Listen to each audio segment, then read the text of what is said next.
From this day forward, the Clear Sky Sect is yours. As Sect Master, take care of your junior brothers and sisters. After leaving those words behind, Lin Zunfeng turned and left without a shred of hesitation. He never once looked back. His face, youthful enough to appear no older than 30, carried a resolve as firm as steel.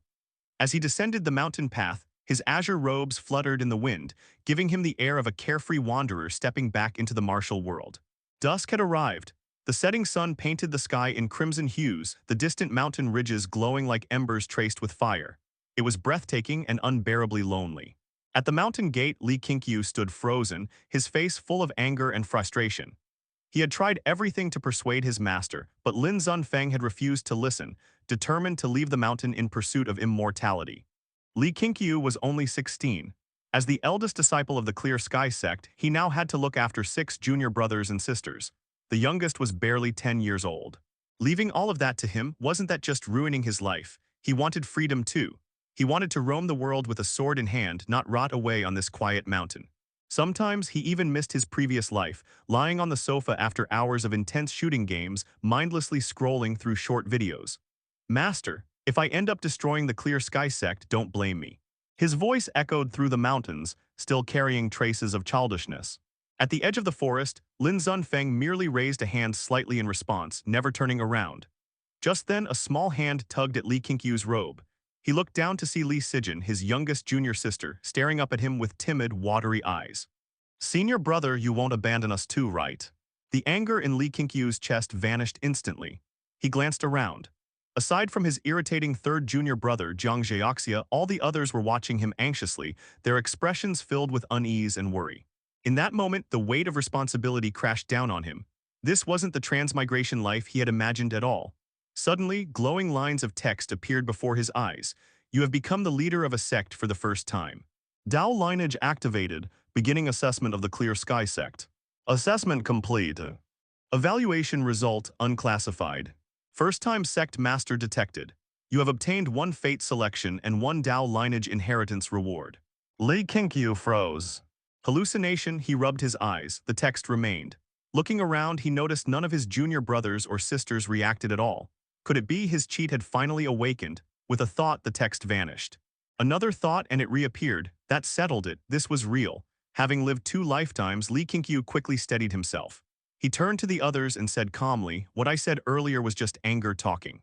Since Master wants to leave, let him go. From now on, we rely on each other. Smiles instantly spread across their faces. Truth be told, they depended more on Li Qingqiu than on Lin Zunfeng anyway. Their master was often absent, and most decisions had always fallen to Li Qingqiu. Except for Jiang Zheoxia, the others naturally clung to him. After comforting them for a while, Li Qingqiu could barely contain his impatience. Yuchun, go prepare dinner. Dongyu, watch over Manor, Saifeng, and Sijin. With his instructions given, he hurried back to his room. Despite its lofty name, the Clear Sky Sect was pitifully small. Including Li Qingqiu, there had only ever been 8 people. Now, with Lin Zunfeng gone, only 7 remained. 3 courtyards made up the entire sect, 1 for cultivation, 1 for lodging, and 1 for storage. As the eldest disciple, Li Qingqiu alone had his own small room, much to his junior's envy. Sitting on his bed, he wondered how to access the Dao Lineage. A translucent panel appeared before him. Sect. Clear Sky Sect rename available. Sect Master Li Qingqiu. Disciples 7. Evaluation rank unclassified. Protective formation none. Guardian beast none. Available fate selections 1. Available inheritance rewards 1. It felt just like a game. Back in his previous life, he had loved cultivation-style mobile games. Seeing this system now filled him with excitement. He opened the disciple list. 7 portraits appeared, arranged by seniority. Li Qingqiu, Zhang Yuchun, Jiang Zheoxia, Li Dongyu, Wu Manor, Li Saifeng, and Li Sijin. All of them were orphans Lin Zunfeng had taken in. When Li Qingqiu focused on Zhang Yuchun, a new window appeared. Loyalty to Sect Master Sect, 89/23. Cultivation aptitude, average. Comprehension, good. Fate traits, domestic affairs, comet, forbearance. High loyalty to him, low loyalty to the sect, interesting. Next was Jiang Zheoxia. Despite their constant arguments, his loyalty to Li Qingqiu was a shocking 96. His loyalty to the sect, however, was only 1, yet his talents were terrifying. Cultivation aptitude. Excellent. Comprehension, exceptional. Fate traits, born sword maniac, hidden dragon in the mortal world. Li Qingqiu finally understood everything. 2 years ago, Lin Zunfeng had gifted him the sect's treasured sword. Jiang Zheoxia had wanted it badly, but Li Qingqiu had refused. At 12 years old, giving a deadly weapon to a child had felt irresponsible. A born sword maniac denied a sword. No wonder the boy had grown resentful. Li Qingqiu sighed inwardly. Third junior brother, I misunderstood you. One day I'll give you a sword worthy of you. He continued, checking the others. Zhang Yuchun was suited for management. Jiang Zheoxia was born for combat. Wu Manor possessed terrifying strength. The sect had real potential. Only Li Sifeng made him uneasy. Fate traits, wolf's ambition, ruthless means. Ambitious, cold-blooded. Still with loyalty at 92 toward him, Li Qingqiu decided to keep a close eye on him rather than worry prematurely. After reviewing everything, Li Qingqiu turned his attention to the rewards. Fate selection. Copy one fate trait from a disciple. Dao Lineage inheritance. Randomly obtain a cultivation method, technique, ability, formation, or knowledge. His heartbeat quickened. He clicked Jiang Zheoxia's portrait once more, gaze locking onto those glowing traits. Junior brother, Li Qingqiu murmured, a smile forming, your talent, I'll be borrowing it. The fate traits were copied, not transferred, so Jiang Zheoxia suffered no loss whatsoever. With that confirmed, Li Qingqiu felt completely at ease. The moment he finalized his choice, his consciousness was yanked into a dream. It was a strange dream, vast and indistinct, as if it stretched on without end. Within it, he practiced swordsmanship again and again. The sword in his hand constantly shifted forms, styles blending and separating without pattern. There was no goal, no destination, he simply practiced, endlessly without rest. Until exhaustion dulled his thoughts and numbed his will. When he finally woke, the dream felt absurdly short. Night had already fallen. Moonlight streamed through the window, laying a pale glow across the room. Senior brother, it's time to eat. Zhang Yuchun's voice came from outside, hesitant and cautious. He had already called 3 times and was clearly debating whether to push the door open. I'm coming, Li Qingqiu replied at once. All right. Zhang Yuchun sighed in relief, his footsteps retreating down the corridor. Li Qingqiu tried to recall the dream, but the details slipped through his fingers. No new memories surfaced in his mind either. Frowning slightly, he stood and examined himself. No change, nothing at all. His gaze shifted to the small table beside the bed. A sword rested there quietly. The Tianheng sword, the treasured blade Lin Zunfeng had given him. Even sheathed, it weighed 6 jin, which was why Li Qingqiu rarely carried it. He stepped forward, grasping the scabbard with his right hand and the hilt with his left. His brows lifted in surprise. The moment he held it, he felt something different. A faint yet unmistakable connection, as though the sword were responding to him. Warm, familiar, alive, if he had to describe it. Spirituality, he could sense the sword's spirit. So this is what it means to be a natural sword prodigy. Suppressing the urge to draw the blade, Li Qingqiu gently placed the Tianheng sword back on the table and turned toward the door. The Dao Lineage panel could wait. He couldn't let his juniors worry. Their master had only just left. If their eldest senior brother locked himself away all day, the younger ones would inevitably start overthinking. He pushed open the door and stepped into the courtyard. All his junior brothers and sisters were already seated around the dining table. An old tree stood nearby, an oil lamp hanging from one of its branches, casting warm light over the simple meal. They usually ate in the courtyard. Normally, the moment food appeared, everyone would scramble like starving ghosts. Tonight, however, the children sat quietly waiting, the instant they saw him. Senior brother. Big brothers. Senior brother, hurry and eat. They all stood and waved at him. Even Jiang Zheoxia, ever prideful, visibly relaxed. Warmth spread through Li Qingqiu's chest. In that moment, his resolve hardened. Strengthening the Clear Sky Sect was no longer just a responsibility. It was a necessity. As for roaming the world freely, that thought had already been buried. With the Dao Lineage panel in his hands, he was confident he could carve out a new future for the sect. He walked over and sat beside his youngest junior sister, Li Sijin, gently ruffling her hair before taking his seat. Sit down, everyone, he said with a smile. Let's eat and talk. Seeing that his expression was calm and unchanged, the others finally relaxed and began eating. Zhang Yuchun busied himself serving rice, acting far more mature than his age. The table was large enough for 7 people, yet there were only 3 dishes and 1 soup. Only the soup had a few pieces of meat. Such was life on the mountain. With Lin Zunfeng often absent, they relied mostly on vegetables they grew themselves. Meat was a rarity, an egg dish was already considered a luxury. Li Qingqiu picked up his chopsticks and spoke casually, Master has left and passed the position of Sect Master to me. I've thought it through. From today onward, we'll make the Clear Sky Sect stronger, greater than it's ever been. Greater and stronger. Sixth junior brother Li Sifeng jumped to his feet instantly, shouting with excitement. Greater and stronger, Wu Manor echoed loudly following suit. Li Qingqiu looked at Li Sifeng, 12 years old, bright-eyed and full of energy. Wolf's ambition, ruthless means, he really didn't look the part. Sounds nice, Jiang Zheoxia scoffed, but with just us. Li Qingqiu didn't mind the mockery. Among everyone here, Jiang Zheoxia was the most loyal to him and the most gifted, the future pillar of the sect's combat strength. Smiling, Li Qingqiu replied, "We're young, that means potential. So from now on we train hard. Once we're grown, we'll go down the mountain and recruit disciples." The atmosphere instantly heated up. Everyone began chattering excitedly about the future. Jiang Zheoxia snorted quietly, losing interest. Under his breath, he muttered, "Train with what? Master didn't even leave us any decent techniques." Only he heard it.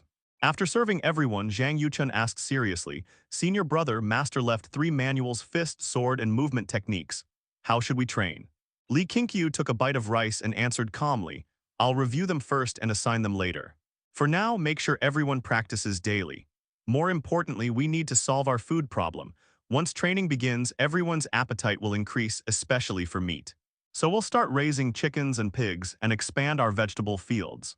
As he spoke, Zhang Yuchun's eyes grew brighter, nodding repeatedly. Only he and Li Dongyu showed genuine interest. The others weren't thrilled about extra work, but with their master gone, no one dared object. Li Qingqiu gave Zhang Yuchun full authority over logistics, allowing him to command the others as needed.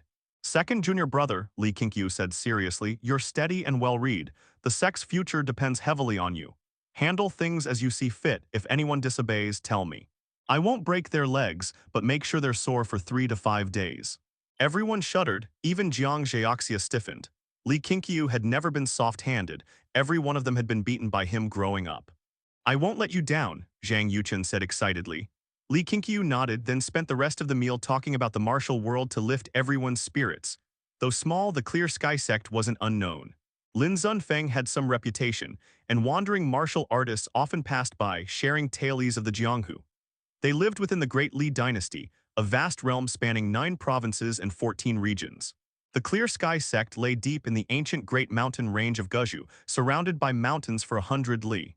Villages dotted the outskirts, while the nearest city lay 200 li away. This was a feudal world much like ancient China. Cold weapons ruled and martial arts flourished. In Guzhou alone, sects and gangs were countless. 7 great sects were renowned across the land. Li Qingqiu still remembered seeing a wandering swordsman once leave a mark on a tree several meters away with a single breath of inner energy. That moment had ignited his dream. This was the martial world he had longed for even in his previous life. How could he not pursue it? Thinking of his remaining Dao lineage inheritance, his heart burned with anticipation. A divine technique, a peerless art. If the Clear Sky Sect was to rise, it needed a true foundation. The scraps Lin Zunfeng left behind were far from enough. That night, the meal was filled with dreams of the future. Not one of them felt abandoned. As long as Li Qingqiu was there, they felt safe. An hour later, everyone dispersed. Zhang Yuchun and Li Dongyu stayed behind to clean up. Li Qingqiu returned to his room, sat cross-legged on the bed, calmed his thoughts, and summoned the Dao lineage panel. Initiate Dao lineage inheritance. Inheritance reward acquired. You have obtained Qi absorption technique, supreme purity primordial unity scripture. Accept inheritance. Immortal cultivation, Li Qingqiu didn't hesitate. He accepted. A torrent of information surged into his mind. That night, several disciples couldn't sleep. Li Sifeng rambled excitedly about the future. Li Dongyu and Li Sijin whispered together, vowing to help their senior brother shoulder the burden. Moonset, sunrise. At dawn, Jiang Zheoxia stepped into the courtyard, practicing his fist techniques while glancing toward Li Qingqiu's room, unease flickering in his eyes. He remembered something Li Qingqiu once said as a child. That he wanted to roam the world with a sword. Now, with so many depending on him, would he feel trapped? Chickens crowed. Zhang Yuchun and Li Dongyu emerged and began their chores. Inside the room, Li Qingqiu opened his eyes. His gaze was clear. He stretched instinctively, body aching after a night of meditation. Hey everyone, I sincerely appreciate your support. If you enjoy my audiobooks, I would be truly grateful if you could subscribe to the channel. And if you'd like to support even further, you're welcome to become a Patreon member, where you can access audiobooks of novels as long as they are freely available on the internet. Your kindness and support mean so much. Thank you. After confirming that he had inherited an immortal cultivation method, Li Qingqiu instinctively thought of his master, Lin Zunfeng, and wanted to go find him. But after a moment's thought, he felt it was inappropriate. Not to mention that after a whole night, no one knew which direction Lin Zunfeng had gone. Once the methods of immortal cultivation spread, it would surely bring disaster. In the martial world, how many sects and clans had been annihilated for harboring divine techniques? He could not expose the existence of the Dao lineage panel. This was the very foundation of his existence. He could not tell anyone, not even his junior brothers and sisters. The human heart was hidden behind flesh. Loyalty was not something that only rose and never fell. Li Qingqiu stood up, preparing to find a place to cultivate. According to the Supreme Purity Primordial Unity scripture, morning was the best time for cultivation. The purple qi rose from the east as the essences of the sun and moon intertwined. This was the golden stage for daily cultivation. Bang, the door opened. Jiang Zhaoxia, who had been practicing his fists, turned his head and saw Li Qingqiu walk out. He couldn't help but let out a sigh of relief. Li Qingqiu's eyes shone with vigor. His spirit was bright, clearly unshaken. "What are you punching for? Don't you like the sword? Go to my room and take the Tianheng sword to practice. I'm only lending it to you temporarily, so don't you dare not return it." Li Qingqiu said to Jiang Zhaoxia, then walked toward the back mountain. Hearing this, Jiang Zhaoxia was stunned. In the past, Li Qingqiu had never let him even touch the sword. Why had he suddenly changed? He could feel that Li Qingqiu had changed. His mindset had matured. The departure of their master had forced their senior brother to grow up. If this had been the old Jiang Zhaoxia holding the sword, he would have been ecstatic. But now there was no joy in his heart, only pain. Pain for his senior brother. Perhaps it was time for him to take martial arts seriously as well. The Clear Sky Sect was located halfway up the mountain, with a dense forest behind it. Mountains surrounded it on all sides, making it a treacherous location. Even descending to the nearest village took at least an hour's walk. Though there were wild beasts in the forest, there were no wolves, tigers, or leopards, only snakes, ants, and spiders to be wary of. Li Qingqiu skillfully made his way to the mountain peak, where he sat cross-legged at the edge of a cliff. Facing the rising sun, he placed his hands on his knees and began breathing in accordance with the mental method. Sensing the spiritual energy of heaven and earth took time. Only after repeated practice could one reach the point of drawing in spiritual energy with each breath. From the courtyard, Jiang Zhaoxia, still practicing his fists, happened to see Li Qingqiu's figure meditating on the cliffside, which left him puzzled. When Wu Manor, Li Sifeng, and Li Sijin woke up, they too saw this scene. They were greatly surprised and chattered endlessly among themselves. Li Sijin even greeted Li Qingqiu, but he was already in deep meditation and did not respond. Unfortunately, the entire morning passed, and Li Qingqiu still had not condensed a trace of vital energy. Yet he did not feel disappointed, only more determined.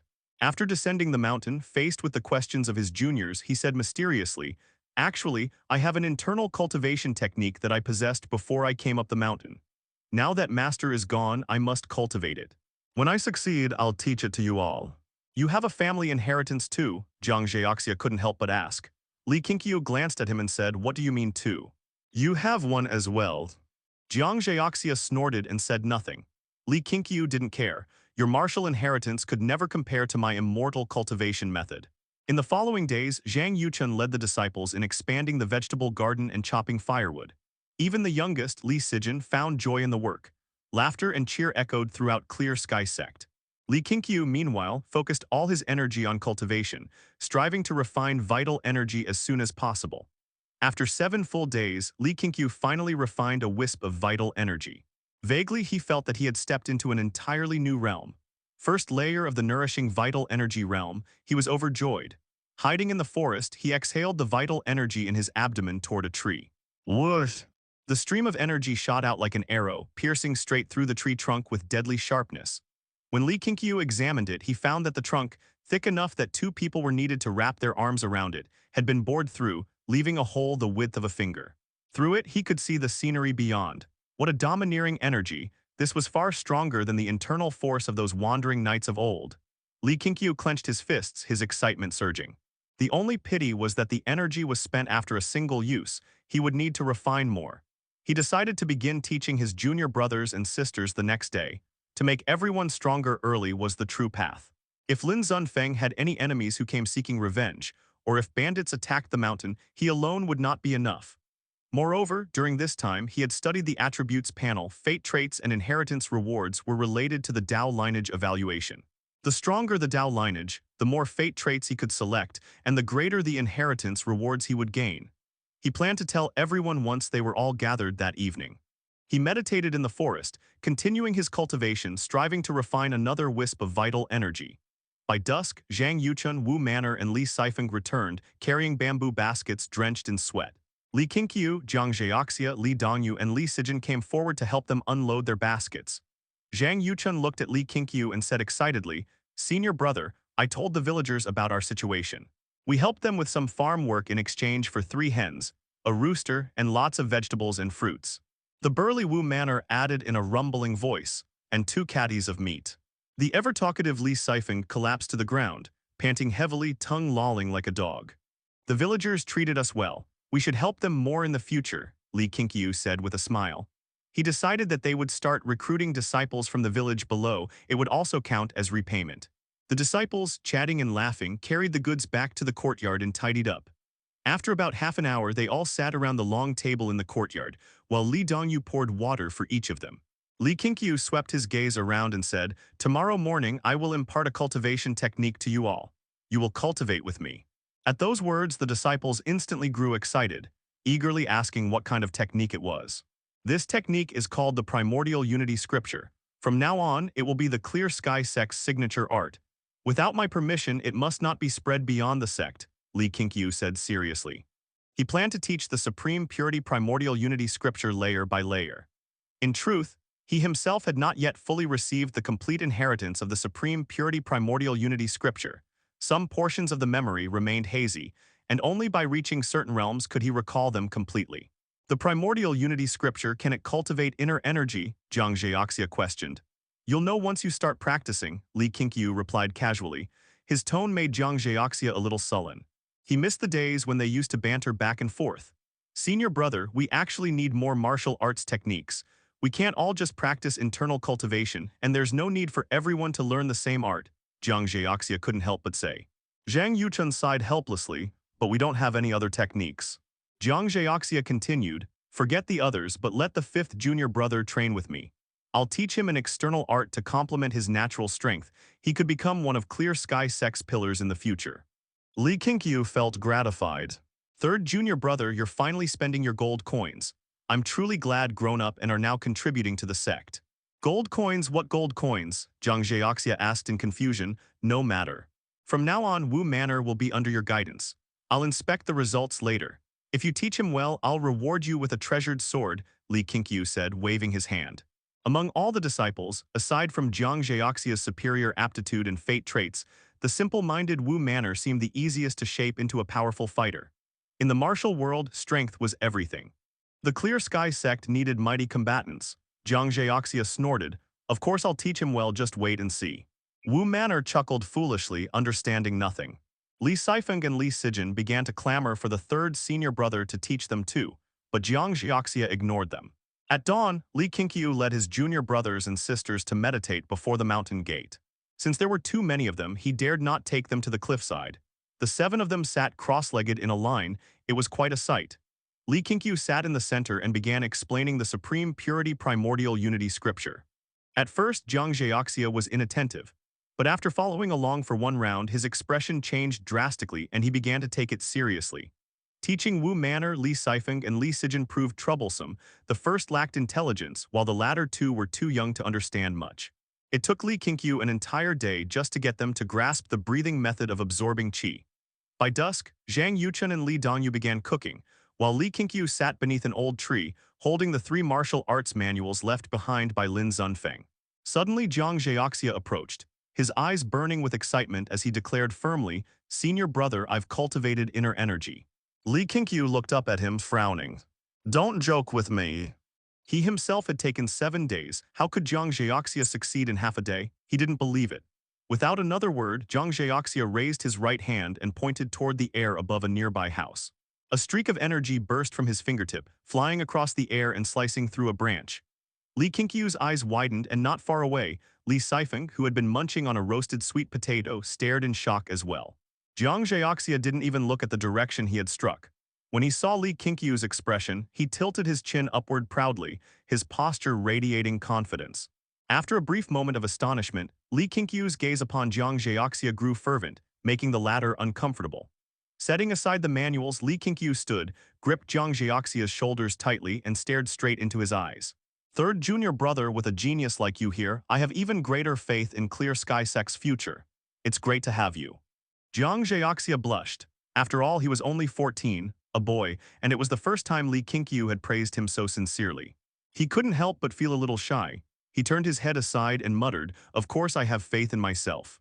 Li Qingqiu, in high spirits, pulled Jiang Zhaoxia down to sit with him and discuss the insights of the first layer of the Supreme Purity Primordial Unity Scripture. Jiang Zhaoxia didn't hide anything and spoke earnestly. After a while, Li Qingqiu gained much from the discussion. He had to admit, Jiang Zhaoxia's cultivation aptitude truly deserved the word excellent, and his comprehension was extraordinary. Days passed. After 10 days, Li Dongyu became the third disciple to cultivate vital energy. This comforted Li Qingqiu. It wasn't that his own aptitude was poor, but that Jiang Zhaoxia's was simply exceptional. After 15 days of cultivation, Zhang Yuchun finally refined vital energy as well. Before he could even report the good news, Li Qingqiu already knew, because before his eyes appeared a line of text. Since more than half of your Dao Lineage's disciples have entered the first layer of the nourishing vital energy realm, the Clear Sky Sect has truly stepped onto the path of immortal cultivation. You have obtained one chance of Fortuitous Fate. Fortuitous Fate. Within a certain range, it will seek out a fortuitous fate suitable for the development of your Dao lineage. Li Qingqiu looked at the prompt before his eyes and couldn't help but raise an eyebrow. The words fortuitous fate alone sounded like a good thing. Given the Clear Sky Sect's current circumstances, developing it further was far too difficult. If he wished to turn it into a true immortal cultivation sect, immense resources would be essential. However, the benefits brought by fortuitous fate might also lead to conflicts. With only 7 of them could they bear such consequences. Fortuitous fate, the word sounded auspicious. It shouldn't be something that would wipe them all out, but even if a single junior brother or sister were to be injured, he would find it hard to bear. They were deep in the mountains, and finding a healer would be extremely difficult. After thinking it over, Li Qingqiu decided to wait until all the disciples had stepped into the first layer of the nourishing vital energy realm before activating the fortuitous fate. After all, there was no countdown to it. Different times would yield different fates suited to them. He stopped thinking about it, took up a wooden sword he had carved himself, and continued his sword practice. This set of sword techniques was left behind by Lin Zunfeng. It was called 9 Extremes Divine Sword. The name sounded formidable, but it wasn't truly part of the immortal cultivation path. Though the sword art was intricate, once mastered, it was highly effective in combat. Of course, the prerequisite was quick reaction. Otherwise, the sword moves would easily be broken, much like how traditional martial arts fared against modern fighting techniques in his previous life. It was worth noting that the 9 Extremes Divine Sword could mobilize inner energy. Li Qingqiu was wondering whether it could be replaced with vital energy. Blessed with the fate trait of innate sword maniac, Li Qingqiu mastered the sword art after a single practice. With every repetition, his swordsmanship grew sharper. After merely 2 days, his sword moves were fierce as the wind. Watching from a distance, Li Sifeng and Li Sijin gaped in awe, faces filled with admiration. Jiang Zhaoxia, emerging from the forest, saw this scene. His expression changed slightly before he silently turned back into the woods. Over the past 2 days, Li Qingqiu's comprehension of the sword had deeply shaken him. He had always thought himself a genius who merely lacked opportunities, yet Li Qingqiu had effortlessly grasped a sword art on his very first attempt. Jiang Zhaoxia could confirm that Li Qingqiu had never practiced swordsmanship before. The reason Li Qingqiu could master the 9 Extremes Divine Sword in one go was that Jiang Zhaoxia himself had laid a solid sword foundation during his childhood in his clan. Thus he knew that Li Qingqiu's talent in the sword far surpassed his own. Li Qingqiu didn't know what Jiang Zhaoxia was thinking, but since Jiang Zhaoxia's loyalty had increased by 2 points the day before, he wasn't worried. The Dao Lineage panel was quite sentient. It could resolve certain doubts, such as matters of loyalty. The maximum loyalty was 100, and Jiang Zhaoxia's loyalty had already reached 98, nearly absolute devotion. Half an incense stick of time later, Zhang Yuchun came excitedly to find Li Qingqiu, telling him about his latest progress. Li Qingqiu was delighted and decided to add an extra dish to dinner that night to lift everyone's spirits. Zhang Yuchun was deeply moved, feeling that his senior brother truly valued him. However, when he arrived at the kitchen to cut meat, something felt wrong. Why is it that I'm the one cooking again when it's supposed to be a celebration for me? Summer faded into autumn. Drizzling rain fell over the ancient Great Mountain Range where the Clear Sky Sect resided, and mist wreathed the mountains. It had been 3 months since Lin Zunfeng's departure. Other than Wu Manor, all the junior brothers and sisters had cultivated vital energy, which made Li Qingqiu feel quite content. Near noon, in the courtyard, Li Qingqiu lay on a long chair, hands folded behind his head, admiring the rain. A small canopy shielded him from the drizzle, and a plate of fruits and flowers rested on the nearby table. Life was pleasantly leisurely. Since he had led his fellow disciples to cultivate vital energy, his prestige had risen to a new height. Everyone obeyed him without question, even Jiang Zhaoxia, who might argue with words, but whose actions were always obedient. Li Sifeng, wearing a straw raincoat, ran into the courtyard. His small frame dragged his mud-soaked robe across the ground as he came quickly to Li Qingqiu's side. "Senior brother, someone has come to the mountain gate," he said, panting. "He said he's an old friend of Master. You told me before that if anyone asked about Master, I should say I don't know. I just told him that, but he said he wants to stay here for one night." "An old friend of Master's." Li Qingqiu frowned slightly and slowly stood up. "I'll go take a look. Don't run about in the rain if you fall off the mountain. That would be far too foolish." With that, he took up an oiled paper umbrella and walked toward the courtyard gate. Li Sifeng made a face at his senior brother's back. Once Li Qingqiu disappeared around the corner, he immediately stretched out his muddy little hand and began eating the fruit from the table. From the courtyard, a winding path of several dozen meters led to the mountain gate. It sat halfway up the mountain, offering a wide view of the surrounding peaks. Li Qingqiu often stood there to look out. From afar, he saw a man in a straw raincoat standing before the gate, his back to him. Judging from the man's build, he did not seem easy to deal with. Although Li Qingqiu had already stepped into the nourishing vital energy realm, he still remained cautious, for he couldn't gauge how his realm compared to the martial experts of the Jianghu. He had thought Lin Zunfeng's martial arts were mediocre. Yet from his master's many stories, this world's martial artists were still powerful, able to leap across roofs, subdue tigers and bears. With inner energy in play, perhaps they were as formidable as the martial heroes in the novels from his previous life. Perhaps Lin Zunfeng had been strong as well, he had simply never shown it to his disciples. Without true strength, how could Lin Zunfeng have traveled the world and rescued orphans along the way? Though Li Qingqiu hadn't ascended the mountain in 16 years, he still had childhood memories. When he was an infant, the world had been in turmoil. He remembered being in Lin Zunfeng's arms amid battle, his sight covered but his ears filled with hoofbeats and shouts of war. It must have been a battlefield. The man in the straw raincoat heard footsteps behind him and turned around. He saw a handsome young man in plain clothes walking up with an oiled paper umbrella, and a smile spread across his face. Before Li Qingqiu could speak, the man asked first, "Are you Li Qingqiu or Zhang Yuchun?" Hearing his and Zhang Yuchun's names spoken, Li Qingqiu's wariness lessened. This proved that the man truly knew his master, perhaps even closely. "Junior is Li Qingqiu. May I ask how senior should be addressed and what relationship you have with my master?" Li Qingqiu stopped and saluted, keeping a 7-step distance. The man's appearance was rugged, his bearing that of a wandering hero. Aside from a bundle on his back, a long flute hung at his waist. His laughter was bold and hearty, giving off an air of generosity.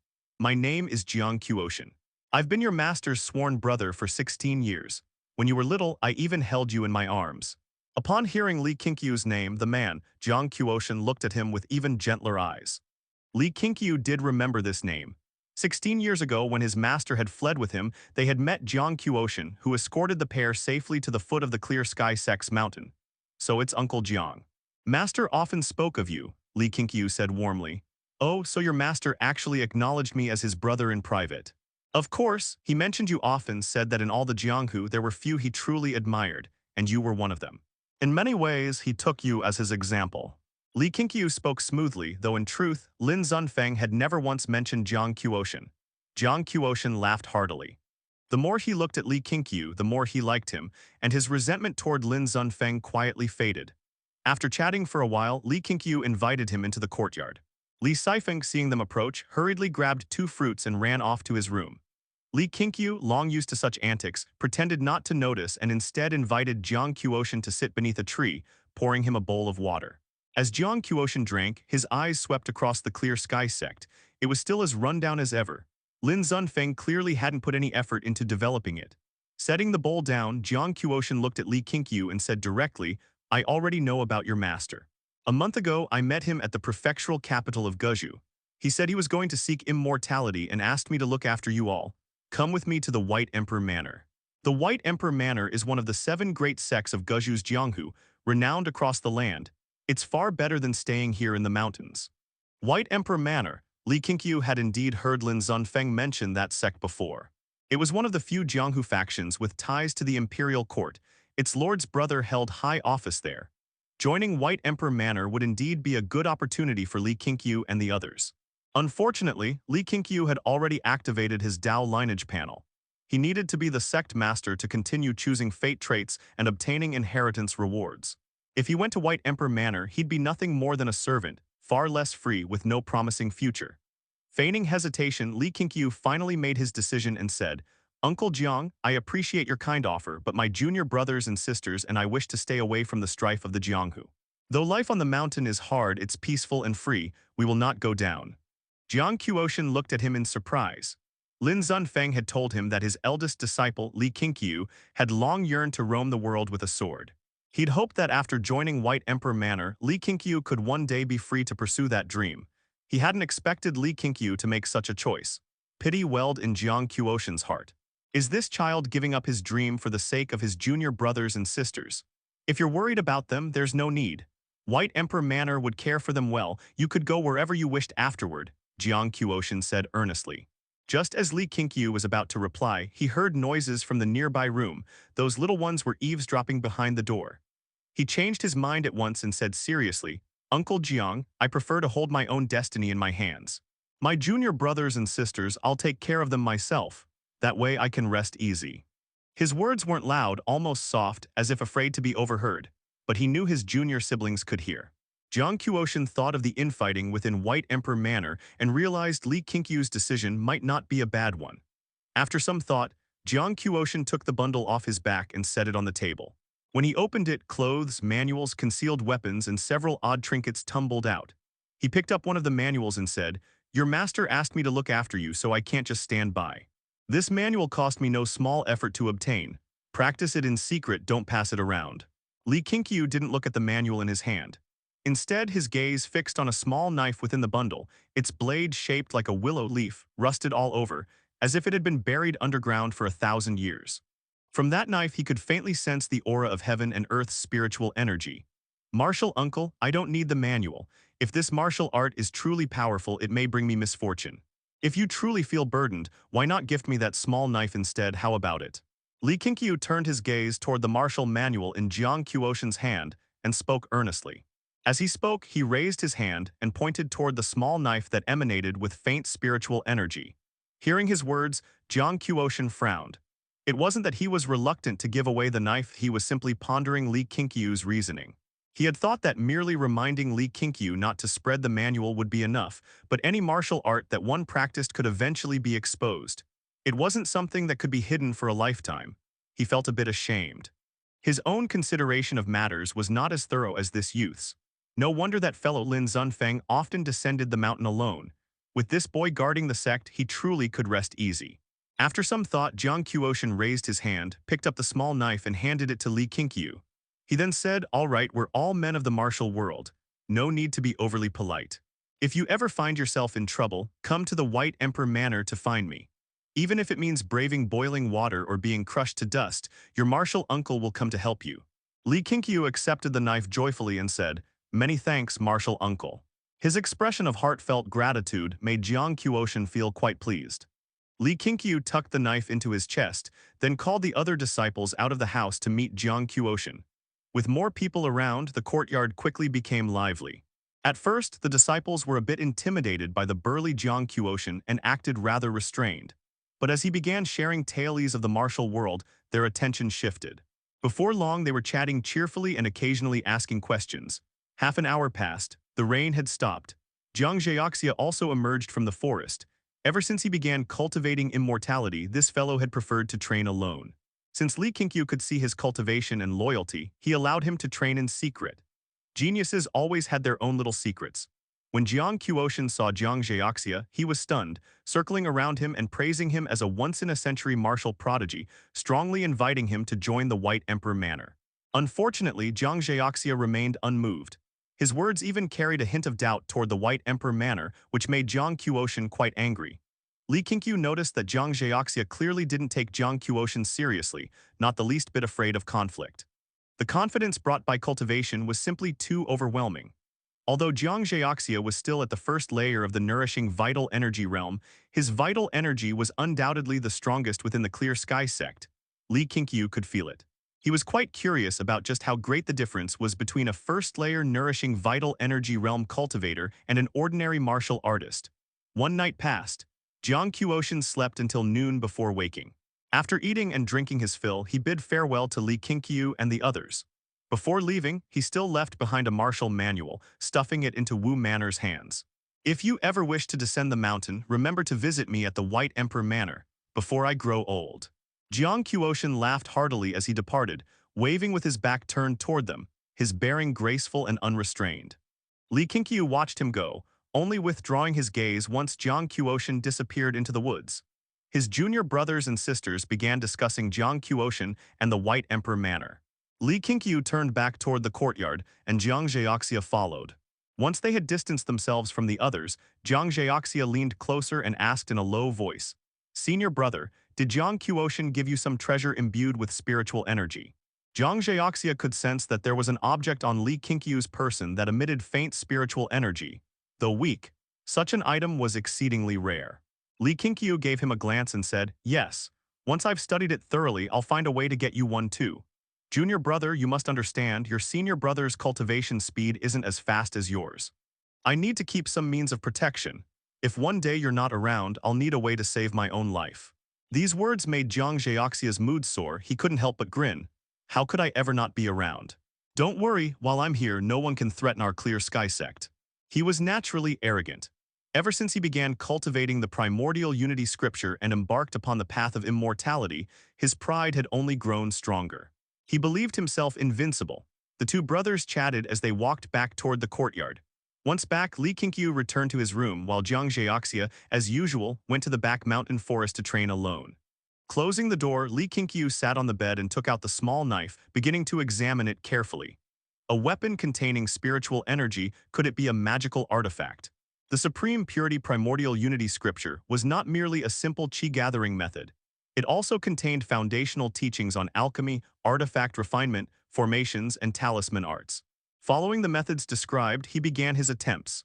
The simplest way was to inject vital energy into the artifact to see if it bore a binding restriction. Immediately, his body trembled, his right hand loosened, and the knife fell to the ground. There was indeed a restriction. Li Qingqiu looked down at his trembling right hand, which felt slightly numb as if shocked by lightning. It seemed this really was a magical artifact. My cultivation is still too weak. I'll try again once I break through to the second layer of the nourishing vital energy realm. He thought to himself silently. That one attempt had drained more than half of his vital energy. He couldn't afford to waste more.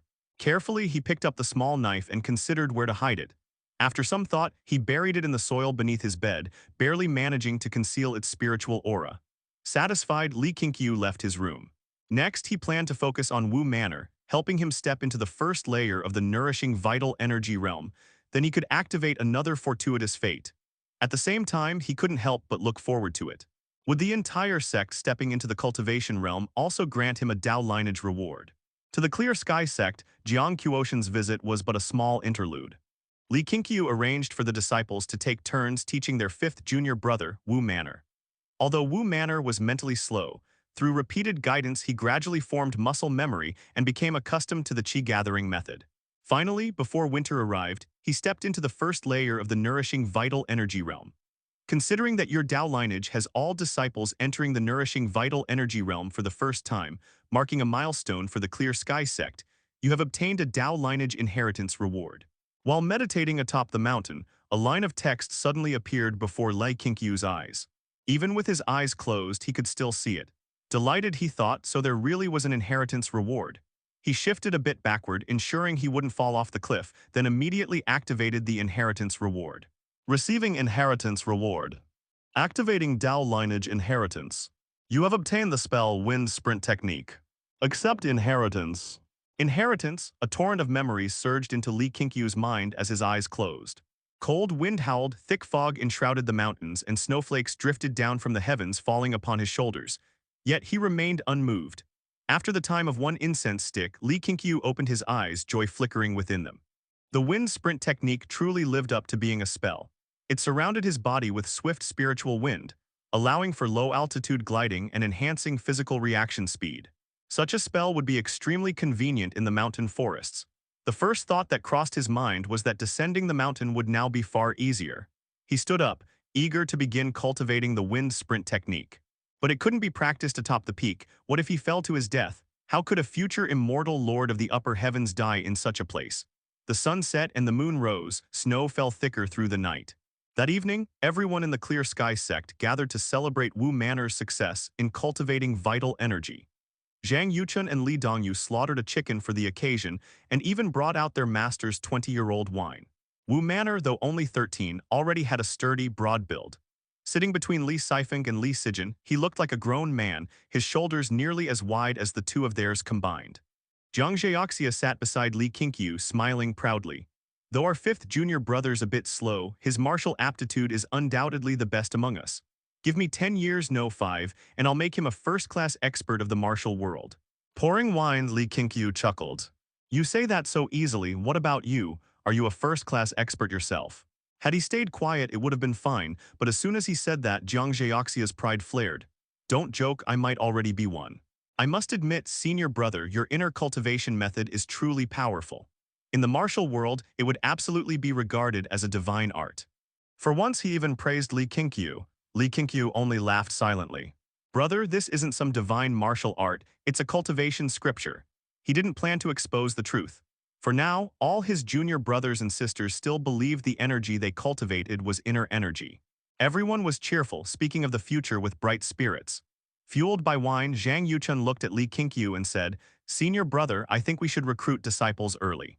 Everyone's busy cultivating and the sect chores are falling on me alone. I'm stretched too thin. He also wanted to become a true expert. He knew well that in the future Clear Sky Sect, seniority alone wouldn't command respect, only strength would. Li Qingqiu was pleased with Zhang Yuchun's recent efforts and agreed that his second junior brother had indeed been overworked. Then let's recruit 7, you'll handle it. Go down to the village and find them male or female, it doesn't matter. Offer food and shelter, no payment needed. Tell them it's our way of repaying kindness. After 10 years of training, if they wish to return home, we won't stop them. Zhang Yuchun was initially delighted, but when he heard the last part, his brow furrowed. Senior brother, if we let them leave, wouldn't all our effort in training them go to waste, he advised. Li Qingqiu waved his hand. You can't think like that. They'll have worked for us for 10 years, and if Clear Sky Sect can't keep people, that only means we're not doing well enough. Zhang Yuchun thought it over and found it reasonable, feeling even more admiration for his senior brother. Such a broad vision, no wonder the master had chosen him as Sect Master. Compared to him, Zhang Yuchun realized he was still too fixated on immediate gain. As the two discussed the sect's future, the other disciples chatted about cultivation and the martial world. Their laughter and conversation filled the courtyard with warmth. No winter snow could dim their vitality. When the banquet ended, Li Qingqiu asked his junior brothers and sisters to clean up while he returned to his room. Jiang Zheoxia also didn't help, but aside from Li Qingqiu, no one dared to complain. Li Qingqiu placed a brazier filled with charcoal before his bed, then sat cross-legged atop the bed. Summoning his Dao Lineage panel, he activated Fortuitous Fate, claiming Fortuitous Fate reward. Activating Fortuitous Fates. Commencing detection of Fortuitous Fate.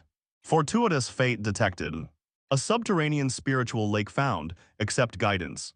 A subterranean spiritual lake? Li Qingqiu raised his brow. It seemed he had truly struck gold this time.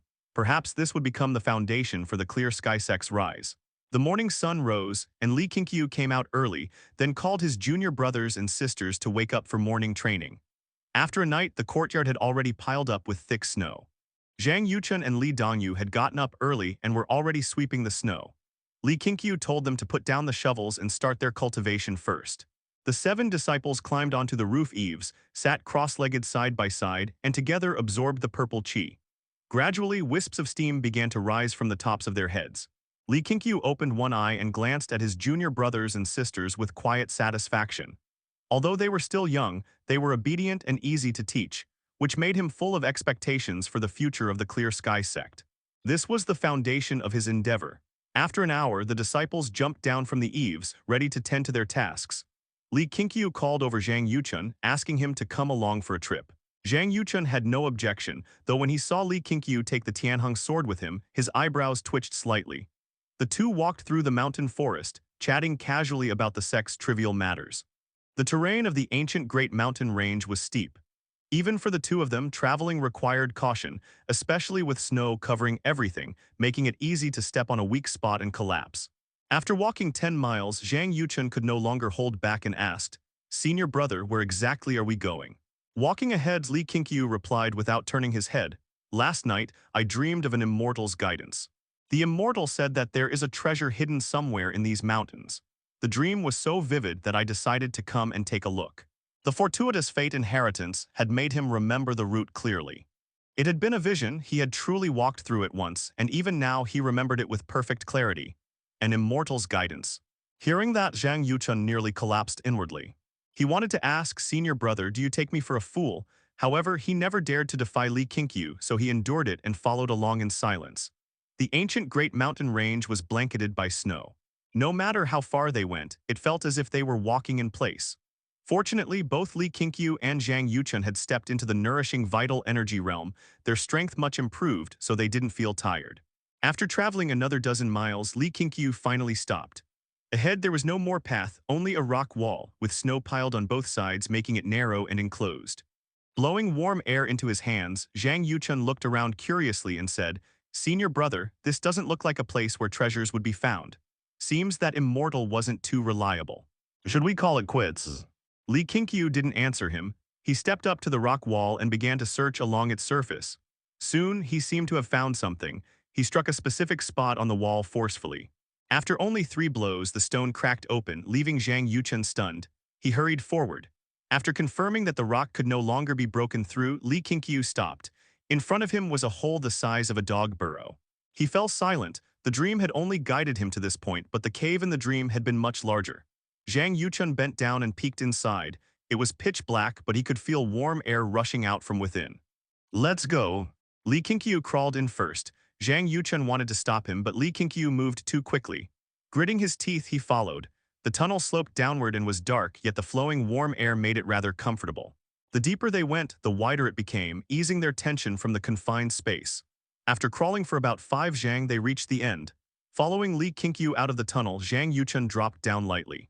The fall wasn't far, and when he raised his head, his eyes widened, his mouth gaping open unconsciously. Before them lay a vast underground chamber. The stone walls were embedded with countless blue-silver crystals of varying sizes and sharp edges. Below was a lake nearly 10 zhang wide, its surface shimmering with blue and silver hues, fantastical and breathtaking. For some reason, upon entering this place, Zhang Yuchun felt a refreshing calm fill his mind, his whole being invigorated. "Senior brother, it feels like this place is filled with the same spiritual energy we absorbed during cultivation. If we train here, won't our inner energy grow faster?" Zhang Yuchun asked, barely hiding his excitement. "Indeed. This place is perfect for cultivation. Seems heaven blesses our clear sky sect," Li Qingqiu replied with a composed smile. In truth, ever since awakening his fortuitous fate, he had been anticipating this moment, his heart already well prepared. They began to explore, observing and discussing along the way. "Senior brother, be careful. If there are venomous beasts or insects hiding here, that could be trouble."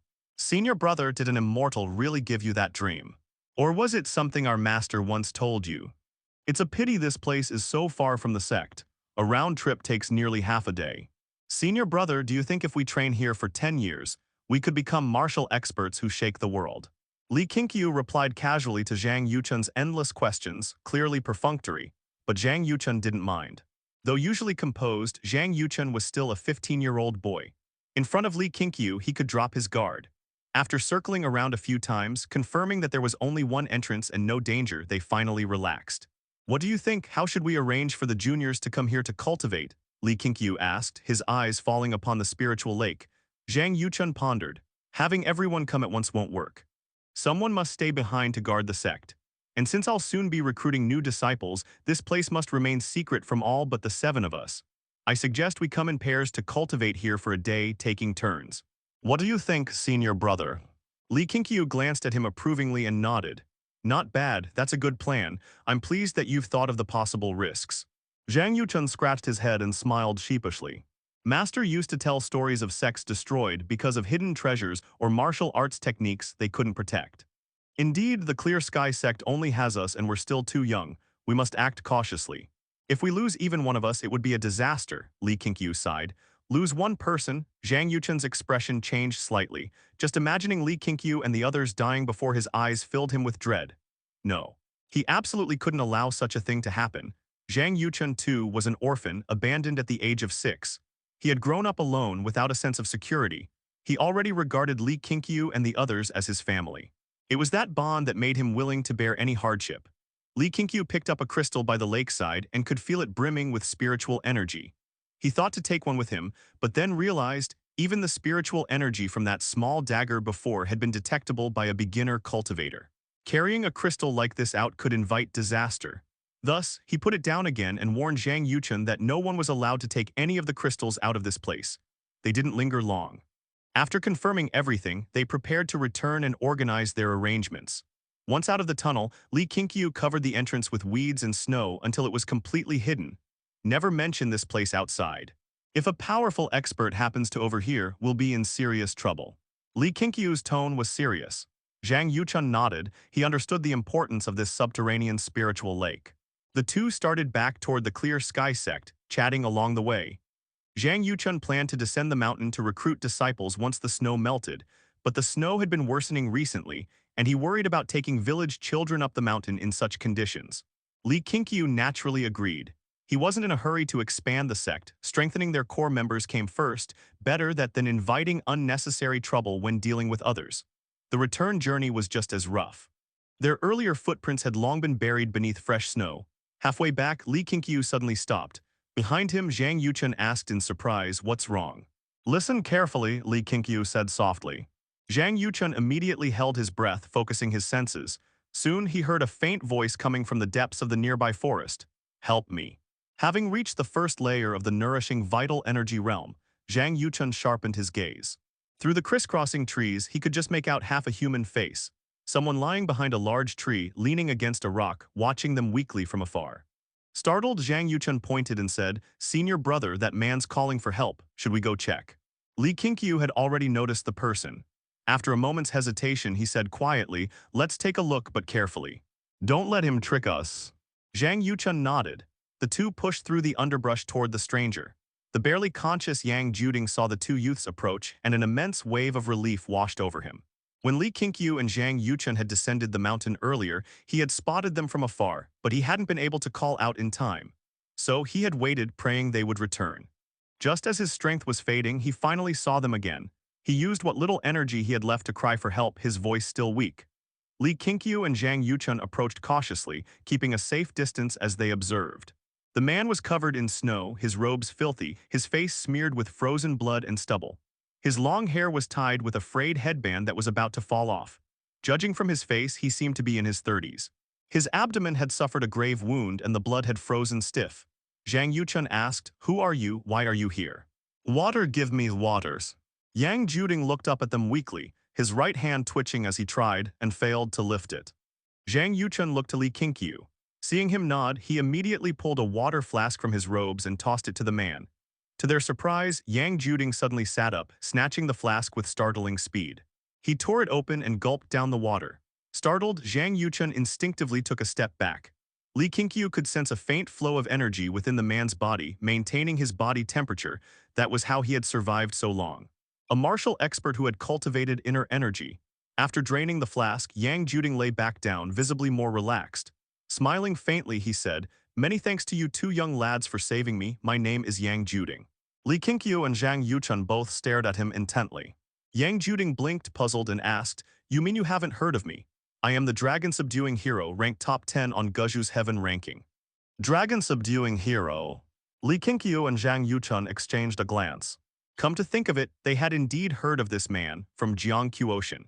Qingxiao had been in such a hurry to descend the mountain because he wanted to witness the duel between the dragon-subduing hero and the sword saint of the vast sea.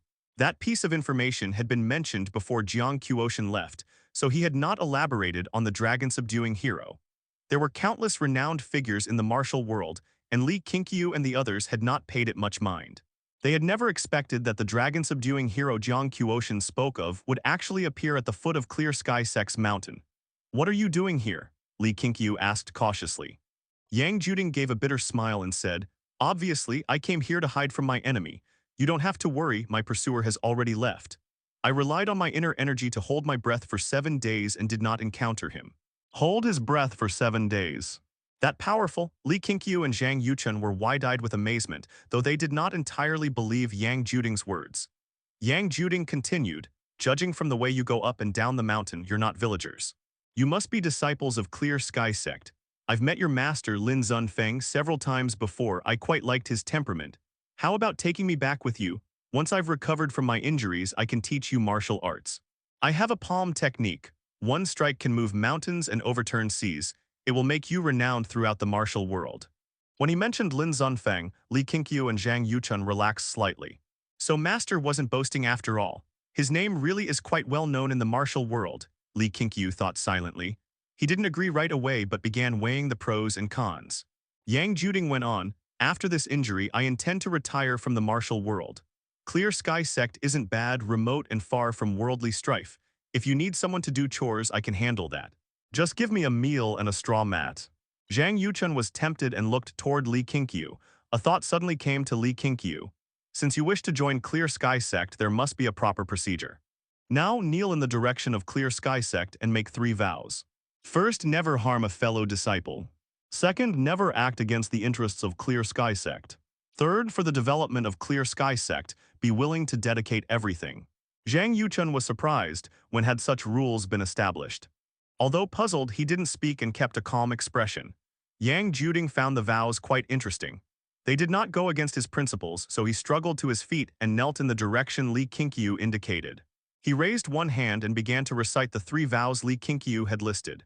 Li Qingqiu immediately opened the Dao Lineage panel to check, and sure enough, the number of disciples had increased by 1. He tapped on it and found Yang Juding's profile. Names: Yang Juding. Gender: males. Age: 35.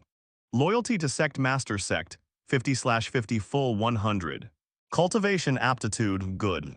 Comprehensions, good. Fate traits: chivalrous heart and gallant spirit, strong one in desperation. Chivalrous heart and gallant spirit. Selflessly helps others, lives by righteousness, repays even the smallest kindness 100-fold. Strong one in desperation. When in dire straits, able to unleash greater strength. Seeing the words chivalrous heart and gallant spirit, Li Qingqiu was immediately at ease. He was curious about the strong one in desperation trait. Could it be that Yang Juding had survived his ordeal by fighting his way out of a certain death situation? Li Qingqiu didn't dwell on it.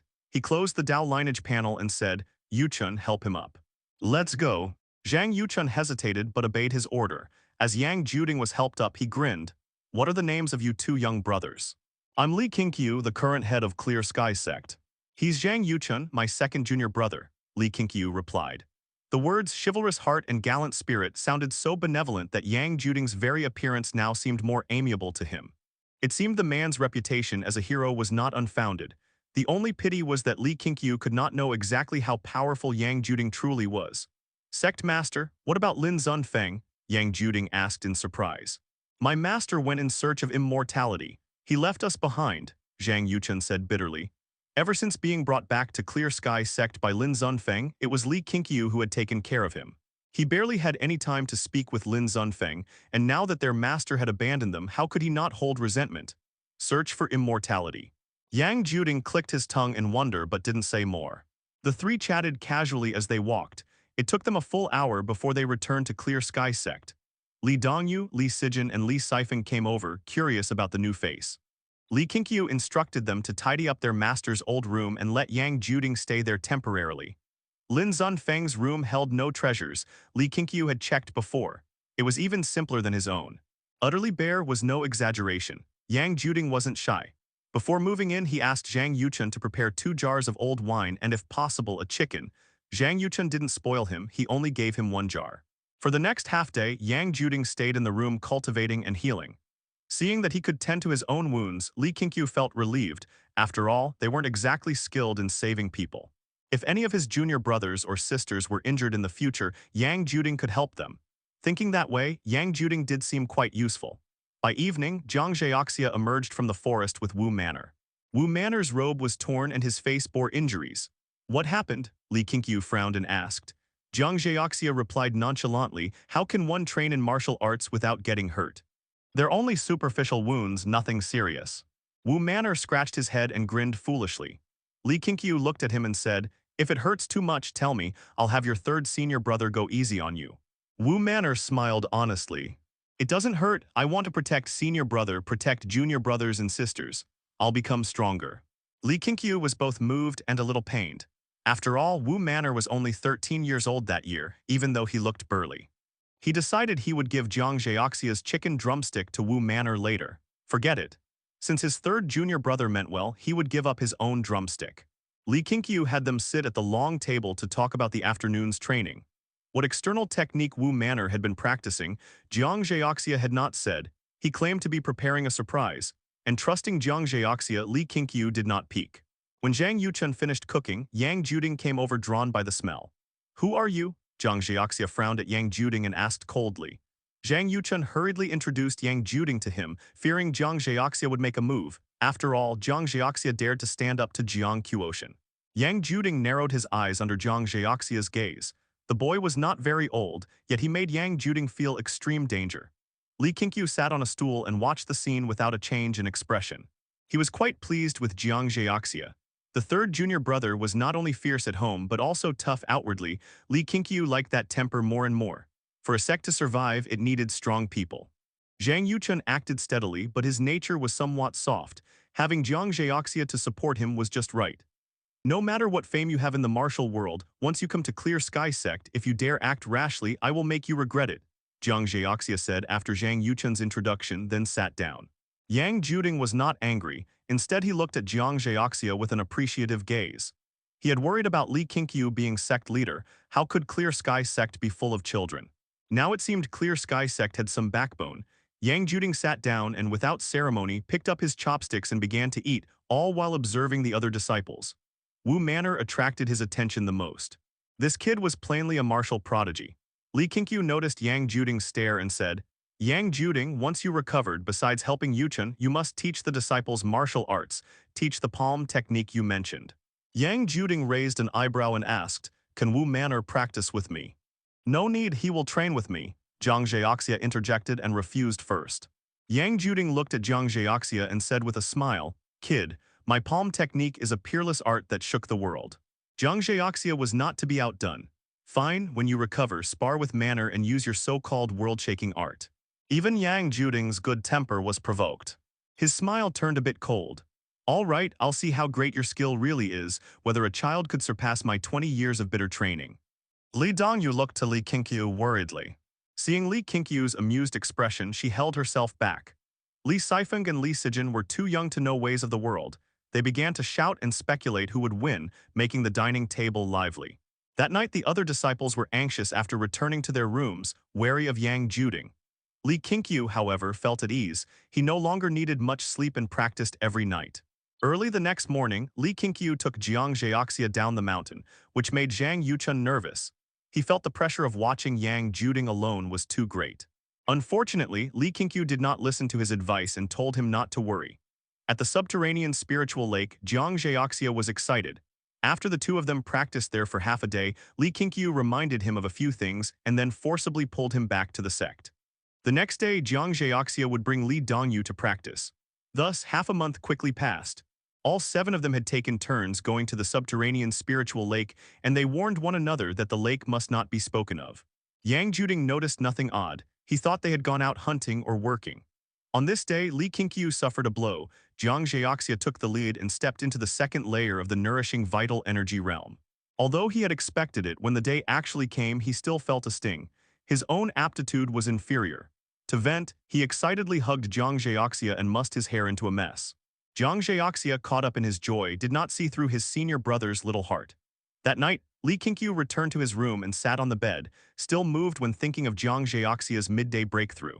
Truly feared my brothers would suffer, yet feared they would surge ahead. He had smiled wryly to himself, having adjusted his mindset and rejoiced for Jiang Zhaoxia's achievement.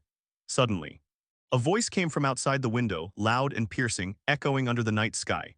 Yang Juding, as the dragon-subduing hero, are you going to rely on a bunch of kids for protection? Come out and die, or I will slaughter Clear Sky Sect. There was an enemy. Li Qingqiu immediately stood up, grabbed the Tianheng sword beside him and rushed out of the house. In the courtyard, Jiang Zheoxia had already stepped out first, holding a wooden sword in his hand and staring into the distance. Following his gaze, a figure stood atop the mountain gate, back facing the bright moon. The person's white robe fluttered in the wind, a bamboo hat on his head, both hands holding a blade. Just from that stance alone, it was clear this man was a master. Zhang Yuchen and Wu Manor also came out from their rooms, while Li Sifeng leaned on the windowsill, peering outside. Li Dongyu and Li Sijin, too, leaned by their own windows, nervously looking out. This was the first time Li Qingqiu had encountered a crisis since becoming the Sect Master. Though nervous, he still had some confidence. After all, everyone in Clear Sky Sect had stepped into the nourishing vital energy realm, each capable of fighting. Yang Juding leapt onto the roof behind Li Qingqiu, locking eyes from afar with the white-robed swordsman. "Luo Lai, you've chased me 1,000 miles and still refuse to give up." Yang Juding's voice rang loud and resentful. The white-robed swordsman called Luo Lai stood atop the mountain gate, dozens of meters away. The cold wind blew fiercely, yet his figure remained unmoved. His head was bowed, face hidden beneath the hat's shadow, and his voice followed. "Give up. You offended the Azure Sect and still dream of leaving alive. Hand over that secret manual and I'll let you die swiftly." With a sharp slicing sound, Luo Lai unsheathed his blade and leapt high, soaring toward Yang Juding like a startled swan. Li Qingqiu narrowed his eyes. He could see a current of energy propelling Luo Lai from behind, making it appear as though he were flying. Was that lightness skill? As he passed over the eaves, Luo Lai's toes brushed the tiles lightly like a dragonfly touching water. His movements were swift. If Li Qingqiu hadn't reached the nourishing vital energy realm, he wouldn't have noticed. Good, not too exaggerated, he still needed leverage, meaning Luo Lai's martial skill wasn't that terrifying. Standing on the rooftop, Yang Juding faced the oncoming Luo Lai. He immediately steadied himself in a horse stance, pushing his right palm upward from his waist, turning the palm down and striking toward Luo Lai. Boom. A thunderous sound erupted. Li Qingqiu, Jiang Zheoxia, and Zhang Yuchen saw Yang Juding unleash a mighty surge of internal energy like a vast wave, blocking Luo Lai midair. Luo Lai was then blasted backward, twisting once before landing steadily in the courtyard.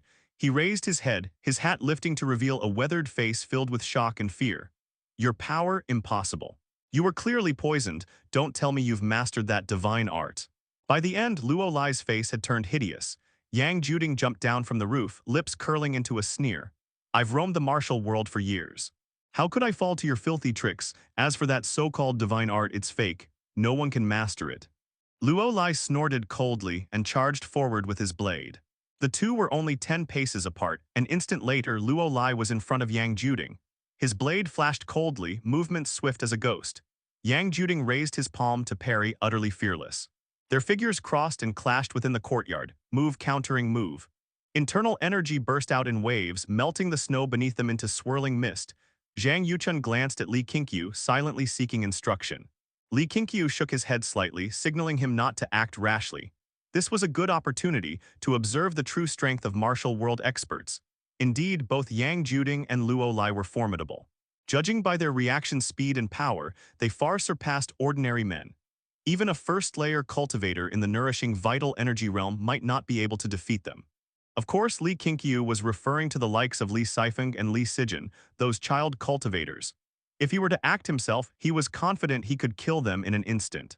Though their moves looked dazzling, Li Qingqiu could release vital energy faster. He could end the fight in one breath.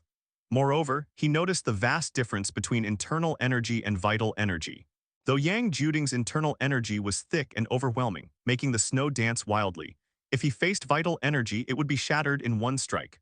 From what he could see now, even if Jiang Zheoxia hadn't broken through to the second layer of the nourishing vital energy realm, Luo Lai posed no real threat. The only danger was underestimating the enemy. After watching for a while, Zhang Yuchen's expression relaxed. As for Jiang Zheoxia, he had worn a mocking smile the entire time, clearly never taking Luo Lai seriously. After 30 rounds of fierce exchange, Luo Lai thrust out a palm. His rolling internal energy made his hand glow red-hot, while Yang Juding met the strike head-on. Boom, the collision of their energies shook the courtyard. Roof tiles trembled and windows creaked under the pressure. Luo Lai's hat flew off, his disheveled hair whipping about as he gritted his teeth. Yang Juding, however, wore a defiant smirk, certain of victory.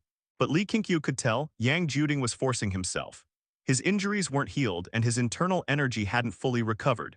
After 3 breaths of stalemate, Yang Juding swung his arm, sending Luo Lai staggering backward.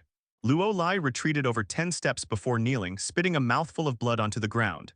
Yang Juding withdrew his stance, exuding the air of a martial grandmaster. Pointing at Luo Lai, he said coldly, "Leave. Go back and tell the Azure Sect, next time I won't show mercy." Luo Lai raised his head, one hand gripping his blade, the other wiping blood from his lips. "Let me go. Seems you're not as strong as you pretend." Yang Juding's expression darkened. "Do you want me to kill you?" Just as he spoke, his face changed drastically. Looking down, he saw red welts spreading across his palm, quickly forming blisters as though scalded by fire. "You dare block my palm? Dragon-subduing hero, have you forgotten the power of your own reputation?" Luo Lai mocked, taking a step forward. Yang Juding cursed inwardly. He had only wanted to scare Luo Lai off and take Li Qingqiu and the others to flee, but in his haste, he had grown careless. He quickly sealed an acupoint on his left arm and began circulating energy to expel the poison. Luo Lai raised his blade and advanced, just as he was about to speak. Whoosh, a piercing sound split the air. Luo Lai's eyes widened, his expression frozen. Yang Juding, standing before him, felt a sharp gust brush past his cheek, stinging like a knife. When he looked closely, a bloody hole had appeared in Luo Lai's forehead. Thud, Luo Lai collapsed backward. Yang Juding turned and saw Jiang Zhaoxia still holding his raised hand. "Too much nonsense." Jiang Zhaoxia snorted coldly. Zhang Yuchun, Li Dongyu, Li Sifeng, and Li Sijin all froze in shock. They had seen Jiang Zhaoxia's vital energy and hadn't expected him to kill without hesitation. "Are you?" Yang Juding stared at Jiang Zhaoxia, stunned, unable to speak properly. Jiang Zhaoxia glanced toward Zhang Yuchun. "Second brother, bury him." Zhang Yuchun snapped out of it and quickly nodded, instinctively moving toward Luo Lai's corpse. "Wait, check if he has anything on him first." Li Qingqiu followed him, not surprised at all. In fact, he was quite pleased with Jiang Zhaoxia's decisiveness. If Luo Lai had escaped the mountain tonight, Clear Sky Sect might have faced disaster. Killing him here was the best outcome. Yang Juding came to his senses and asked, "Why did you kill him? Aren't you afraid the Azure Sect will seek revenge?" Jiang Zhaoxia sneered, "If we didn't kill him, do you think they'd spare us? Besides, since you've joined Clear Sky Sect, anyone who comes after you is our enemy." Though he was only 15, his words carried such authority that Yang Juding was momentarily stunned. "Who exactly are you?" Yang Juding muttered in disbelief. Without turning back, Jiang Zhaoxia replied as he walked into the house, "Deputy Sect Master of Clear Sky Sect." Li Qingqiu, who was in the middle of rifling through Luo Lai's clothes, looked up and said, "Did I agree to that? When did you start making up titles?" This brat sure knew how to act impressive. Jiang Zhaoxia didn't respond and went straight inside. As he entered, Li Sifeng came out, followed by Li Dongyu and Li Sijin from the female disciples' quarters. Li Qingqiu sighed inwardly. It was obvious this was Jiang Zhaoxia's first kill. Though he'd acted calm, Li Qingqiu had noticed his killing hand trembling as he entered the house. After searching for a while, Li Qingqiu found only hidden weapons, dry rations, and a token on Luo Lai's body, nothing else. Dissatisfied, he instructed 3 of his disciples to bury the corpse. Then he turned toward Yang Juding, who was still forcing out the poison, looking dazed. "What was that secret manual he mentioned? Hand it over as repayment for saving your life tonight," Li Qingqiu said. Yang Juding sighed. "That manual's fake, it doesn't work. Hand it over." "Wait."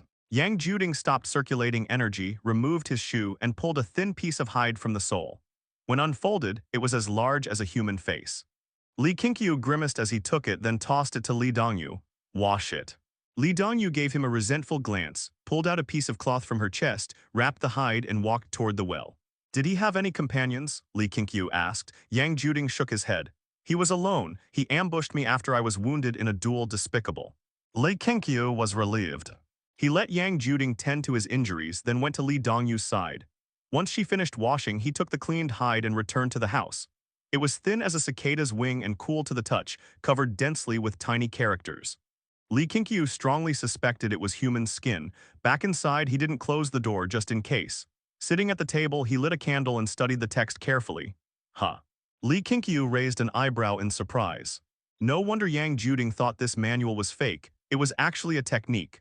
The text didn't explain how to absorb energy, only how to circulate it, and the acupoints differed from martial ones.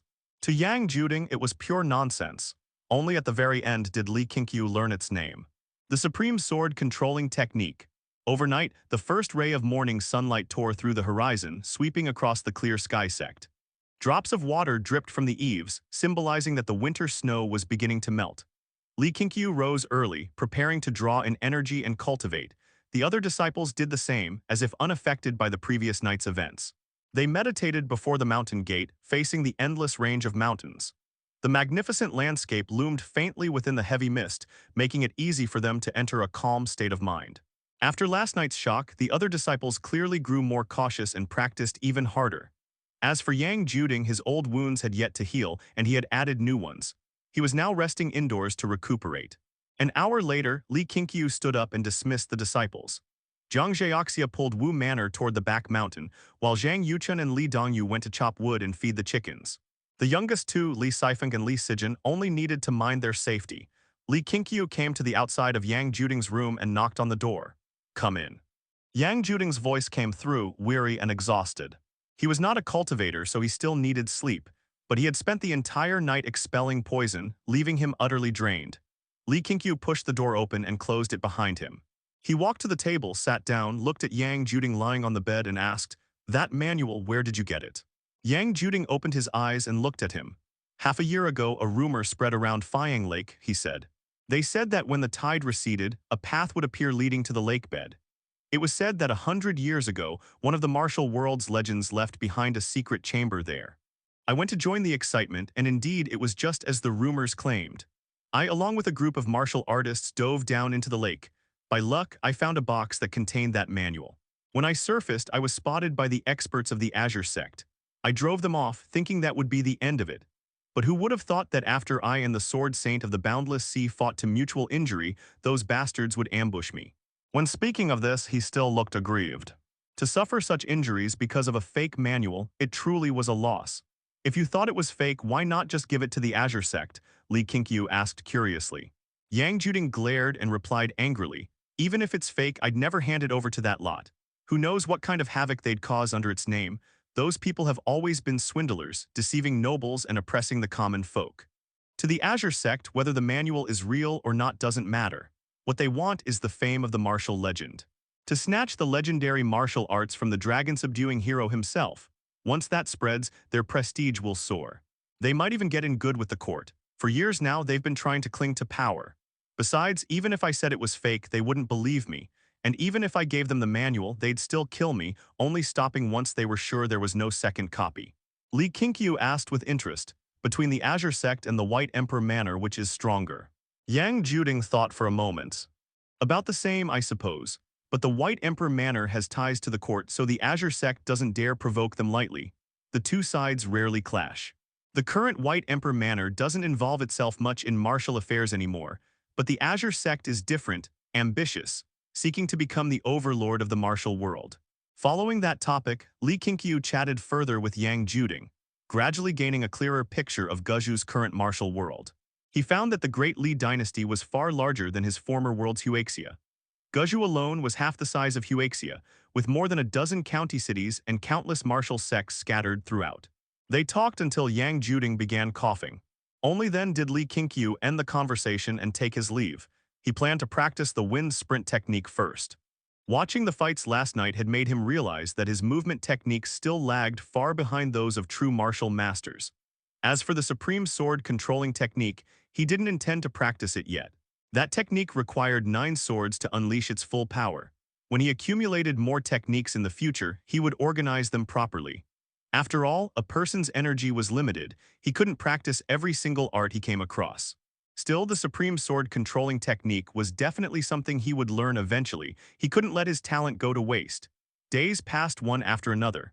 After several days, most of the snow in the mountains had melted. Yang Juding could finally step outside again. He no longer dared to pester Wu Manor, nor did he dare mention the bet with Zhang Zheoxia. Soon, his attention shifted to Li Sifeng and Li Sijin. Though those two children were young, they showed remarkable potential for martial arts. He couldn't help muttering to himself, this Clear Sky Sect was truly strange, it had far too many prodigies. Half a month later, Zhang Yuchun finally couldn't hold back any longer.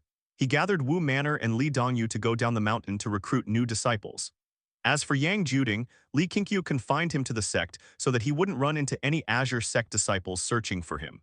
Yang Juding had no objection, he was thinking the same. That night, Zhang Yuchun and the others returned with 7 children, 6 boys and 1 girl, the oldest no more than 13, the youngest only 6. After a simple initiation ceremony, Li Qingqiu examined their aptitude panels and found that all of them had terrible qualifications and poor comprehension, not even worth mentioning. He couldn't help sighing inwardly. His master had truly left him quite the foundation. Judging by Lin Zunfeng's way of selecting people, the man must have had big ambitions. It was just a pity that his obsession with immortality had clouded his judgment. Li Qingqiu arranged for the new disciples to stay separately by gender, sharing rooms with the senior disciples. None of them minded, on the contrary. Li Dongyu, Li Sifeng, and the others seemed rather excited. After all, they were considered seniors now.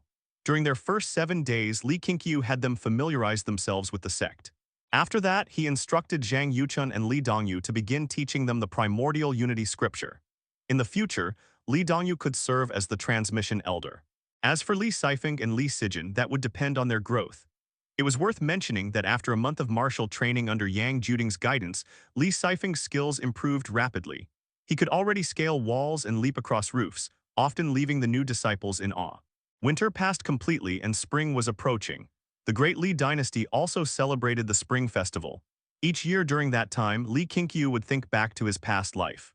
That afternoon, Li Qingqiu sat in the courtyard resting after practicing the wind sprint technique. He was a bit tired but in good spirits, watching as the disciples busied themselves with chores.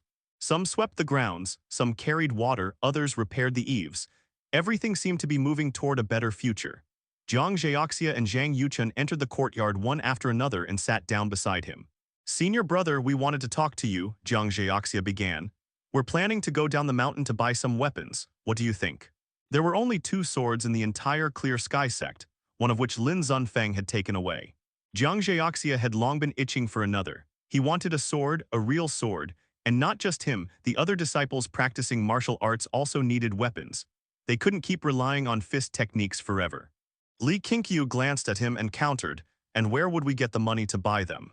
Zhang Yuchun quickly said, "We're planning to perform sword arts in town for donations. Senior brother, if the sect wants to truly rise again, we need funds. I also plan to take this opportunity to spread Clear Sky Sect's name. Later, we can earn more silver by helping people resolve problems or deal with troublemakers. We really do need money, just feeding 8 more mouths is already straining our supplies." Helping people resolve problems was how many martial sects began. Put bluntly, it was acting as hired fighters. And fame attracted disciples. More people would want to join once they became known. Li Qingqiu had originally planned to lay low for a few years, but Zhang Yuchun's words made sense. Besides, they weren't picking fights with major sects. With Jiang Zhaoxia and Zhang Yuchun's strength, they could take care of themselves. "Fine," Li Qingqiu said, "but remember, when you're outside, be cautious. Don't grow arrogant because of your skills and never provoke others lightly." He trusted them to act together. Jiang Zhaoxia snorted, "You think we're still children?" Zhang Yuchun nodded seriously, "Don't worry, senior brother. I'll keep an eye on third brothers." Jiang Zhaoxia cast him a resentful glance, but Zhang Yuchun stared straight ahead, pretending not to notice. After chatting for a while, Jiang Zhaoxia couldn't wait any longer. The nearest town was still a 2-day journey away. Spending a night in the wilderness was unavoidable. Li Qingqiu helped them prepare dry rations and water flasks, then watched them depart. Standing at the mountain gate, he watched the 2 brothers' departing figures and couldn't help recalling Lin Zunfeng's departure. He called out, "Make sure to return before the new year." "Don't worry, senior brother." Zhang Yuchun turned back, waving brightly, while Jiang Zhaoxia did not look back. Even after the 2 figures disappeared into the forest, Li Qingqiu's gaze lingered. "Don't worry," said Yang Juding, walking up beside him with a smile. "That Jiang kid is a tough one and Zhang Yuchun isn't weak either. With those 2 going down the mountain, I'm more worried for the fools who cross them." He meant it. Jiang Zhaoxia was terrifyingly fierce. In recent days, he had often challenged Yang Juding for sparring to gain real combat experience. Without using vital energy, Yang could easily suppress him, but Jiang's progress was astonishing. Later, every move he made became deadly, leaving Yang cold with fear. That boy was destined for greatness. Li Qingqiu had agreed to their trip mostly because he'd witnessed Jiang Zhaoxia's duels with Yang Juding firsthand. Yang had taught him plenty of martial experience. Li Qingqiu smiled and said, "Can't help it. It's their first time leaving the mountain. I'd be worried no matter what." With that, he turned and walked back into the sect. Yang Juding turned to watch him and asked, "Sect Master, when will you let me experience your swordsmanship? That kid Zia said your sword talent's even higher than his." Without turning around, Li Qingqiu replied, "Forget it, I don't like fighting." Yang Juding watched his back, feeling that this sect master grew ever more mysterious. In the following days, Li Qingqiu remained uneasy, fearing that Zhang Yuchun and Jiang Zheoxia might run into trouble, yet he never voiced his concern to anyone. Finally, on the eve of the new year at dusk, the two returned. "Senior brother, we're back, come help us." Zhang Yuchun's voice came from the direction of the mountain gate, and everyone immediately rushed over. Li Qingqiu moved the fastest. When he arrived and saw them clearly, he finally let out a sigh of relief. Zhang Yuchun and Jiang Zheoxia each carried a shoulder pole. Several weapons jutted from their bundles, glinting with a metallic sheen. Both men appeared whole and unharmed, so that was what they needed help with. Li Qingqiu had thought they were injured. He turned and instructed the disciples who had followed to lend a hand but stayed where he was. How could the sect master do such heavy work? His gaze shifted behind Zhang Yuchun, where a small beggar followed them, filthy and emaciated, with disheveled hair and an indeterminate gender. How come they even brought someone back with them? Li Qingqiu felt surprised, though his face remained calm and unchanged. He had taken in 7 disciples before, yet none of them had managed to cultivate even a trace of vital energy. This had greatly dampened his desire to recruit more people. The path of immortal cultivation was not one meant for everyone. Those unable to cultivate immortality could easily become a burden to the Clear Sky Sect, so recruiting disciples in the future had to be done with extreme caution. After unloading his shoulder pole, Zhang Yuchun quickly stepped before Li Qingqiu, panting as he said, "Senior brother, there was a military rebellion in Guzhou. We met many refugees along the way. That child behind us followed for 100 li. We couldn't bear to drive him off. As third junior brother said, if he has such perseverance, he'll surely accomplish something in martial arts. 100 li, that was no small feat. Let alone such a small child. Even an adult would collapse after walking that far continuously, not to mention climbing the mountain afterward." Li Qingqiu glanced at the little beggar. Seeing that the child could still stand, he silently nodded, quite impressive. He then asked, "Why was there a rebellion? You didn't run into trouble on the road, did you?" Zhang Yuchun replied, "No trouble. Because the army was running rampant, even bandits were scarce. Only after entering the city did we learn that the world hasn't been peaceful these past years. The officials are neglectful and famines are spreading everywhere." Li Qingqiu felt sympathy for such turmoil but could do nothing about it. He curiously asked, "Then how did you have the money to buy all these weapons? Don't tell me you robbed someone." Zhang Yuchun raised his thumb toward Jiang Zheoxia and smiled, "Thanks to third junior brother." His swordsmanship caught the attention of a noble family in the city. Their young master wanted to recruit him into their manor, but he refused. They rewarded him with a large bag of money instead and said they'd visit the Clear Sky Sect in the future. "You just accepted it for nothing." "Of course not. We promised that if their family ever faces trouble, as long as they send someone with a letter to the Clear Sky Sect, we'll help them to the best of our ability." "That's better. Favors work like this. Mutual exchange strengthens ties. Since they were generous, it's worth befriending them given our current circumstances." Li Qingqiu nodded in approval. He agreed with the promise made by Zhang Yuchun and the others. One shouldn't owe others without reason, and this was also a good opportunity for the Clear Sky Sect to make a name for itself. If the Clear Sky Sect left behind by Lin Zunfeng had been a major sect with solid foundations, they wouldn't have had to descend the mountain at all. Up here, resources were limited, and recruiting disciples was difficult. Eventually, venturing into the world became unavoidable. Li Qingqiu also needed the sect's growth to strengthen himself. Over this period, he had realized that his own cultivation aptitude was far inferior to Jiang Zheoxia's. He visited the subterranean spiritual lake every other day, yet he still hadn't broken through the second layer of the nourishing vital energy realm. However, since he had once been able to copy fate traits, he believed he could do so again. His heart remained full of hope. He was far from discouraged.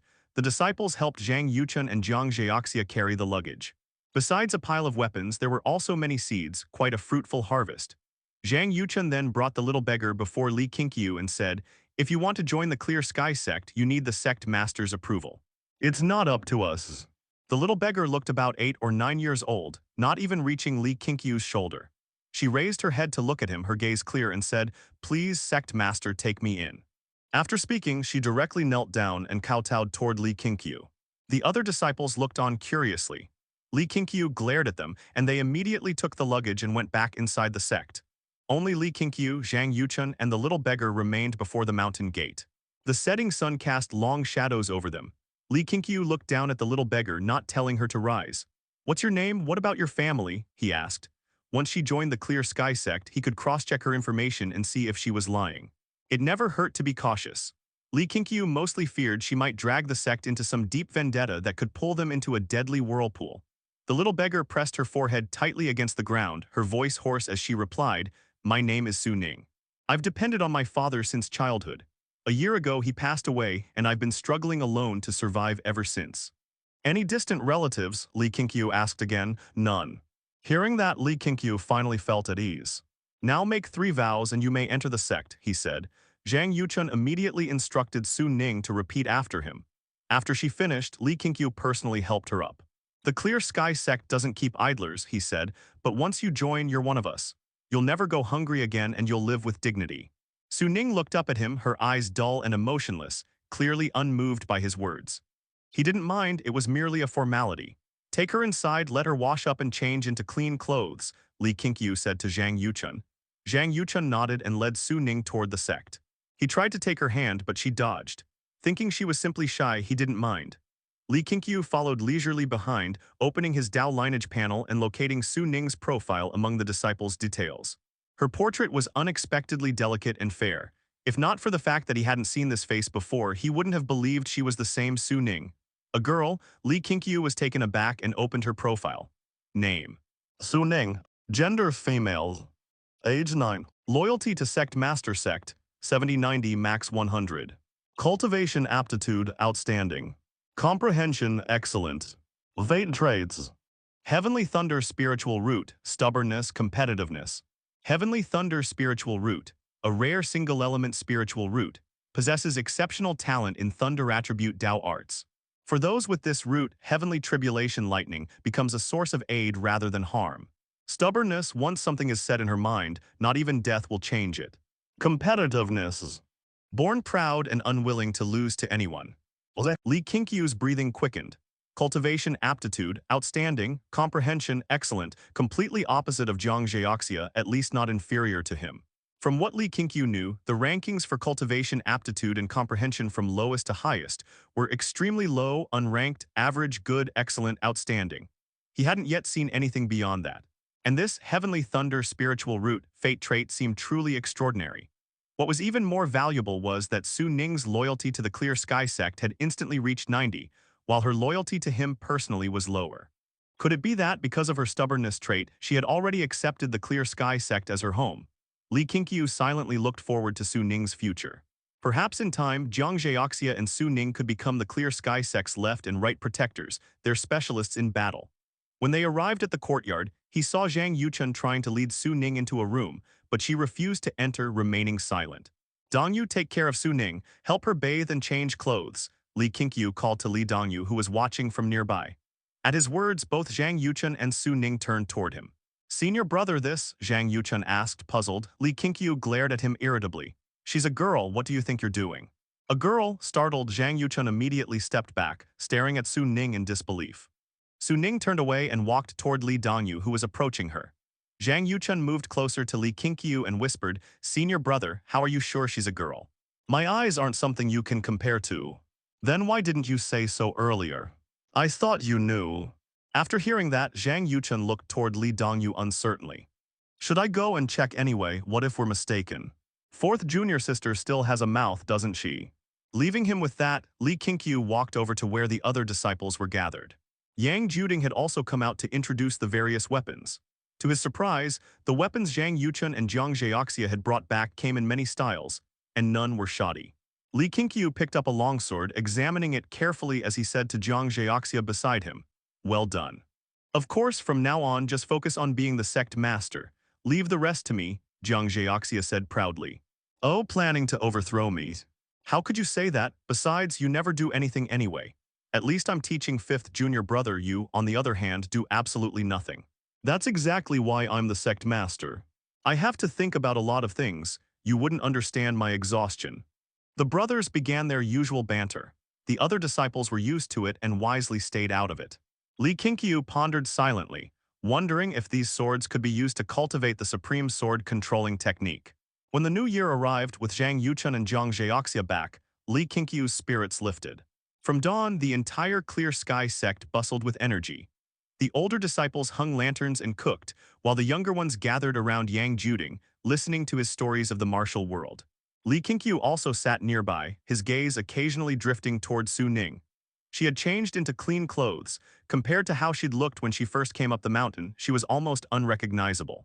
Though still gaunt with heavy eye bags, one could tell she was the same person shown on the Dao Lineage panel. Su Ning sat in the back, listening quietly to Yang Juding's tales, not yet mingling with the other disciples. Li Qingqiu reached for a roasted corn cob on the plate beside him and called out, "Su Ning, come here." She turned toward him, her eyes instantly drawn to the corn in his hand. After a moment's hesitation, she stood and timidly walked over. When she reached him, Li Qingqiu said nothing, simply handed her the corn. "Thank you," Su Ning whispered, taking it. Just as she turned to leave, Li Qingqiu added, "Sit here beside me, you'll hear the story better." Su Ning glanced at him. Seeing he was focused on the storyteller, she quietly sat down beside him and began nibbling the corn. "Wow!" Before long, cries interrupted the peace.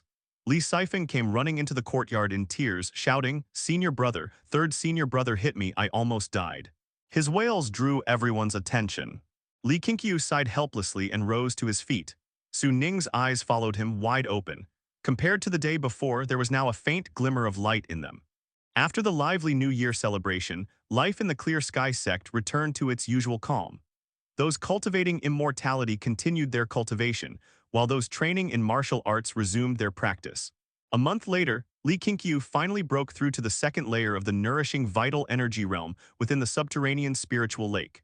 Feeling the vital energy in his body multiply several times compared to before, he couldn't help but sigh at the difference in aptitude between himself and Qingxiao. Although the disciples took turns coming to the subterranean spiritual lake, in truth, he came the most often. The other disciples had no objections. Qingxiao even hoped he would come daily since he himself had little to do.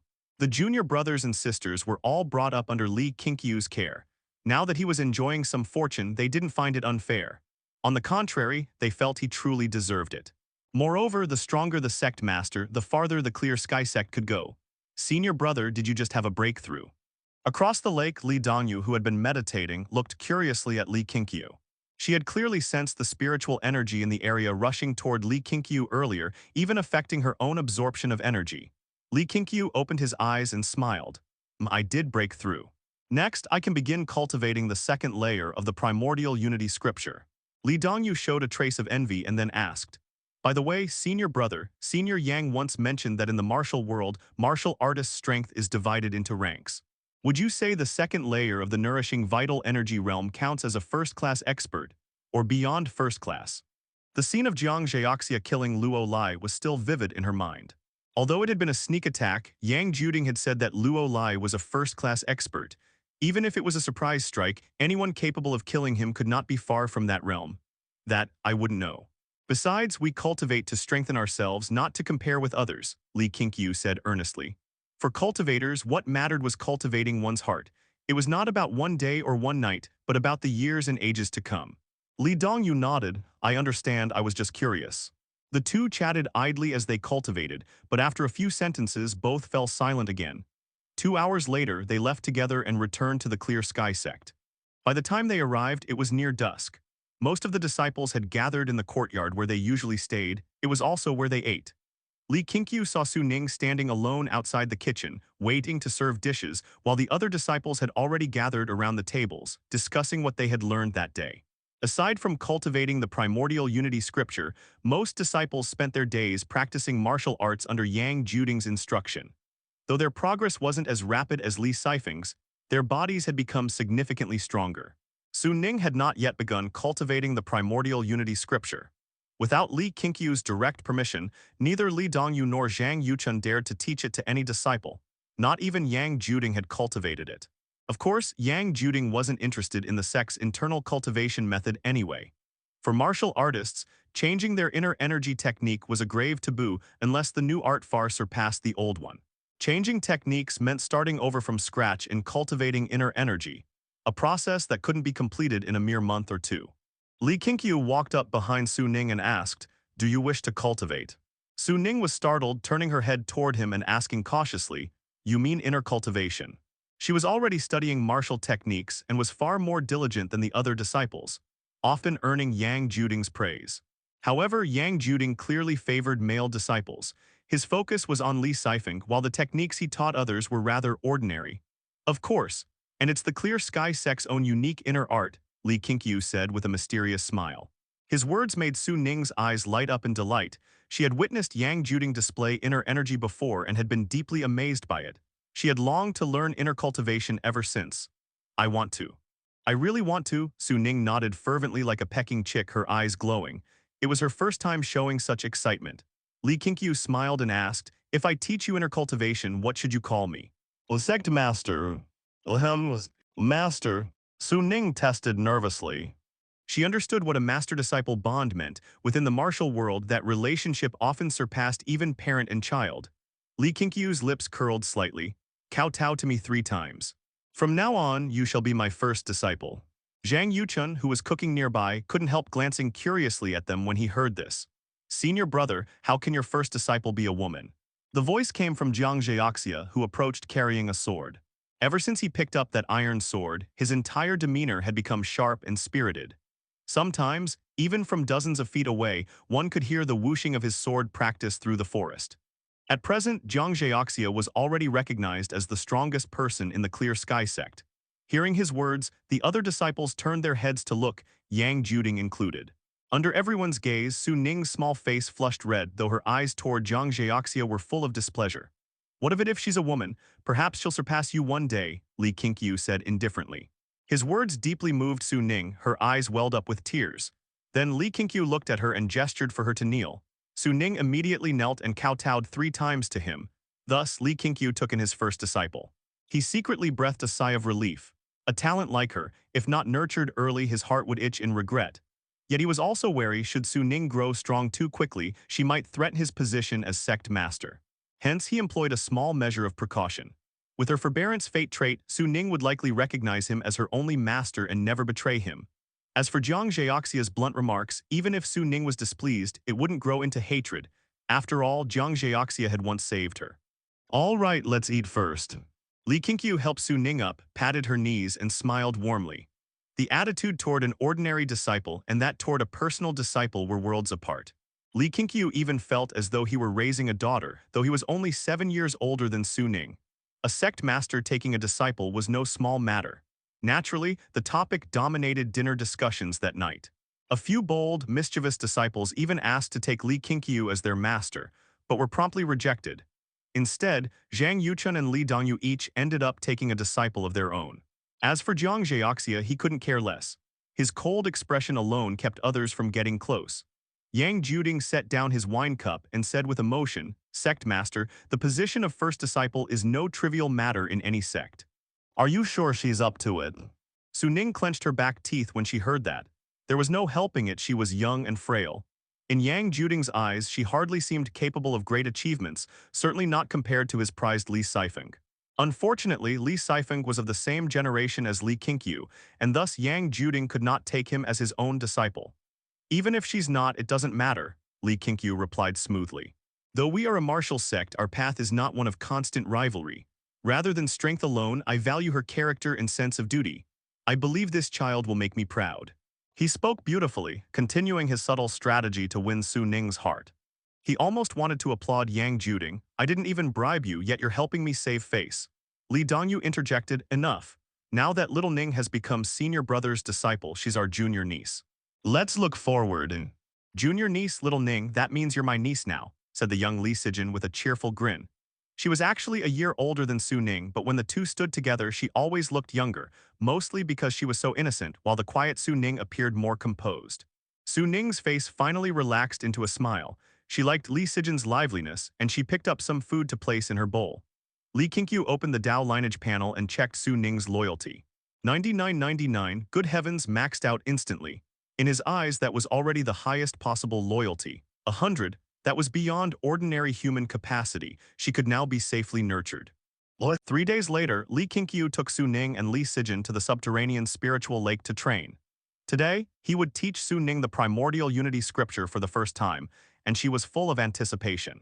The 2 young girls chattered endlessly, but Su Ning was eager to begin cultivating, quickly drawing the restless Li Sijin into focus as well. Sure enough, Su Ning's speed in generating vital energy was astonishing. With the lake's spiritual blessing, she managed to produce a trace of vital energy within just 1 hour, leaving Li Qingqiu utterly shocked. Not just her, even Li Qingqiu, who had mentally prepared himself, was stunned. Turning to Li Qingqiu, Li Qingqiu said, "Don't tell anyone about this. If someone asks, say she took an entire day to cultivate her inner energy." "Why?" Li Qingqiu asked blankly. "I'm afraid your third senior brother will be upset." At that, Li Qingqiu immediately pictured Jiang Zhaoxia's grumpy face and nodded in agreement. She also thought third senior brother was petty and quick to anger. Even with Li Qingqiu's warning, Su Ning's accomplishment of cultivating vital energy within a day still astonished Zhang Yuchun and the others. Cultivators had sharp senses for vital energy. Yang Juding and the outer disciples didn't notice, but Li Qingqiu's junior siblings did the moment they saw her. Their view of Su Ning began to change, even Jiang Zhaoxia's. However, Jiang Zhaoxia's attitude only softened slightly. In his opinion, Su Ning's success was mostly due to the subterranean spiritual lake. Had she trained elsewhere, she would never have been faster than him. Su Ning's success filled Li Qingqiu with greater hope for the Clear Sky Sect's future. In the days that followed, the 7 disciples recruited from the nearby village still failed to cultivate any vital energy, so Li Qingqiu let them focus on martial training instead. The subterranean spiritual lake couldn't be easily exposed, and too many people there would affect his and his juniors' cultivation. Days passed and spring turned into summer. Li Qingqiu had just passed his 17th birthday. His junior siblings all thought his birthday was in autumn. He never corrected them, as he didn't like making a spectacle of his own celebration.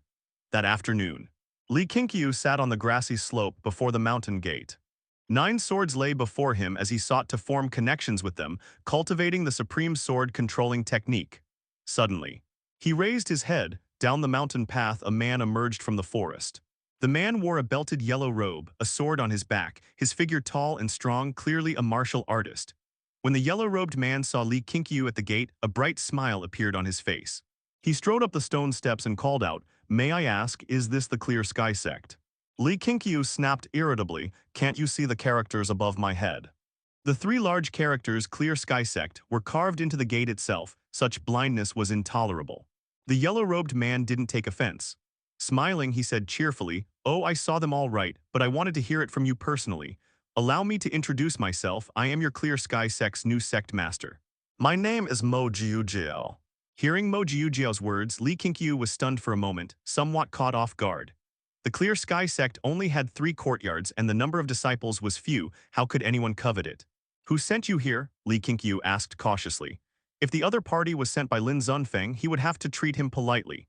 But if he was unrelated to Lin Zunfeng and came to seize the Clear Sky Sect by force, then too bad. As he spoke, Li Qingqiu's right hand brushed over the 9 swords before him, his gaze fixed tightly on Mo Jiujiao. Mo Jiujiao walked toward Li Qingqiu with a smile. "Your master, Lin Zunfeng, announced his retirement at the martial gathering in Xiaoyao County, saying he would wash his hands in the Golden Basin and withdraw from the martial world.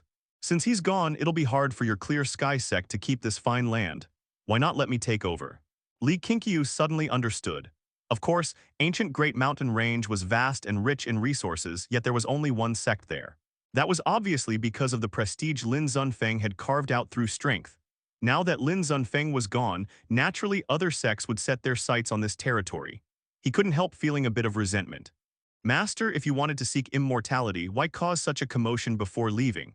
But on second thought, perhaps Lin Zunfeng was worried that old enemies might come for revenge. If it were one of Lin Zunfeng's enemies, they wouldn't waste words, they'd simply start a massacre. So this Mo Jiujiao was merely here to seize the Clear Sky Sect. Li Qingqiu asked, "If you become the Sect Master, what benefit do we disciples get?" Mo Jiujiao grinned. "Naturally, you'll become my disciples. To tell the truth, I come from the 7 Peaks Alliance. Once I become the Clear Sky Sect Master, your sect will join the Alliance. You'll gain its protection. This is a rare blessing. You must know, in the martial world, battles over territory are always bloody." After hearing that, Li Qingqiu nodded slightly. What he said made sense. Yes, blood is always spilled for territory.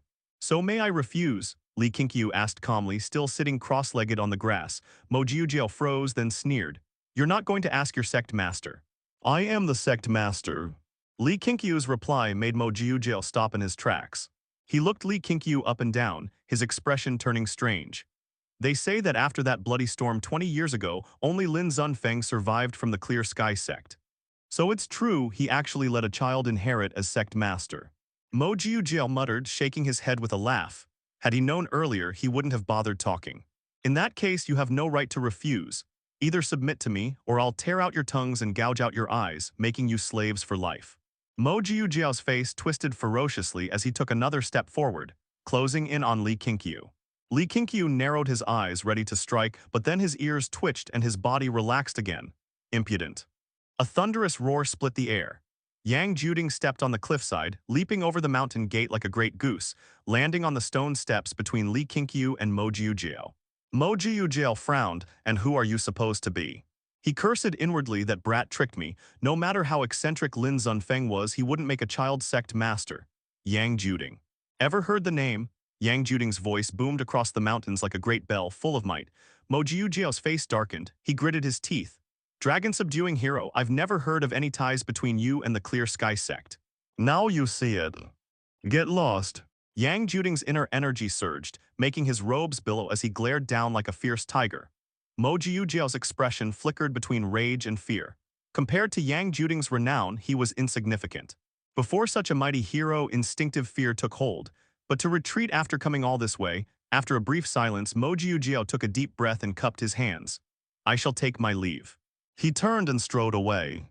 Yang Juding, kill him. Li Qingqiu's cold voice came from behind. Hearing this, Mo Jiujiao's face changed drastically and he quickened his pace. Yang Juding was taken aback. He turned to Li Qingqiu, only to see the youth's icy expression. It made his heart tremble. It was his first time seeing Li Qingqiu with such eyes. This is an order, executed immediately.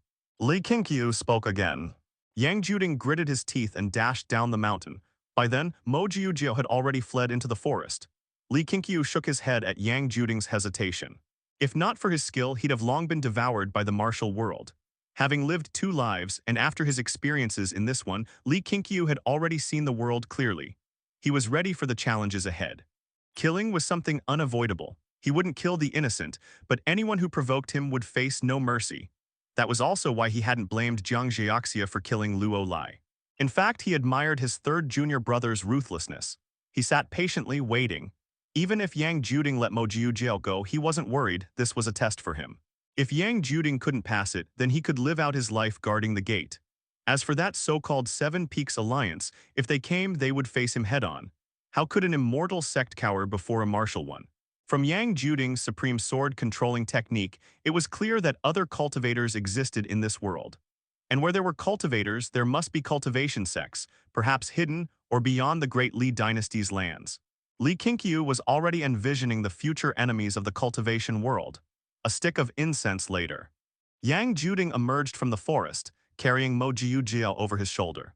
Mo Jiujiao's limbs hung limply, his body like a sack of mud, with a gory wound on his back. Yang Juding's hair was slightly disheveled as he approached and dropped the body before Li Qingqiu. Li Qingqiu glanced down. Mo Jiujiao wasn't dead, only unconscious. What happens if you let him live? Li Qingqiu asked. Yang Juding's face hardened. He'll bring more people. He said he came from the Seven Peaks Alliance to seize the Clear Sky Sect. Li Qingqiu continued, his tone carrying displeasure directed at Yang Juding. The Sect Master's words didn't carry weight. He'd said to kill him. At the mention of the Seven Peaks Alliance, Yang Juding's eyes flickered. He had trained for 20 years and had extraordinary hearing, but earlier he'd only caught Mo Jiujiao's threats, not his background. Taking a deep breath, Yang Juding raised his right foot and stomped hard on Mo Jiujiao's back. Mo Jiujiao's eyes snapped open, blood spraying from his mouth dead. Li Qingqiu gave a final glance, confirming the death, then gathered his 9 swords, stood up and turned to leave, saying, "Bury the body, clean the ground." Yang Juding watched Li Qingqiu depart, feeling conflicted. He had actually been intimidated by a youth. This kid isn't simple, no wonder he can suppress Jiang Zhiaxia. As he sighed, another thought hit him. Wait, I came here to help, so why do I feel like I'm being punished, having to bury corpses and scrub the ground? Despite his indignation, he obediently lifted the corpse. Just then he saw Jiang Zhiaxia and Wu Manor walking out from the forest below. He froze, then broke into a cold sweat. If he hadn't caught Mo Jiujiao earlier and the man had run into Jiang Zhiaxia instead, he'd have died for sure. If that had happened, he truly would have disobeyed the Sect Master's order. Yang Juding's thoughts grew complicated. He realized Li Qingqiu's depth was far greater than he'd imagined. The most terrifying thing was, with Jiang Zhiaxia present, even if Li Qingqiu punished him, he couldn't resist. Li Qingqiu didn't bother hiding Mo Jiujiao's death. First, because Yang Juding's roar had already been heard by many disciples. Second, he wanted to set an impression, to show them that the Clear Sky Sect could kill, that they weren't just some small reclusive sect cultivating in the mountains. As for whether the matter would reach the authorities, he wasn't worried. In this world, there were no surveillance devices. Alive, see the man; dead, see the corpse. Besides, what sect in the martial world hadn't risen atop a mountain of corpses? 7 days later, the disciples had already put the incident behind them. The breeze was gentle and the weather pleasant. In the forest, Li Qingqiu and Jiang Zheoxia sat facing each other. Li Qingqiu crossed his arms over his chest, looking smug. Jiang Zheoxia held the parchment containing the supreme sword-controlling technique, his eyes shining. After reading, he looked up and asked, "You're really willing to give me such a supreme art? As the Sect Master, aren't you afraid to keep a hand hidden?" He was deeply moved. It seemed Li Qingqiu hadn't grown wary of him despite his new title. Li Qingqiu said irritably, "Do I look like that kind of person? I want you to always be the strongest in the Clear Sky Sect. You promised to assist me all your life, don't you dare run halfway." Jiang Zheoxia chuckled, "I used to want to run, now I don't." "Don't worry, I'll always have your back." Li Qingqiu had long come to terms with it. For now, it was almost impossible for him to surpass Jiang Zheoxia. Rather than compete, he'd let Jiang Zheoxia grow as fast as possible. Once the Clear Sky Sect rose to the next level and he could copy fate traits again, that would be his chance to overtake. Letting Jiang Zheoxia be the sect's strongest openly was fine. He himself would be the Clear Sky Sect's ultimate hidden card. Li Qingqiu also had a competitive heart, though it hadn't yet manifested as a fate trait. "By the way, senior brother, have you mastered it yet?" Jiang Zheoxia asked curiously. Li Qingqiu smirked proudly. "Of course. I only needed one look." Jiang Zheoxia felt the pressure rise. He didn't doubt him. His senior brother's talent in swordsmanship was indeed terrifying. He lowered his gaze to the parchment and sighed. "Senior brother, though martial cultivation borrows from the world's energy, I've always felt that the aura we absorb is different. Those who train in inner energy can't even sense it. Yang Juding doesn't even know what aura is." "Why is that?" Li Qingqiu groaned inwardly. "This junior is too perceptive, it's a problem." He raised an eyebrow. "You're asking me, who should I ask then? Fine, cards on the table. We're not practicing martial arts, we're cultivating immortality." Jiang Zheoxia rolled his eyes. "Senior brother, can you be serious for once?" Just then Li Qingqiu came running into the forest. Jiang Zheoxia reacted quickly, tucking the parchment away. "Senior brother, third brother, come quick." Second brother found a whole nest of baby eagles. Li Qingqiu called out excitedly, stopping and waving at them from afar.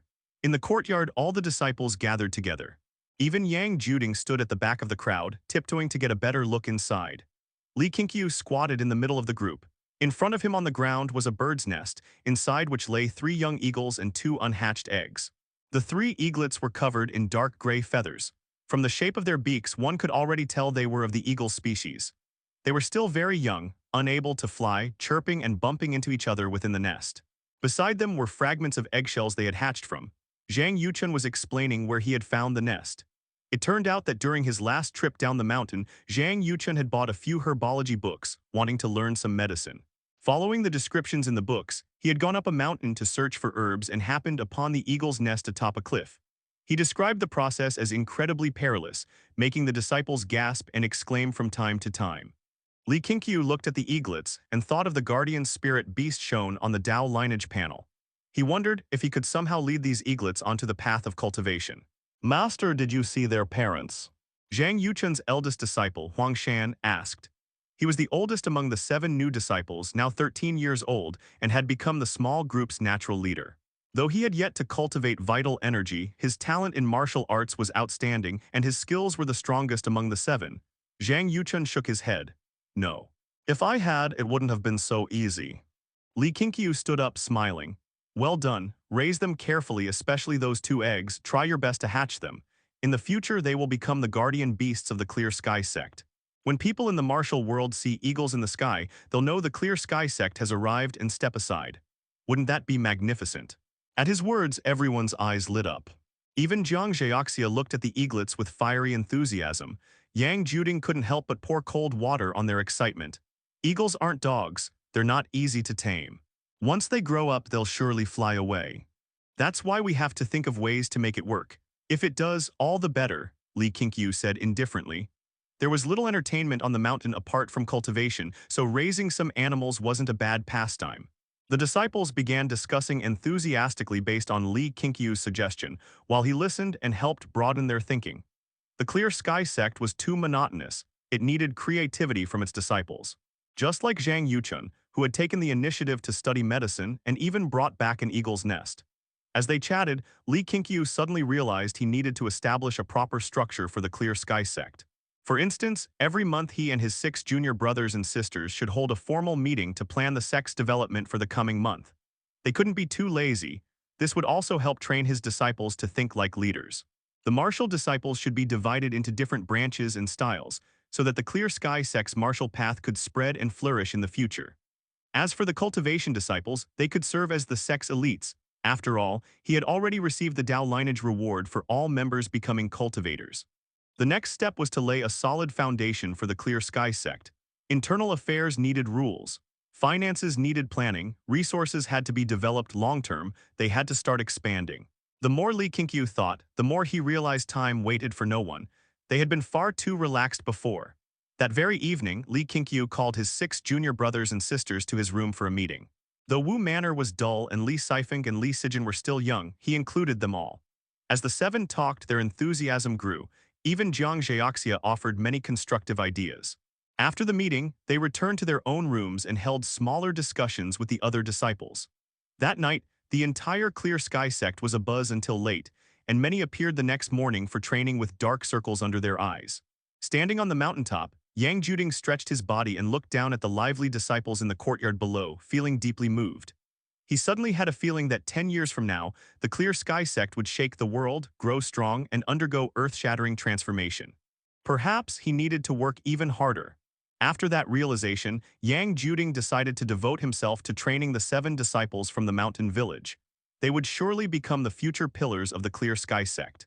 As for Su Ning, he couldn't teach her even if he wanted to these days. The girl only listened to Li Qingqiu. In the following days, the disciples expanded their training grounds. Practicing martial arts only within the 3 courtyards was no longer enough. They began training in the forests at the foot of the mountain, and Yang Juding personally instructed them one by one. Yang Juding's changed attitude satisfied Li Qingqiu, who began to see him in a new light. In the blink of an eye, 3 months passed. The weather grew hot. The ever-mischievous Li Sifeng lay resting under a tree, unable to quiet his mind. This was halfway up the mountain, about 200 zhang from the sect's summit. He trained here alone, following his senior brother's instruction, not to let Yang Juding or the others see him practicing the wind sprint technique. Li Sifeng had been cultivating the wind sprint technique for half a month but still couldn't grasp its essence. He was on the verge of giving up. Not cultivating really feels better. The young Li Sifeng rested his head on his hands and sighed sincerely. He crossed one leg over the other, his small foot swinging idly. He felt his current life was great, carefree, with plenty of fun things to do every day. Today, he wanted to dig out a rat's nest. That big rat he'd seen before had escaped, and he hadn't forgotten about it. From the distance came voices. Li Sifeng sat up, peering ahead. He saw 2 figures walking toward him from afar, one old, one young, dusty from travel, brushing aside the grass along the path. "Hey, there's a child over there." The youth in coarse clothes pointed at Li Sifeng in surprise. The old man behind him was tall and broad, carrying a pack on his back. Though his hair was white, his bearing was still sturdy and vigorous.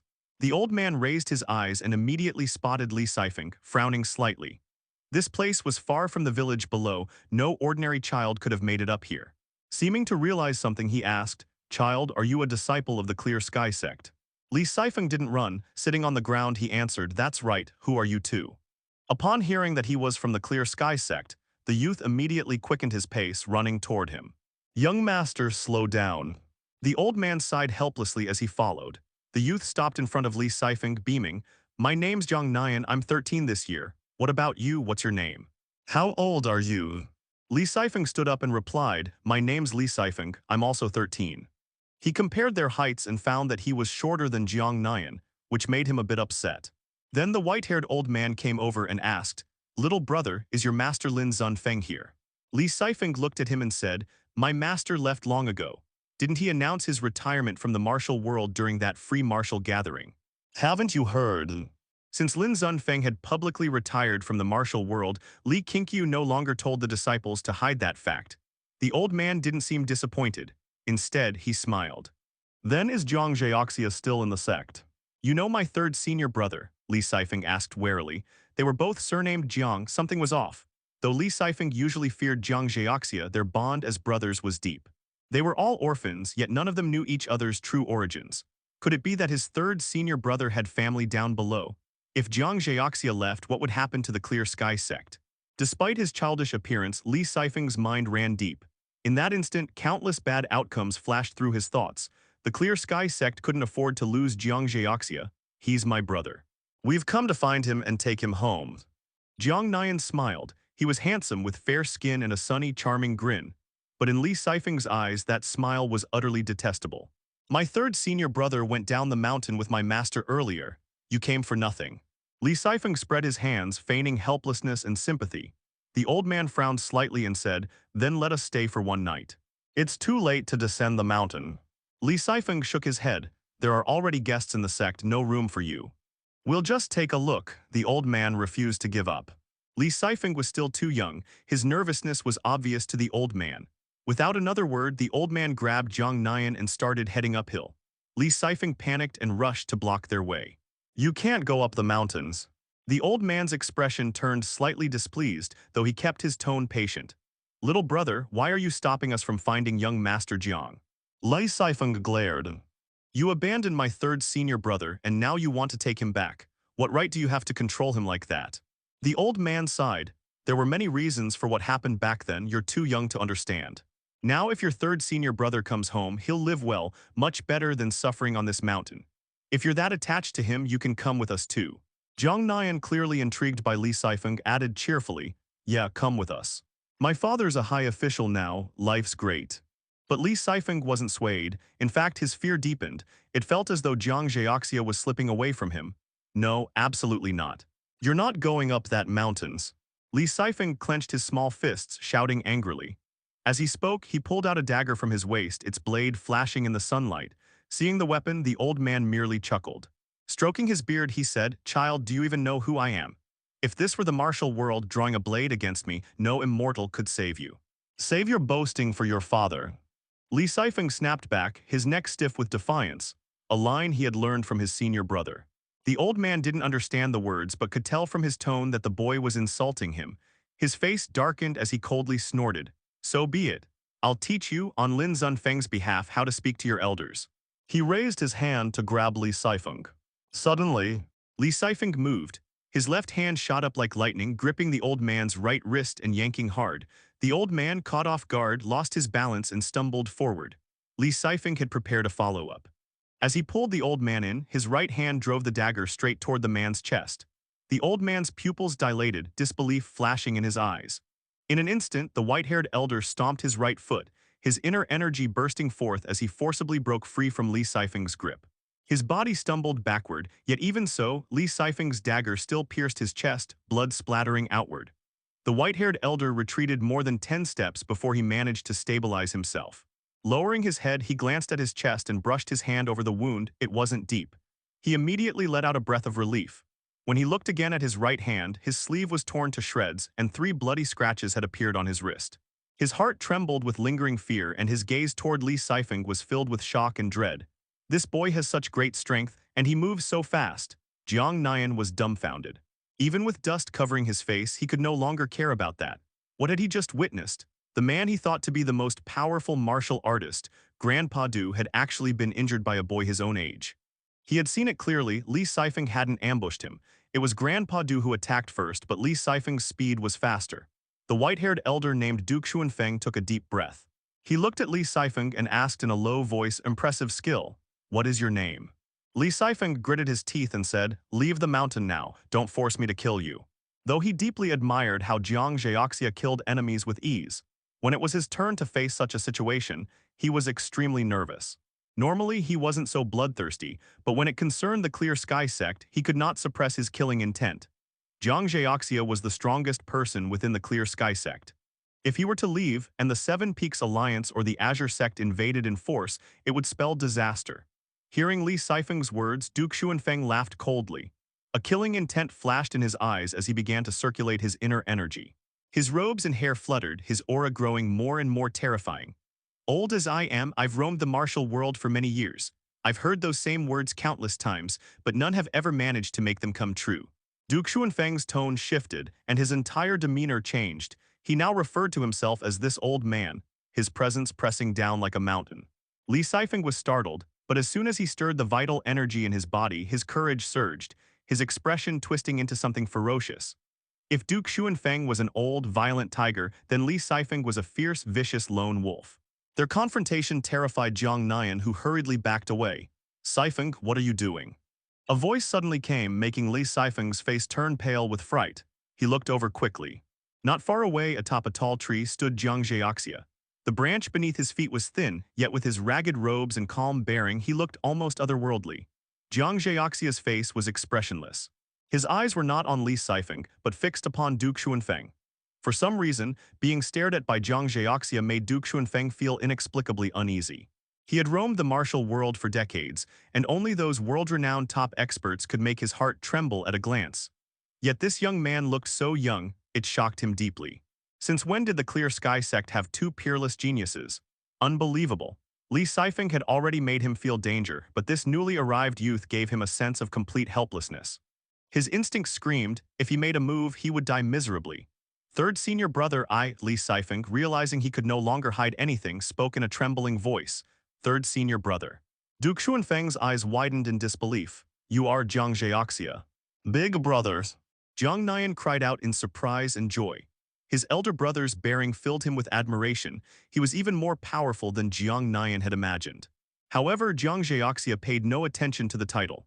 His eyes remained locked on Duke Xuanfeng as he said coldly, Sifeng, I asked you a question.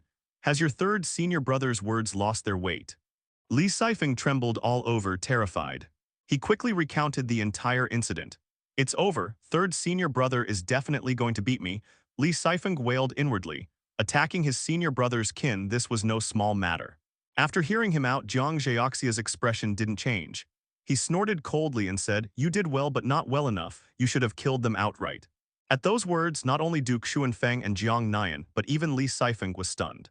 But they came for you, and that kid is your younger brother, Li Sifeng swallowed and spoke cautiously.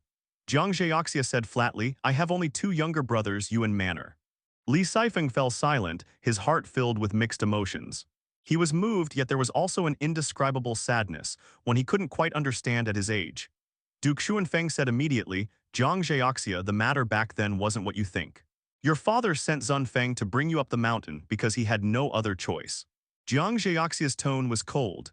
I don't care what he thought, I only believe what I saw, what I remember. He drew his sword from his waist, pointed it at Duke Xuanfeng and continued, this is your last chance. Duke Xuanfeng's face turned ugly. He could only grit his teeth and say, young master, let's go. Jiang Nian quickly followed him. The two left in haste without looking back. Jiang Zheoxia sheathed his sword and leapt lightly from the tree, landing gracefully in front of Li Sifeng. As he descended, a faint wind swirled around him. Wind sprint technique. Li Sifeng asked curiously. Jiang Zheoxia raised his hand and knocked him on the head. Your cultivation is shallow, your body still undeveloped. When you meet a strong enemy again, strike to kill, don't drag things out. Li Sifeng rubbed his head and asked doubtfully, third senior brother, you really wanted me to kill them? How ruthless this third senior brother. For the first time, Li Sifeng felt admiration toward Jiang Zheoxia. He wanted to become like him. Of course. Jiang Zheoxia turned and walked away. Li Sifeng quickly followed. In the distance, Jiang Nian, being led away by Duke Xuanfeng, glanced back. Strangely, Jiang Zheoxia and Li Sifeng looked more like true brothers. The sunlight pierced through the trees, and their figures soon disappeared from sight. In the courtyard, Li Qingqiu was writing at his desk, while Li Dongyu stood beside him, fanning him to ease the heat. Though sweat drenched her forehead, she showed no sign of fatigue, her gaze never left him. Out of the corner of his eye, Li Qingqiu noticed Jiang Zheoxia and Li Sifeng returning, but paid them little mind, busy as he was writing the primordial unity scripture. Jiang Zheoxia walked straight over and told him everything that had happened. After listening, Li Qingqiu glared at Li Sifeng and scolded, well, you've grown bold, haven't you? Acting first and reporting later. Li Dongyu also looked at Li Sifeng with newfound respect. She hadn't expected their youngest junior brother to be so ruthless. He never showed it before. Li Sifeng said aggrievedly, I was afraid third senior brother would leave with them. Jiang Zheoxia snorted. There was no misunderstanding in what happened back then, My father forced my mother to death just to marry a noble's daughter. He even tried to abandon me. If Master hadn't appeared in time, I would have been killed by his disciples. I'll never return. Senior brother, don't worry, I will always stand by you.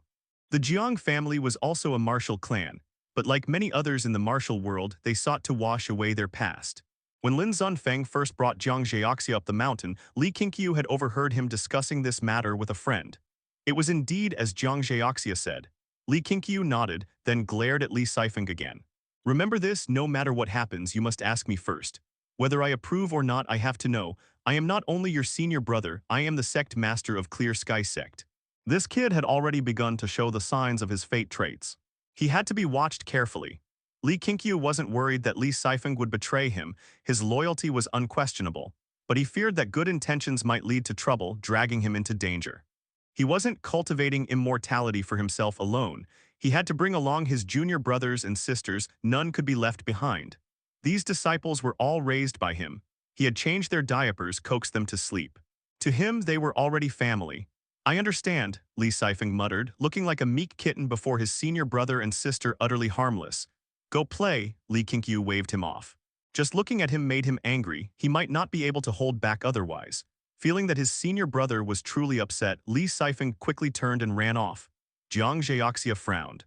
Senior brother, since the Jiang family came to us, I doubt it's only for me. They're likely targeting Clear Sky Sect as well. Though the Clear Sky Sect was small, its territory was vast, easy to attract unwanted attention. Li Qingqiu nodded. I know, we'll meet whatever comes, soldiers at the gates, water with earth.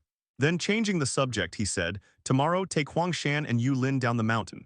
Buy some cloth and invite a tailor up here. I plan to make sect robes for everyone, don't be stingy.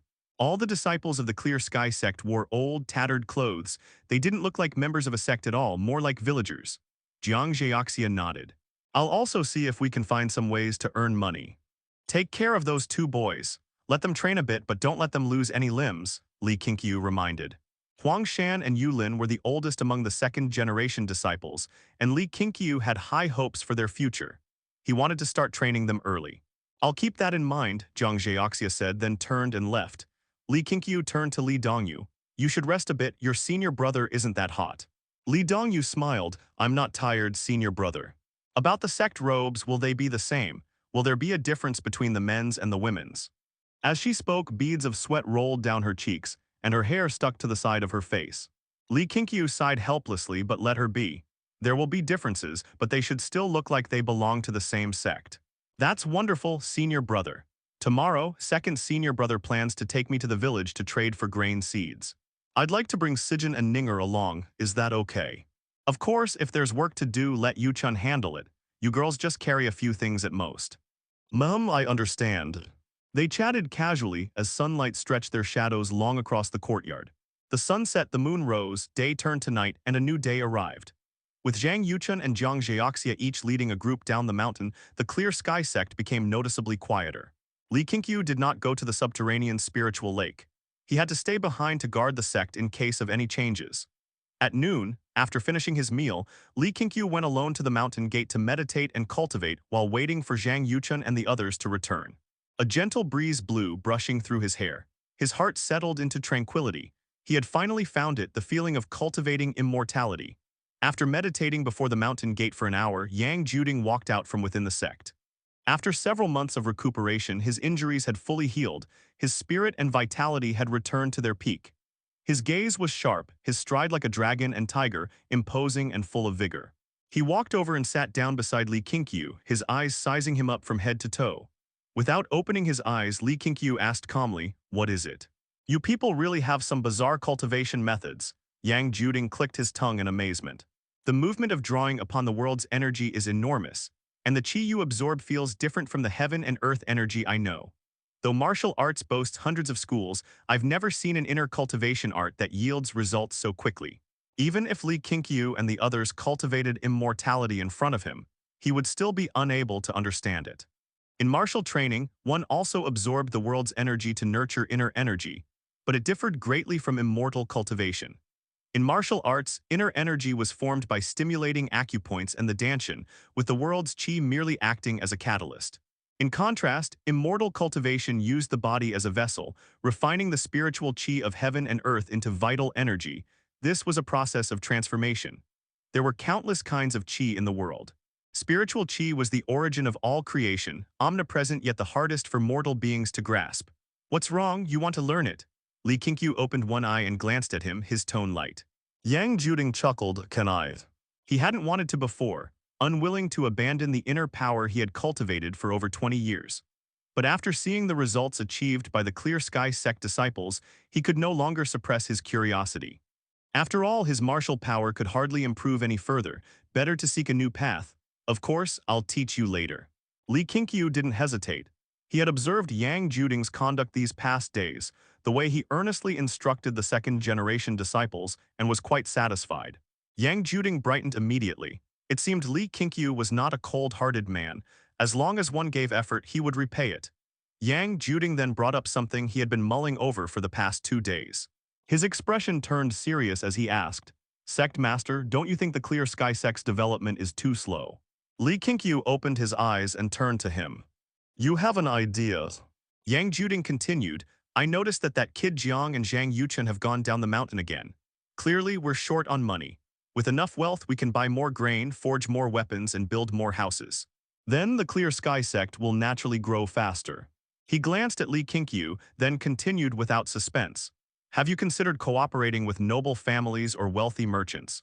That way we can gain both money and additional support, just by teaching them martial arts or giving up a small portion of authority." Yang Juding stopped there, waiting for Li Qingqiu's response. If Li Qingqiu disagreed, saying more might be seen as overstepping. Li Qingqiu raised an eyebrow. "You have a connection." In truth, he had long considered this possibility. He didn't reject the idea of working with noble families or merchants. In this world, similar to ancient Huaxia, such families held most of the resources, especially books. If he could cooperate with them, he could attract all kinds of talents. Even an immortal sect couldn't rely solely on disciples cultivating behind closed doors. Talent recruitment was necessary. The future Clear Sky Sect would need master blacksmiths, physicians, scholars, even tailors. They couldn't keep going down the mountain every time they needed new robes. He even wanted to build a city under the sect's name, forming a complete system. Of course, that would take time. "I've roamed the martial world for many years and have no shortage of acquaintances," Yang Juding said, his spirits rising as he straightened his back. "If you don't mind, I'll make a bold suggestion. For our Clear Sky Sect, we mustn't associate with noble houses tied to government power. They're easily exploited. Nor should we partner with families with deep martial connections, as conflicts could arise that are hard to resolve later. The best partners are newly risen families without deep roots or wealthy merchants who have suddenly become rich. They lack strong protection and need martial power to guard their wealth. Our existence would be crucial. Without their own martial force, they would be wary of us and not dare act rashly." Li Qingqiu looked at Yang Juding with newfound respect. He had thought Yang Juding was just a straightforward warrior, but his analysis was surprisingly thorough. Yang Juding offered, "In Plum Mountain Town near the ancient Great Mountain Range, there's such a family, the Qin family. Their ancestors once produced a top scholar. 30 years ago, during the upheaval and dynastic change, they hid in Plum Mountain Town to escape disaster. I met their patriarch years ago, we got along well. The Qin family wishes to re-emerge. They've been in trade and have a thriving household. They're well suited to our Clear Sky Sect." Li Qingqiu narrowed his eyes. "They might also bring trouble. Even if the Clear Sky Sect grows strong, we can't resist the imperial court's armies. The Qin family had hidden for a reason. If accused of being remnants of the previous dynasty, things would become troublesome. This is already the closest and most suitable family," Yang Juding said seriously. "Other options are either too far or entangled with the martial world around the Taikun Mountains, too chaotic." He added, "Every choice carries risk. It depends on whether you dare to take the gamble." Li Qingqiu found his words reasonable and fell into thought. Yang Juding didn't rush him, instead admiring the grand mountain scenery ahead. After a while, Li Qingqiu spoke. "Very well, invite their patriarch to the mountain for a discussion. I'll speak to him personally." "Of course," Yang Juding clapped his hands and laughed, delighted. What pleased him wasn't that his suggestion was accepted, but that the young Sect Master possessed the courage and vision to engage with outside powers. With such leadership, the Clear Sky Sect's future was promising. After chatting a bit more, Yang Juding went to make simple preparations and descended the mountain that very day. At most 5 days, he would return with their guests. After Yang Juding's departure, Li Qingqiu remained meditating before the mountain gate. Until sunset approached, he saw Zhang Yuchun, Li Dongyu, Li Sijin, and Su Ning emerge from the forest, each carrying a bamboo basket filled to the brim. Zhang Yuchun even led three little pigs, snorting all the way. Li Qingqiu smiled, thinking that his second senior brother truly had skill, able to secure so many supplies from the villagers, especially now that Guzhu was in chaos with mutinies and refugees. He waited for them to climb the mountain, and they walked back into the sect together, chatting as they went. Li Qingqiu soon learned that most of these goods had been gifted by the families of Huang Shan and Yu Lin, changing his impression of disciples who brought offerings from home. Quite sensible, worth nurturing in the future. That night, Li Qingqiu assigned 2 disciples to care for the pigs. He chose 2 because the children were still young, they needed to help each other.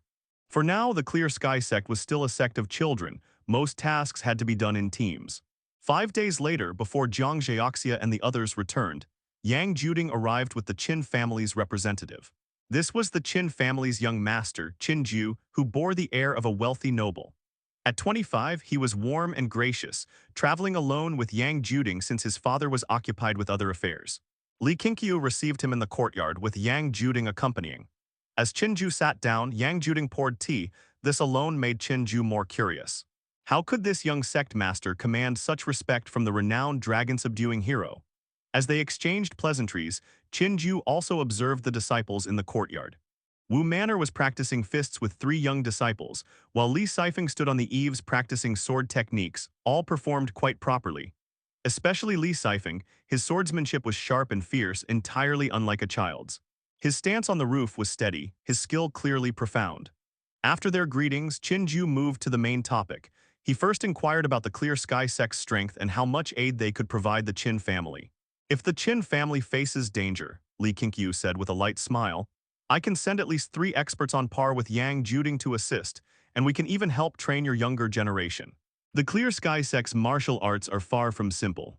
Qingqiu looked toward Yang Juding, who nodded. I've already joined the Clear Sky Sect. As long as the Sect Master commands, I'll go through fire and water if needed. Then he turned to the roof. Sifeng, show him your skill. At once, Li Sifeng turned, tossing his sword into the air. He had rehearsed this move before, channeling his vital energy. The sword shot forth like lightning, straight toward Qingqiu's face. They were less than 5 zhang apart. The sword was upon him in the blink of an eye. Too fast. Though Qingqiu was trained in martial arts, he couldn't react in time. He froze in terror. Fortunately, a hand appeared beside his head, 2 fingers pinching the flying blade. The sword trembled, letting out a clear metallic hum. Qingqiu turned instinctively and saw it was not Yang Juding who caught the sword but Li Qingqiu. He was utterly stunned. The gentle-looking young sect master possessed such terrifying skill, Yang Juding was shocked as well. Even he hadn't expected such a fierce strike from Li Sifeng. He only meant for the boy to demonstrate a few sword moves, not to attack so ruthlessly. But what surprised him even more was Li Qingqiu's speed, faster than his own. Could Li Qingqiu's strength already rival Jiang Zhaoxia's? Li Qingqiu tossed the sword aside. The blade quivered where it stuck in the ground. He glared at Li Sifeng and scolded, presumptuous. I told you to demonstrate, not to attack, hurry and apologize. Li Sifeng immediately jumped down from the roof, running over to bow and apologize to Qingqiu. Qingqiu forced a smile and waved it off, saying it was nothing. Though startled at first, his fear quickly turned into excitement. This Clear Sky Sect truly had power. After kicking Li Sifeng lightly on the rear, Li Qingqiu resumed the discussion with Qingqiu. The rest of the negotiations went smoothly. They clarified the Qin family's needs and soon entered direct terms of benefit. An hour later, Qingqiu hurried to descend the mountain, escorted by Yang Juding. From then on, the Qin family would annually provide the Clear Sky Sect with a large sum of wealth and supplies. In return, the sect would take in 6 of the Qin family's children under the age of 12 for martial training.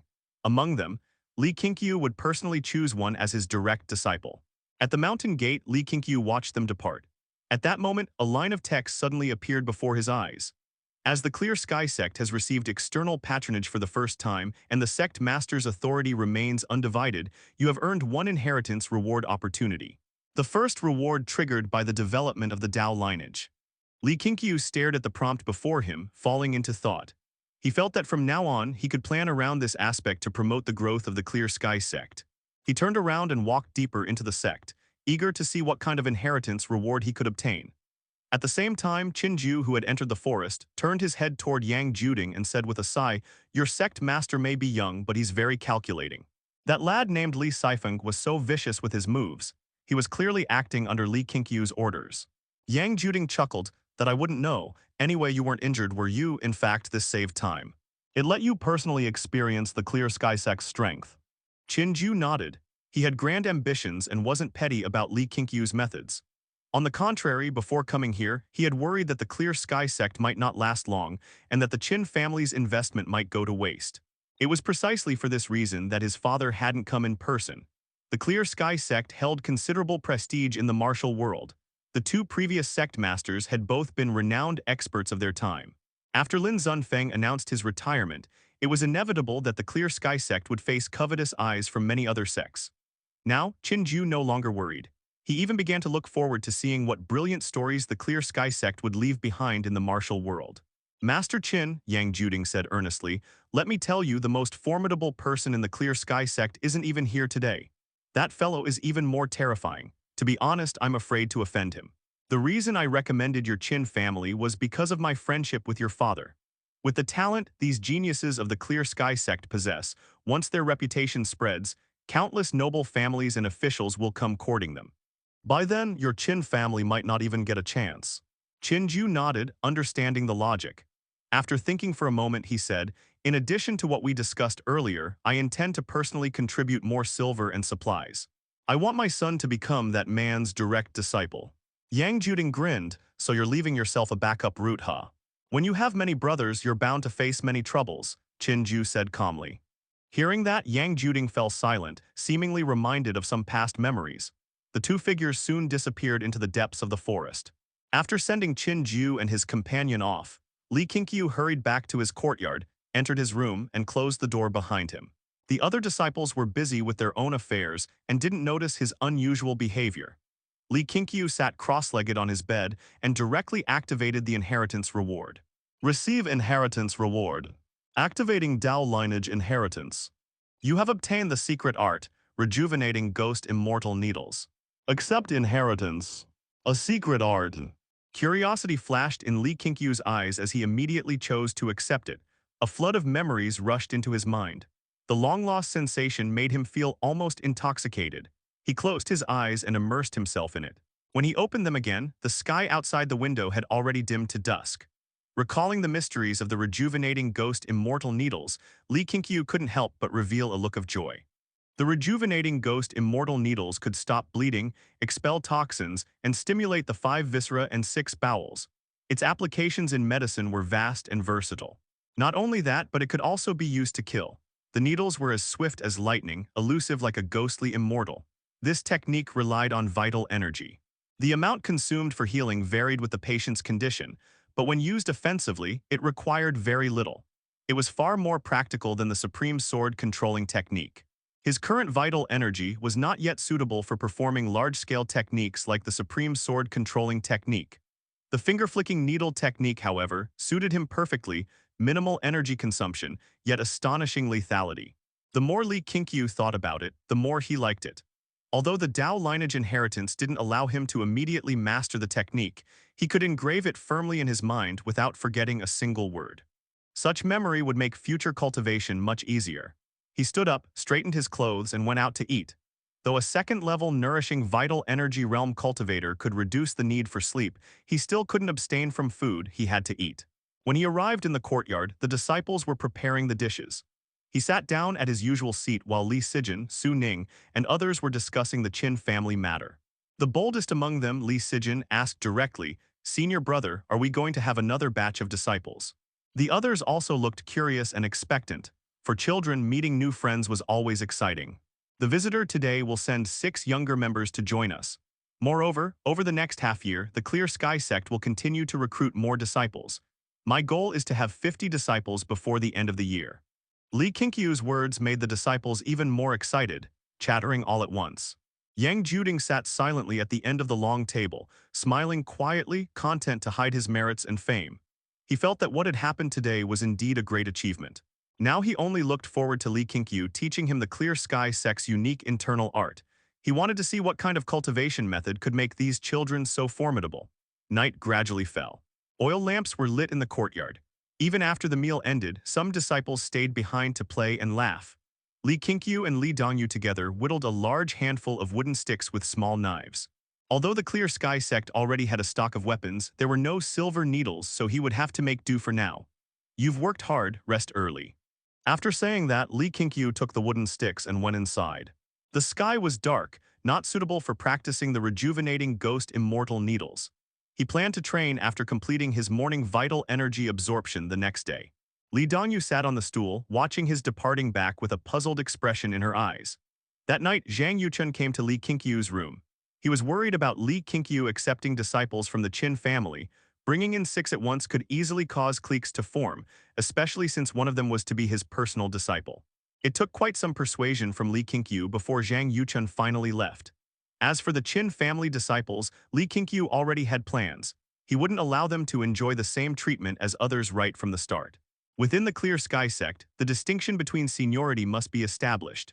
Moreover, there should also be a separation between martial and immortal paths.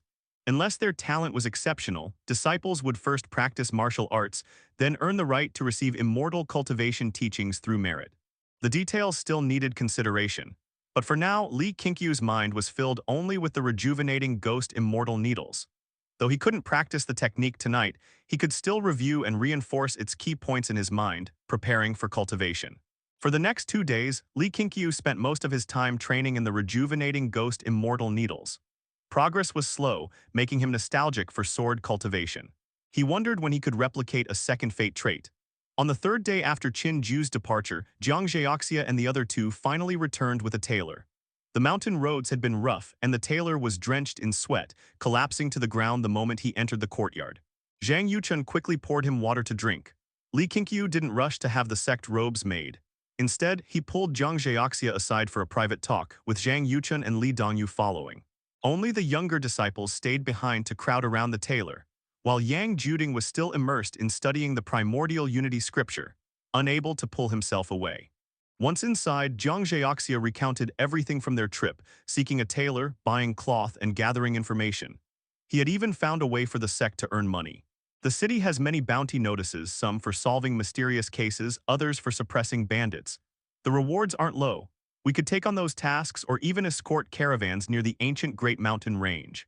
Sitting on a stool, Jiang Zheoxia spoke with confidence, believing this would help the Clear Sky Sect quickly amass wealth. Zhang Yuchun asked about the specific rewards.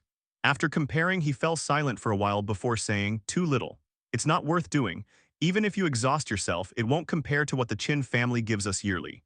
The Qin family, Jiang Zheoxia frowned, puzzled. Zhang Yuchun explained Li Qingqiu's agreement with Qin Ju. After hearing it, Jiang Zheoxia didn't look pleased. He stared at Li Qingqiu and said, "Senior brother, we don't need to humble ourselves like that. We're capable enough to earn money on our own." Li Qingqiu scolded lightly, "If you spend all your time making money, when will you train? Remember, all of you are the Clear Sky Sect's core. Your value doesn't lie in these trivial matters, especially you. You should dedicate most of your time to cultivation. Once you become the #1 in the martial world, people will beg to give us money." Li Dongyu nodded. "Senior brother is right. Third brother, don't forget, the Seven Peaks Alliance and Azure Sect could attack again anytime. We don't know how many experts they'll bring next time." Hearing that, Jiang Zheoxia's frown eased. Indeed. A destined fierce battle still awaited them. How could he waste time chasing money? "As long as you're strong enough, no one can threaten our position," Li Qingqiu said solemnly. Jiang Zheoxia nodded. "From now on, apart from my usual training, I'll focus on the Supreme Sword controlling technique." Both Zhang Yuchun and Li Dongyu showed envy. Li Qingqiu had shown them the Supreme Sword controlling technique before, just watching it gave them headaches. It was far too difficult to master. Li Qingqiu's and Jiang Zheoxia's comprehension far surpassed theirs. From here on, third brother will focus on cultivation. Internal affairs will fall on Yuchun. I also plan to spend time personally teaching Dongyu to help her grow. Li Qingqiu's words made Li Dongyu nervous. She feared disappointing her senior brother, but she was the kind of person who wouldn't refuse, no matter how uneasy she felt. Zhang Yuchun wasn't troubled by the extra work, he was actually excited. The more disciples there were, the more room he had to display his skills. Moreover, Li Qingqiu had asked him to prepare for further recruitment. Jiang Zheoxia added, "When the Qin family's 6 juniors arrive, I'll personally assess them." Li Qingqiu smiled and nodded. The four talked for a while longer before leaving the room. They decided to let the tailor rest for the night and start making the sect robes the next day. The next morning, Li Qingqiu handed the tailor a drawing he had prepared beforehand. It was a design he had drawn himself. Since he only had black ink, he had to explain which parts would use which colors. After giving his instructions, he took Li Dongyu down the mountain, planning to teach her the rejuvenating ghost immortal needles. He hadn't mastered it himself yet, so they could practice together and share insights. In his plan, each of his 6 junior brothers and sisters would master a different technique, each complementing the others through specialization. Under the sunlight, the rolling mountain ridges were covered in a scorched yellow, as if they had been roasted by fire. A great river wound its way between 2 mountain ranges. Along the river ran an official road, and at that moment, several hundred martial experts were galloping forward on fierce steeds, kicking up clouds of dust behind them. Some of these martial artists bore tall banners on their backs, upon which the words 7 Peaks were emblazoned, exuding the momentum of a mighty army. They were all dressed in uniform azure martial robes, with their right sleeves slung over their shoulders and fluttering like flames, while their left shoulders bore brass pauldrons shaped like tiger heads. Every face was cold and stern, radiating an irrepressible killing intent. The formation advanced through the mountains like a great azure dragon, unstoppable in its might. At the very front, a young man turned to the middle-aged man beside him and asked, "Master, aren't we overreacting a little? Sending so many people, even if Lin Zunfeng hadn't retired from the martial world, we could still capture him easily." The middle-aged man's name was Yue Zhenchuan, one of the 7 leaders of the 7 Peaks Alliance. His martial arts were profound, and his reputation in the martial world was immense. In response to his disciple's question, Yue Zhenchuan's expression remained unchanged as he replied, "Mo Jiujiao has been gone far too long and hasn't returned. Something must have happened to him." Although Mo Jiujiao wasn't particularly strong, the fact that Clear Sky Sect dared to detain him means they are prepared to face the 7 Peaks Alliance head-on. The tides of the world shift unpredictably, and dark currents stir beneath the surface of the martial world. We cannot afford to be careless. Often, a single small defeat marks the beginning of eternal ruin. Hearing this, the young man nodded. Though he didn't quite agree inwardly, he dared not oppose his master.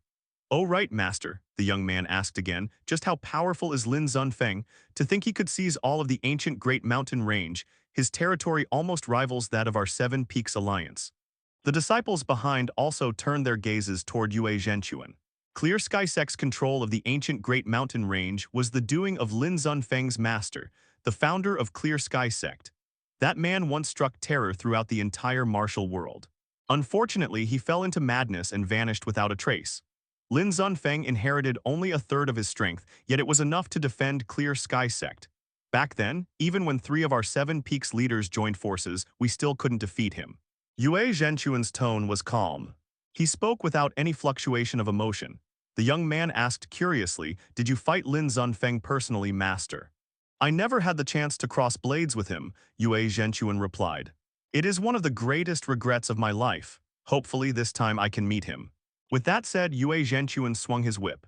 His fierce steed neighed and surged forward, and the rest of the 7 Peaks disciples followed suit, urging their mounts to speed up. At noon, under the blazing sun, the disciples of Clear Sky Sect gathered in the courtyard, all eyes on Zhang Yuchun. At this moment, Zhang Yuchun was dressed in a brand new sect robe, an azure garment with wide sleeves and a tight waist. Though not luxurious, it gave him a spirited and upright appearance. For disciples of Clear Sky Sect, such robes were already quite fine, considering they usually wore patched and worn clothing. Zhang Yuchun waved his sleeve and turned to Li Qingqiu, asking, "Senior brother, aren't the sleeves too wide? In a duel, they might restrict our movements." Li Qingqiu laughed, "I think they look good. Besides, our Clear Sky Sect isn't a sect that seeks constant fighting. This is only the first design. Our robes will continue to improve and become more refined." Though still far from exuding the aura of an immortal cultivator, they already appeared distinct from ordinary martial artists.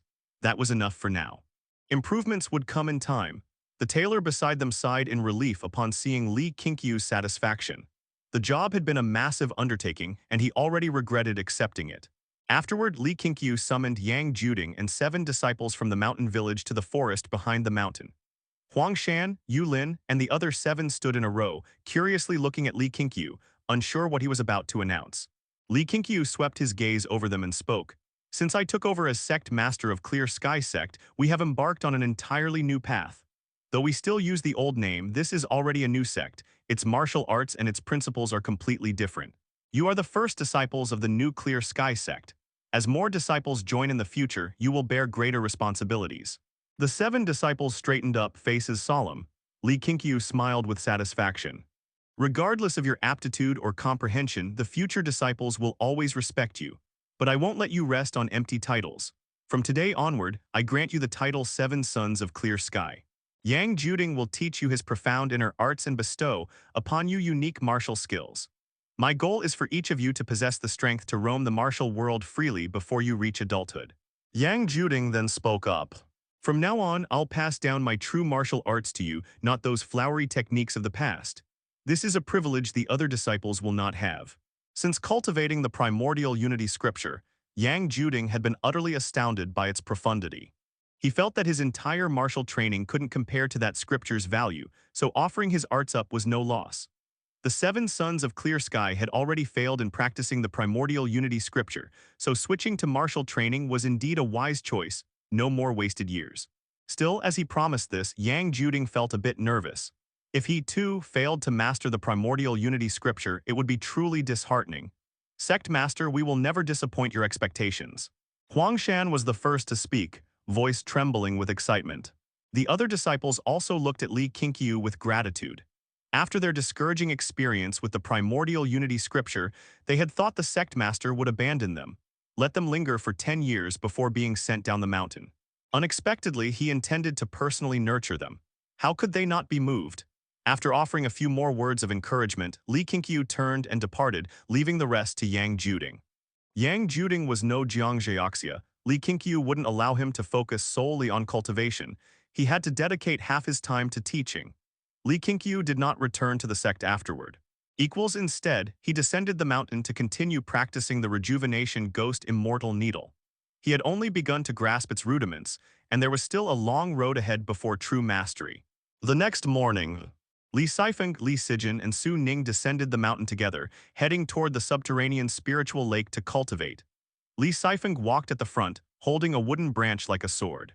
As he walked, he swung it about, muttering sword moves under his breath. Li Sijin and Su Ning walked hand in hand behind him, chatting about the 7 sons of Clear Sky learning martial arts. As of this morning, the 7 sons no longer trained alongside them. This was Li Qingqiu's arrangement. Aside from Li Sijin, both Li Sifeng and Su Ning already possessed the ability to defend themselves. Su Ning occasionally sparred with Li Qingqiu to gain battle experience, which was why he allowed the 3 to descend the mountain together. The 7 sons' failure in cultivating the primordial unity scripture had made them all realize its difficulty, and they cherished their cultivation time all the more. Sword slays the flood dragon, none in the world can rival me. Li Sifeng leapt from a hillside, landing gracefully on the grassy field below. Kneeling on one knee, he slashed his wooden sword through the air in a stylish pose. He lowered his head, immersed in the feeling, as if he had truly slain a dragon. Suddenly, he sensed something and abruptly looked up, only to see a crowd of people watching him from the forest about 10 zhang away. They wore identical robes and held the reins of their horses, standing eerily still like a host of ghosts, making his heart tremble. Why am I running into people again? Li Sifeng cursed inwardly.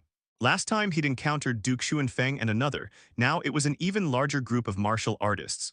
What terrible luck! From their bearing alone, he could tell they were no ordinary people. His mind instantly went to the 7 Peaks Alliance, or perhaps the Azure Sect. He turned toward Li Sijin and Su Ning, who were just about to descend the slope. Even before he could signal, Su Ning had already spotted the hundreds of martial experts of the 7 Peaks Alliance. They stood in the forest with their horses, the sheer sight of them overwhelming, making it seem as though their numbers were countless. Li Sifeng hesitated should he run, but if he did, it would be tantamount to admitting they were disciples of Clear Sky Sect. If they stayed, perhaps their youth could buy them some information. Just then, he saw a middle-aged man dismount from his horse and stride toward him, raising a hand to signal the others to remain where they were. Seeing this, Li Sifeng exhaled in relief. The other party wasn't attacking outright. That meant there was still room for negotiation. If things went awry, he could always seize this leader as a hostage to force their retreat. Having made up his mind, Li Sifeng steadied himself, though he deliberately kept a nervous look on his face. "What should we do?" Li Sijin whispered, fear gripping her as she faced such a crowd for the first time. Expressionless, Su Ning whispered back, "Stick to the plan. We're from another place and got separated from our parents while climbing the mountain." Li Sijin nodded, instinctively inching closer to Su Ning and clutching her sleeve. The middle-aged man approaching was none other than Yue Zhenchuan, one of the Seven Peaks Alliance leaders. As he neared, Yue Zhenchuan forced a gentle smile and spoke as he walked. "Young one, don't be afraid, we're officials passing through. We just want to ask you for directions." Officials, Li Sifeng glanced past him toward the woods and spotted a banner embroidered with the words Seven Peaks. Even then, his expression didn't change, still feigning nervousness and unease. Though he said nothing, the fact that he didn't flee reassured Yue Zhenchuan. When he came within 7 steps, Yue Zhenchuan stopped and smiled. "Little brother, where are you from? Why are there no adults with you?" The three were already wearing clear sky sect robes, but Yue Zhenchuan had never seen them before. With no clear sky characters embroidered, he naturally assumed they were children from nearby villages, from families of decent means. Cautiously, Li Sifeng replied, "We're from Plum Mountain Town. We came with our uncles to visit relatives, but we got separated and are trying to find them." Yue Zhenchuan smiled, "Then let me help you find them. But first, have you seen anyone else in the mountains recently?" "Someone else, let me think, actually there was." Before he could finish, Li Sifeng suddenly pounced toward Yue Zhenchuan like a young leopard. Li Sifeng moved with incredible speed. Yue Zhenchuan, whose name had long shaken the martial world of Guzhou, had fought countless battles, yet even he was caught off guard. Instinctively, he tried to retreat, but Li Sifeng seized the front of his robe. In the blink of an eye, Yue Zhenchuan raised his knee to strike, aiming to stop Li Sifeng's advancing body. Suspended in midair, Li Sifeng hadn't expected such a swift reaction. He immediately struck out with his left palm toward Yue Zhenchuan's knee. Bang! Li Sifeng was knocked backward and sent flying. After hitting the ground, he staggered and fell heavily onto the grass. His right hand clenched a blood-stained scrap of cloth, ripped from Yue Zhenchuan's body. Yue Zhenchuan too was forced back several steps. Once he steadied himself and glanced down, he saw 5 deep claw marks across his chest, making his heart tremble with lingering fear. Lifting his gaze toward Li Sifeng, his expression twisted into ferocity as he gritted his teeth and said, "Kid, you're ruthless enough. Since when did the Clear Sky Sect produce such a genius as you?" There had been countless prodigies across the martial world, but never before had one barely in his teens managed to wound him. His rage burned, mixed with astonishment. Li Sifeng shouted loudly, "You two get up the mountain. I'll hold them off for a while and catch up soon." Li Sijin opened her mouth to speak but was pulled away by Su Ning. Yue Zhenchuan did not immediately give chase. 2 girls barely over 10 posed no threat, and the Clear Sky Sect was still a long way ahead. "Do you even know who I am? Within all of Guzhou, few dare to speak to me that way," Yue Zhenchuan said coldly, glaring at Li Sifeng. Li Sifeng drew a dagger from the small of his back, pointing its blade at Yue Zhenchuan with mockery. "Someone once told me the same thing," he said. But the moment we crossed hands, he rolled around on the ground, crying and begging for mercy. Inside, his nerves were taut as bowstrings. He could feel that this man was unlike any opponent he'd faced before, immensely dangerous. With a cold snort, Yue Zhenchuan lunged forward. His surging inner energy burst forth, forming gusts of wind swirling around him. His hands curved into claws, striking repeatedly at Li Sifeng. Li Sifeng quickly dodged. Ever since he'd stepped into the first stage of the nourishing vital energy realm, Li Sifeng's reflexes had grown vastly faster, his body more agile. Except when sparring with his third senior brother, he had never truly felt pressure. Everyone else just seemed slow. But facing Yue Zhenchuan now, he was terrified. He felt far too slow, barely managing to dodge, unable to counterattack. Before long, he was forced back to the edge of a dirt slope with nowhere left to retreat. Fortunately, he had practiced the wind sprint technique for some time. Twisting under Yue Zhenchuan's arm, he leapt backward, body arched like a fish springing from water, landing lightly on the slope. When Yue Zhenchuan turned, he didn't see Li Sifeng. Looking up again, he found him already atop the hillside, his face twisted with rage and humiliation. "Bah!" Li Sifeng spat at him and turned to flee. Yue Zhenchuan was caught off guard, he didn't dodge in time. The spittle struck his face squarely, leaving him stunned. At that moment, the Seven Peaks Alliance martial artists from the woods came charging in. They had seen Li Sifeng leap over Yue Zhenchuan's back, a sight that left many in disbelief, thinking their eyes deceived them until someone snapped out of it. Wiping the spit from his face, Yue Zhenchuan turned to his followers and shouted, "Charge up the mountain. Slaughter the Clear Sky Sect." With that, he leapt first, light as wind, vanishing into the forest. Meanwhile, Li Sifeng moved like a leopard, darting through the mountain forest. His hands occasionally braced against fallen logs or rocks as he vaulted obstacles. Ordinary people, perhaps even beasts, could never keep up with him. But his pursuer was a martial master. Glancing back, Li Sifeng saw Yue Zhenchuan bounding swiftly from branch to branch. Each light step carried him several meters, as though he were flying through the trees. The distance between them was closing fast. Clenching his teeth, Li Sifeng began channeling his vital energy. Without realizing it, his control over the wind sprint technique was improving. He now performed movements he'd never dared before without stumbling. Whoosh! A violent gust swept from behind. Instinctively, Li Sifeng tilted his head. Out of the corner of his eye, he caught sight of Yue Zhenchuan swooping down like a hawk, his iron palm striking forward.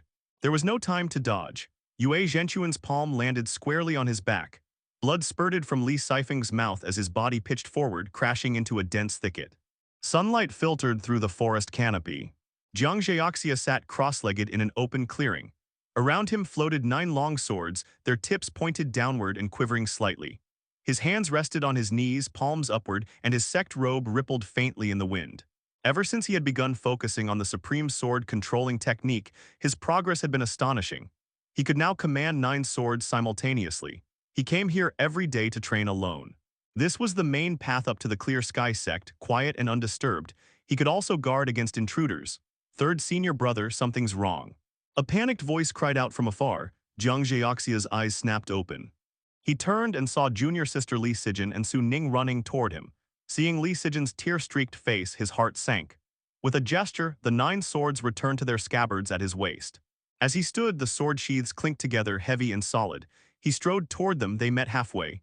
There are many enemies heading up the mountain to attack us. Our brother is holding them off. Third brother, you must save him, Li Sijin cried. At once Jiang Zheoxia asked, which direction? Li Sijin pointed behind her. Jiang Zheoxia immediately dashed off, leaving only a command behind. You two, get up the mountain now, don't stop. Watching his silhouette vanish among the trees, Li Sijin turned worriedly to Su Ning. There are so many enemies. Can third brother handle them alone? Su Ning didn't answer. Instead, she urged, go warn Master on the mountain. I'll follow him and see. Can you manage? Li Sijin hesitated. Su Ning shot her a glance. Stop wasting time, people will die. Thinking of her brother possibly in danger, Li Sijin bit her lip, then turned and hurried up the mountain. Su Ning took a deep breath. Her gaze hardened as she chased after Jiang Zheoxia. Anxious, Jiang Zheoxia began burning his vital energy, activating the wind sprint technique as he sped down the mountain. All the way, he recalled memories of Li Sifeng as a child. Ever since Master had brought him to the mountain, Jiang Zheoxia had disliked him, dirty, snot-nosed, constantly pestering senior brother. That impression had only changed over the last 2 years. Now that they were leading the Clear Sky Sect together, Li Sifeng's decisiveness in crises had completely altered his opinion. He had come to see Li Sifeng as someone worth cultivating, a future pillar of the sect. And now, with Li Sifeng in danger, the bright future he'd imagined was shattering, and the killing intent in his chest surged uncontrollably. He moved faster and faster until even the passing scenery blurred around him. After some time, a group of figures appeared in his vision, men in blue martial robes scattered through the pine forest like ghosts awaiting him in hell. Then his eyes fixed on one person. His pupils dilated, blood filled his gaze. Yue Zhenchuan was stomping on Li Sifeng's face again and again. Li Sifeng lay limp on the ground, his body twitching with each impact. It was impossible to tell if he was alive or dead. You dare! Jiang Zheoxia roared, his hand flashing to his waist as he drew his sword.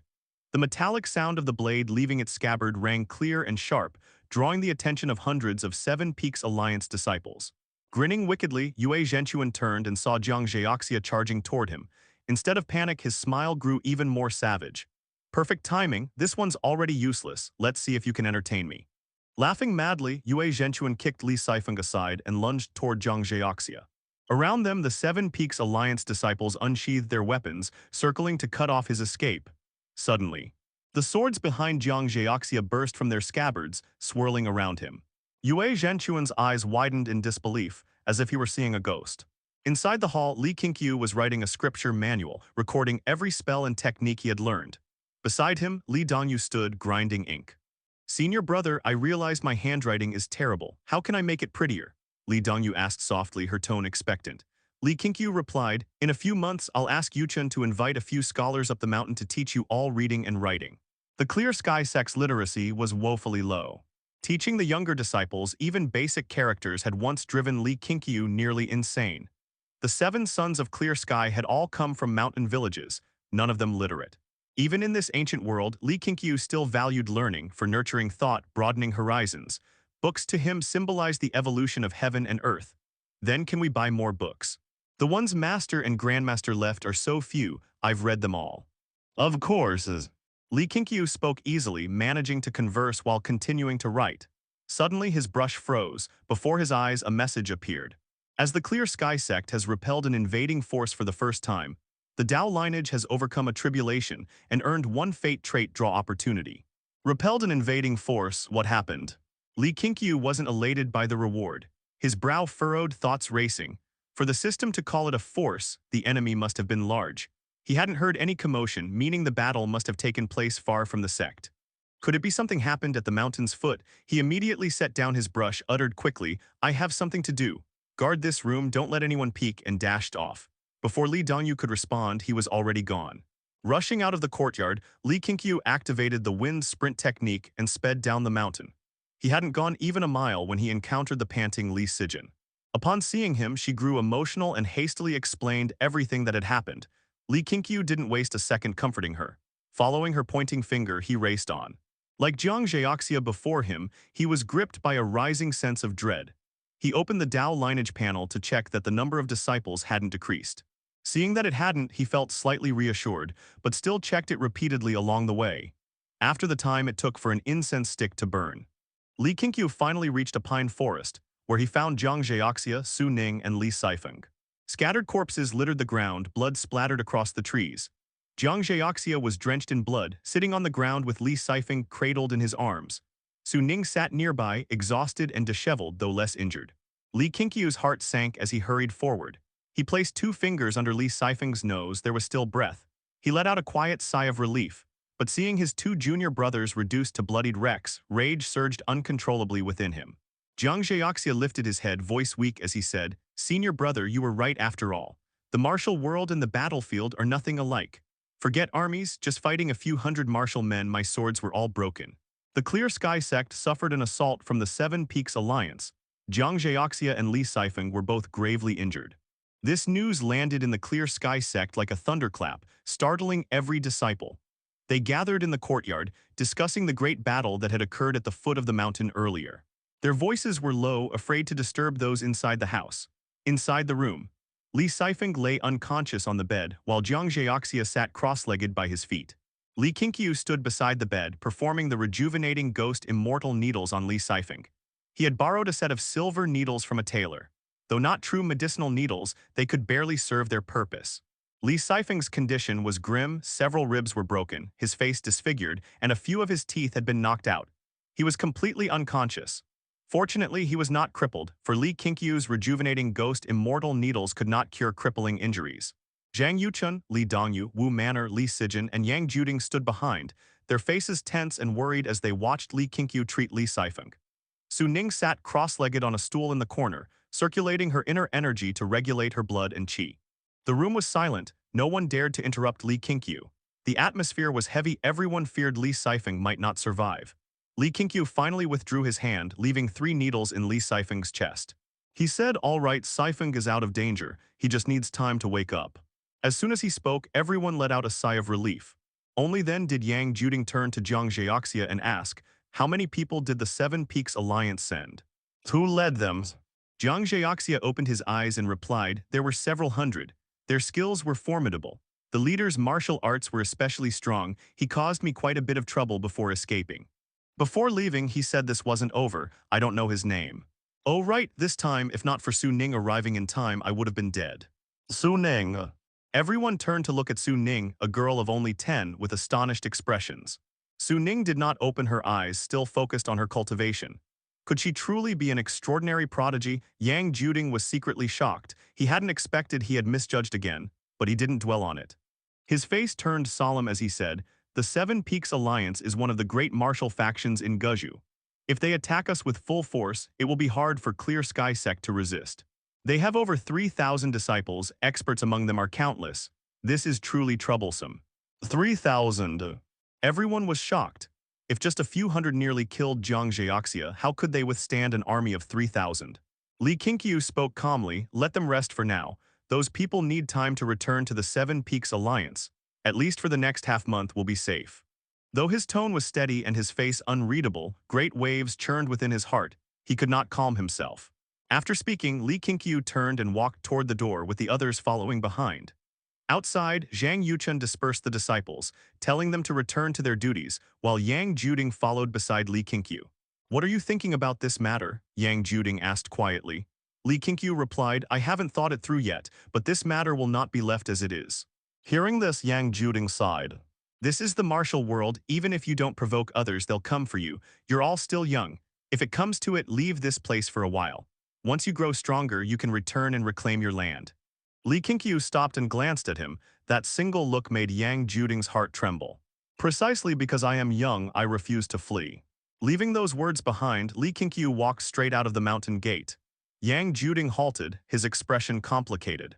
After leaving the gate, Li Qingqiu headed toward the subterranean spiritual lake, even as night fell.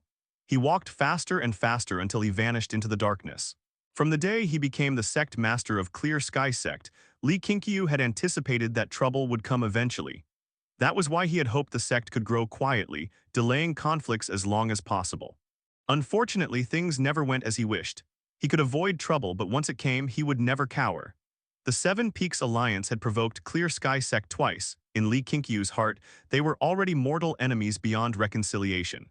Find a way to prepare for their next attack? Impossible. He could not afford to wait. That night, Li Qingqiu was going to draw his second fate trait. He planned to test a previous theory to see if he could forcibly raise his cultivation to the third layer of the nourishing vital energy realm. Half an hour later, Li Qingqiu entered the subterranean spiritual lake. After confirming there were no beasts or intruders, he brought up the Dao Lineage panel and extracted Su Ning's fate trait. At the moment, Su Ning's fate trait was the strongest among his disciples. Who knew how long it would take to find someone stronger? Moreover, Su Ning's cultivation speed was slightly faster than Jiang Zheoxia's, though Jiang Zheoxia's sword talent made him better suited for battle. Once the extraction began, Li Qingqiu was once again drawn into a mysterious, dreamlike state. The spiritual energy within the underground space surged toward him, forming a vortex around his body. If being a born sword maniac refined one's comprehension, then the heavenly thunder spiritual root tempered the body itself. Even before cultivating, Su Ning's physique was extraordinary.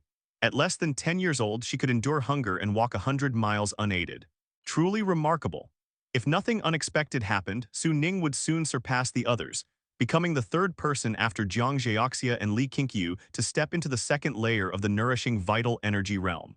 Li Qingqiu's consciousness drifted in chaos, as if standing amid clouds facing vast heavenly thunder. The lightning was terrifying, yet seemed to guide him. Rumble, thunder roared above the ancient great mountain range, as if heaven itself were condemning the bloodshed below. Jiang Zheoxia opened his eyes and looked out the window. Night had fallen. Li Dongyu and Su Ning had returned to the female disciples' quarters. "Third martial uncle, is there anything we can do?" On the other bed, Huang Shan spoke up, while the other second-generation disciples turned toward Jiang Zheoxia. Li Sifeng was gravely injured and unconscious, and even Jiang Zheoxia was still recovering. A shadow loomed over the Clear Sky Sect. Though the 7 sons of Clear Sky were afraid, they didn't want to sit idly by, they wanted to do something for their sect. Wu Manor, sitting silently beside Li Sifeng's bed, muttered, "Third senior brother, I want to avenge 6th junior brother." Though Wu Manor had yet to fight, everyone could sense his strength growing rapidly. Even sitting there, he resembled a fierce bear, his bulging muscles almost tearing through his robe. Zhang Yuchun lay on his bed, back turned to everyone, brow furrowed in thought. Jiang Zheoxia withdrew his gaze and swept it across the room. "What are you all thinking? You're still too young. Focus on cultivation. You're not needed yet. Besides, I already beat those bastards until they fled in disgrace. They won't dare return soon." Hearing Jiang Zheoxia's still proud tone, the disciples actually felt reassured. At such a moment, they even found comfort in his arrogance. They began asking about the battle at the mountain foot. Now calmer, Jiang Zheoxia spoke openly about the fierce fight he'd endured. As he recalled Su Ning, a sharp sense of crisis rose in his heart. He had misjudged her. That girl possessed talent no less than his own. Master's senior brother truly had a keen eye. By the subterranean spiritual lake, the silver-blue glow illuminated Li Qingqiu's face as he slowly opened his eyes. Within his pupils flickered threads of lightning, giving his features an almost divine radiance. Li Qingqiu swiftly regained control of his body. He made a sound of surprise, delight flashing across his face. He had directly reached the third layer of the nourishing vital energy realm. Not only that, his physical strength had grown immensely. His body felt reborn. He had originally planned to use the spirit stones embedded in the cavern wall to break through.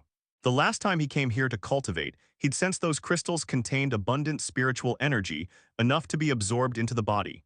Yet the amount was too great and risked damaging the meridians, so he hadn't dared try nor allowed his juniors to touch them. If these spirit stones could aid a cultivator's training, their value would be enormous, especially for a newly rising sect like theirs. Li Qingqiu carefully examined his internal energy. Not only had his vital energy increased severalfold, its nature had also transformed. Lightning attribute, cultivation techniques were divided by attributes. The supreme purity primordial unity scripture he practiced encompassed all 5 elemental attributes, allowing cultivators of any spiritual root to train under it and even forge their own path from its foundation. Now his vital energy had become lightning aligned, carrying destructive thunder force. Henceforth, when his vital energy struck an enemy, it would inflict lightning damage as well. He could feel his energy becoming far more lethal. No wonder Su Ning's energy had felt strange when he'd trained her earlier. The spiritual energy surrounding him had yet to dissipate, leading him to a realization.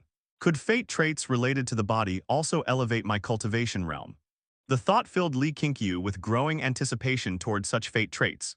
He stood, approached the cavern wall, took a spirit stone, and placed it in his robe before leaving the subterranean spiritual lake. Originally, he'd intended to use these stones to force his breakthrough. Now that he'd succeeded, there was no need for unnecessary risk. With his vital energy abundant, he didn't even need rest. He would act immediately and strike the 7 Peaks Alliance while they least expected it. Half an hour later, Li Qingqiu returned to the Clear Sky Sect and woke Yang Juding. Outside, torrential rain poured, thunder echoing through the mountains. Yang Juding opened his door and saw Li Qingqiu drenched to the bone. "Where did you go?" he asked in surprise. Li Qingqiu fixed his gaze on him. "Do you know how to reach the 7 Peaks Alliance?" "Of course, I once visited them as a guest. Why?" "Pack your things, we're going down the mountain." Leaving those words behind, Li Qingqiu turned away, leaving Yang Juding stunned. He then went to his courtyard and knocked on his junior brother's doors. Before long, Zhang Yuchun opened up. "Yuchun, I'm taking Yang Juding down the mountain to patrol the ancient Great Mountain Range to make sure the 7 Peaks Alliance hasn't left spies behind. For the next few days, keep the disciples close to the sect. Wait for our return." Li Qingqiu smiled as he spoke. Zhang Yuchun frowned. "Senior brother, with such heavy rain, why not wait until morning?" Li Qingqiu waved his hand. "Precisely because it's raining, we can move more freely." With that, he turned and walked toward his room. Zhang Yuchun hesitated, then chose to trust him and closed the door. A short while later, Yang Juding waited at the mountain gate in a rain cloak. Li Qingqiu arrived likewise cloaked, the Tianheng sword left to him by their master hanging at his waist. Rumble!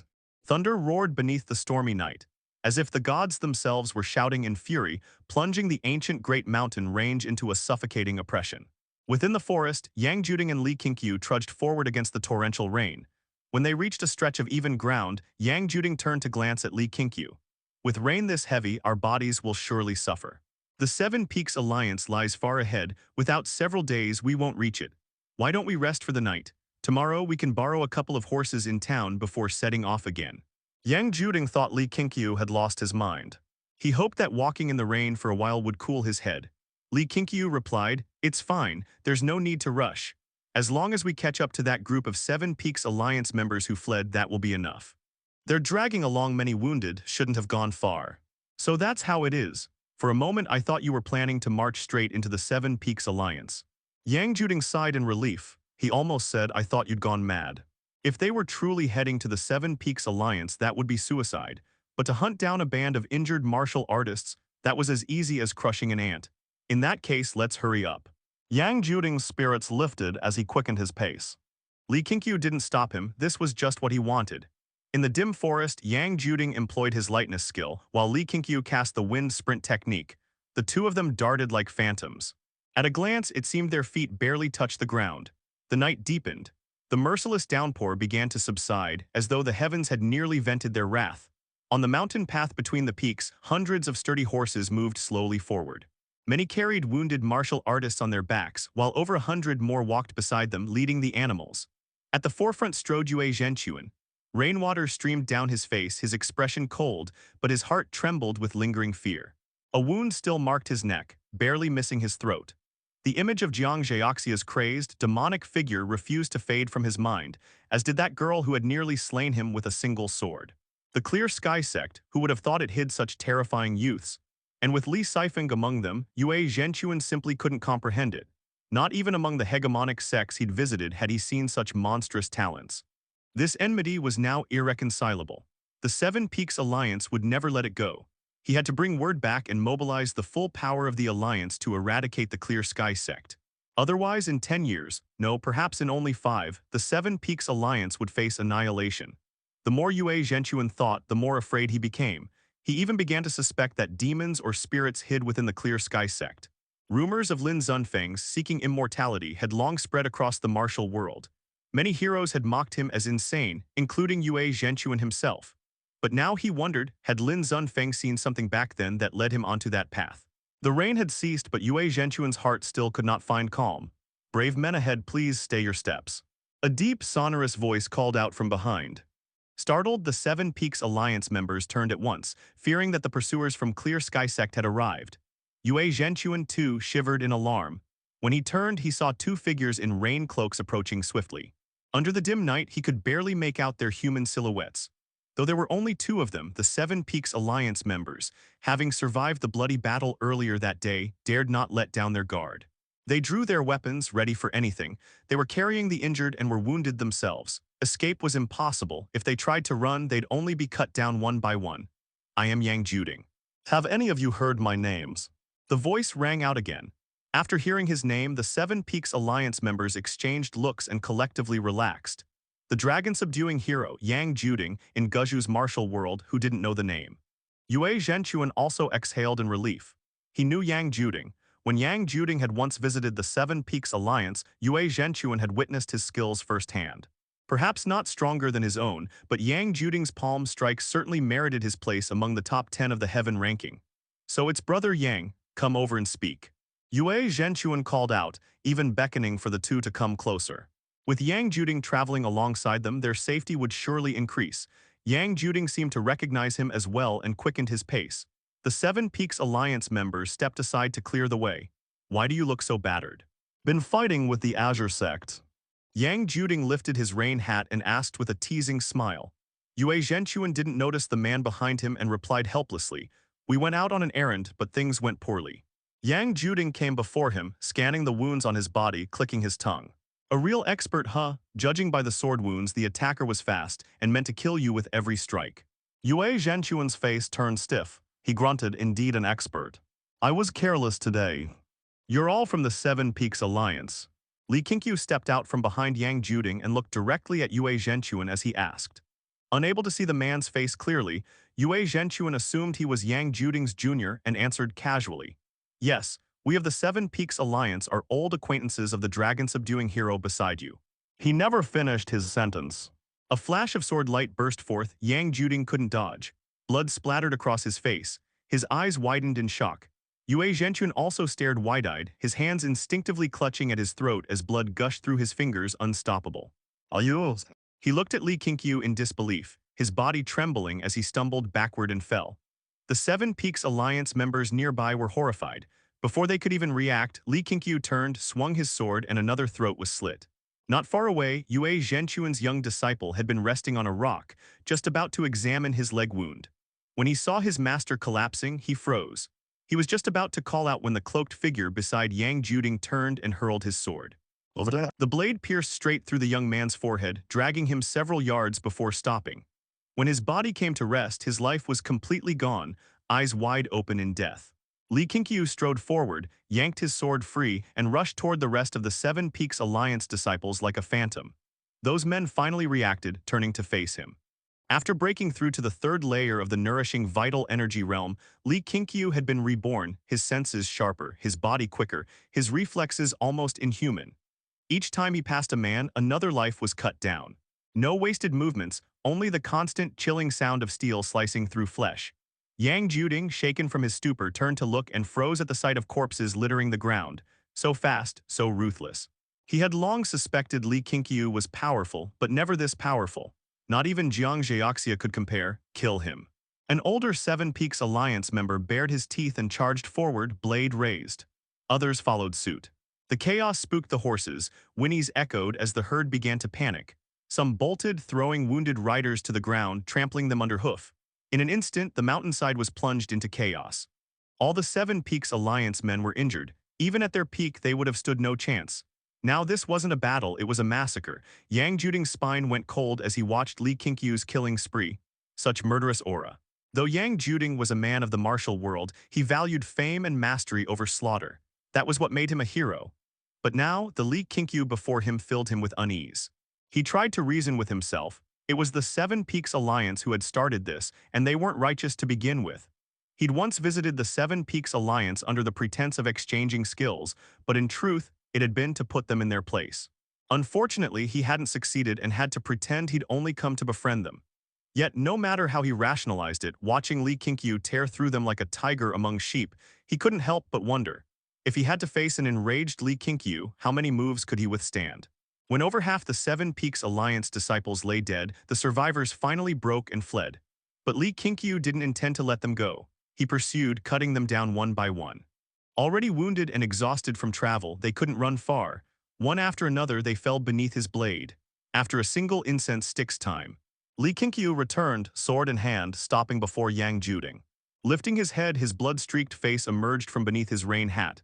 There's one left, he won't get far. I'll kill him and then head to the Seven Peaks Alliance. You stay here. With no survivors to deliver news, the Alliance won't regroup. Tomorrow, have the disciples collect the corpses on the mountain. Don't let disease breed. Li Qingqiu spoke calmly. Then he turned and started walking in the direction the last disciple had fled. After 2 steps, he seemed to recall something. Turning back to Yang Juding, he added, also go through their bodies. Take anything of value back to the mountain. And tonight's events, you are not to mention them to anyone, not even to my junior brothers or sisters. Just say I was patrolling the mountain. With that, Li Qingqiu turned and disappeared into the night. The mountains were vast and silent. Yang Juding stared at Li Qingqiu's retreating back, his lips moving wordlessly. After witnessing Li Qingqiu's terrifying strength, he felt certain, even if Li Qingqiu failed in his assault on the Seven Peaks Alliance, he would at least return alive. He stood there for a long time, watching until Li Qingqiu vanished beyond the ridge. Only then did he come to his senses.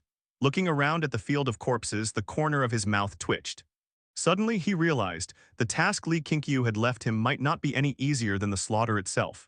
Elsewhere, 3 miles away, the final Seven Peaks Alliance disciple stumbled up a hillside, fleeing in terror. Overcome with panic, he tripped on a rock and tumbled down the slope, rolling end over end until he finally stopped. His body racked with pain, bones feeling as if they'd shattered. He gasped for breath, grimacing as he tried to push himself up, only for his eyes to widen in horror. Atop the rise before him stood Li Qingqiu, still cloaked in his rain mantle, sword in hand, looking down upon him. Just then the clouds parted. The moon shone high above, casting its light over Li Qingqiu's head. The scorching sun blazed high in the sky. Along the official road, a carriage sped swiftly forward. The coachman, a man in his early 50s dressed in coarse clothes, was sturdy and strong. Though his hair had already turned white, his entire demeanor still carried the vitality of his prime years. Staring ahead, the coachman wiped the sweat off his brow with one hand and asked, "Young master, on such a hot day, must we really hurry to Seven Peaks Town at full speed?" Inside the carriage sat Li Qingqiu, cross-legged in meditation. His eyes were closed in quiet rest. With the road so bumpy, he could not cultivate at all. He could only minimize the expenditure of his strength and vital energy. Seven Peaks Town was a settlement near the Seven Peaks Alliance. It was quite well known, a place where many escort agencies and government convoys stopped to rest. Once he reached Seven Peaks Town, it would be much easier to inquire about the Seven Peaks Alliance. That was the route Yang Juding had told him. After eliminating Yue Zhenchuan and the others, Li Qingqiu no longer needed to rush against time. He merely wanted to go early and return early, so as not to worry his junior brothers and sisters. "I made an appointment with my family. If I miss the time, they'll be worried," Li Qingqiu replied. "That's true, you look so young, younger than my own son. If my boy were traveling alone, I'd be worried too. The world's getting chaotic again. The provincial authorities can't suppress all the local lords, the people are displaced, and bandits grow in number by the day. Honestly, I didn't want to take this trip, but my old wife fell ill and I needed the money." The coachman rambled on endlessly, and Li Qingqiu occasionally responded. 2 days had passed since he left the Clear Sky Sect, yet Seven Peaks Alliance was still far away. Li Qingqiu did not find the coachman's chatter bothersome. He would at times ask about the state of the world, learning what was happening in Guju these days. Since attaining cultivation, he was no longer affected by the heat. The supreme purity primordial unity scripture circulated within his body, keeping him cool and calm. It barely consumed any vital energy, an inherent effect of the scripture itself. In the blink of an eye, another hour passed. The coachman had stopped talking, his throat was dry, and he only wished to reach the next post station quickly.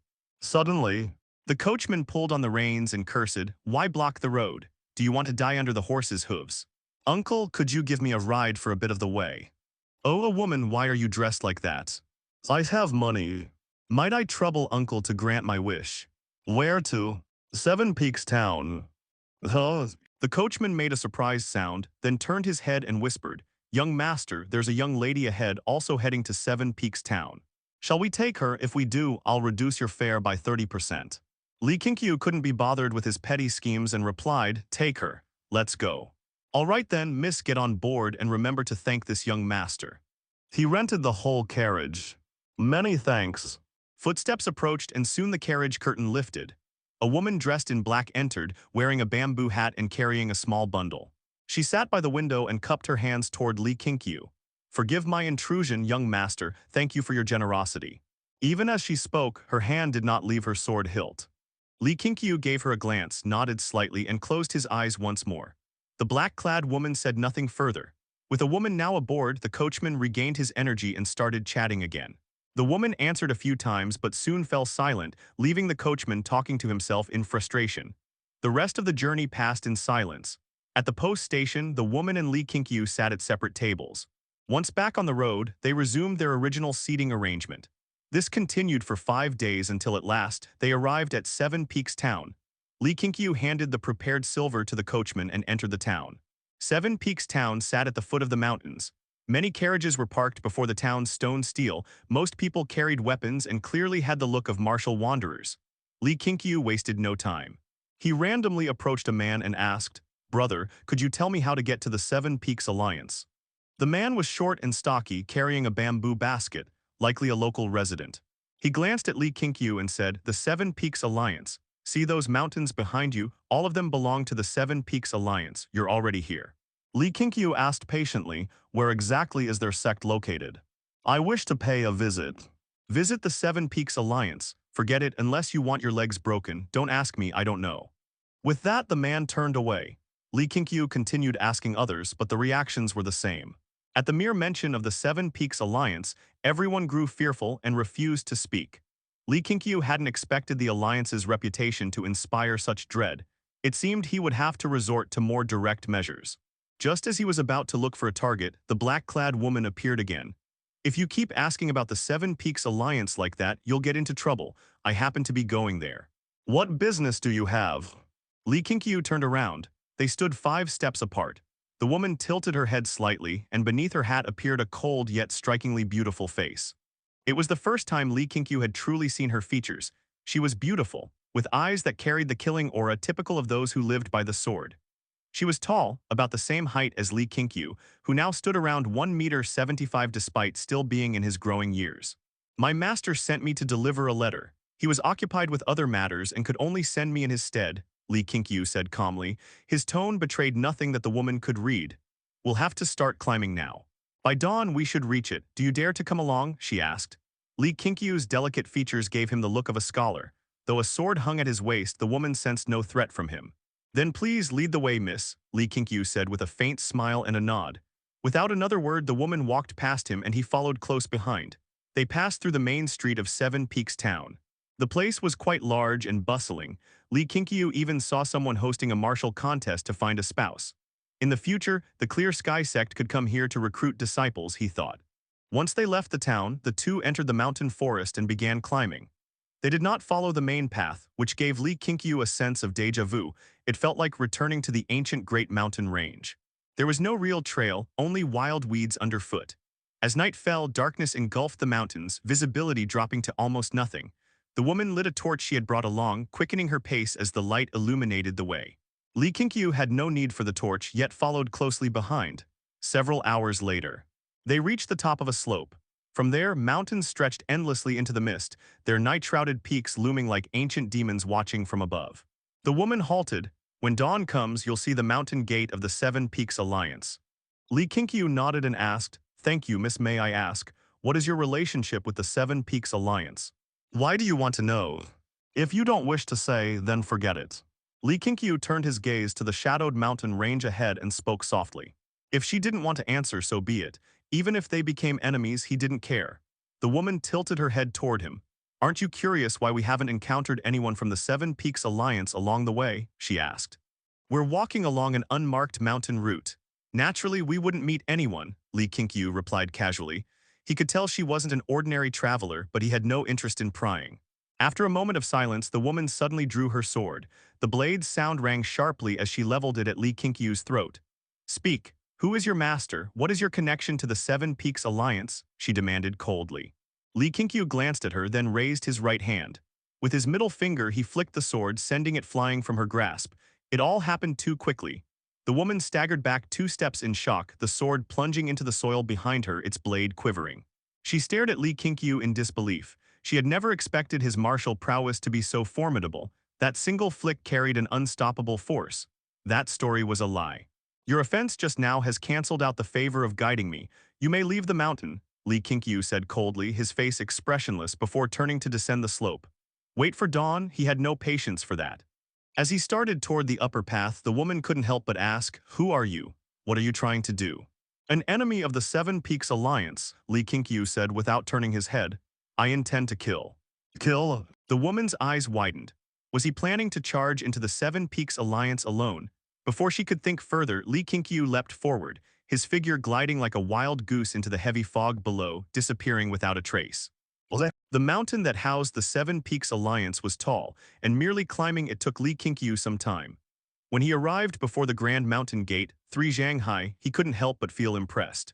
Compared to it, the Clear Sky Sect's gate was utterly insignificant. 2 disciples of the Seven Peaks Alliance were slumped against the gate pillars asleep. They hadn't heard his footsteps. Li Qingqiu stepped in front of one, drew his sword, and slit the man's throat. Blood splattered against the gate pillar. The other disciple awoke in confusion. When he saw Li Qingqiu and his fellow's corpse, his eyes widened in terror. Just as he tried to speak, Li Qingqiu lunged forward, covering his mouth with one hand while pressing the Tianheng sword against his neck. "If you don't want to die, you'll cooperate. Blink if you understand," Li Qingqiu said coldly. The disciple blinked rapidly, terrified that Li Qingqiu might slip. Li Qingqiu pulled him up. "You'll lead the way. Take me to your alliance leader's residence. If you try anything, I promise my sword will be faster." With a shove, the disciple stumbled forward. He could feel the sharp tip of the sword pressed against his back, sending chills through him. He began leading the way. Along the road, they met no one. After all, it was the latter half of the night. The roads of the Seven Peaks Alliance were wide, lined with martial practice grounds that exuded the grandeur of a major sect. After the time it took for an incense stick to burn, they reached the courtyard of the first alliance leader. The trembling disciple pointed at a certain house. Li Qingqiu struck the back of his neck, knocking him unconscious, then strode toward the building, sword in hand. Moonlight stretched Li Qingqiu's shadow long across the courtyard. Sword in hand, he walked toward the house ahead, already able to hear the breathing of those inside. His footsteps were light without a sound. He arrived before the door, pressed his palm against it. It was tightly shut, impossible to push open without force. Drawing in a deep breath, he suddenly sent a shock through the latch from behind the door, then struck straight toward the direction from which the breathing came. The first alliance leader of the Seven Peaks Alliance, Li Qingqiu, was asleep on his bed. As one of the world-renowned top experts, his vigilance was extraordinary. Even in slumber, the moment the door opened, his eyes snapped open. He glimpsed a flash of sword light slicing toward him from the darkness. Startled, he rolled off the bed, twisting his body to dodge, but was still cut across the shoulder. The bare-faced, tiger-eyed Li Qingqiu, a man in his 40s, glared wide-eyed. The hair on his temples and his beard swayed in the air as though flames of rage were burning. Li Qingqiu was slightly surprised. He hadn't expected the man to evade a fatal strike. This man's martial arts far surpassed that of Yang Juding, presumptuous. Li Qingqiu bellowed. His right palm gathered inner energy, and flames burst forth as he struck toward Li Qingqiu. Li Qingqiu leaped back, raised his sword, and infused it with energy to block. Boom. The windows shattered under the force of the explosion. Tables and cabinets on both sides were blown apart and the entire house trembled. Li Qingqiu's eyes widened. The strike he had unleashed with full power had actually been blocked. Around Li Qingqiu, a shimmering aura had formed, fending off his surging fiery inner energy. The floor beneath Li Qingqiu's feet cracked from the pressure, proof enough of Lu Teidu's formidable strength. "Who are you?" Lu Teidu asked in a low, grim voice. He dared not withdraw his strength now, for doing so would only injure his own organs. Li Qingqiu lifted his gaze. His left hand suddenly reached behind his waist and in one fluid motion flung something forward. He moved too swiftly. By the time Lu Teidu saw it, it was already too late. 3 silver needles pierced through the blazing inner energy. Tiny threads of lightning crackled along their bodies as they shot unerringly through Lu Teidu's throat. Lu Teidu's aura collapsed instantly. The surging energy within his body blasted him backward, slamming him against the wall before he fell onto the bed, shattering it to pieces amid a cloud of dust.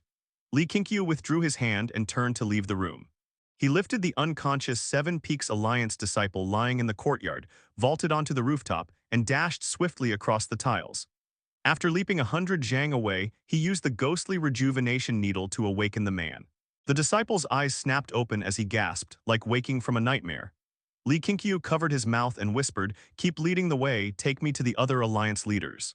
This disciple, named Chen Yi, had only joined the Seven Peaks Alliance less than half a year ago.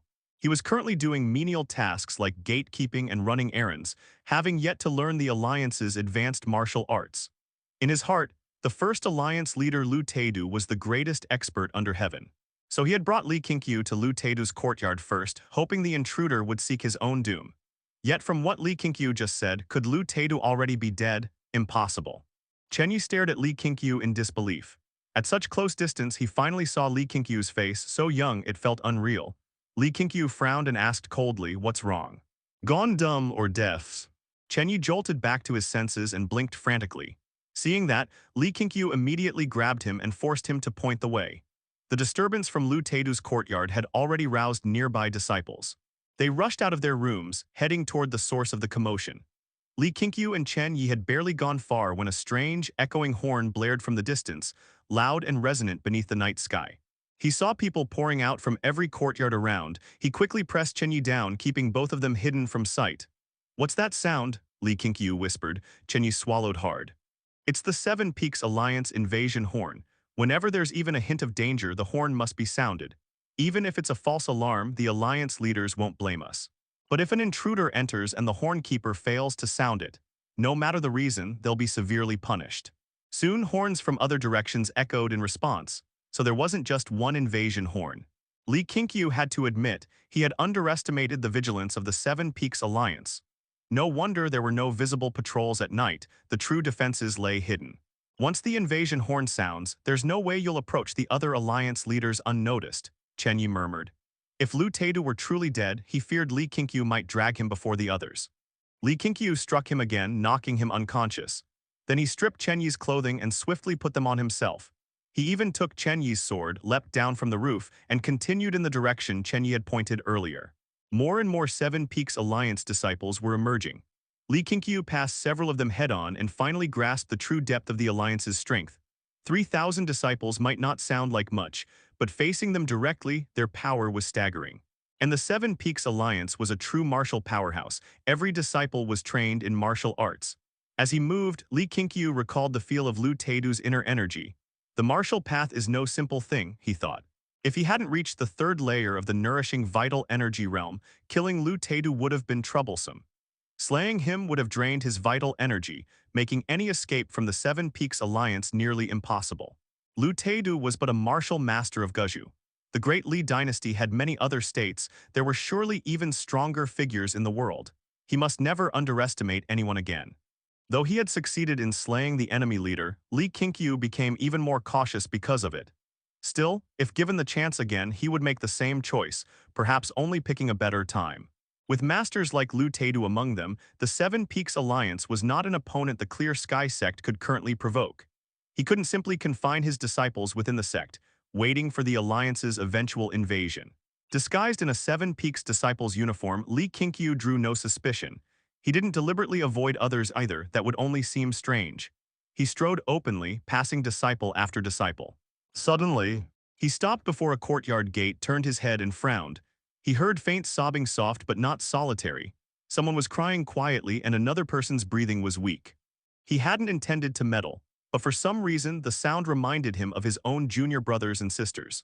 When Zhang Yuchun, Zhang Zhaoxia, and Li Dongyu first joined the Clear Sky Sect, they too had been frightened, hiding away to cry. Wu Manor wasn't so sentimental, feed him and he was content. Li Sifeng and Li Sijin had each other for company and weren't lonely or afraid. After a brief hesitation, he entered the courtyard and made his way to a small house. The yard was cluttered with firewood and junk unguarded. He gently pushed open the door and squinted inside. The room was filled with dry firewood. A child sat leaning against a pile of it, bathed in a beam of moonlight that fell through a hole in the roof.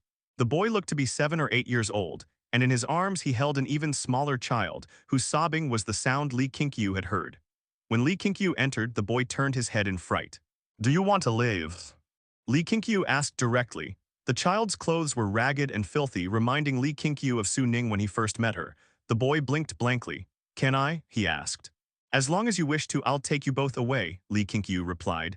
The boy's eyes widened. He quickly stood up, clutching his little brother tightly. The younger one looked barely a year old, and a foul smell came from both their bodies. "Who are you?" the older boy Yuan Qi asked cautiously. He had never seen Li Qingqiu before, but the thought of leaving the Seven Peaks Alliance made his heart race. "I'm no member of the Seven Peaks Alliance," Li Qingqiu said. "I killed their alliance leader, and I'm preparing to leave." Hearing that, Yuan Qi wasn't frightened at all. His eyes filled with tears, yet he smiled. "I'll go with you, but you must take my brother too." Yuan Qi wiped his tears, staring at Li Qingqiu with determination. Li Qingqiu nodded. "From this moment, you and your brother will join my sect. How about that?" "No problem, we'll join your sect and we'll repay your kindness one day," Yuan Qi answered without hesitation. Li Qingqiu stepped forward, took the younger child from his arms and wrapped the infant, less than 2 years old, in a dirty cloth, strapping him to his chest. Then with one hand, he lifted Yuan Qi and quickly left the house. Outside, under the moonlight, Yuan Qi finally saw Li Qingqiu's face clearly. His pupils dilated, eyes shining with awe. The sight would be forever etched in his memory.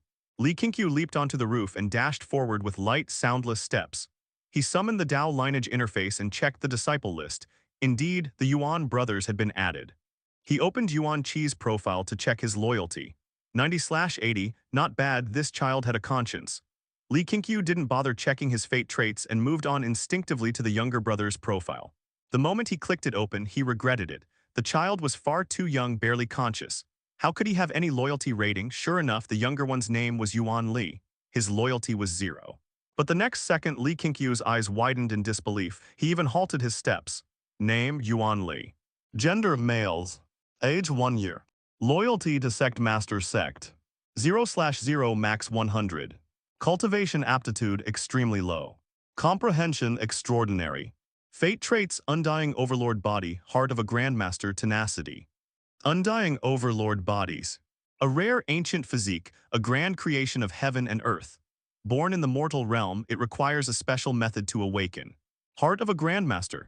Exceptional insight and creativity in the art of combat, with a natural inclination to teach and share. Tenacity. No matter the hardships endured, the heart and will shall never waver. He had struck gold. 3 fate traits, and 2 of them, undying overlord body and heart of a grandmaster, were astounding. Especially the undying overlord body, how utterly mysterious. Li Qingqiu looked down again, feeling as if a golden radiance shone faintly from Yuan Li in his arms. Yuan Qi, still being carried in his other arm, saw him pause and look down anxiously. "What's wrong with my brother?" he asked. Li Qingqiu looked ahead again, resuming his pace, and answered casually, "He seems to have peed." Yuan Qi froze, face flushing red. Lowering his head, he whispered softly, "I'm sorry." Li Qingqiu had not expected that this journey of vengeance would allow him to obtain such a great treasure. On his way back from the escape, he had already set down a 100-year plan for the Clear Sky Sect in his heart. That was to focus on nurturing Yuan Li. He would find a way to awaken Yuan Li's physique and let him learn whatever he wished. With the heart of a grandmaster, Yuan Li would certainly create countless martial arts and techniques for the Clear Sky Sect. Heaven truly has eyes. Good deeds do have rewards. If I hadn't softened just now, I would have missed this boy, and if he were to grow up within the Seven Peaks Alliance, he would have become a great and unpredictable threat. Li Qingqiu thought silently, his mood becoming brighter. Being held in one arm, Yuan Qi was thinking how incredible this big brother was, holding his younger brother in one arm, carrying him with the other, and still wielding a sword in hand. It was simply too cool. He swore he would become someone like that in the future. The Seven Peaks Alliance was located atop a mountain. Sheer cliffs surrounded it on all sides. Even with the highest level of lightness skill, no one could leap to another peak. The only way out was through the main gate from which they came. Li Qingqiu, carrying Yuan Qi and Yuan Li, landed upon a rooftop eave and stopped moving forward. Yuan Qi turned his head, his grimy little face showing a clear change of expression. Panic uncontrollably filled his eyes. Following his gaze, 100 zhang away, down along the stone steps, countless Seven Peaks Alliance disciples were gathering upon the training grounds. Their numbers were still increasing, the sea of heads and flickering firelight forming an oppressive sight. Yuan Qi's heart sank into despair. With so many people, how could they possibly escape alive? Were he and his younger brother destined never to leave this demonic lair that was the Seven Peaks Alliance? Li Qingqiu also felt the pressure. He hadn't expected the Seven Peaks Alliance to react so quickly, gathering so many disciples before the mountain gate.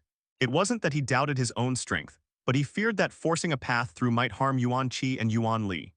He stood still, circulating his energy, absorbing the spiritual energy within the spirit stone hidden in his robe, converting it into vital energy. He needed to break through the encirclement in his best state.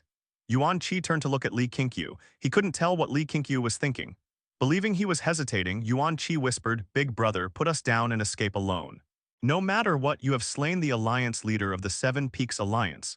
Whichever one he was, we are deeply grateful to you." Li Qingqiu cast him a glance and said, "Seems you two carry deep blood feuds. Once we're off this mountain, I'll listen to your story." Hearing this, Yuan Qi was moved yet confused. So many enemies, how could they possibly get down the mountain? He dared not disturb Li Qingqiu again and waited patiently. Li Qingqiu did not wait long. Once he had adjusted himself to his peak state, he carried Yuan Qi and charged forward once more. His feet stepped upon the rooftops without a sound. Yuan Qi was astonished. The whistling of the wind filled his ears, and as the crowd ahead grew nearer, his heart leapt to his throat. Was Big Brother really going to charge through them head-on? Li Qingqiu reached the final edge of the eaves, leapt down, and began to walk toward the stone steps. His appearance drew the attention of many Seven Peaks Alliance disciples. However, seeing his alliance robes, none of them grew wary, only puzzled why he was holding two children. Among the crowd, two alliance leaders were speaking: the second alliance leader, Guang Lanshan, and the fourth alliance leader, Su Ziheng. Su Ziheng was thin and gaunt, his hair messy. Yawning, he asked, "What's causing such a commotion?" Guang Lanshan, around 60 years old, somewhat plump, with a full beard, frowned and said, "I don't know either. But judging from the scale, it's probably something serious, maybe connected to the Azure Sect." Azure Sect again. Those lunatics know no bounds. Ever since they set their sights on our sect's signature techniques, they've harassed us endlessly. Su Ziheng cursed. Just mentioning the Azure Sect made him angry. Guang Lanshan shook his head. The Azure Sect has ties with high-ranking court officials now. Their arrogance is growing, we must be cautious. Su Ziheng was about to reply when he suddenly heard the murmuring of disciples. Turning his head, he saw a disciple descending the upper steps, carrying two children. That one glance instantly ignited his fury. He bellowed, "Insolence, who allowed you to touch them?" Before his words finished, Su Ziheng leapt up, stepping across the shoulders of several disciples before springing high toward Li Qingqiu. His voice boomed like thunder, his aura fierce as a tiger, making Yuan Qi tremble all over. Internal energy coiled around Su Ziheng's body. As he descended, his speed suddenly surged. With one palm thrust forward, an overwhelming blast of energy swept toward the three. Li Qingqiu drew his sword with his right hand, slashing upward. A streak of sword energy shot forth, its gleam reflected upon the faces of many Seven Peaks Alliance disciples. Su Ziheng in midair had no time to dodge. His palm strike was shattered by the sword energy, which then struck him head-on. PFF.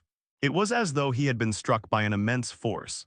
His body arched backward, a mouthful of blood spattering forth as he crashed into the crowd below. The disciples, caught off guard, instinctively tried to catch him, only to be crushed as Su Ziheng fell upon them. Guang Lanshan's eyes widened in shock. The other disciples were also terrified. Su Ziheng was an alliance leader ranked 4th on Guzhu's martial heaven list. Unless facing one of the supreme experts atop that list, no one could defeat him. And yet what did they just witness? Such a formidable Su Ziheng had been gravely wounded by a single sword strike.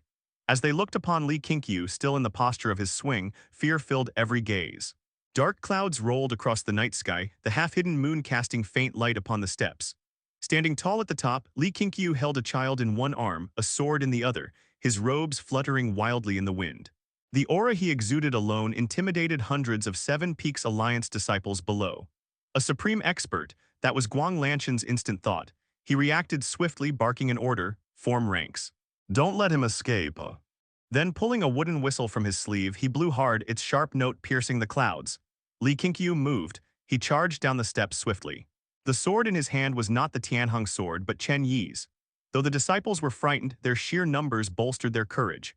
Upon receiving the command, they unsheathed their blades and surged upward, a flood of steel flowing toward the steps. Li Qingqiu plunged into the crowd, his sword flashing rapidly. Sword light gleamed, blood splattered. His footwork was ghostly, dodging countless weapons, his blade always finding its mark at the enemy's throat. Yuan Qi shut his eyes tight in fear, pressing against Li Qingqiu's shoulder.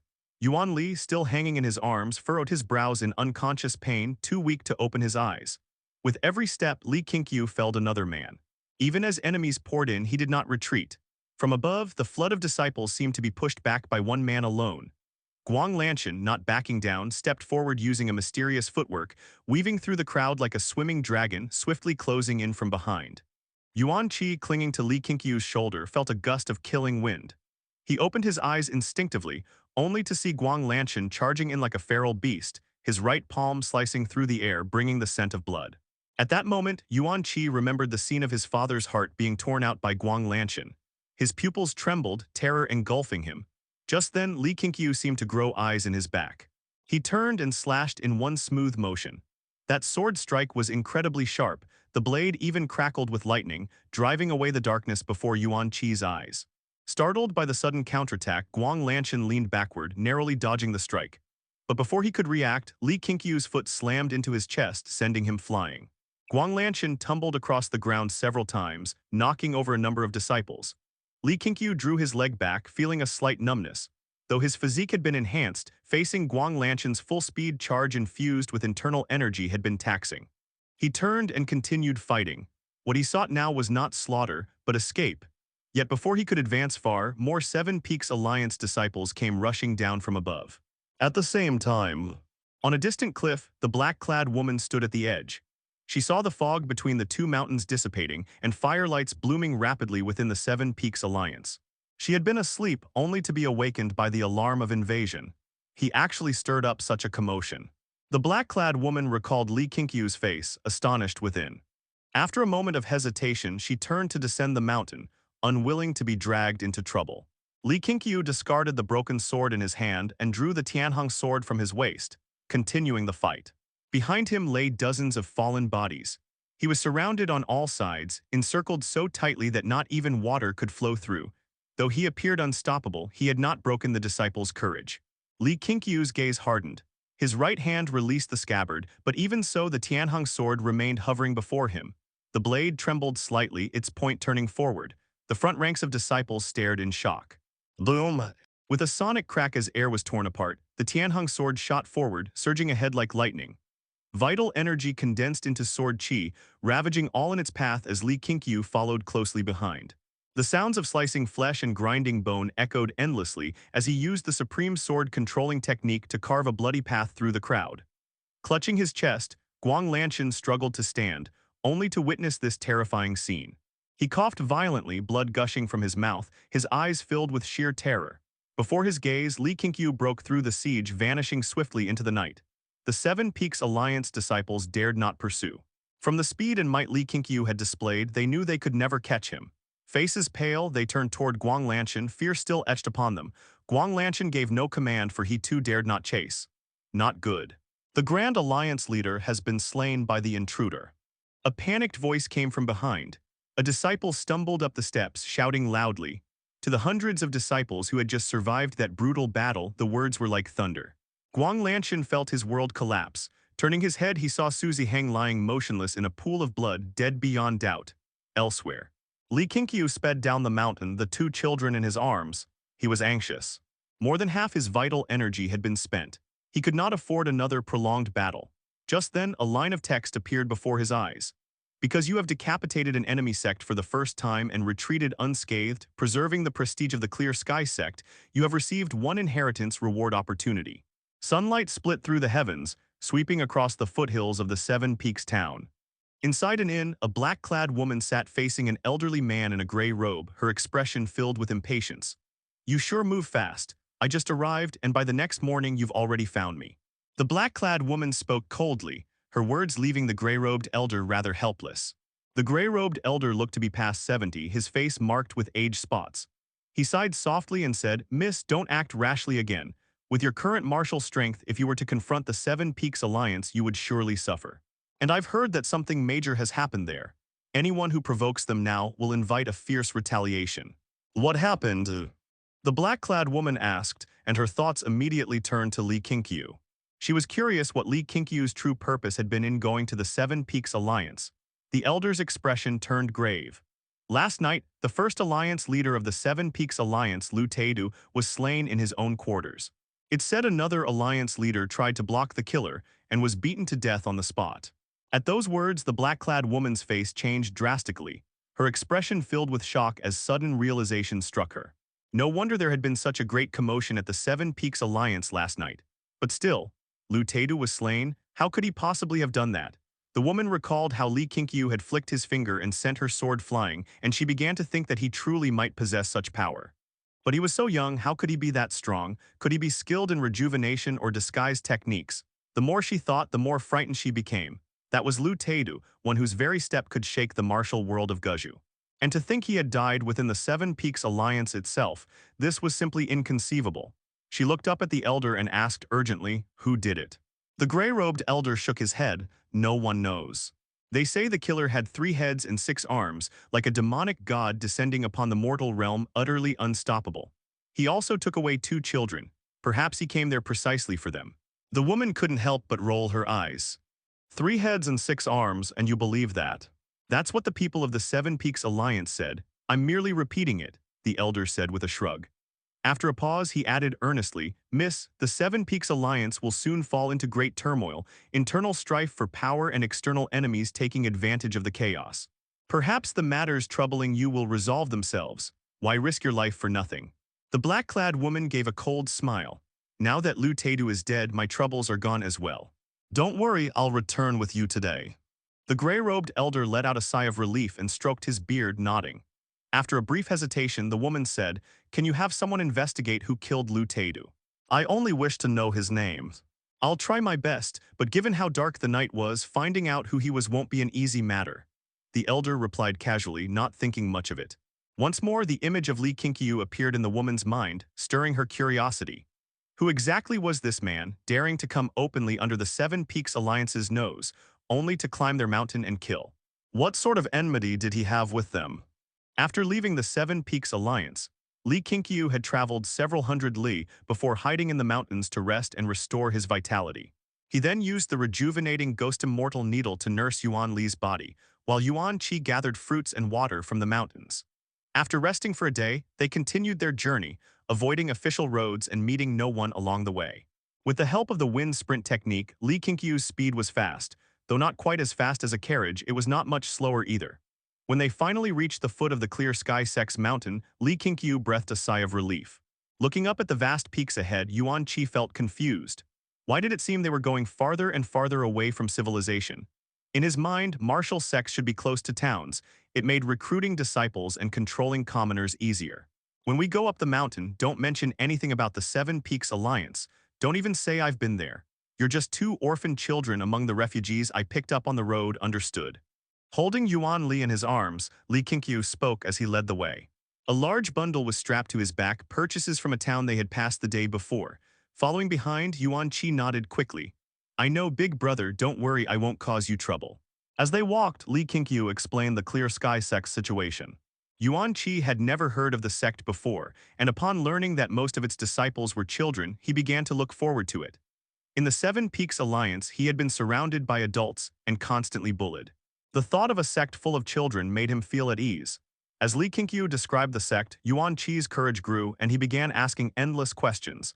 Li Qingqiu answered each one patiently. From the mountain foot to the Qingxiao Sect's gate was a long journey. It took them half a day on foot. 10 days had passed since Li Qingqiu slew Lu Taidu. It was now near dusk. Looking at the sect gate before him, Li Qingqiu felt a wave of warmth. Though it lacked the grandeur of the Seven Peaks Alliance, it gave him a sense of belonging, and his long-held tension finally eased. He saw from afar a small child crouched near the gate playing with stones. It was Li Qingqiu. Qingqiu slacking off again. Li Qingqiu's voice startled the boy, who jumped up and turned around. Seeing his face, Li Qingqiu couldn't help but burst out laughing. Half a month had passed, yet Li Sifeng's face was still mottled with bruises, though at least the swelling had gone down. Still, when he smiled, the few missing teeth made him look utterly comical. Li Qingqiu quickly suppressed his laughter. He mustn't laugh too unkind. After all, Li Sifeng was injured for the Clear Sky Sect's sake. Senior brother, Li Sifeng shouted with joy, dashing down like a gust of wind. His voice was so loud it startled the disciples within the sect. Just as he reached Li Qingqiu, Yang Juding, Jiang Zheoxia, and Su Ning leapt down the mountain wall, arriving swiftly at the gate. Their agility left Yuan Qi stunned. You haven't been misbehaving, have you? Li Qingqiu asked with a smile, ruffling Li Sifeng's hair. Li Sifeng clung tightly to Li Qingqiu's waist, choking up, Senior brother, I missed you so much. You were gone so long, I thought you'd abandoned us. More and more disciples poured out of the sect, all overjoyed to see Li Qingqiu.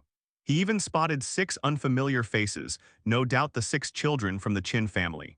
2 days ago, Li Qingqiu had seen 6 new names added to the Dao Lineage panel. Sadly, all had average aptitude and no special fate traits, so he hadn't paid them much attention or even remembered their faces. Jiang Zheoxia landed beside him, inspecting him carefully. Seeing no injuries, he finally relaxed. Li Sijin also threw her arms around Li Qingqiu in delight, while Li Dongyu stood to the side with tearful eyes. Yang Juding likewise sighed in relief.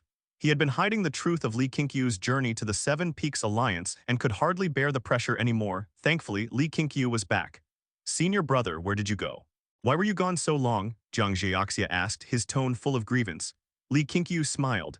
Didn't I tell Yuchen I went on a mountain patrol but got delayed by some matters? Oh right, let me introduce someone. This boy behind me is Yuan Qi, and the one I'm holding is his younger brother, Yuan Li. From now on, they'll be disciples of the Clear Sky Sect. At that, everyone's attention shifted. Yang Juding crouched before Yuan Qi, observing him closely, making the boy rather uneasy. Su Ning's progress had already proven Li Qingqiu's keen eye, so naturally, everyone, including Yang Juding, was curious what talent this new child possessed to earn Li Qingqiu's favor. Zhang Yuchen frowned slightly, while Wu Manner simply grinned foolishly without saying a word. All right, let's talk inside, get some food ready for us. Li Qingqiu interrupted their murmurs, urging them on. The group went up the mountain together, chatting and laughing. Since most of the disciples were young, once they started talking, they could hardly stop. Senior brother, let me hold the child. Li Dongyu came to Li Qingqiu's side and spoke softly. He didn't refuse and handed Yuan Li over to her.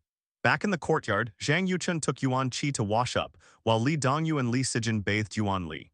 Sitting at the table, Li Qingqiu turned his gaze toward the 6 children from the Qin family, 4 boys and 2 girls, all around 11 years old.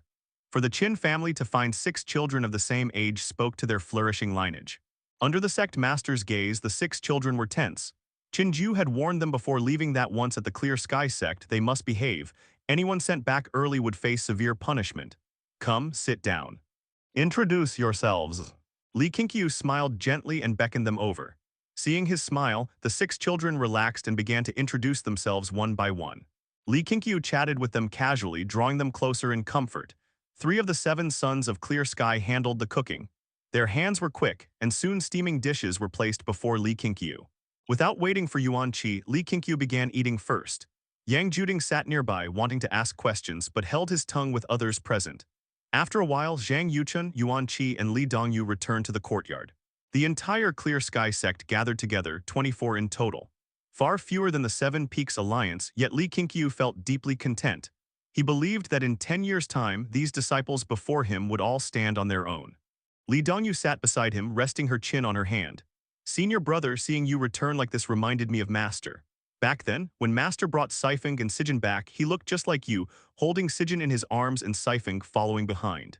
Her words made Zhang Yuchen, Jiang Zheoxia, and Wu Manner nod as they reminisced about Lin Zunfeng.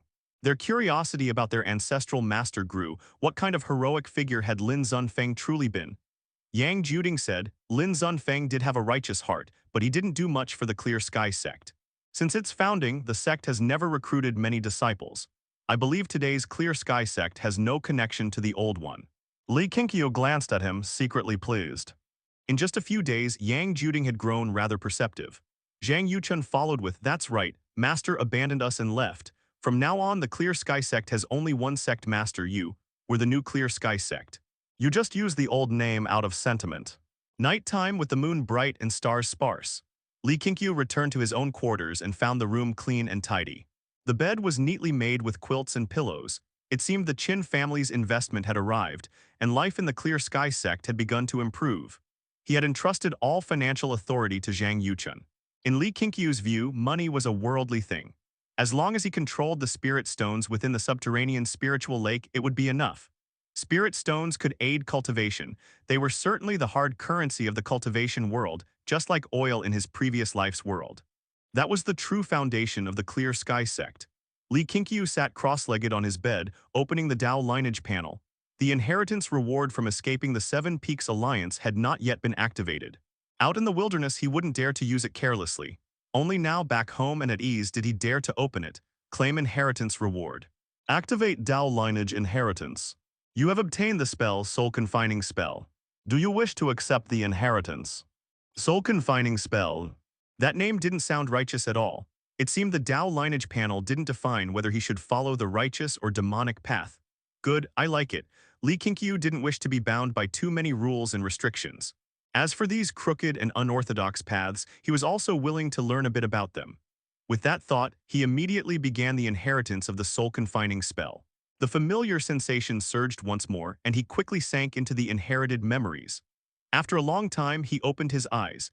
Having already undergone several inheritances, he was no longer surprised. This time, however, he frowned deeply. This soul-confining spell was truly vicious.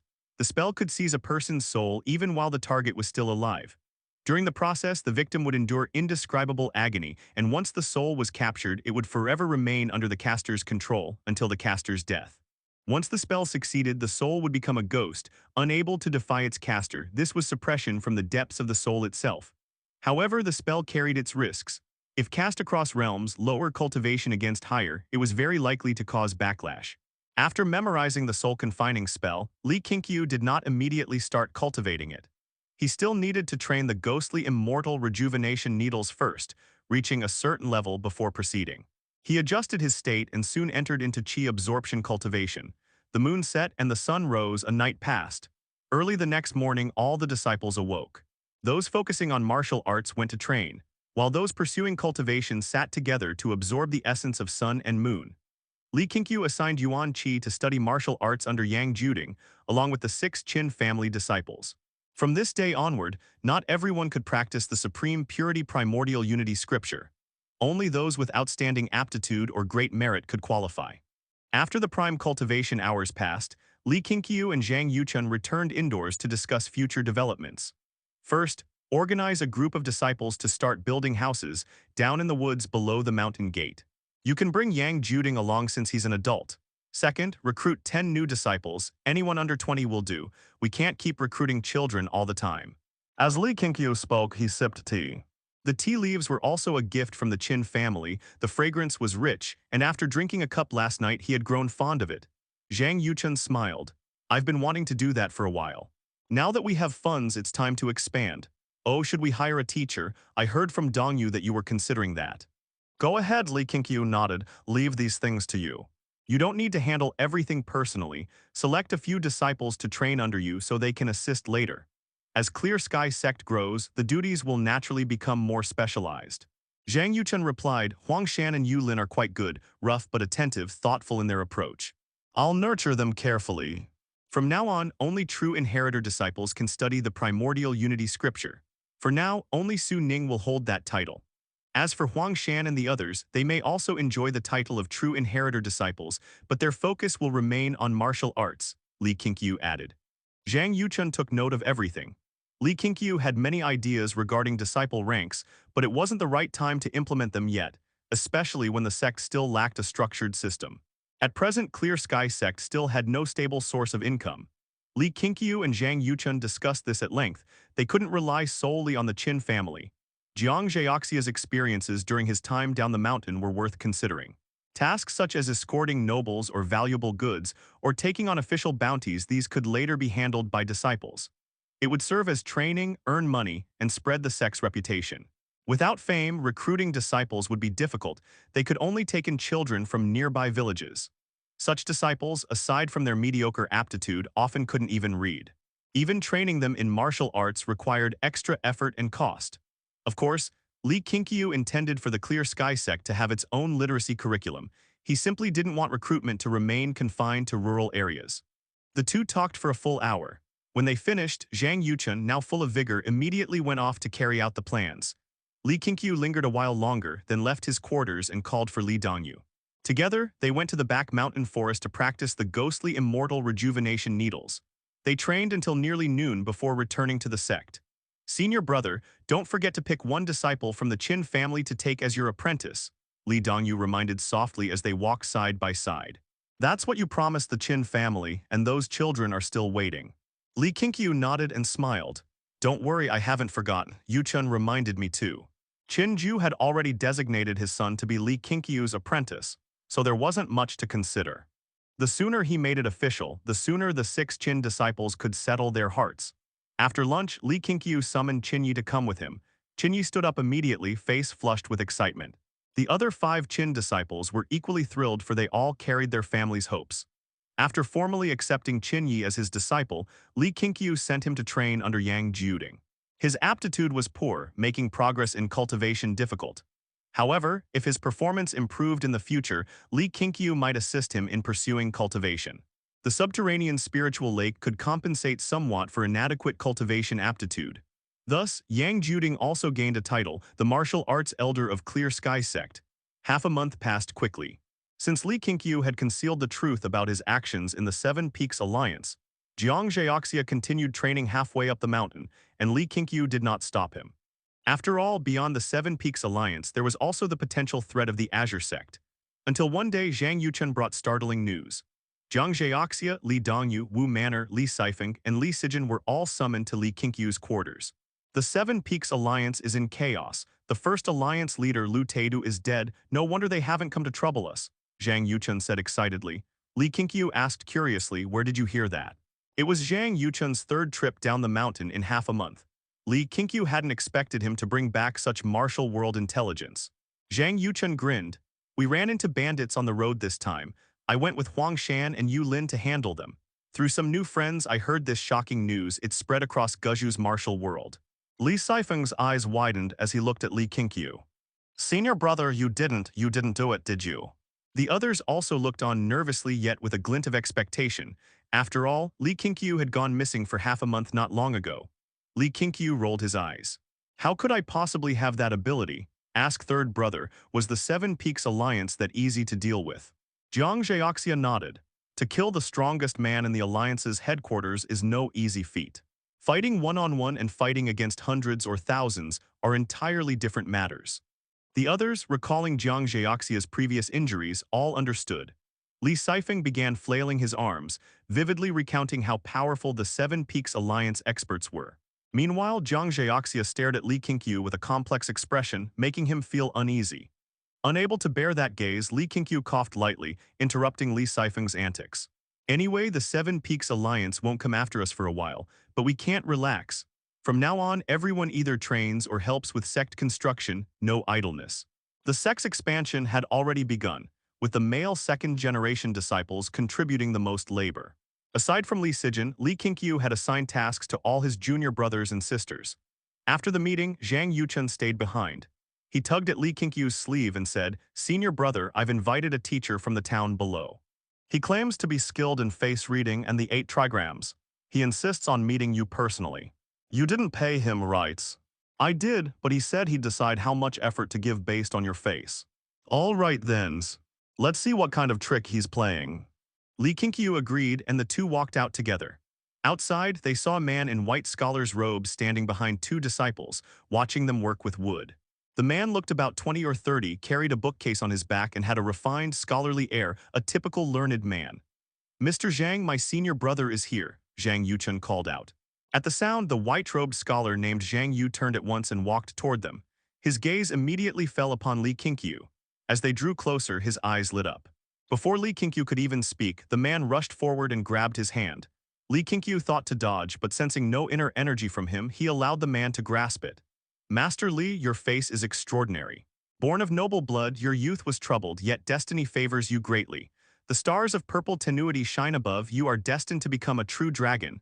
Zhang Yu exclaimed excitedly, almost ready to kneel. A swindler. A silver-tongued trickster, Li Qingqiu immediately labeled him with 2 fate traits, deceitful and glib-tongued. What utter nonsense. His biological father was nowhere near that impressive. Composing himself, Li Qingqiu withdrew his hand and asked calmly, "Thank you for your kind words, sir. May I ask where you learned your art of physiognomy?" Zhang Yu composed himself, took a respectful step back, and saluted. "I studied under the old man of the 9 veins. You may not have heard of him. He has long secluded himself from the world and lived to 130, now enjoying his final years of peace." Li Qingqiu didn't question him but smiled faintly. "And teaching all our disciples by yourself, would that be too great a burden?" "No burden at all," Zhang Yu replied, smiling broadly. "Though your sect is small, it is filled with hidden dragons and dazzling talents destined for greatness. Zhang Yu would be honored to offer his service. Of course, if the Sect Master could add 30 more copper coins to my monthly pay, that would be even better." He spoke clearly and confidently, his tone strong and sonorous, giving off the air of a true scholar. Li Qingqiu still agreed to Zhang Yu's temporary price increase. He planned to first observe Zhang Yu's teaching. If the lessons were unsatisfactory, he would simply drive the man away. That evening at dinner, Li Qingqiu announced that beginning the next day, all disciples would start reading and attend Zhang Yu's classes. The lessons would take place on the newly cleared ground beneath the mountain gate, and no one was allowed to skip. The following morning, after practice ended, everyone except Li Qingqiu went to attend the class. Even Yang Juding was curious about whether this scholar possessed real skill. In his opinion, Zhang Yu's fee was far too high. Since becoming the elder of martial transmission, Yang Juding had begun to consider matters from the Clear Sky Sect's perspective. By noon, Li Qingqiu returned to the courtyard and listened to his junior brothers and sisters' opinions. Their evaluation of Zhang Yu was unexpectedly high. They found his lessons both interesting and insightful. Even Yang Juding admitted that Zhang Yu had some ink in his belly. Hearing this, Li Qingqiu felt relieved. However, no matter how engaging a teacher might be, students eventually grew tired of lessons. A month later, Li Qingqiu brought Su Ning up the mountain. That day, they had gone to the subterranean spiritual lake, where Su Ning successfully reached the second layer of the nourishing vital energy realm. Her little face glowed with energy, her joy impossible to hide. When they reached the clearing below the mountain gate, Li Qingqiu saw Zhang Yu instructing 5 disciples. "I'm pleased with your eagerness to learn. But you mustn't follow that brat Li Sifeng's example. He's bound to suffer for his temperament sooner or later." When Zhang Yu mentioned Li Sifeng, his tone was full of indignation. From afar, Li Qingqiu immediately guessed that Li Sifeng must have played another prank on Zhang Yu that day. Ever since they became familiar, Li Sifeng often teased Zhang Yu, bullying him for not practicing martial arts. Indeed, Zhang Yu did not practice martial arts. He claimed it was a rule set by his master, the old man of 9 meridians. Anyone who learned the art of stealing heaven must never train in martial ways. He had always abided by this rule. Li Qingqiu cast a glance at Su Ning. Understanding his intent, she followed as both lowered their steps and quietly slipped behind Zhang Yu. Catching a glimpse of them from the corner of his eye, Zhang Yu's expression froze, his eyes widening. He quickly waved and called out, "Sect Master, I have something to discuss with you." Li Qingqiu pretended not to hear and hurried up the steps, Su Ning close behind. Master and disciple entered the mountain gate one after another. Zhang Yu let his hand drop in frustration. In front of the disciples, he had to maintain his dignity as a teacher. He could not utter vulgar words. Elsewhere, Li Qingqiu walked into the courtyard and saw Li Dongyu sitting under a tree, holding Yuan Li in her arms, while Yuan Qi stood beside her playing with the child. In another corner of the courtyard, 2 female disciples were weaving clothes. Seeing Li Qingqiu enter, they quickly rose and saluted him, the etiquette Zhang Yu had taught them. Zhang Yu believed that the Clear Sky Sect's rules were too vague. Though formalities might seem superficial, they reinforced hierarchy. If juniors never saluted their elders, they would grow lax and disrespectful over time. Li Qingqiu didn't fully agree with this, but since Zhang Yuchun, Zhang Zheoxia, and Yang Juding all supported the practice, he let Zhang Yu continue teaching such courtesies. After nodding to the 2 female disciples, Li Qingqiu was about to approach Li Dongyu when Zhang Yuchun emerged from a nearby room and quickly stepped forward. "Senior brother, I want to borrow someone," Zhang Yuchun said solemnly, grabbing Li Qingqiu's arm. "Borrow who?" asked Li Qingqiu. "Third junior brother. I failed to recruit anyone on my last trip down the mountain, but I finally met a martial expert. He said that if anyone could defeat him, he'd grant that person one request, even serve as a slave for life. I want third junior brother to go, but he refuses, fearing that the 7 Peaks Alliance or the Azure Sect might attack." Zhang Yuchun looked helpless. He didn't believe any trouble would come to the Clear Sky Sect in the next 6 months, and even if it did, Zhang Zheoxia could handle it. Li Qingqiu asked, "You're sure he's an expert?" He's been living in a forest at the edge of the ancient Great Mountain Range for several years. His ways are strange. I met him recently, he's indeed capable. I couldn't defeat him, so I hurried back to ask third junior brother for help. I'm afraid he might leave or someone else might get to him first. Zhang Yuchun's tone grew urgent. He was genuinely anxious about recruiting disciples for the sect. Outside the nearby villages, no one wanted to join. Once people heard the name Clear Sky Sect, they dismissed it as hopeless. Moreover, Zhang Yuchun was too young, making him seem unreliable. The Clear Sky Sect had many tasks ahead, but its disciples were too young, labor was scarce. He had to find ways to recruit strong hands. Li Qingqiu pondered. Since Zhang Yuchun had challenged the man and returned alive, that meant the man wasn't bloodthirsty. Sending Jiang Zhaoxia to try wouldn't hurt. Zhang Yuchun had worked tirelessly these days, he deserved a chance to succeed. Go ahead. Tell third junior brother I've agreed, said Li Qingqiu. Zhang Yuchun's face lit up with joy. He bowed deeply to Li Qingqiu, then turned and left. Their brotherly bond was sincere. If Zhang Yuchun said that Li Qingqiu had agreed, Jiang Zhaoxia would believe him. Naturally, Zhang Yuchun would never lie. He would never invoke Li Qingqiu's authority without permission. Li Qingqiu then walked up to Li Dongyu and smiled. Dongyu, you must take good care of this little one. I feel he'll become the pride of the Clear Sky Sect someday. Li Dongyu smiled gently. Even if he doesn't stand out, I'll still take good care of him. Sect Master, if you truly think so, could you take my younger brother as your disciple? Yuan Qi asked eagerly. Since coming to the Clear Sky Sect, he had felt distant from Li Qingqiu. He knew earning the Sect Master's acknowledgement wasn't easy. His martial talent was mediocre, and some nights he couldn't help but feel dejected. Li Qingqiu smiled. Very well, once he's grown enough to recognize words, I'll take him as my disciple. Hearing that, Yuan Qi was overjoyed. He immediately knelt and kowtowed in gratitude. Li Dongyu noticed that Li Qingqiu didn't stop him. She was quietly surprised. Could it be that Yuan Li truly possessed an extraordinary talent? Su Ning's accomplishments had already proven Li Qingqiu's keen eye. Among all disciples of the Clear Sky Sect, he had never easily accepted anyone as a disciple, showing just how strict he was. Rise, Yuan Qi, don't always put your younger brother before yourself. You must also train diligently. Aptitude is one thing, but effort matters just as much, Li Qingqiu said earnestly. Yuan Qi straightened and nodded solemnly. After a few more words with Li Dongyu, Li Qingqiu returned to his room. He felt unusually weary, likely from overusing his vital energy while cultivating the ghostly immortal needle of rejuvenation. Cultivators could go without sleep, but only if they hadn't depleted their vital energy. For Li Qingqiu, dreaming once in a while wasn't so bad. He slept deeply. When he awoke to a noisy commotion, night had already fallen.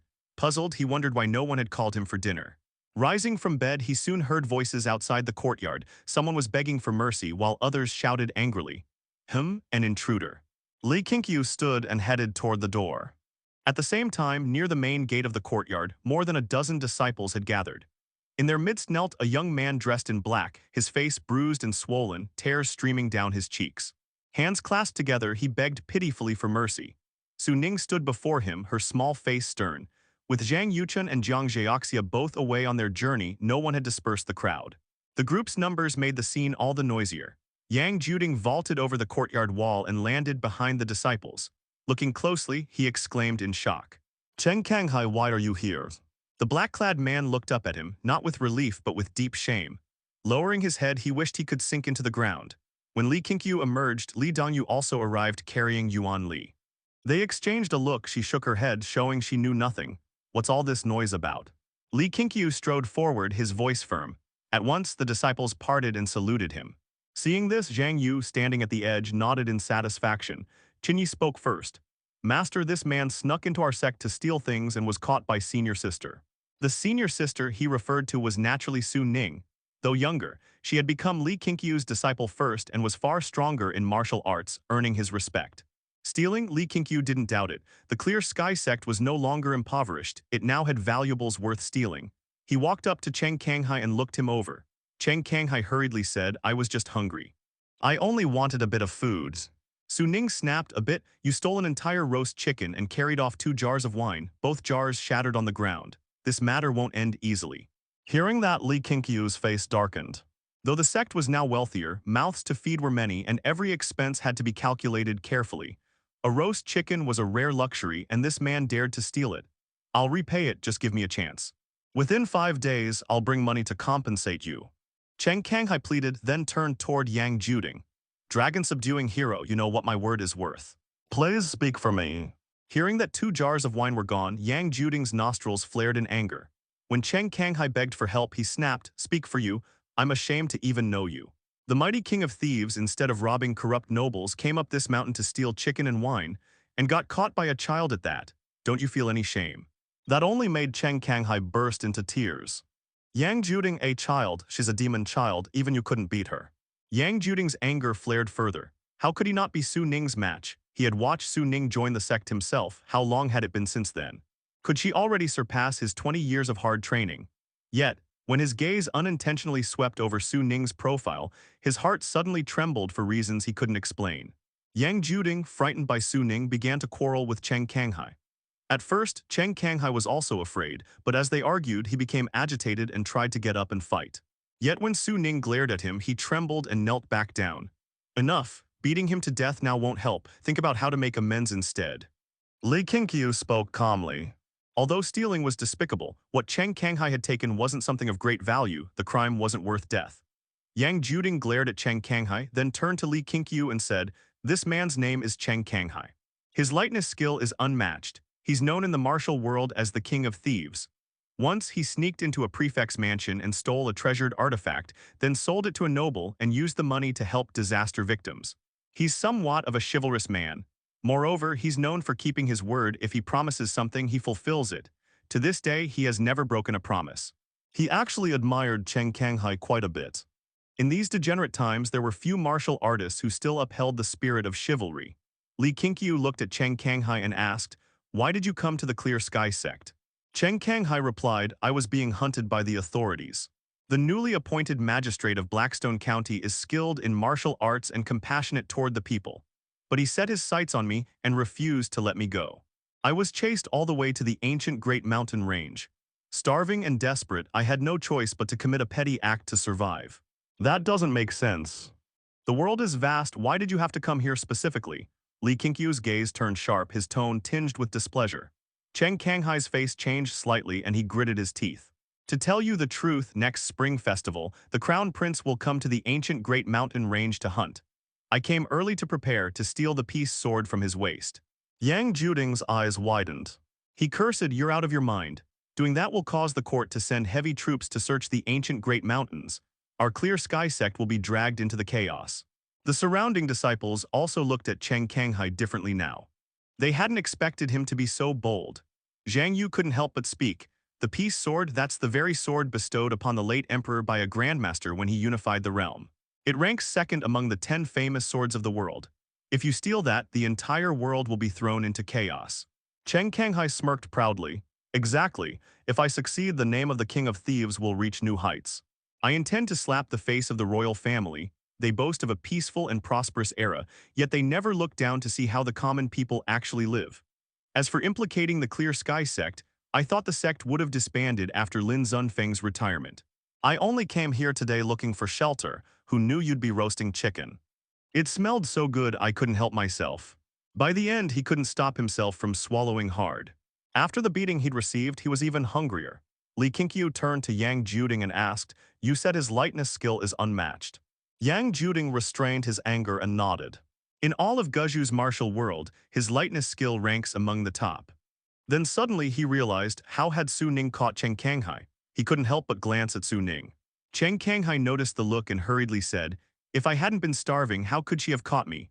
Of course, her lightness skill is also quite formidable."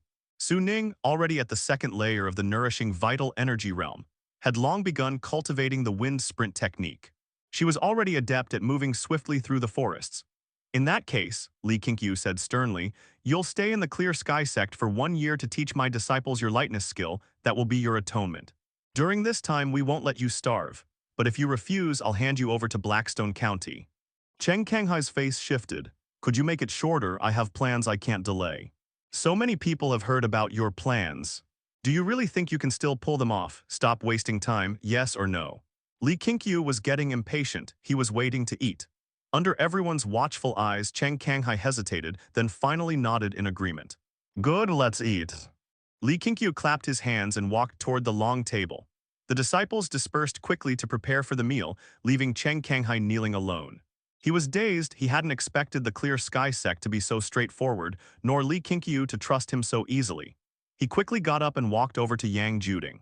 He was truly curious about this Clear Sky Sect. It was nothing like the rumors he had heard. When dinner was served, Cheng Kanghai shamelessly squeezed in next to Yang Juding to join the meal. Since we've got nothing better to do, how about the King of Thieves tells us his story? Let everyone get to know him better. Zhang Yu spoke up with a smile, breaking the tense mood. All eyes turned to Cheng Kanghai. Cheng Kanghai looked at Li Qingqiu. Seeing that Li Qingqiu didn't object, he downed his cup of wine and began his tale. Where should I begin? Let's start from when I began practicing martial arts. I was born in the first year of the Kai dynasty. The times were chaotic. My family was executed by imperial order, all exterminated. My father managed to smuggle me out, but the soldiers discovered us and chased me to a cliff. I steeled myself and jumped. Cheng Kanghai's tone rose and fell dramatically, immediately capturing everyone's attention. Even Li Qingqiu found himself intrigued. That night's dinner lasted for a whole hour. For the disciples of the Clear Sky Sect, stories like this were rare. And after hearing it, they couldn't calm down for a long time, eager for Cheng Kanghai to continue another time. Li Qingqiu didn't care if the story was true or false. As long as the disciples enjoyed it, he had no reason to stop him. He arranged for Cheng Kanghai to share a room with Yang Juding. That night, faint sounds of fighting came from their room, but soon it quieted down. The next morning, disciples noticed Cheng Kanghai's injuries had worsened. When they asked, he only smiled and said it was nothing. Though stealing a chicken was despicable, Cheng Kanghai's tales of chivalrous deeds quickly won over the disciples' goodwill. He soon became friendly with many of them, though whenever he saw Su Ning, he made sure to walk the other way. In the days that followed, Cheng Kanghai, like Zhang Yu and Yang Juding, grew increasingly curious about the Clear Sky Sect. The immense strength of Wu Manor made him feel as though he had encountered a monster. But what truly stunned him was that Li Sifeng, not yet 13 years old, could almost match his lightness skill. Though he still won, the gap wasn't large. Could the Clear Sky Sect have so many monstrous geniuses? No, it must be that the sect hid some unfathomable legacy. 7 days later, Zhang Yuchun and Jiang Zheoxia finally returned. Upon hearing the news, Li Qingqiu went to the sect courtyard. When Jiang Zheoxia saw him, he raised 3 fingers with a smug grin before heading off to change into a new sect robe. Third layer of the nourishing vital energy realm, that kid had caught up again. The advantage Li Qingqiu had gained through cheating had vanished once more. Li Qingqiu sighed inwardly, though he was happy. At least the Clear Sky Sect had grown stronger again. Zhang Yuchun approached Li Qingqiu and pointed toward an old beggar nearby. Senior brother, this is the expert I mentioned. His name is Wu Beiyu. Third brother told me not to say this, but the first time he challenged Senior Wu, he lost. He secluded himself for 2 days, then challenged again, only then did he win. Li Qingqiu raised a brow. Jiang Zheoxia, already at the second layer of the nourishing vital energy realm, had actually lost. This Wu Beiyu was no ordinary man. Sensing the inner energy within him, Li Qingqiu thought this was another Lu Teidu. You make the arrangements. After all, you were the one who brought him. Li Qingqiu smiled softly. Since Zhang Yuchun often went down the mountain, having such an expert with him would bring great peace of mind. Zhang Yuchun was overjoyed and bowed deeply in gratitude. Li Qingqiu patted his shoulder and accompanied him to meet Wu Beiyu. Unfortunately, Wu Beiyu was aloof and indifferent toward Li Qingqiu. Seeing this, Li Qingqiu didn't try to force friendliness. After exchanging a few awkward words, he excused himself. He still had to return to cultivate the rejuvenation ghost Immortal needle. Summer passed and autumn came. The mountains around the Clear Sky Sect were now cloaked in autumn hues. Below the mountain gate lay a newly built courtyard at the end of a 10-jang-long stone staircase. 5 houses surrounding a simple martial arena where disciples often sparred.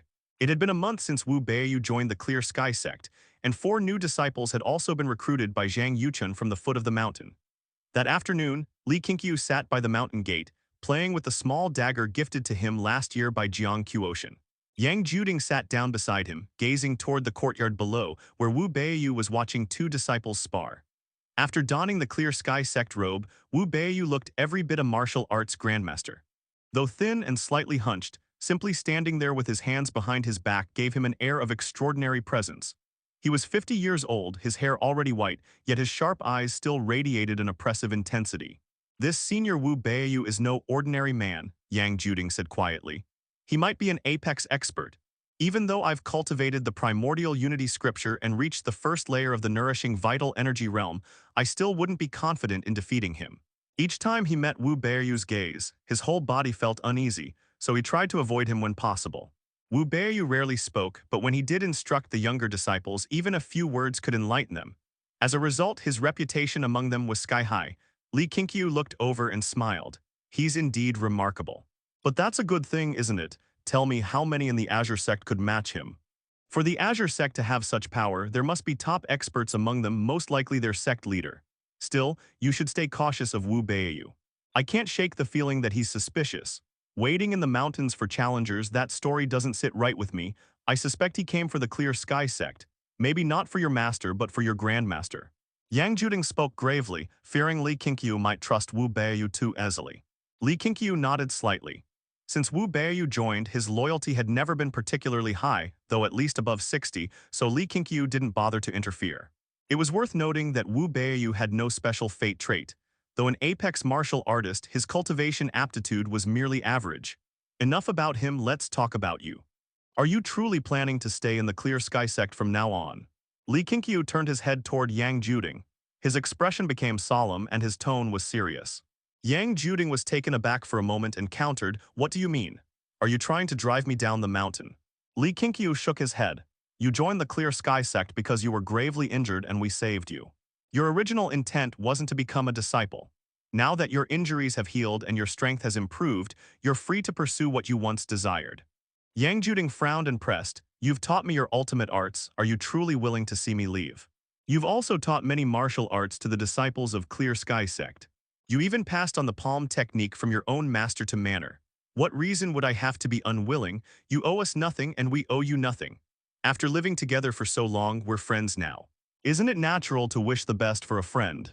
Li Qingqiu answered calmly, his gaze shifting once more to the disciples below. Hearing those words, Yang Juding fell silent. Li Qingqiu did not urge him. Watching the disciples sparring below, he nodded slightly. Their progress was satisfactory. In another 10 years, they should be capable of standing on their own.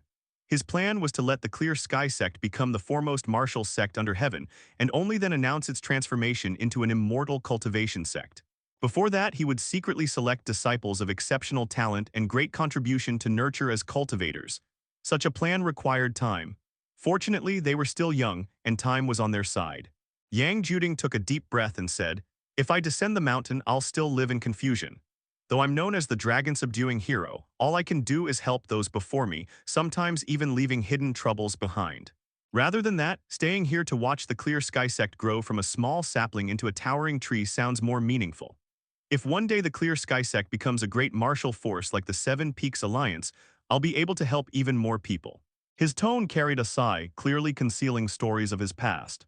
Li Qingqiu opened the Dao Lineage panel and saw that Yang Juding's loyalty to both him and the sect had surpassed 90. He was instantly satisfied. Loyalty could rise and fall, but an increase meant one's sense of belonging had deepened.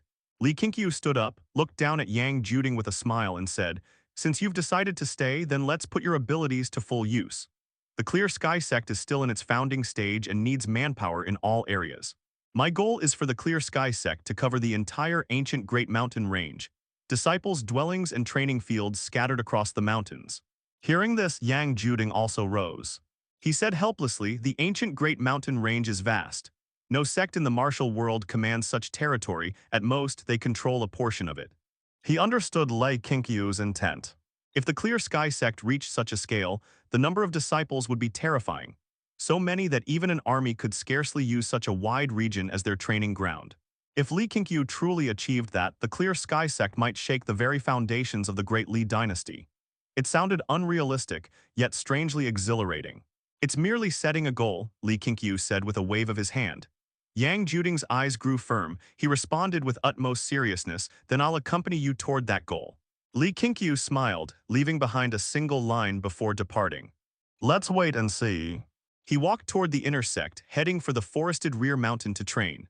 Yang Juding turned and watched Li Qingqiu disappear around the bend beyond the mountain gate, muttering under his breath, "Such a young brat, already trying to win my heart." His lips curved upward.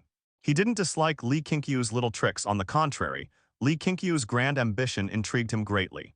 After the number of Clear Sky Sect disciples increased, Li Qingqiu could finally spare more time for cultivation. At present, aside from himself, only Jiang Xiaxia and Wu Manor enjoyed such privilege. Even Su Ning had to perform chores. Autumn deepened and the air grew colder. Another month passed. One afternoon, Li Qingqiu stood on a hillside overlooking the farmland below. Zhang Yuchen and the 7 sons of Clear Sky were tilling the fields alongside 2 farmers. These 2 farmers were the fathers of disciples from nearby villages, invited up by Zhang Yuchen. The Clear Sky Sect had decided to cultivate its own farmland here, halfway up the mountain, about half an hour's walk from the sect, not too far. Zhang Yuchen had even dug a fish pond, though it was difficult to transport many fish fry up the mountain, so they had to be carried in batches. Besides farmland and fish ponds, there was also a horse ranch. When the 7 Peaks Alliance attacked the sect earlier, they had brought many horses. Later, Yang Juding led disciples to reclaim a number of them, and occasionally they still found stray horses wandering the forest. Moreover, Li Qingqiu encouraged his disciples to raise pets and hunt. Beyond martial training, they could learn other crafts. Every month, he sent Zhang Yuchen to invite different masters from the villages below to teach in the sect. Cries. A sharp cry came from above. Li Qingqiu lifted his arm and a small black eagle swooped down to perch upon it. Turning his head, he began to play with the little eagle. The nest Zhang Yuchen had found contained 3 chicks and 2 eggs. 2 had already flown away, leaving this one behind. The 2 eggs had just hatched and the fledglings couldn't fly yet. The reason this one stayed, Li Qingqiu suspected, was because he often infused it with vital energy, creating a sense of dependency. He wanted to see whether this method could nurture it into a demonic pet, and so far it looked promising. I wonder when you'll gain sentience, Li Qingqiu murmured softly as he gazed at the eagle, growing fonder the longer he looked. If one day he could soar through the skies on its back, wouldn't that be splendid? Holding the eagle, he watched the work below. He realized that compared to endless fighting, he preferred this tranquil, leisurely life. Watching his sect grow day by day gave him true satisfaction. Senior brother. Senior brother. A shout suddenly came from the side, startling the eagle into flight. Li Qingqiu frowned and turned his head. Li Sifeng was hurrying over with a bamboo basket on his back. He made no effort to hide his power, his feet stepping in the wind sprint technique, kicking up a trail of dust as he rushed forward. He stopped before Li Qingqiu, bracing his hands on his knees, panting heavily. Li Qingqiu scolded, "You're a teacher now, why are you always so rash and noisy? Can't you act with some composure?" Li Sifeng looked up and said, "People from the county office are coming up the mountain. They're heading straight for our Clear Sky Sect." Li Qingqiu's face changed slightly. "Go tell Cheng Kanghai to hide." "Got it." Li Sifeng immediately dashed up the mountain like a whirlwind. Li Qingqiu realized that every time Li Sifeng came running like this, it was never good news. He didn't think much further. Standing still, he continued watching Zhang Yuchen and the others work. The Clear Sky Sect now had enough strength to handle some trouble. About half an hour later, just as Li Qingqiu was about to leave, a group emerged from the distant woods. Leading them was a man in a tight official robe, a blade at his waist and an official cap upon his head. His brows were thick, his eyes sharp as lightning. As he walked, he examined Zhang Yuchen and the others.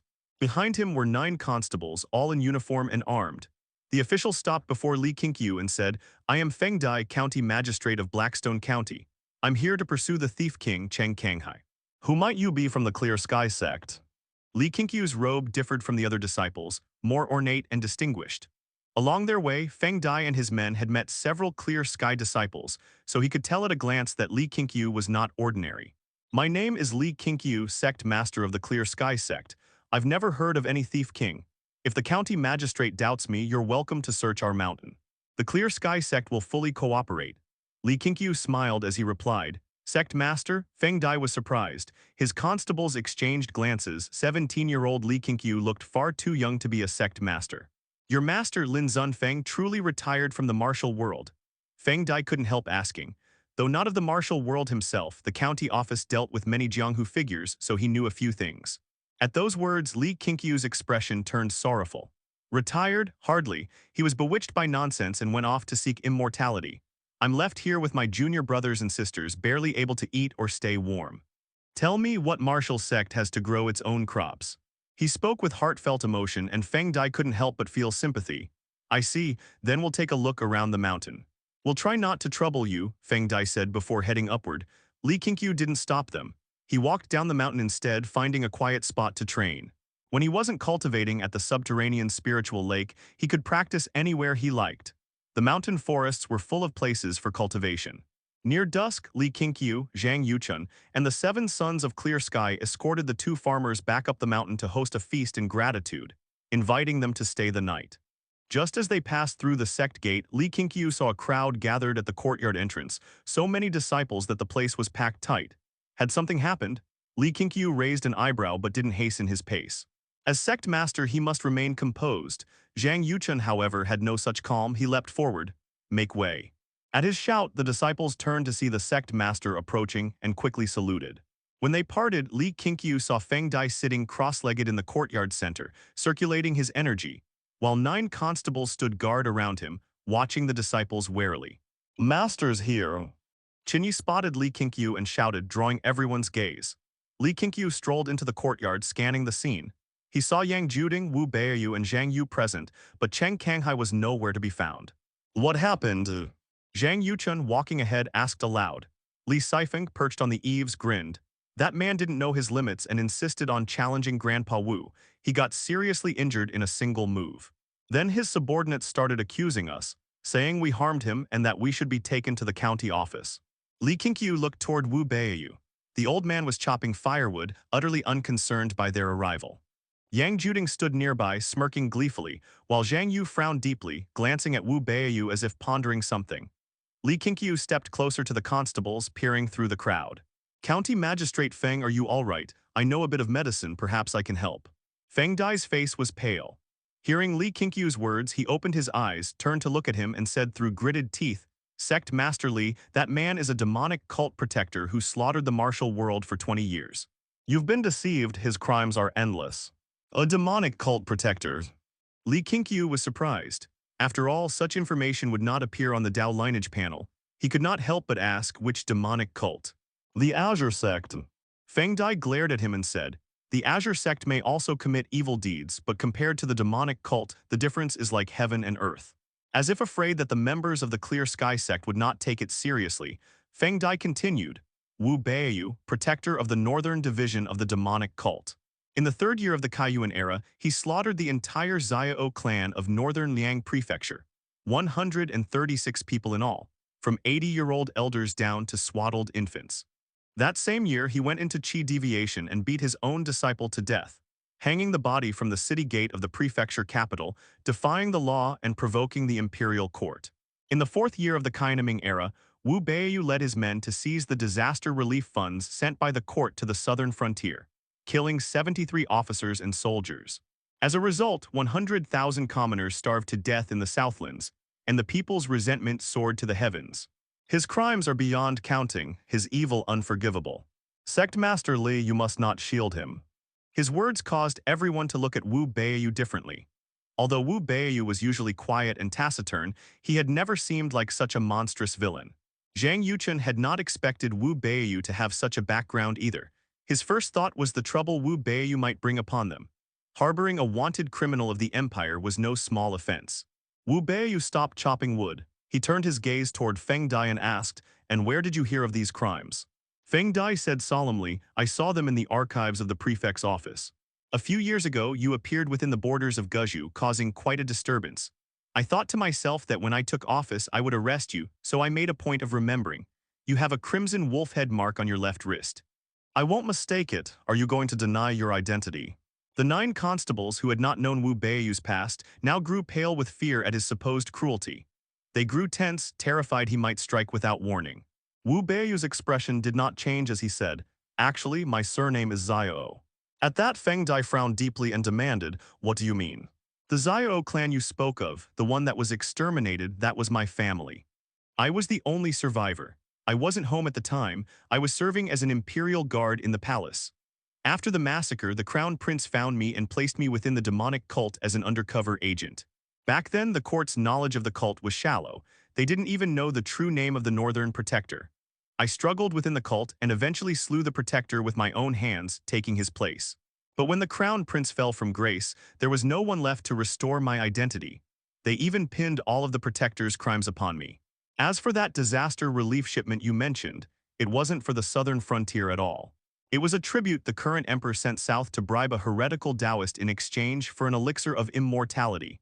I intercepted it and distributed it among the people, but the famine was severe. That meager wealth could not reverse the tide. Wu Beiyu spoke in an indifferent tone, as though the events he described had nothing to do with him. Feng Dai's face flickered between doubt and fury as he shouted, "Utter nonsense." The disciples of the Clear Sky Sect also found the story unbelievable, such an enormous reversal. Wu Beiyu continued calmly, "You can check it for yourself, see if the records of the Xiao clan have been erased. If they still exist, check whether the second son, Xiao Jai, once served as an imperial guard and whether his age matches mine." Feng Dai opened his mouth but found himself speechless. Yang Juding suddenly said, "I believe him. His Majesty's obsession with immortality is no secret. Every year, strange men and mystics enter the palace seeking audience. The rebellion in Guzhou now, it's precisely because the emperor, fixated on longevity, neglected governance." Zhang Yuchun followed, "Since Magistrate Feng is a man of justice, why not investigate? If Senior Wu speaks the truth, you could clear the name of a hero." Li Qingqiu remained silent, watching the exchange. Wu Beiyu gave a cold snort. "There's no need to clear anything. The Xiao clan is long gone. I now bear the surname Wu, have no wife or children and no attachments left in this life. Once you've confirmed my story, Magistrate Feng, forget I ever existed, and don't drag the Clear Sky Sect into this. These children know nothing of my past. I only wish for a quiet place to spend my remaining years." Feng Dai instinctively looked around.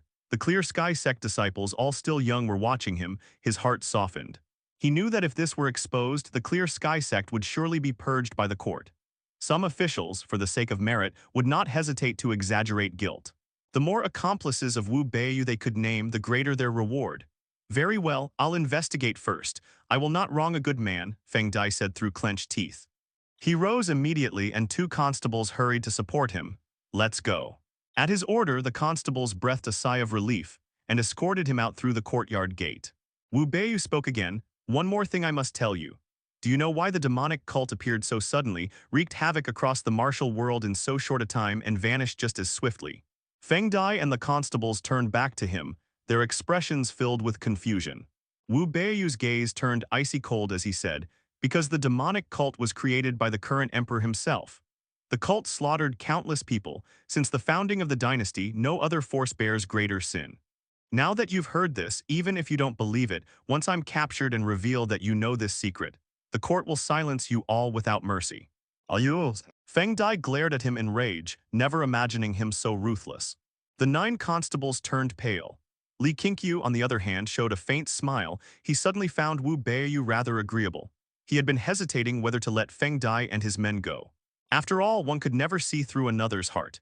Wu Beiyu ignored Feng Dai and resumed chopping wood.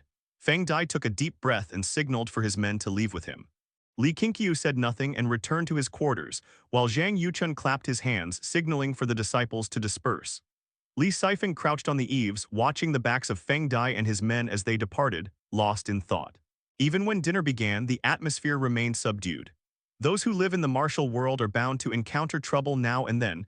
Peace without disturbance is impossible. Yang Juding coughed lightly to break the silence. Zhang Yuchun, spooning up a mouthful of rice, laughed. "Don't worry, those fellows wouldn't dare act rashly. Even if they report Senior Wu's whereabouts, the credit may not be theirs, and if Senior Wu names them, they'll be dead men, perhaps their whole families executed. After all, this involves the emperor himself." Li Sijin could not help but ask, "Is it true that the emperor is the cult leader of the demonic sect? Just how powerful was the demonic cult? And that elixir of immortality, does it really exist in this world?"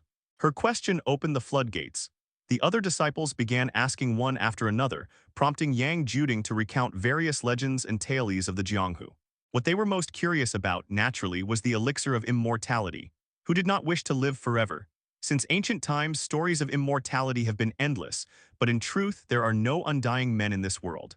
"It's only the obsession of the powerful who cannot accept death," Yang Juding said, shaking his head.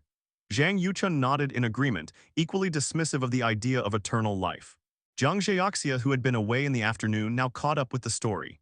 Looking at Wu Beiyu, he asked curiously, why would the emperor found the demonic cult? It had little to do with seizing the throne. He took power through the army, not through the cult. Sitting in a corner, Wu Beiyu replied without expression. He was cultivating an evil art that required the blood of virgin boys and girls.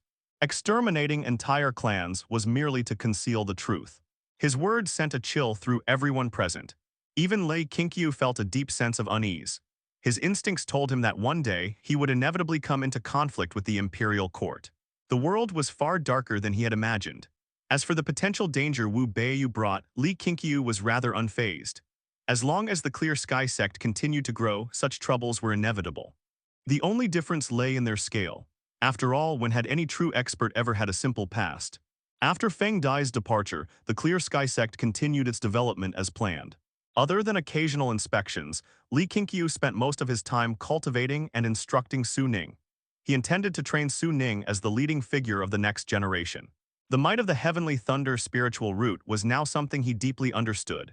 His current cultivation speed far surpassed before. He could truly feel what it meant to be a genius. As for his junior brothers and sisters, he had already taught them different techniques. The rest depended on their own comprehension.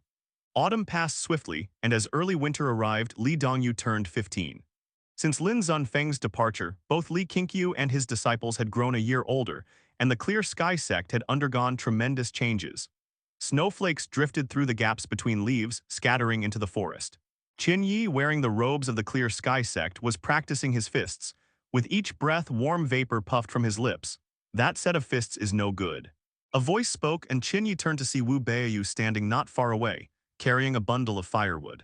Qin Yi immediately turned and bowed respectfully, cupping his fists. He said helplessly, "It's not that the form is bad, it's that my comprehension is poor." This set of fists, called the 10 Directions Demon-Subduing Fist, had been taught to him by Yang Juding. When performed by Wu Manor, it was overwhelmingly powerful, leaving a deep impression on him. Though Wu Manor was dull-witted, his comprehension in martial arts was exceptional, especially in hand-to-hand combat, something many disciples envied.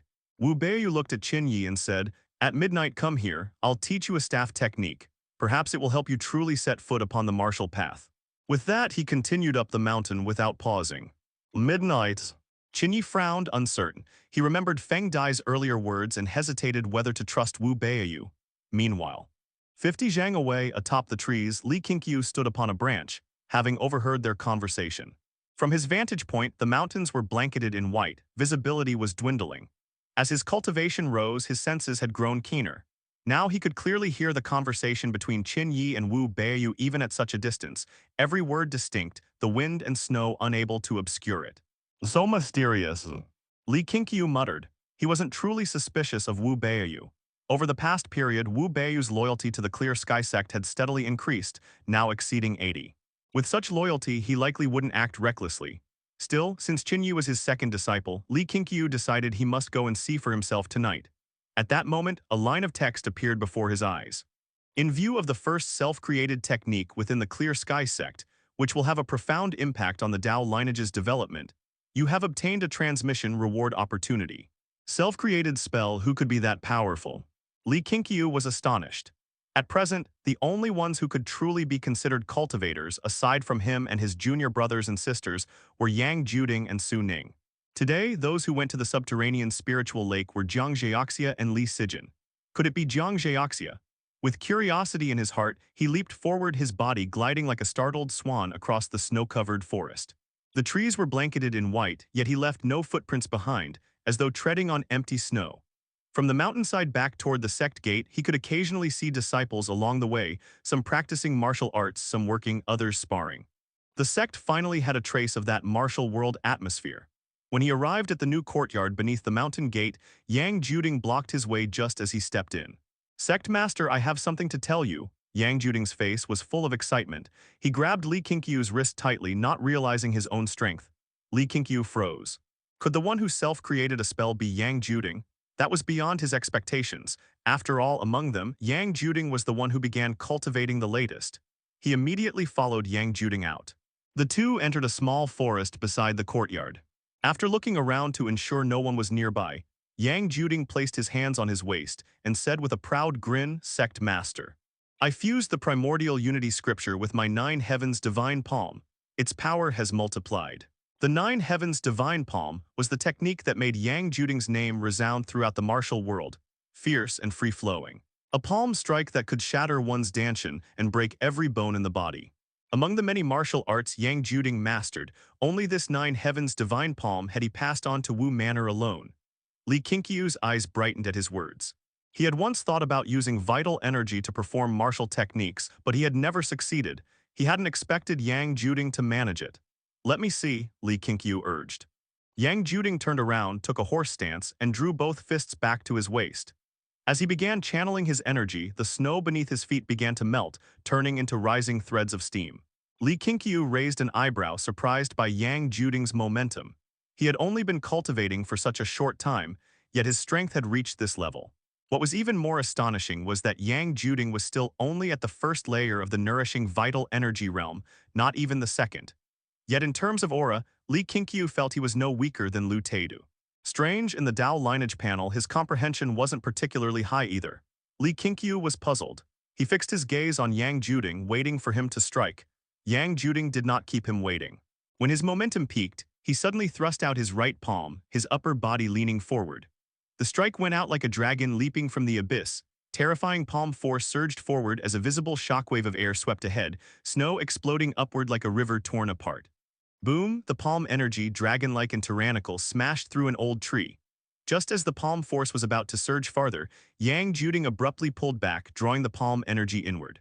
The force reversed, dragging the swirling snow and even leaves and pebbles toward them. Li Qingqiu's robes fluttered violently in the wind. Narrowing his eyes, he found himself thinking, the nine heavens' divine palm looked rather dashing. That pull, if used in battle, could prevent a severely injured opponent from escaping. It indeed had something to it. Yang Juding swung his arm to disperse the energy, the remaining force spreading outward and tearing fine, several zhanglong cracks in the snow.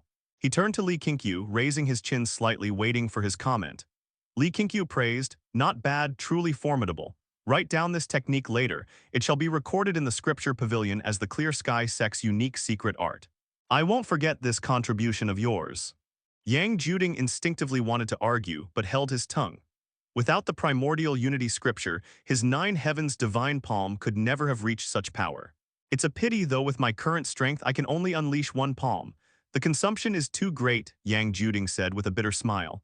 It was strange. His current special inner energy was far greater and stronger than before, yet one strike left him completely drained. This made him realize the primordial unity scripture's limit. It was not something ordinary martial arts could compare to. Calling it a supreme divine art would not be an exaggeration. If such a technique spread throughout the martial world, it would surely cause a bloody storm. At that thought, his gaze toward Li Qingqiu changed. This sect master truly treated him sincerely, otherwise he would never have passed on such a divine scripture. You've only been cultivating the primordial unity scripture for a short time. Take it slow, 10 years from now you'll also be a peerless master of the martial world, Li Qingqiu encouraged. 10 years. Are you underestimating the primordial unity scripture or underestimating me? 10 years from now, I'll be number one under heaven. Yang Juding said loftily, then added, as if recalling something, except for our own people, of course. Zhang Zheoxia and Su Ning's talents were terrifying, and even Wu Manor and Li Sifeng had immense potential. Li Qingqiu didn't pursue that topic further, instead asking how he managed to merge the primordial unity scripture with the nine heavens' divine palm. Yang Juding explained in detail without reservation. After listening for a long while, Li Qingqiu still didn't quite understand how Yang Juding came up with such an idea. He could only attribute it to Yang Juding's rich martial experience. That was indeed Yang Juding's greatest advantage, his experience in martial arts, something the others couldn't match in the short term. In any case, Yang Juding creating a spell for the Clear Sky Sect was a great contribution. So before dinner, Li Qingqiu asked Zhang Yuchun to slaughter a chicken for celebration and announced the event to the disciples, encouraging them to innovate and create. As for what technique Yang Juding had created, Li Qingqiu did not elaborate. After dinner, Zhang Zheoxia came to Li Qingqiu's quarters to inquire. Li Qingqiu didn't hide it from him. Learning that Yang Juding had drawn inspiration from the primordial unity scripture and modified his martial art into something stronger, Zhang Zheoxia fell silent for a moment, then said nothing more and took his leave. If this could motivate Zhang Zheoxia, that was also a good thing. Li Qingqiu was looking forward to him creating a spell as well. For the Dao lineage, and even for a martial sect, the more techniques there were, the better. That accumulation was the true foundation of a sect.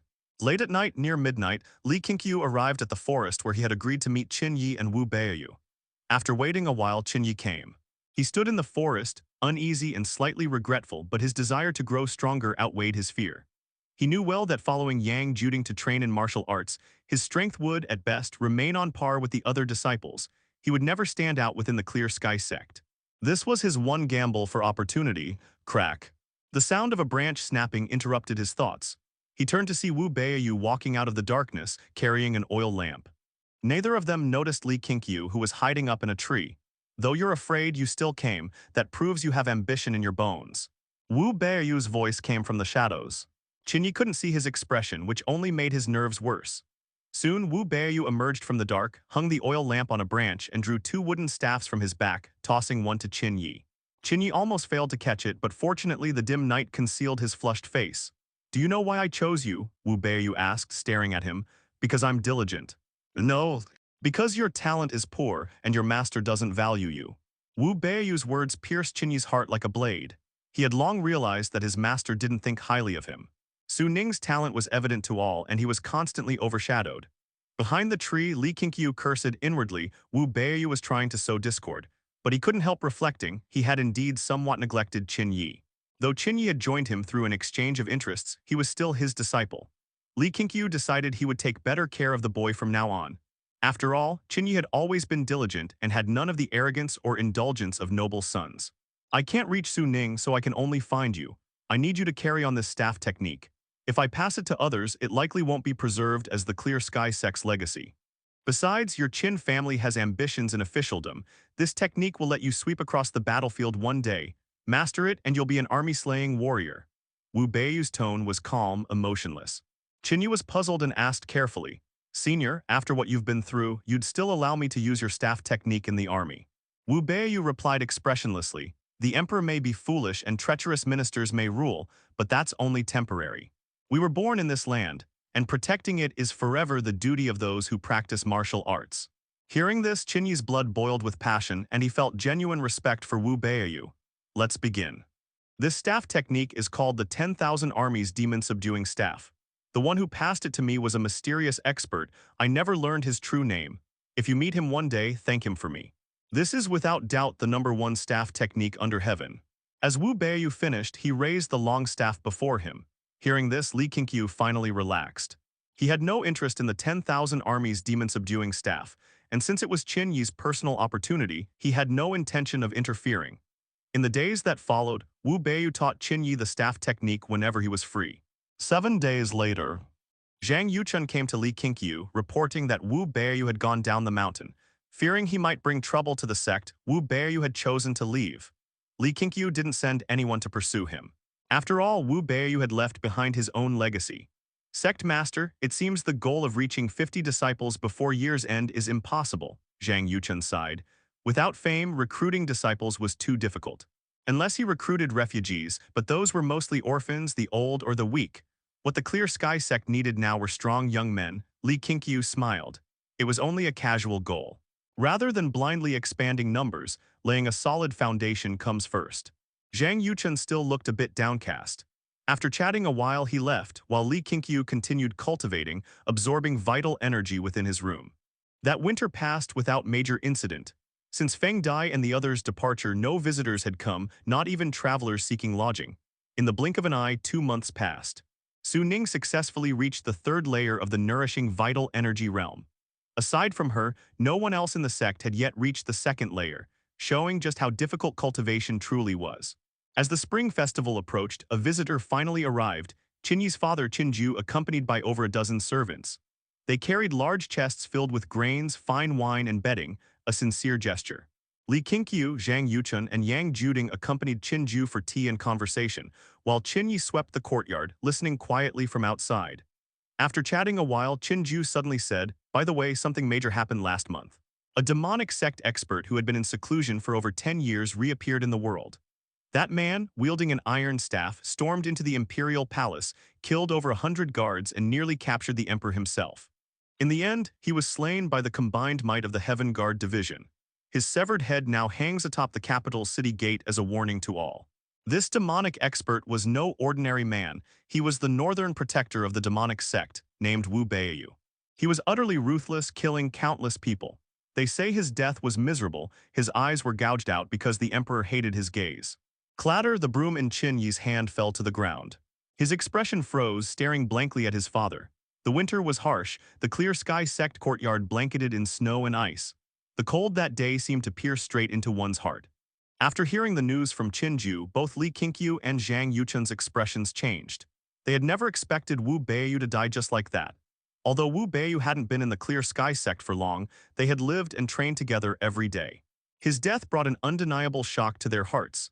Zhang Yuchun was hit the hardest. After all, it was he who had invited Wu Beiyu up the mountain, and he had been the one who interacted with him the most. Now upon hearing of Wu Beiyu's tragic death, his entire body trembled slightly. The first to react was Yang Juding.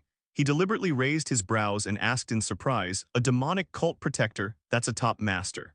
How could he be so foolish as to storm the imperial palace alone? His words drew Qinju's attention. Qinju withdrew his gaze from Qinyi and looked at Yang Juding as he replied, indeed. I was puzzled when I first heard it too. They say he may have gone mad from inner deviation. After all, since the current emperor ascended the throne, he has ordered a purge of the demonic cult. To those remnants, they must harbor deep hatred toward him. One must admit, those old generation martial masters renowned across the world are truly formidable. The imperial palace is guarded tightly, yet he managed to break through the main gates and fight his way to the emperor's bedchamber. Unbelievable. It's said even the imperial guards were alarmed that night, and the heaven-protecting guards struggled greatly before finally subduing him. He truly had the courage and might to fight 1,000 men alone. If such a man had fought on the battlefield, it would have been a blessing for the great Li dynasty. Unfortunately, he fell into the demonic path.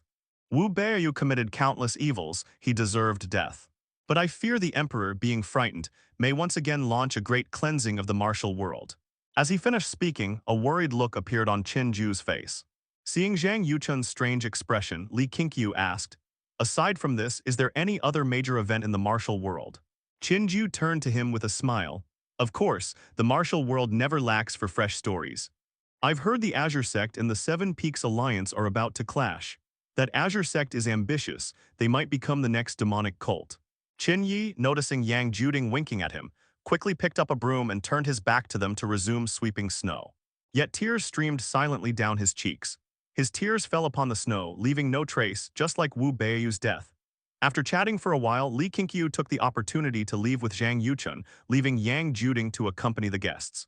Back in his quarters, Li Qingqiu had barely closed the door when Zhang Yuchun suddenly slapped himself across the face. Li Qingqiu turned and frowned. What are you doing? Gritting his teeth, Zhang Yuchun said, if I hadn't brought him to the Clear Sky Sect, the county magistrate wouldn't have discovered him, and he wouldn't have stormed the palace. Senior brother, he did it to clear us of suspicion. By dying, no one would question who he was in contact with before. Li Qingqiu shook his head. You couldn't have foreseen that. And even if he hadn't come to the Clear Sky Sect, I believe he still would have gone to the palace sooner or later. Did you forget why he accepted others' challenges? He wasn't seeking defeat, he only wanted to pass down his martial legacy. During his stay on the mountain, didn't you notice? He seemed lifeless, his will dimmed, as if nothing in the world could surprise or delight him. Hearing this, Zhang Yuchun's expression softened, though his heart remained heavy. It was his first time losing someone he knew, and in such a tragic way. A smoldering fire burned in his chest with no outlet for release. Li Qingqiu said earnestly, second brother, the Clear Sky Sect is still far too weak. Many things are beyond our control. All we can do is become stronger to prevent the tragedies of others from repeating. Zhang Yuchun took a deep breath and nodded slightly. After a few more words, Zhang Yuchun left. Li Qingqiu remained alone in the room, sitting cross-legged on his bed, his expression dark and solemn. Wu Beiyu's death had truly shaken him. Jiang Zhaoxia had only managed to defeat Wu Beiyu after breaking through to the third layer of the nourishing vital energy realm, and that was only a sparring match. If Wu Beiyu had fought with a death wish, he would have been even stronger. Someone in the imperial palace had slain a martial master comparable to the third layer of the nourishing vital energy realm. But on second thought, Li Qingqiu found it reasonable. As the man with the greatest authority under heaven, the emperor naturally commanded the strongest warriors of the great Li dynasty. Not all experts chose to live in seclusion among mountains. Didn't martial artists pursue strength for the sake of fame and fortune? Li Qingqiu's desire for strength grew stronger than ever. The world was in chaos. Who knew when the imperial court's blade would fall upon the Clear Sky Sect? After meditating alone for the time it took a stick of incense to burn, he left his room and joined his disciples in preparing for the new year. This was the second new year the Clear Sky Sect celebrated under his leadership, and he would not let his own sorrow dampen his disciples' spirits. During the festival, Qinju took the chance to ask if Li Qingqiu wanted more disciples. The Qin family could send another group. Li Qingqiu declined politely. Once the celebrations ended, Qingqiu departed down the mountain with his servants, and life in the Clear Sky Sect returned to its usual rhythm. That night, Li Qingqiu took Qingyi into the forest and transmitted to him the first-layer mental method of the primordial unity scripture. During this time, he never once mentioned Wu Beiyu. Since learning of Wu Beiyu's death, Qingyi had become quiet and withdrawn, no longer his cheerful self. Worried that the boy might fall into despair, Li Qingqiu passed on the scripture to guide and console him. Half a month later, Li Qingqiu finally broke through to the fourth layer of the nourishing vital energy realm. Possessing the heavenly thunder spiritual root, his cultivation speed within the sect was now the fastest, as he also spent the most time absorbing energy from the subterranean spiritual lake. The leap from the third to the fourth layer brought immense improvement, far greater than the gaps between the earlier layers. This newfound strength eased the anxiety in his heart. Although Zhang Zheoxia had yet to reach the fourth layer, he had created a sword technique of his own. The sword-controlling technique. That day in the forest, Li Qingqiu watched Zhang Zheoxia standing upon his sword suspended in the air. He was so astonished that he stood frozen for a long time. The nine heavens divine palm might have been impressive, but it didn't suit his path, so he hadn't studied it. Yet Zhang Zheoxia's sword-controlling technique, he truly desired to learn it. Faced with his senior brother's interest, Zhang Zheoxia didn't refuse. On the contrary, he was delighted, taking it as proof that his creation had been acknowledged, that he had surpassed Yang Juding's innovation. As the winter snow completely melted, the Taikun mountain range welcomed the spring, vibrant life spreading across its peaks and valleys. That day, a gentle breeze swept through the mountains. On a barren patch of land, Cheng Kanghai stood with a hoe in his hands, gazing toward a figure on the summit of a nearby peak, Li Qingqiu, with an eagle circling above his head. Having joined the Clear Sky Sect for some time, Cheng Kanghai found himself increasingly bewildered. Why did their lightness skills seem like actual flight? Why did that eagle have inner energy? Why were the children here so unbelievably strong? Especially the Sect Master, he was the hardest to understand. Cheng Kanghai had never seen him train his body externally. Either he vanished for days or sat meditating like an immortal. Thief King, stop slacking. Yu Lin's voice came from not far away. The nickname Thief King made the veins bulge on Cheng Kanghai's forehead. Those brats just loved teasing him with that title. For the once feared Thief King to now dig soil and chop firewood, if word spread, it would be a laughingstock. Got it, he replied irritably. Instinctively, he glanced again toward the mountain peak, but Li Qingqiu and the eagle were already gone. He wasn't surprised. He merely shook his head and resumed working. Meanwhile, Li Qingqiu and the young eagle he had been nurturing with his vital energy darted swiftly through the forest, chasing one another. He had once taken the eagle to the subterranean spiritual lake, and ever since, it had grown astonishingly fast, twice as large as its siblings. Even flying through the dense forest, it maneuvered with agility, weaving through tangled branches at a speed like a streak of lightning. Li Qingqiu activated the wind sprint technique, yet could only keep pace with it side by side. After traversing 5 miles of mountain trail, he stopped and whistled. The eagle banked sharply, circled around a large tree, and swooped down to perch on his shoulder. Its body was now almost as large as Li Qingqiu's upper torso, forcing him to tilt his head just to look at it. Little 8, can you eat a bit less? You're getting too heavy, I can barely hold you. Li Qingqiu smiled as he stroked its head. The eagle's name was Little 8. He hoped it would grow up as the younger brother to his fellow disciples and one day protect them. Little 8 tilted its head back and forth, comically animated. They continued walking for about half an hour before reaching a mountain stream, where Zhang Zheoxia and Li Sijin were already present. Zhang Zheoxia sat cross-legged on a rock beside the creek, meditating, while Li Sijin sat on the open ground nearby, yellow talisman papers spread before her, with brush and ink at hand, the ink blood-red in color. At the moment, Li Sijin's lips were pursed, her face full of frustration. "What's wrong? Encountered a problem," came Li Qingqiu's voice. Li Sijin turned to see her senior brother emerging from the forest, not smiling but glaring. "Senior brother, this Earth Talisman Codex is too difficult. I can't even make the most basic spirit talisman work." Li Sijin complained, both hands clutching her hair, ruffling it into a tangled mess. The Earth Talisman Codex she mentioned was a heritage reward Li Qingqiu had obtained earlier, unlocked through Yang Juding's creation of new spells. Human energy and focus were limited. One couldn't study too many arts at once. Each disciple already had their chosen path. After some thought, Li Qingqiu decided that the youngest, Li Sijin, should study the Earth Talisman Codex. After all, no one else in the sect understood talismans. She could research it slowly. Li Qingqiu smiled. Think about it, compared to fighting and killing, isn't studying talismans much easier? Li Sijin pouted, I'm just venting, not giving up. Li Saifeng's injury back then had deeply affected her. Over the past year, her temperament had changed greatly. She trained hard and no longer fooled around. Li Qingqiu crouched beside her, discussing the Earth Talisman Codex. After a few questions, she began to find her rhythm again. She soon realized she wasn't without progress. If anything, her senior brother's questions seemed awfully silly. Hearing Li Sijin teasing Li Qingqiu, Jiang Zheoxia, still facing away, couldn't help but smile faintly. Li Qingqiu stayed with them for about half an hour before continuing up the mountain. That day, Li Dongyu and Li Saifeng were scheduled to cultivate at the subterranean spiritual lake, leaving him a rare moment of leisure without training. As he reached the mountainside of the Clear Sky Sect, he saw a group of people. It was Feng Dai and his 9 constables. They appeared to be in the middle of a heated argument, not ascending the mountain. When they noticed Li Qingqiu approaching, Feng Dai suddenly stepped forward and knelt before him, the 9 constables half kneeling as well. It was I who caused Senior Zio's death. Please, Sect Master, punish me, Feng Dai said through gritted teeth, grief written all over his face. Seeing Feng Dai kneeling before him, Li Qingqiu remained unmoved. He casually asked, what do you mean by that? Has the county magistrate already uncovered the truth?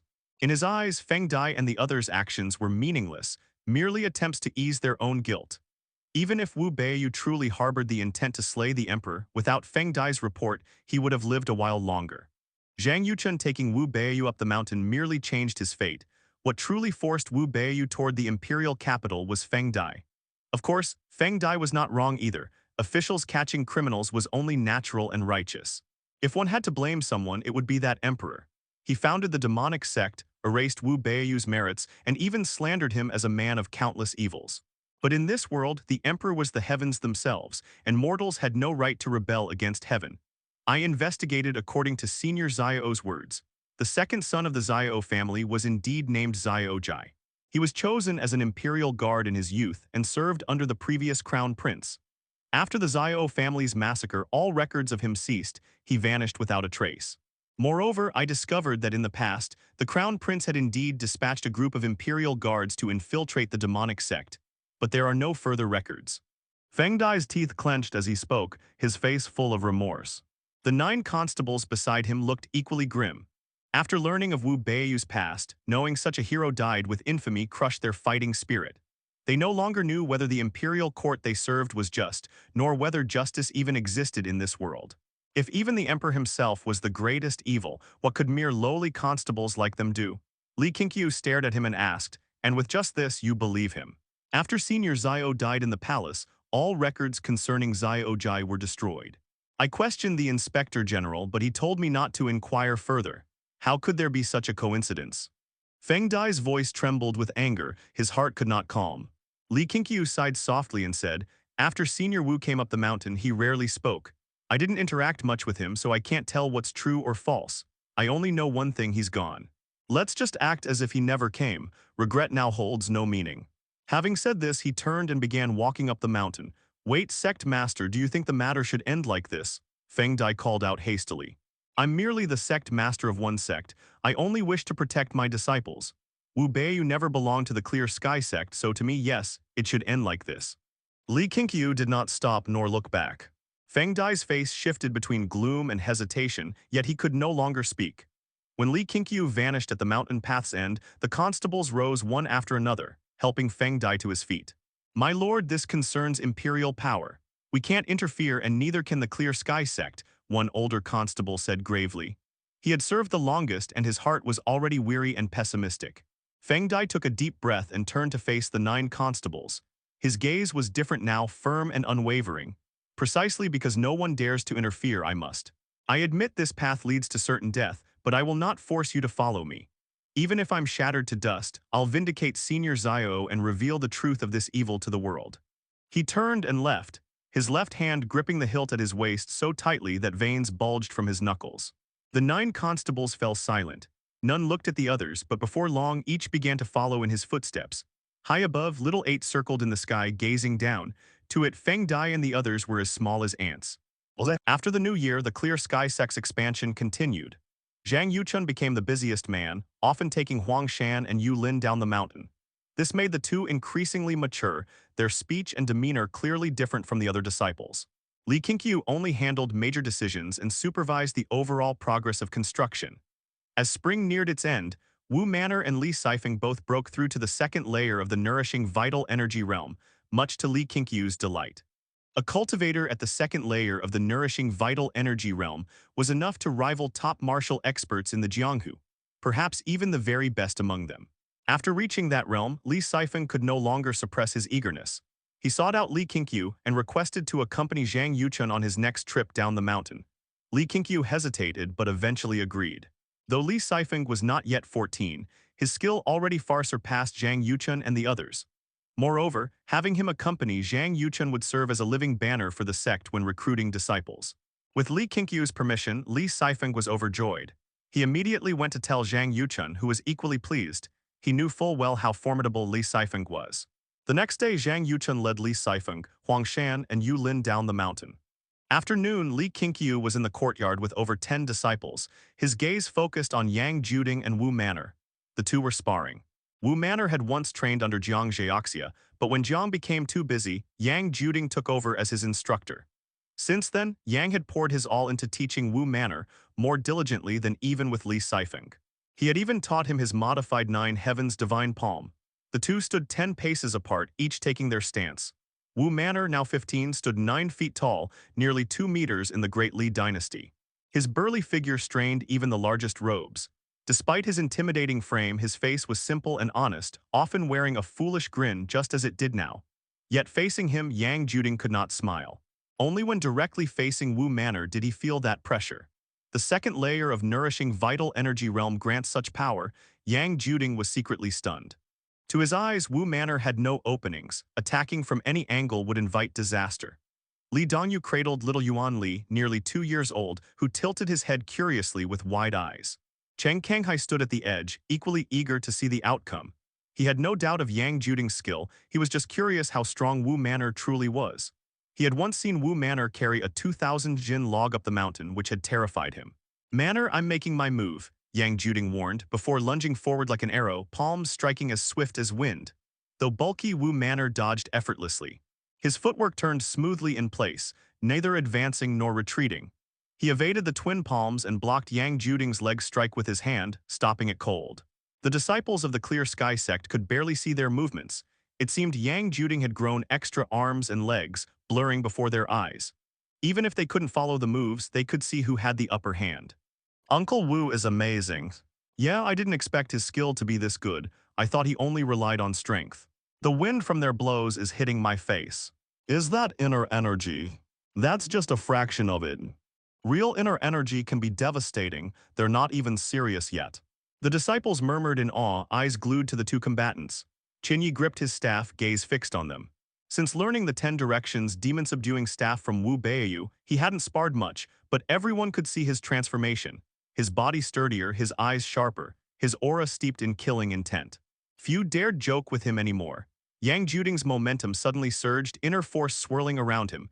His attacks grew fiercer, kicking up dust and stones. Wu Manor no longer defended, he countered head-on. Fists and palms collided again and again, the sound of flesh striking flesh echoing through the courtyard, tightening every onlooker's nerves.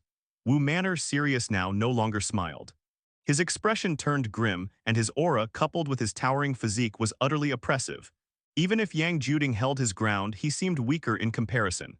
Cheng Kanghai swallowed hard, waves surging in his heart. To generate such pressure with just fists and feet, these two have already surpassed top-tier martial masters. Though small in number, the Clear Sky Sect truly hid dragons and tigers within. Li Qingqiu nodded slightly. In sheer presence, these two had already surpassed Lu Teidu. Even if the Seven Peaks Alliance launched a full-scale invasion now, the sect would have the strength to stand firm. After a moment of surprise, Yang Juding grew exhilarated. It had been a long time since he faced such an evenly matched opponent. Despite his injuries, the fight thrilled him. This was far more satisfying than fighting the Sword Saint of the Boundless Sea. Neither used the 9 Heavens Divine Palm. They fought purely with fists and feet, igniting the disciples' blood. "Stop." Li Qingqiu's calm voice rang out. The two froze mid-strike, Wu Manor's fist descending like a tiger from the mountain, Yang Juding's palm rising from the waist like a dragon from the depths. Their expressions shifted. Wu Manor's face returned to its naive grin as he turned toward Li Qingqiu. "We were just getting to the good part. Why stop us?" Yang Juding complained, glancing at Li Qingqiu in protest. The other disciples also looked on in confusion. It had barely begun. Li Qingqiu lifted his cup of tea and said softly, "A guest is approaching, don't frighten him." "A guest?" The group exchanged puzzled looks and instinctively turned toward the courtyard gate, but saw no one. Yang Juding withdrew his palm, about to speak, when a voice echoed from the direction of the mountain gate. "I am Li Yang, the Imperial Martial Champion. I seek to challenge the foremost expert of every martial sect to exchange in the way of martial arts. May I ask, does the Clear Sky Sect have anyone worthy to face me?" Everyone was stunned. Someone had truly come. And the Sect Master had sensed it beforehand. Li Qingqiu looked toward Yang Juding and Wu Manor with a faint smile. "You two go welcome our guest. Either of you may fight, but don't kill him. After all, he's the Imperial Martial Champion. His background is no small matter." Yang Juding nodded and immediately turned to leave, with Wu Manor and the other disciples following. Soon, only Li Qingqiu, Li Dongyu, and Yuan Li remained in the courtyard. The smile faded from Li Qingqiu's face. His brows furrowed as he fell into thought. The name Li Yang, he had heard it before. Sharing the same surname, he must be from that family. In front of the mountain gate of the Clear Sky Sect, a man and a woman stood side by side. Both looked rather young. The man was handsome and refined. Dressed in a fitted blue robe, his long hair was tied high, and a silver spear rested in his hand. He exuded the aura of a young general, brimming with vigor and confidence. The woman had delicate features and wore a long green dress. Gentle as water, she carried a small bundle on her back. Her gaze lingered tenderly on the man beside her. The man in blue was none other than the martial champion, Li Yang, while the woman in green was his cousin, Zhao Linglong. Cousin shouting challenges the moment we arrive, wouldn't that seem improper? Those great sects may have their pride, but this Clear Sky Sect without Lin Zunfeng is left with only young disciples. They might be frightened by your reputation and dare not respond, Zhao Linglong said softly, her voice delicate and pleasant. Li Yang replied indifferently, "Those who practice martial arts are bound to be competitive. I spoke as I did so that if Clear Sky Sect still has a man among them, he would not avoid battle. Besides, it's only a spar, not a duel to the death." His right hand turned slightly, and the silver spear gleamed coldly under the sunlight. As they spoke, a large group appeared around the bend of the mountain path. Seeing this, Li Yang's lips curved upward, excitement flashing across his handsome face. Yang Juding led the group at the front. He stopped before the mountain gate, his eyes sizing Li Yang up and down. "You're surnamed Li and a martial champion at that. Which Li family are you from?" Yang Juding asked. In the Great Li dynasty, martial prowess was revered. To become a martial champion required not only exceptional talent but also immense resources. No martial champion had ever risen from humble origins. Li Yang lifted his chin and answered proudly, "The Li family of Linchuan." Yang Juding nodded in realization.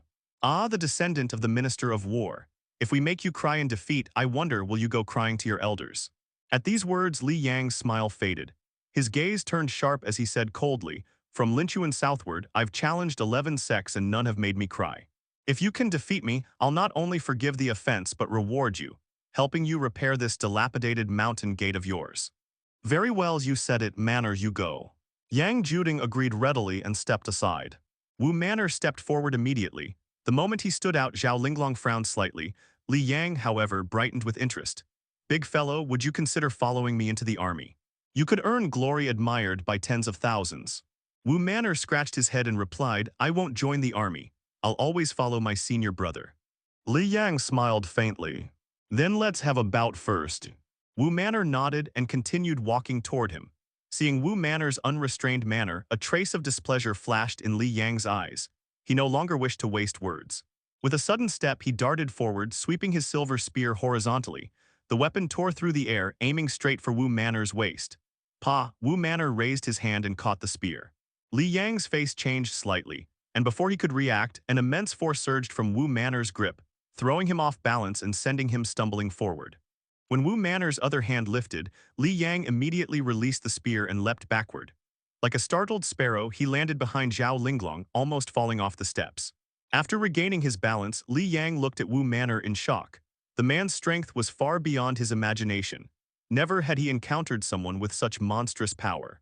"What's your name?" Li Yang asked solemnly, no longer daring to underestimate him. Wu Manor grinned honestly. "My name is Wu Manor." "Wu could it base?"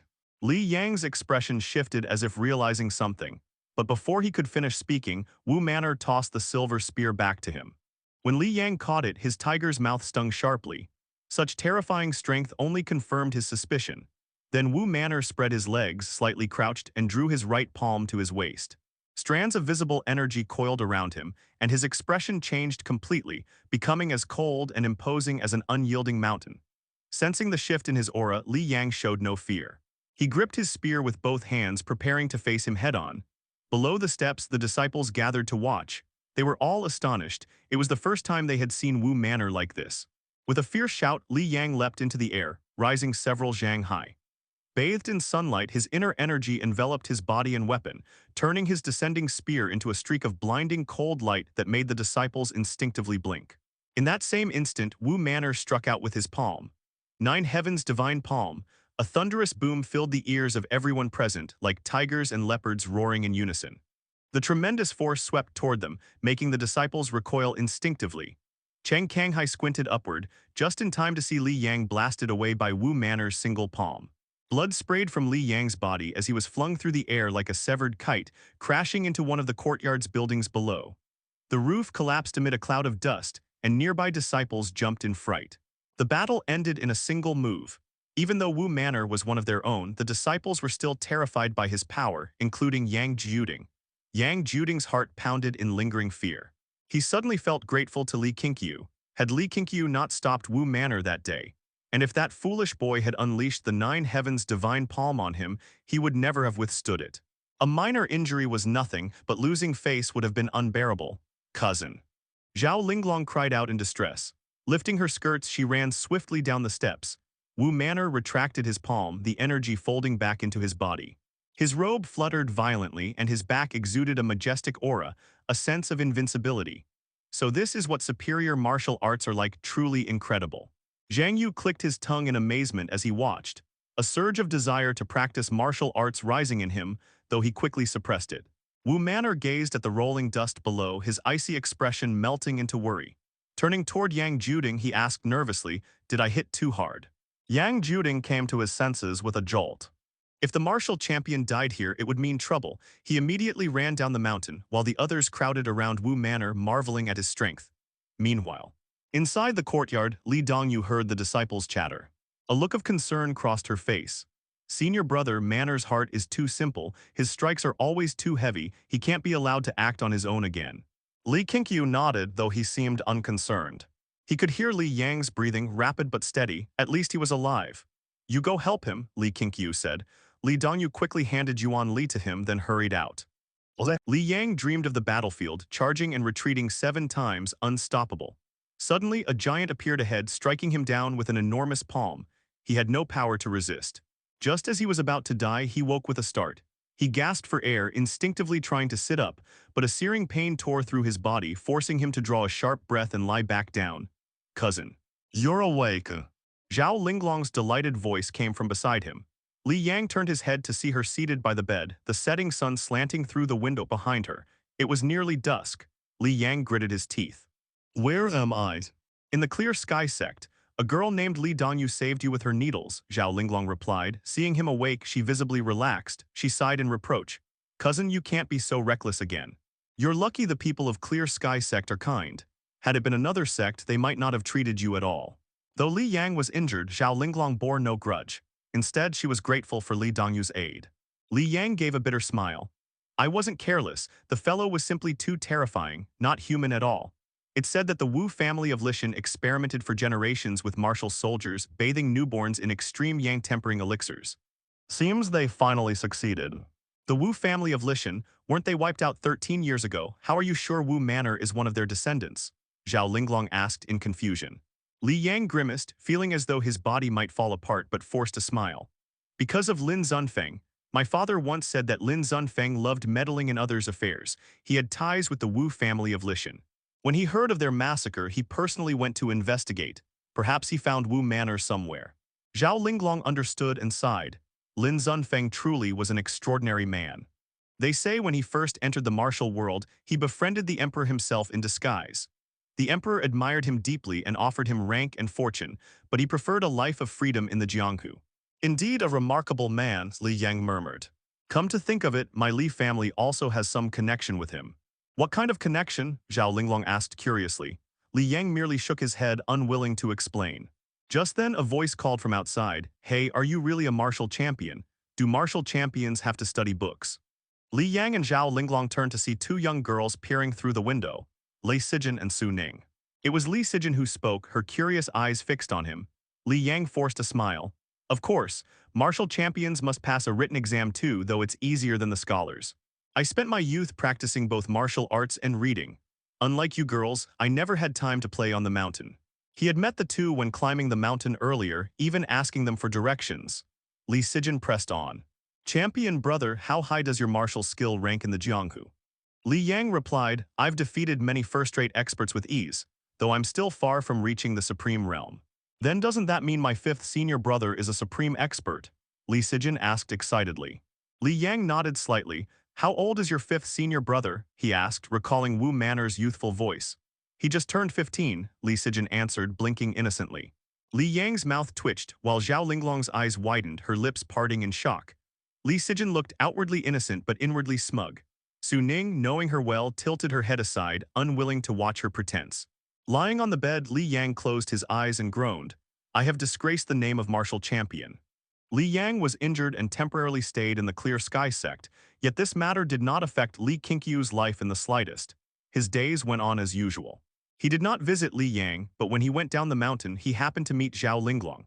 When Zhao Linglong learned that he was the Sect Master, she first offered him a sincere apology, then expressed her gratitude. This left Li Qingqiu with a rather favorable impression of her. Although Li Yang had been treated by Li Dongyu using the ghostly immortal needle of rejuvenation, his injuries were too severe.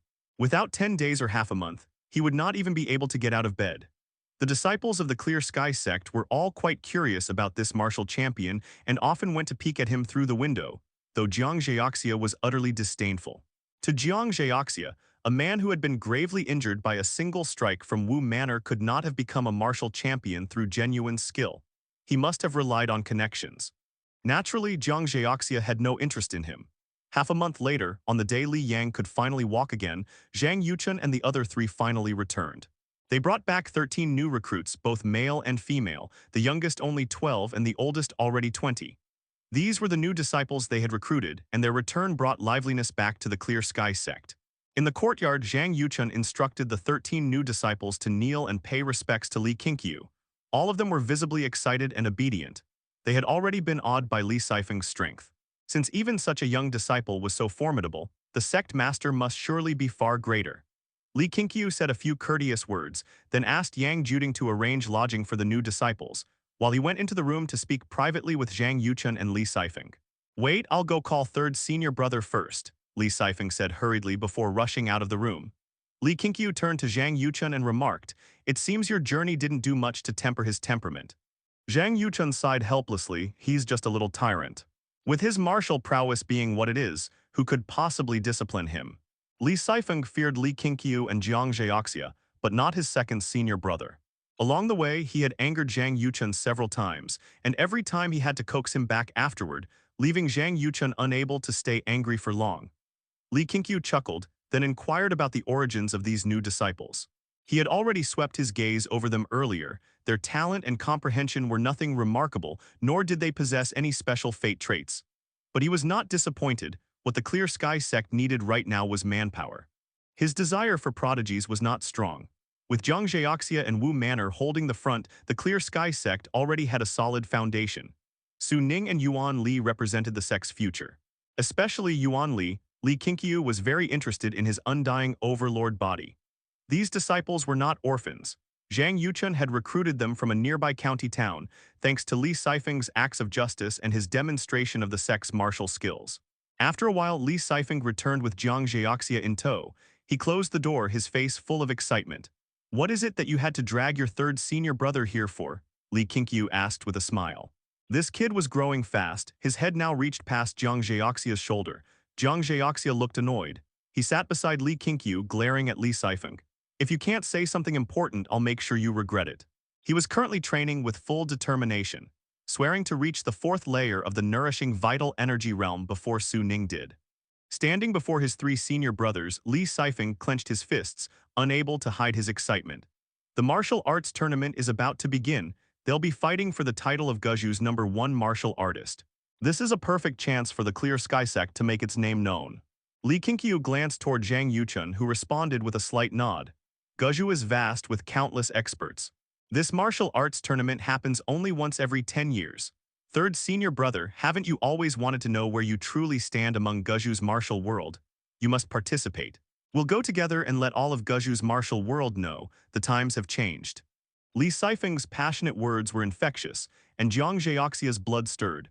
Competitive by nature, Jiang Zheoxia found the martial arts tournament irresistibly enticing.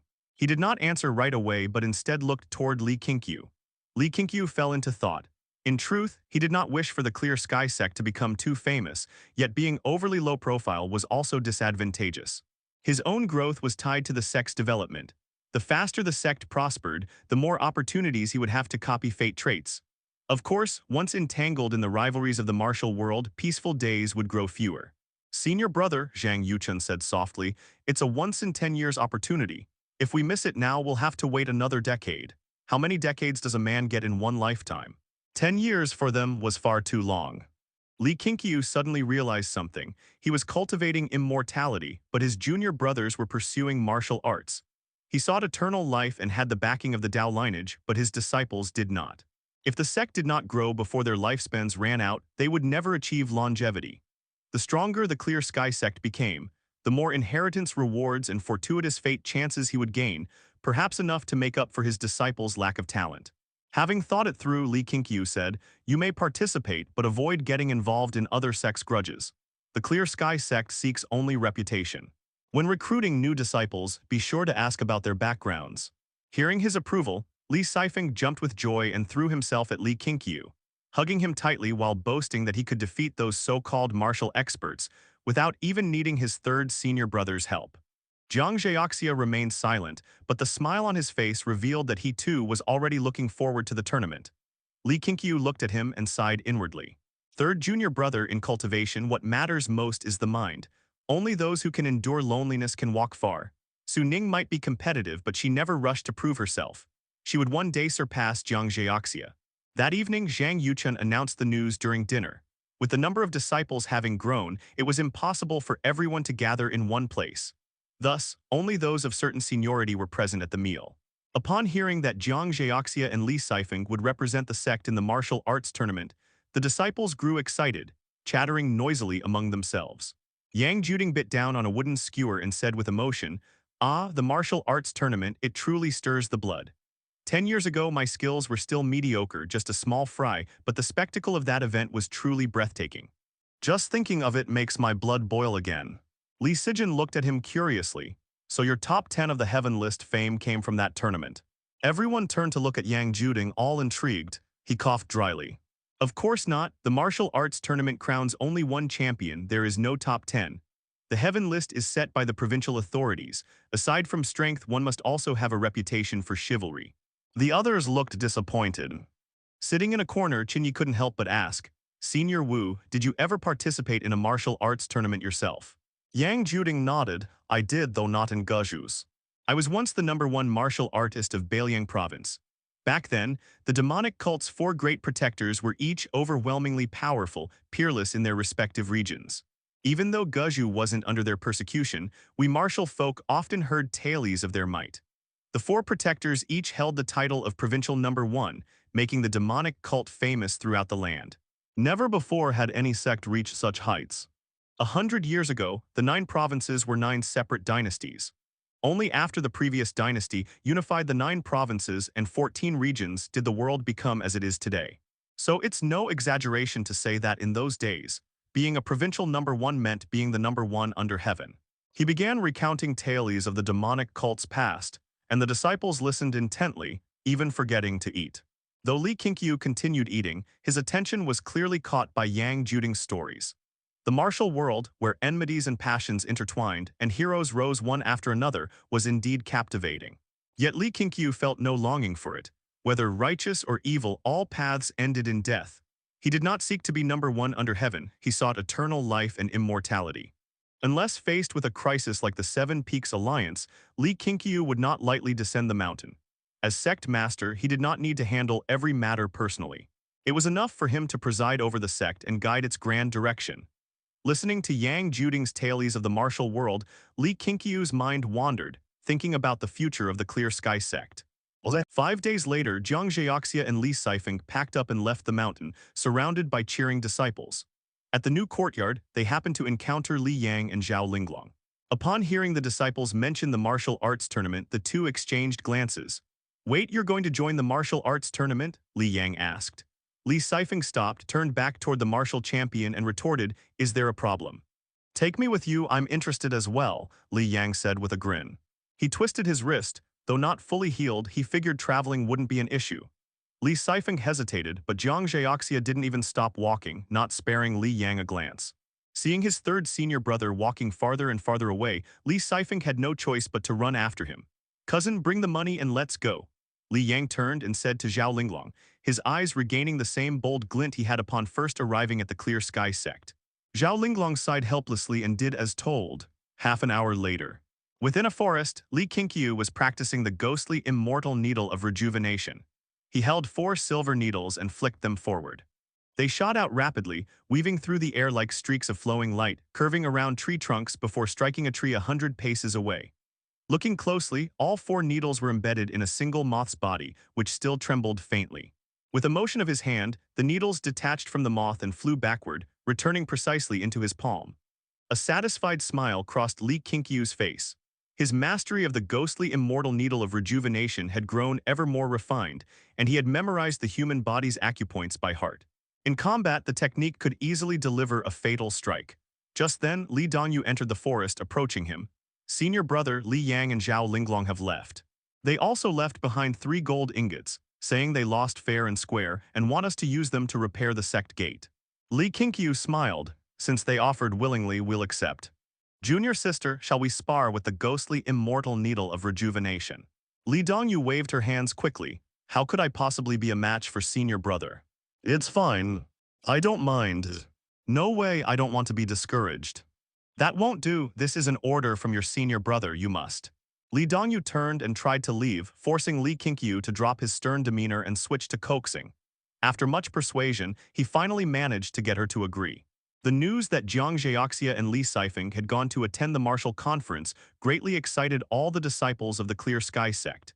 In their spare time from labor, everyone's enthusiasm for martial practice increased significantly. Yang Juding felt regretful that he couldn't go to the martial conference, so he released his fighting spirit upon the 7 sons of Clear Sky. As the earliest batch of disciples, both Li Qingqiu and Yang Juding hoped that these 7 could become the backbone of the sect and, in the future, take on certain administrative responsibilities. The reason Yang Juding was not sent to the conference was the consideration of the Azure Sect's threat. Moreover, Jiang Zhaoxia had already gone down the mountain before and possessed some experience, so this would be a chance to temper him further. That spring and summer without Li Sifeng, Li Qingqiu actually felt the sect a bit too calm, even though the number of disciples was steadily increasing. Every month, Zhang Yuchen would go down the mountain once. In addition to recruiting several new disciples, he would also invite craftsmen to come up. He planned to construct a grand hall that could later be used to gather all disciples. On this matter, Li Qingqiu had no objection. Indeed, the sect's buildings should start being developed. The gold ingots left by Li Yang were no ordinary ones. They were special products of Linchuan.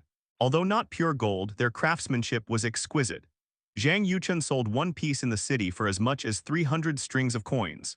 Together with the remaining funds of the Clear Sky Sect, it was not difficult to construct a great hall. They were not pursuing lavishness anyway. During the process, Zhang Yuchen encountered some trouble, but fortunately Yang Juding accompanied him. In the Great Li Dynasty, 1 string of coins equaled 1,000 copper coins, and 30 copper coins could buy 1 do of rice, about 6 kilograms. With the Qin family's yearly provision of wealth and materials, the Clear Sky Sect currently still had a surplus even after expenses. However, the sect had yet to develop its own industries, so income was still limited. There was no helping it. The disciples were too young and still in the martial learning stage. They couldn't yet create revenue for the sect. That they could help with farm work and labor already made Li Qingqiu quite satisfied. Even a martial sect needed to pursue wealth. People had to eat, weapons cost money, and martial training consumed even more. One summer day, Li Qingqiu and Li Sijin were cultivating in the subterranean spiritual lake. Li Qingqiu was meditating by the lakeside, while across from him was a patch of grass. Li Sijin was carefully observing that patch, That grassland was no ordinary one, it was planted with medicinal herbs. Li Qingqiu wanted to see if the spiritual energy from the subterranean spiritual lake could transform these herbs into spiritual plants, plants imbued with spiritual essence. This task was entrusted to Li Sijin. Senior brother, it worked. Li Sijin exclaimed joyfully, prompting Li Qingqiu to open his eyes. He immediately rose, leapt across the lake, and landed beside her. Li Sijin crouched before a stalk of herb, excitedly saying, "Senior brother, feel carefully, there's spiritual energy within it. It's even emitting a faint aura. Doesn't this count as the spiritual plant you mentioned?" Li Qingqiu crouched down and carefully sensed it, indeed finding it so. This discovery delighted him immensely. Once the Clear Sky Sect transitioned into an immortal cultivation sect, worldly currencies would inevitably become obsolete. Spirit stones and spiritual plants would become the most important hard currency, as disciples could use them for cultivation. Therefore, he cared deeply about their cultivation. "Indeed, not bad, Sijin, you've succeeded, this is a great contribution." Li Qingqiu praised her. Since the new year, Li Sijin had devoted herself to cultivating spiritual plants besides her study of the Earth Talisman Codex. The process had gone smoothly, far faster than he expected. He suddenly realized. The inheritance of techniques was not the key to a Dao lineage's development. Fortune was. Just one subterranean spiritual lake had established the Clear Sky Sect's current foundation. If they found a few more, wouldn't the sect soar? The ancient Great Mountain Range was vast and resource-rich. There might be other such lakes hidden within. "Is that so? Then I'll remember it. I want to become an elder in the future." Li Sijin grinned proudly. A great sense of achievement welled within her heart. She suddenly found that cultivating spiritual plants was not dull at all, rather meaningful in fact. Li Qingqiu said sincerely, "Do this well, and together with your Earth Talisman Codex, you'll become one of the most important people in the Clear Sky Sect." "Hee, you're exaggerating. Senior brother, you're the most important one. The sect can go on without anyone else, but not without you." "Ha ha ha, it should be, we seven cannot be without one another." The two exchanged compliments, feeling quite cheerful. After chatting for a while, they continued inspecting other herbs to see if there might be a second spiritual plant. Unfortunately, there wasn't. Yet they weren't disappointed, even one was proof that success was possible. The success in cultivating a spiritual plant did not spread within the sect, but Li Qingqiu's mood improved greatly. Over the next few days, he greeted everyone with a smile, leaving disciples flattered and puzzled over what good news he had received. That noon, as the weather turned increasingly hot, Li Qingqiu stood in a forest watching disciples train. On the clearing ahead stood dozens of wooden stakes of varying heights. Qingqiu was leaping swiftly among them, agile and steady, drawing occasional gasps of admiration from the 8 disciples waiting nearby. This was a lightness skill training ground personally built by Qingqiu. He was responsible for teaching the disciples lightness techniques, and this was his first class. Li Qingqiu came to observe, and so far the results were good.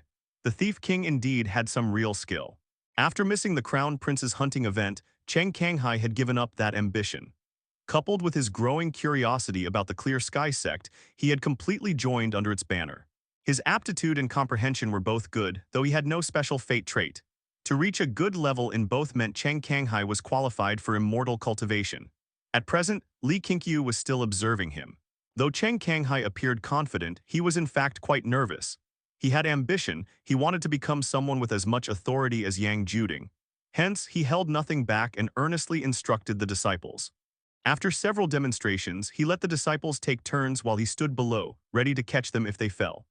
This attitude made Li Qingqiu nod approvingly, and Qingqiu, catching sight of that nod from the corner of his eye, felt his confidence swell. At that moment, a line of text appeared before Li Qingqiu's eyes. "Since the Clear Sky Sect under your leadership has made its first name in the martial world, establishing renown for your Dao lineage, you have gained a fate trait opportunity." Hello? Zhang Zhaoxia and Li Sifeng succeeded. A smile appeared on Li Qingqiu's face. It seemed sending disciples out into the world was indeed the right path. Seclusion would only restrict the Dao lineage's growth. This time he obtained what he desired most, a fate trait opportunity. He had already decided that this chance would go to young Yuan Li. The words "undying overlord body" alone were enough to stir one's blood. As for other disciples, none had particularly remarkable fate traits, and he wasn't interested in Wu Manor's tiger body elephant strength. Wu Manor was formidable now, but if it came to a life-and-death duel, Li Qingqiu could end such an opponent instantly with the ghostly immortal needle of rejuvenation. Li Qingqiu smiled and nodded to Qingqiu, then turned and departed. His gesture greatly inspired Cheng Kanghai, who redoubled his efforts.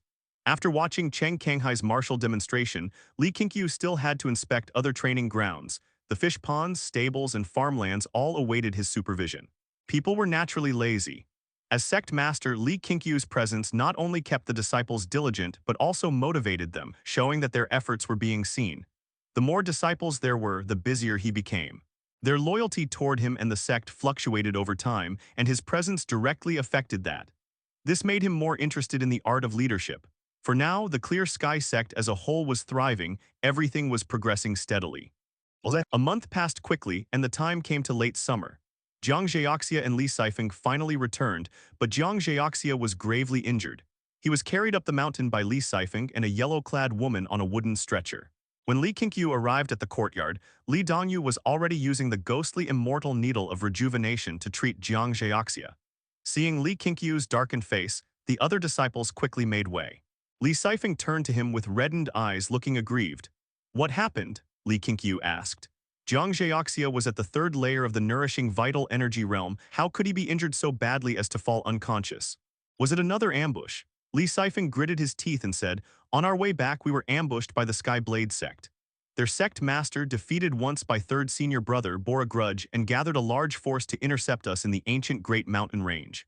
Sky Blade Sect. Li Qingqiu glanced at Yang Juding, whose expression shifted at those words. Yang Juding immediately said, "The Sky Blade Sect is one of the 7 great sects of Guzhou, with a history of 200 years. Their ultimate technique, the Sky Blade, is the most murderous blade art of the age. They dwell among the common people, their strongholds span towns along the rivers and lakes. No one knows their true numbers. Constantly at war with other martial sects, they're even more domineering than the Seven Peaks Alliance." "Wait, did you just say Jiang defeated the Sky Blade Sect Master?" Yang Juding stared at Li Sifeng in disbelief, his eyes wide. Standing at the back, Cheng Kanghai was inwardly shocked. Even the Sky Blade Sect Master wasn't Jiang Zheoxia's match. Though he was once the Thief King, to him, the Sky Blade Sect Master was a figure not to be provoked, a legend. Li Sifeng lifted his chin and said, "Of course. Third senior brother defeated the Sky Blade Sect Master within 30 moves. Not only that, he bested over a dozen martial experts and only lost to the martial world's #1. If he hadn't been exhausted from continuous battles and depleted in inner energy, he might not have lost at all. Even so, third senior brother has made a name for himself. Many sects now wish to befriend us. We've met quite a few masters." Yang Juding quickly asked, "Who became the martial world's #1? "An old man named Yu Zhi. So it was Elder Yu, no wonder. He actually came out of seclusion," Yang Juding said with sudden realization and respect. Li Qingqiu sensed that Jiang Zheoxia's condition was stable, not life-threatening, but his brow furrowed as he stared at Li Sifeng. "Don't change the subject. How exactly did he get injured?" If even the Sky Blade Sect Master wasn't his match, there must be more to this story. Li Sifeng hesitated, uncertain if he should tell the truth.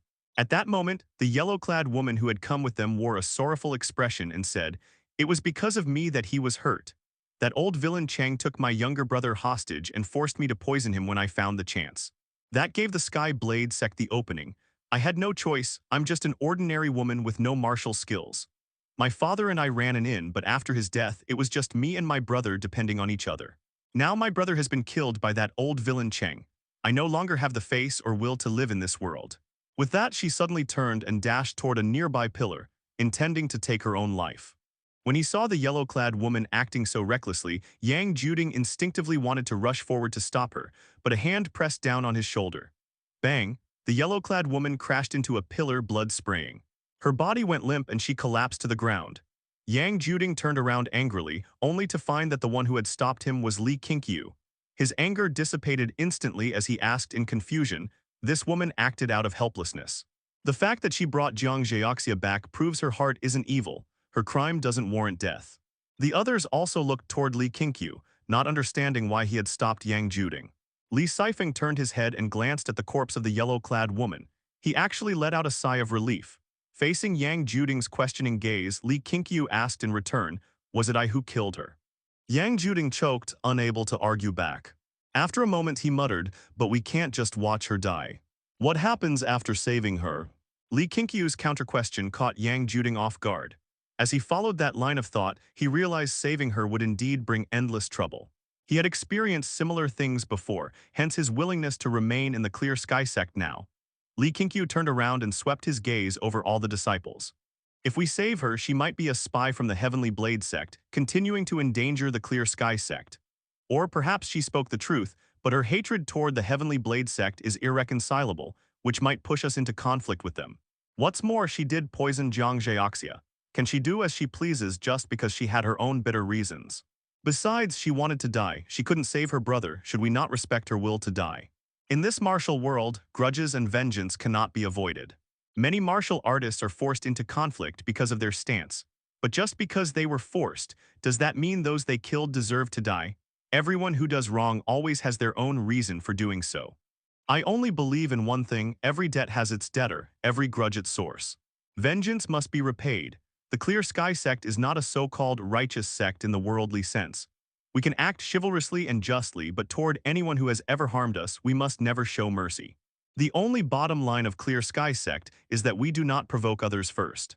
Many years from now, I hope that when our enemies threaten others to act against us, even those coerced will think twice about the price of offending us. After speaking, Li Qingqiu walked to Li Dongyu, gently lifted Jiang Zhaoxia in his arms, and headed toward his own quarters. The disciples exchanged glances, the Sect Master's words, and the sight of the yellow-clad woman's corpse striking them deeply. Yang Juding's face changed between shades of green and red, not out of anger, but because Li Qingqiu's words had truly struck him. What was chivalry? What was righteousness? He had always prided himself on being a chivalrous man, yet how many lives had he taken? Perhaps saving only those who still wished to live, that was the purer form of chivalry and one far less burdened by trouble. Master Li is right. We neither have the time nor reason to verify whether this woman spoke truth or lies. All we need to know is, she did poison Jiang Zhaoxia. We cannot excuse her just because Jiang Zhaoxia survived. Think about it: if she were an ugly man, would any of you have bothered listening to her ramble? Chen Kanghai suddenly spoke up, though his last line earned many eye rolls from the disciples. One rather plain-looking male disciple asked indignantly, "Senior Cheng, what's wrong with ugly men?" In an instant, everyone's emotions shifted. The disciples began heckling Chen Kanghai instead, especially those not exactly handsome, feeling as though he looked down on them. Meanwhile, Li Qingqiu had returned to his quarters and once again used the ghostly immortal needle of rejuvenation to treat Jiang Zhaoxia. In truth, he could have used the same technique to preserve the yellow-clad woman's final breath, but after some thought, he decided against it. Zhang Yuchun, Li Dongyu, and Li Sifeng followed him inside, standing beside the bed with worry written on their faces. "Senior brother, that was well done. Honestly, I wanted to drive her off too, but I didn't have the strength. Carrying third senior brother back alone was hard enough. If I hadn't been gnawing on a pig's foot and skipping the wine, I'd have been poisoned too. Thankfully, third senior brother warned me in time. And if it were anyone else, they wouldn't have needed the Heavenly Blade Sect to act. This poison alone could have killed them. That woman was vicious. Who would have thought the innkeeper was so treacherous, setting up traps in advance?" Li Sifeng said, clapping his hands. Zhang Yuchun nodded. "If we had saved her, trouble would have followed. If she blamed third junior brother, thinking his feud with the Heavenly Blade Sect killed her brother, we'd never see peace again." He had always felt that something was missing in the Clear Sky Sect. Today, he finally understood what it was. That missing thing was ethos and principle. What kind of sect was the Clear Sky Sect? What disciplines governed its disciples? None of that had been established. Li Qingqiu looked at the unconscious Jiang Zhaoxia and spoke softly. "Actually, I'm more afraid she'd get entangled with third junior brother. She's now all alone, and the Heavenly Blade Sect is their shared enemy. If one day she chose to follow him through life and death, he might find it hard to turn away from her affection. I don't want him to be stabbed by the one he loves someday." Li Dongyu and Zhang Yuchun exchanged surprised looks. Both were at the age of budding emotions, so they understood what he meant. Li Sifeng scratched his head and asked in confusion. Senior brother only spoke one sentence to her before she fainted. How could he possibly fall in love with her? Li Qingqiu glanced at him and snorted. "You're still young, you don't understand love." "Then senior brother understands." "Of course. Whom have you loved then?" "I've had a few love affairs in my dreams, deep, unforgettable, tearing me apart. When I woke, I swore I'd never love again." Li Qingqiu said it offhandedly, and Li Sifeng believed him immediately, eagerly asking how he could dream such dreams himself. Zhang Yuchun and Li Dongyu exchanged helpless smiles. Their eldest senior brother was always like this, throwing in nonsense even during serious conversations. After a while, Li Qingqiu finished the acupuncture. Seeing this, Zhang Yuchun asked, "Senior brother, what do we do about the Heavenly Blade Sect?" Li Qingqiu's gaze turned cold. What to do, what else? They want blood, then they shall see blood. Exactly, blood must be shed. If this vengeance goes unavenged, then our martial arts are wasted, Li Qingqiu shouted. Just thinking about the Heavenly Blade Sect made him grit his teeth. Zhang Yuchun said worriedly, the Heavenly Blade Sect's influence spreads wide. They act without scruples. From how they schemed against third junior brother, it's clear open attacks are easy to dodge, hidden ones are not. Just as Li Qingqiu was about to speak, a hand suddenly grabbed his arm. He turned and saw Jiang Zhaoxia opening his eyes. Jiang Zhaoxia, pale-faced, stared at Li Qingqiu and said weakly, "Senior brother, leave this matter for now. I'll take revenge myself. I must avenge this myself." The three, Zhang Yuchun, Li Dongyu, and Li Qingqiu, looked at him in delight. Li Qingqiu nearly burst into tears. Their journey through the martial world had been long and hard, and only they knew the true hardships.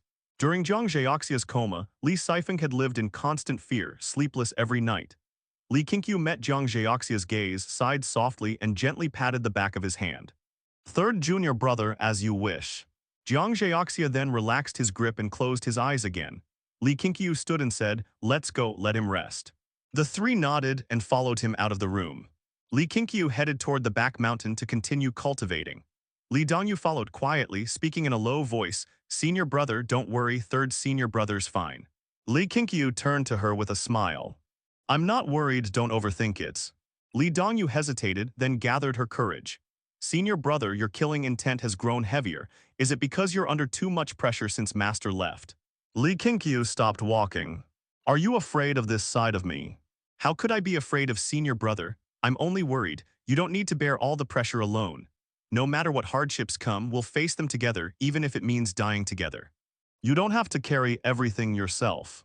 Li Dongyu's tone was earnest, her eyes filled with unwavering determination without a trace of fear. Li Qingqiu couldn't help but smile. He reached out to ruffle her hair. "Enough with that talk of death, I've no wish to die. Now go, don't disturb my cultivation." He continued walking ahead, while Li Dongyu stood in place, watching until his figure disappeared into the forest. Inside a grand, antique-style hall, the Heavenly Blade Sect Master Lu Fuhu sat bare-chested on a chair. Beside him, a charming woman in a purple dress was tending to his wounds. Lu Fuhu's body was robust, his hair disheveled, his long beard unkempt, and his leopard-like eyes exuded savagery. The crisscrossing scars across his chest made him look even more fearsome. That brat Jiang Zhaoxia's sword aura is truly venomous. It's been over a month, yet the wound still refuses to heal. Lu Fuhu spoke in a deep voice, gritting his teeth at the mere mention of Jiang Zhaoxia. The purple-dressed woman asked curiously, "Is it true that Jiang Zhaoxia of the Clear Sky Sect is only 16? The martial world of Guzhou had long been abuzz. Jiang Zhaoxia's name had shaken the land after the martial arts tournament. Only recently had she learned that Lu Fuhu's injury was from that very encounter. Lu Fuhu snorted. "That's right, the Clear Sky Sect keeps producing monsters. In the old days, the Clear Sky True Master swept across 3 provinces undefeated. His disciple, Lin Zunfeng, roamed the martial world when he was even younger than Jiang Zhaoxia. Who would have thought the next generation would surpass the last? Jiang Zhaoxia is even more monstrous than Lin Zunfeng." The purple-dressed woman frowned. "Husband, the Clear Sky Sect is that powerful, yet you still send people to scheme against them. Aren't you afraid of bringing disaster upon us?" "Relax, Lin Zunfeng has already retired from the martial world. The Clear Sky Sect's full of fledglings. Their strongest is just that boy Jiang Zhaoxia. Though his martial skill is exceptional, he lacks worldly experience. As long as that woman Xinyang escorts them, those brats will trust her completely. She alone might be enough to destroy the Clear Sky Sect." Lu Fuhu said disdainfully, grinning at his own cunning, though the motion tugged at his wound, making him hiss in pain. The purple-dressed woman sighed helplessly. "You're the Grand Sect Master of the Heavenly Blade Sect. Aren't you afraid people will mock you for acting this way?" A flash of disgust crossed her eyes, but it vanished as quickly as it came. "HMPH. Only when he's dead will the rumors of my defeat fade away. The Heavenly Blade Sect is one of the 7 great sects of Guzhou. No one can be allowed to stand above us. If I were to lead an open assault on the Clear Sky Sect, the martial world would laugh at us. This is the only way." Lu Fuhu's voice rumbled with finality. "Besides, I want to know, what makes Jiang Zhaoxia so powerful? Did that Clear Sky True Master leave behind some kind of supreme technique?" Just as the purple-dressed woman was about to speak, a man rushed into the hall and knelt before them. "Report." Sect Master, two people have arrived outside the manor. One claims to be the martial champion, Li Yang, and requests a sparring match with our sect. Although Jiang Zhaoxia returned injured, it did not frighten the disciples of the Clear Sky Sect, for Li Sifeng vividly recounted his feats, quickly spreading the tale among everyone. Battle against the Fifth Alliance leader of the Seven Peaks Alliance, victory in 5 moves. Battle against the true person Xuan Dang, victory in 7 moves. Battle against the divine monk of the Zen Serenity Temple, victory in 23 moves. Battle against the enforcement elder of Iron Mountain Peak, victory in 25 moves. Battle against the martial world's number 1, Yu Ji, narrow defeat after 200 moves. Each of those battle records stirred the blood of the Clear Sky Sect disciples. Jiang Zhaoxia's prestige within the sect reached its peak. Aside from Su Ning, every disciple admired him. Li Sifeng even shamelessly declared Jiang Zhaoxia to be the second strongest under heaven. The martial world is treacherous, it's never been an empty saying. Even scholars pursuing fame and fortune face sinister hearts. In the new courtyard, Zhang Yu gently fanned himself with a bamboo fan as he spoke leisurely. There were 30 disciples seated in the courtyard, listening to his lecture. This was at Li Qingqiu's instruction, for on his own, Zhang Yu could never have gathered so many people. Even Li Sifeng was made to sit there by Li Qingqiu. The Clear Sky Sect was far from the secular world, and its way was serene and detached. There was no struggle for authority for now, so the disciples were simple-minded. Li Qingqiu felt it necessary to give them some lessons in thought and awareness. That deceased Xinyang's case was full of suspicion. Elder Li was too young and overlooked much. Today we shall review it. First, as the ordinary innkeeper she was, how could she be certain she would not poison the wrong person? In the presence of 2 martial experts, she would surely have been nervous attempting poison for the first time, yet she showed no flaws. Second, Elder Jiang's internal energy is deep, his hearing exceptional. Even through a wall he could catch others whispering, yet that woman gave not a hint beforehand. Third, upon ascending the mountain she sought her own death. What did she intend? If she truly wished to die, why not descend the mountain and end her life elsewhere? Why insist on dying before us? Could it be that she was certain we would save her? Zhang Yu posed question after question. Even Li Sifeng, who had been somewhat impatient, fell into deep thought upon hearing them. The more he pondered, the more he felt something was wrong about Xinyang. Afterward, Zhang Yu began recounting stories he had heard from the martial world. So many masters of martial arts had perished through ambush or the treachery of petty men. Those who died in fair duels of strength were actually the minority. Being too powerful sometimes became a weakness. The disciples listened intently, for even Jiang Zhaoxia, the man now hailed as the second strongest under heaven, had nearly lost his life, which deeply moved them. Li Qingqiu also came to listen for a while. Once he confirmed that Zhang Yu's teachings carried no hidden agendas and were indeed excellent, he quietly left. The fame Jiang Zhaoxia gained from the martial arts tournament brought benefits beyond Li Qingqiu's expectations. A month after Jiang Zhaoxia and the others returned, Zhang Yuchun went down the mountain to recruit. And for the first time he recruited 16 people at once, all drawn by Jiang Zhaoxia's reputation. Among them was one person with notably good cultivation aptitude, whom Li Qingqiu secretly noted for special observation. To be taught, the supreme purity primordial unity scripture required 2 things: aptitude and contribution. Li Qingqiu would also give chances to those of poor aptitude, for he firmly believed that diligence could change one's fate. As autumn arrived, other martial sects came to visit, not with schemes or demands, but purely to make friendly ties. Li Qingqiu received them warmly, and they got along pleasantly. This visiting sect was the White Crane Sect, a second-rate sect in Guju.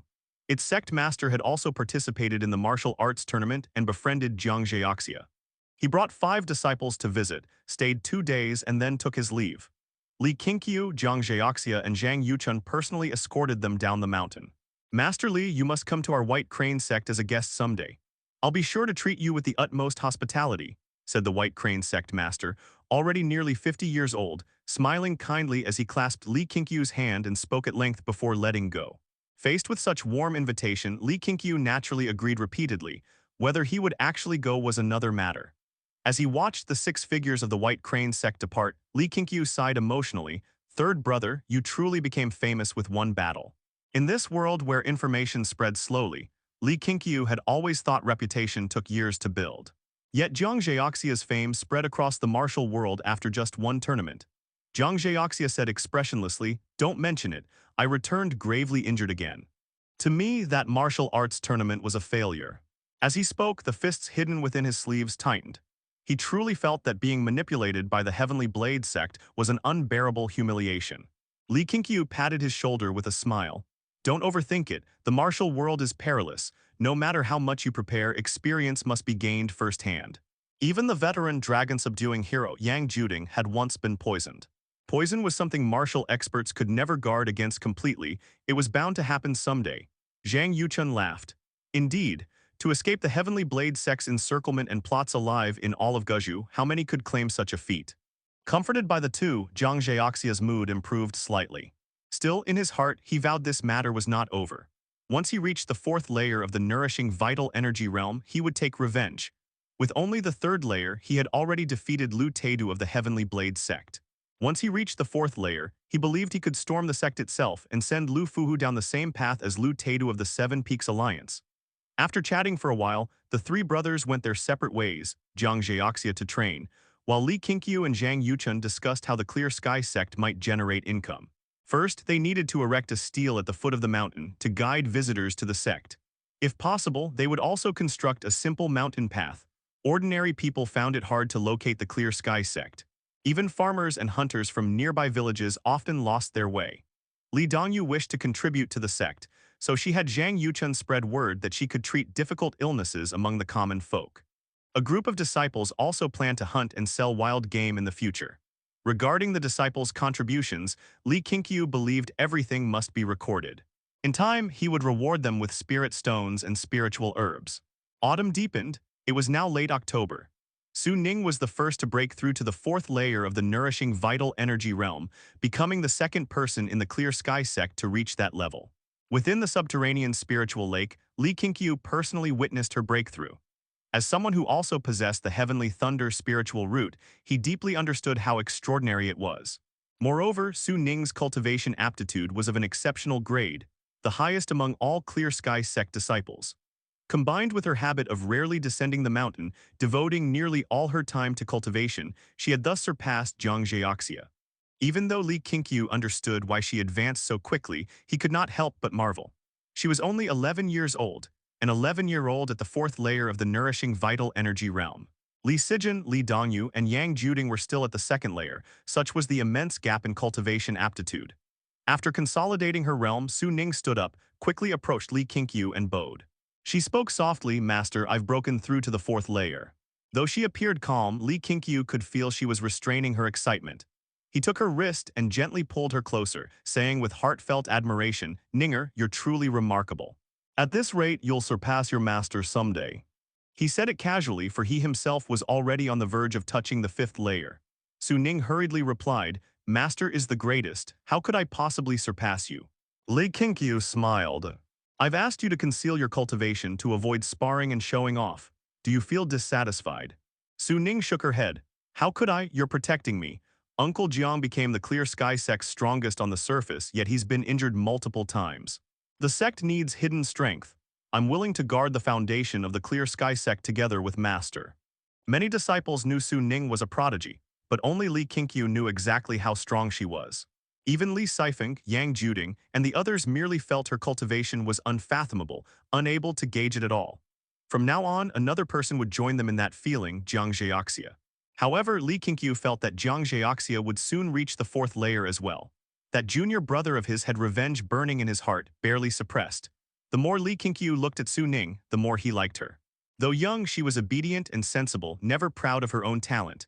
Her competitiveness was inward toward herself and never outwardly displayed. Moreover, when he had asked her before, Su Ning said she came from no notable background. Her late father had been a mere hunter, and she bore no blood feud to avenge. Looking across the Clear Sky sect, Li Qingqiu felt Su Ning was the one who most resembled a true cultivator, the one who could accompany him the longest. Afterward, Li Qingqiu imparted to her the fifth layer cultivation method of the Supreme Purity Primordial Unity Scripture. That scripture was profound and vast. Each minor realm had a different method of absorbing qi. He would only pass on each stage one at a time. Even Zhang Zheoxia had to seek him personally for each new layer's heart formula upon breakthrough. They trained until near dusk before emerging from the subterranean spiritual lake. The master and disciple agreed to a small contest to see who could reach the Clear Sky sect first without being discovered by any disciples along the way. At the mention of a contest, even if only a lightness skill challenge, Su Ning was full of energy. The two disappeared swiftly into the forest. Halfway up the mountain, Qingyi held a wooden staff, practicing the 10 directions demon-subduing staff technique.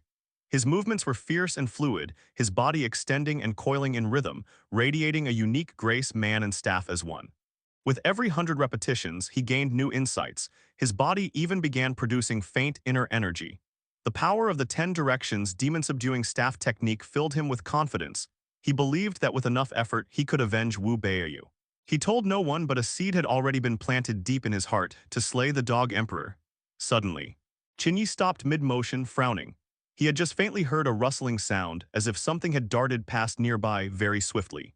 With his current martial prowess, he was sure it wasn't his imagination. Could it be a beast? Not long ago, Yuan Qi had mentioned glimpsing a black panther in the mountains. Perhaps he hadn't been mistaken. Just as Qingyi pondered, a man in plain robes wearing a bamboo hat appeared in the distance, a long flute tucked at his waist. The man raised his head, revealing a weathered face beneath the hat. It was none other than Jiang Qiuotian of the White Emperor Manor. Jiang Qiuotian looked at Qingyi and smiled. "Little brother, your staff technique is quite imposing. I could hear the wind of your strikes from afar. Are you a disciple of the Clear Sky Sect?" Qingyi eyed him cautiously. "This mountain belongs to the Clear Sky Sect. Of course I am a disciple. May I ask which sect you belong to and why you've come up here?" At those words, Jiang Qiuotian's eyes lit up. He loosened his wrist and approached slowly with a laugh. "So 2 years have passed. Not only has that brat Jiang Zheoxia made a name for himself, but now the Clear Sky Sect has birthed another talent like you. Interesting. Could it be that the Clear Sky true person has returned? Little brother, how about a spar? I'll only use one hand, let me see your skill." Dusk had arrived, and in the courtyard Li Qingqiu sat at the table, shelling peanuts and eating them, the peanuts having been grown by the Clear Sky Sect itself, and after being roasted, giving off a fragrant aroma. Su Ning sat opposite him, sullen. Li Qingqiu smiled inwardly. The girl had said she could never surpass him, yet she became gloomy after losing. Human hearts, unpredictable, unpredictable. Cheng Kanghai came to sit beside Li Qingqiu, and he spoke in a low voice. "Sect Master, didn't you ask everyone to brainstorm ways to make money? How about I steal valuables from those high officials and nobles?" Li Qingqiu gave him a look and replied irritably. "Do you think so? Wouldn't that just create more trouble? I meant the righteous path, relying on our own effort to produce wealth." Hearing this, Cheng Kanghai was very vexed and said, "If creating could make one rich, then farmers would long ago be the wealthiest people." "Indeed, you're worse than a farmer." Cheng Kanghai was angered and got up to leave. Li Qingqiu paid it no mind. The Clear Sky Sect did not necessarily have to be a righteous sect in the mundane sense, but it also could not sink to shameful deeds unfit for the public eye. He hoped the Clear Sky Sect would become a Dao sect for cultivation, not controlled by the mundane world, yet revered by the people, acting justly in daily life and able to turn the tide when heaven and earth were in peril. Of course, that goal was still far off. First, the Clear Sky Sect had to survive. After the time it took for one incense stick to burn, the disciples began serving dishes, and at that time Qingyi returned, bringing with him someone else, Jiang Qiuotian of White Emperor Manor. Li Qingqiu and Su Ning had passed by the two of them when they went up the mountain. Seeing Jiang Qiuotian arrive, Li Qingqiu was not surprised, though he put on an outward air of delight, rising to say, "Senior Uncle Jiang, what brings you here? Come, let us have a chat." Su Ning and the surrounding disciples turned their heads to look, their gazes full of curiosity. This person was the Sect Master's senior uncle. Jiang Qiuotian's expression was a little complicated, not as bold as the last time he had come, and even somewhat constrained. He followed Qingyi to the table, forcing a smile, and said, "Junior disciple Li, 2 years without seeing you, the Clear Sky Sect has changed so much. Has your sect ancestor returned?" Li Qingqiu had not yet answered when Su Ning could not help but speak. "What do you mean? Couldn't it be my master's credits?" The other disciples' looks toward Jiang Qiuotian also turned displeased. It was not that they bore grudges against Clear Sky Immortal, but they were young and often belittled by outsiders. And Li Qingqiu, as Sect Master, was also young. Jiang Qiuotian's words were clearly looking down on Li Qingqiu. Could they tolerate that? Although Li Qingqiu did not personally teach the disciples martial arts, he treated them kindly and spoke wittily in daily life, much loved by the disciples. How could they allow an outsider to belittle the Sect Master they respected? This was not only a slight against the Sect Master, but a slight against them all. The Sect Master had said that for the Clear Sky Sect to be where it was today, every disciple had contributed. Jiang Qiuotian was stung by Su Ning's retort and felt a little embarrassed, but he did not argue with the girl. He asked in surprise, Clear Sky Immortal hasn't returned. Whom I have not seen that sect ancestor since I grew up, and my master has not returned either. The Clear Sky Sect's present was our sect-wide effort, Li Qingqiu replied. He was not angry, on the contrary. Qingxiao's attitude proved how successful the Clear Sky Sect's construction had been, which gave him a sense of accomplishment. He did not put Qingxiao to shame and warmly invited him to sit, beginning to exchange pleasantries. Qingyi did not stay. He placed the wooden pole against the wall and then began chopping firewood. He was always like that, taciturn and quietly doing work. After speaking a few words with Li Qingqiu, Qingxiao finally relaxed somewhat. Being frank by nature, he did not hide the earlier events and sighed. That boy called Qingyi is truly formidable. I overestimated myself and sparred with him using only one hand, yet I was defeated. I heard he is your disciple. How did you train him? Although Qingxiao came from White Emperor Manor, he was not a top-tier expert. For him to be defeated using only one hand by Qingyi, who had practiced the 10 directions demon-subduing staff technique through hard cultivation, Li Qingqiu was not too surprised. If it were a fight to the death, Qingyi certainly would not be Qingxiao's match. The 10 directions demon-subduing staff technique was a staff art designed for slaughter, coupled with a unique heart method that could use chi force with extremely strong lethality. Li Qingqiu shook his head. I do not have that skill. Some time ago a supreme expert stayed on the mountain for a while and enlightened him. A supreme expert who? Qingxiao widened his eyes and asked. A supreme expert was immensely powerful. The gap between such a one and a top-tier expert was like an abyss. He relaxed instantly. The Jianghu was full of such legends of chance encounters, receiving instruction from a supreme expert and suddenly improving by leaps and bounds. That elder would not say, and it was not appropriate for us to pry, Li Qingqiu answered naturally, without a trace of deceit on his face. Qingxiao clicked his tongue in wonder, remarking that Qingyi's fortune was deep and that he would surely achieve great things. He went on to ask about Qingxiao, curious about how Qingxiao had made such a name for himself. For when Qingxiao had come to the Clear Sky Sect 2 years before, he had sensed Qingxiao's arrogance, but he had not expected him to truly have the ability. Third junior brother was in seclusion cultivating and had not been seen for several days. By the way, senior uncle Jiang, what brought you to visit us? Li Qingqiu explained, then asked. His impression of Qingxiao was good. After all, Qingxiao had once given him a magical implement. Though he had reached the 4th layer of the nourishing vital energy realm, he still could not break that implement's seal, showing it was no ordinary thing, a definite treasure.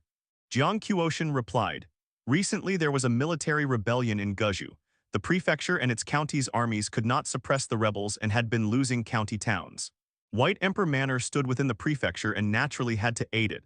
I was dispatched to a nearby county to serve in the military and teach them martial arts. Not hearing of Qingxiao's achievements, I came up to see you. Seeing you all doing well, I am completely at ease. Li Qingqiu was curious about this rebellion and asked more. Qingxiao did not hide anything. In fact, it was not only Guizhou in upheaval. 3 other prefectures were also in turmoil. These 4 prefectures all suffered famine, and bandits were stirring up the populace, recruiting refugees as soldiers and attacking cities to seize territory. Once inside, they behaved wantonly, smashing, looting, killing, committing every evil, even defiling women in the streets. 2 years had passed, and this disaster had not been curbed but had grown worse. Now the court had issued bounties across the land, calling on Jianghu heroes to join in eradicating the bandits with generous rewards. Big senior brother, why don't we also go and hunt bandits? Zhang Yuchun suddenly scooted beside Li Qingqiu, excited. Before Li Qingqiu could refuse, Qingxiao slapped the table. No, you're still young. Focus on your cultivation. This world will not fall into chaos. The sage already knows of these matters and will have the rebellions pacified within at most half a year. The sage was the term officials and commoners used to refer to the emperor. Li Qingqiu also did not want his disciples to meddle. They were too young, and participating in such turmoil might not be good for their minds, and they would have to deal with the authorities. The Clear Sky Sect might in the future descend in chaotic times to save the people, but not at this moment. Half a year so soon? Zhang Yuchun asked in astonishment. Qingxiao snorted. Of course. Previously there were treacherous ministers confusing the sage's sight, but they have been executed. Our great Li dynasty has only reigned 30 years, and a true era of peace has not yet arrived. Endure a few more years and you will enjoy prosperity. Li Qingqiu had not expected Qingxiao to be so devout in his belief in the current emperor. Qingyi, who was chopping wood, could not help but turn his head to look at Qingxiao, his eyes full of anger. He regretted having held back earlier and not knocking some sense into Qingqiu. The dishes were served one after another, and Li Qingqiu invited Qingqiu to eat and to tell them about Jianghu affairs. Compared to court affairs, the disciples were more curious about the Jianghu's tumult. Qingqiu began to speak one by one, growing more excited as he talked. He even mentioned the martial champion Li Yang. It was said that when Li Yang challenged the Heavenly Blade Sect, he had spoken insolently and been severely injured by the Heavenly Blade Sect. As a result, the Heavenly Blade Sect had incurred the wrath of the Li family of Linquan, and the Heavenly Blade Sect was now suffering difficulties and having a hard time. Defeated by Jiangxiao and disgraced, and oppressed by the Li family of Linquan, the Heavenly Blade Sect may not be able to retain its position among the 7 great sects, Qingqiu said with schadenfreude. This news excited the disciples, but because Li Qingqiu had warned them in advance, they did not reveal the feud between Jiangxiao and the Heavenly Blade Sect. Qingqiu's arrival enlivened the Clear Sky Sect, and the next day when he met Yang Juding, he was even more surprised. The two had a sense of belated kinship, and Qingqiu stayed 2 more days. 5 days later, Qingqiu descended the mountain. Because of the news Qingqiu brought, the Clear Sky Sect disciples cherished their time training on the mountain all the more. Days turned like the pages of a book. Autumn passed into winter, and snow began to fall. One day Jiangxiao broke through to the 4th layer of the nourishing vital energy realm, and Li Qingqiu, far down the mountainside, felt a sword intent. He followed that sword intent and found Jiangxiao. Jiangxiao stood upon a lake, the water beneath his feet not frozen yet continuously rippling. Sword intent was a wondrous thing, like momentum yet possessing a palpable force. Li Qingqiu, who had the fate trait of a born sword-obsessed, felt sword intent for the first time and could immediately recognize it as such. Jiangxiao's sword intent was strong, making Li Qingqiu feel as if Jiangxiao himself were a treasured sword, all sharp edge and gleam. I usually divided my attention cultivating the rejuvenating ghostly immortal needle. Even if I share the same fate trait as third junior brother, in sword Dao attainment I'm still inferior to him. Li Qingqiu stood at the lakeside staring at Jiangxiao. Thinking this, his face full of gratification. Jiangxiao's breakthrough was not only in cultivation but in his sword Dao. Without a master's instruction, his sword intent could form on its own. His comprehension in the sword Dao was truly a gift of heaven. Snow floated down like flowers, melting into wisps of white smoke before landing on Jiangxiao. At this moment he appeared otherworldly, as if about to transform into an immortal. Suddenly, Jiangxiao raised his hand and used his finger as a sword, thrusting toward Li Qingqiu. Sword chi burst from his fingertip like lightning. Li Qingqiu reacted swiftly. His right hand threw out a silver needle which flew and struck the sword chi in midair. The silver needle was cut in 2 and the sword chi dispersed. Jiangxiao squinted and said, "Senior brother, I cannot tell whether your cultivation is stronger, or whether your needle technique is stronger than my sword chi." Li Qingqiu retorted irritably, "If I had reacted slowly, I would have died just now beneath your sword chi." "Impossible, my sword chi has reached the state of refinement. I can control its release and retraction. Even if it came to kill before your face, I could make it stop immediately." Jiangxiao's tone carried a trace of pride. Li Qingqiu's mouth curved upward and he asked, "So do you still seek revenge now?" Jiangxiao looked steadily at him. After a long while he spoke. "Among the Heavenly Blade Sect experts who attacked me there was a blade cohort, highly skilled, coordinated, and they caused me much hardship. I intend to select 13 disciples within the sect and personally teach them the sword Dao, so that in the future I will lead them to exterminate every enemy that threatens the Clear Sky Sect. I have already thought of the names. It shall be called Clear Sky 13 Sword Fiends." Before dusk, Li Qingqiu gathered all the disciples together to announce that Jiangxiao would be forming the 13 Sword Fiends. The news made the disciples extremely excited, all of them gazing at Jiangxiao with eager anticipation. This man was the strongest in the Clear Sky Sect, ranked 2nd in the martial world. To train under him would surely lead to great accomplishments. Moreover, 13 Sword Fiends sounded formidable. At present, only the 7 Sons of Clear Sky had earned a name for themselves. Now that another group with such a striking title was to be formed, how could the disciples not look forward to it? Li Qingqiu watched Jiangxiao select his people. When Jiang had chosen 12, Li Qingqiu suddenly spoke, pointing to a disciple and saying, "Third junior brother, give the last spot to him." The disciple he pointed to was named Zhu Jin, 16 years old. His looks were plain, his stature unremarkable, and standing among the crowd he was easy to overlook. Being pointed at by Li Qingqiu, Zhu Jin froze on the spot. He subconsciously looked around, thinking the sect master must be referring to someone before or behind him. Jiang Zhaoxia frowned slightly as he looked at Zhu Jin. He had no impression of the boy. By appearance alone, he didn't seem to be promising material. Seeing his doubt, Li Qingqiu smiled and continued, I can sense that his potential is limitless. In the future, he will be a good helper to you. Zhu Jin was the only new disciple whose cultivation aptitude and comprehension had both reached the good grade. Since joining, his loyalty had risen quickly, so Li Qingqiu was at ease recommending him. The phrase good might not compare to Su Ning or Jiang Zhaoxia's natural talent, yet within the Clear Sky Sect, it absolutely counted as genius-level aptitude. The 12 disciples Jiang Zhaoxia had chosen himself were all inferior to Zhu Jin in this regard. Hearing Li Qingqiu's words, Zhu Jin felt both thrilled and moved, almost brought to tears. The Sect Master had actually noticed him. Standing nearby, Yang Juding, Cheng Kanghai, and Li Sifeng also looked curiously at Zhu Jin. It was rare for Li Qingqiu to praise a disciple so highly. With Su Ning's precedent, everyone couldn't help but have expectations. Could it be that this boy was truly extraordinary? Jiang Zhaoxia relented and said, since senior brother says so, then I shall believe him. He crooked a finger at Zhu Jin, signaling him to step forward. Then, taking his chosen 13 sword fiends, he departed. Those who were not chosen felt a bit disappointed, yet also filled with anticipation, wondering how great an achievement the 13 sword fiends would attain in the future. Li Qingqiu dismissed the disciples, and at that moment Li Sifeng came up to him, grinning. Second senior brother has the 7 sons of Clear Sky, and third senior brother now has the 13 sword fiends. Can I form one too? Li Qingqiu glanced at him and asked, what would you call it? The 9 ghosts of Clear Sky, how about that? Doesn't sound good, think again. Li Qingqiu rolled his eyes and started walking toward the mountain gate.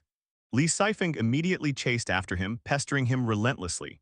Though Li Qingqiu didn't agree, Li Sifeng's words gave him inspiration. If each junior brother and sister led their own disciples and passed them down through the generations, wouldn't that form a hierarchical structure of power? Wu Manor was not suited to taking disciples, and Li Sifeng was far too mischievous, also unsuitable. Li Qingqiu decided to let Li Dongyu and Li Sijin each select a group of disciples. Li Dongyu's ghostly immortal needle of rejuvenation came with healing arts. Even without vital energy, it could deepen her understanding of meridians and blood flow.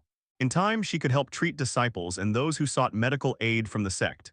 Li Sijin could teach talisman crafting.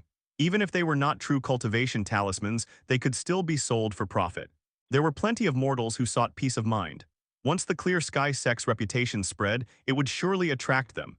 Having made his decision, that same night Li Qingqiu called for Li Dongyu to discuss the matter. She was delighted. She had long wanted to do this, but had feared Li Qingqiu would forbid the passing down of the ghostly immortal needle of rejuvenation. The next morning, Li Dongyu began selecting disciples. The commotion was smaller than Jiang Zhaoxia's, but it still stirred discussions among the others. In the end, Li Dongyu chose 9 disciples, 7 female and 2 male. As for Li Sijin, she did not wish to be troubled for now, saying she would wait 2 years before taking disciples. Li Qingqiu had no objections. As long as she had her own plans, he would support her. That same day, Zhang Yuchun led a group down the mountain. Not only Huang Shan and Yu Lin this time, but all 7 sons of Clear Sky went together for training. Li Qingqiu, worried for their safety, sent Li Sifeng to accompany them. Zhang Yuchun's martial strength was not great, and in times like these, Li Qingqiu couldn't help but worry. Half a month later, Zhang Yuchun and the others returned, this time bringing back 23 new disciples. The number of Clear Sky Sect disciples thus surpassed 80. Li Qingqiu personally met with the new recruits, offered some encouragement, then asked Li Dongyu to arrange their accommodations. In the past year, several new courtyards had been built beneath the new compound.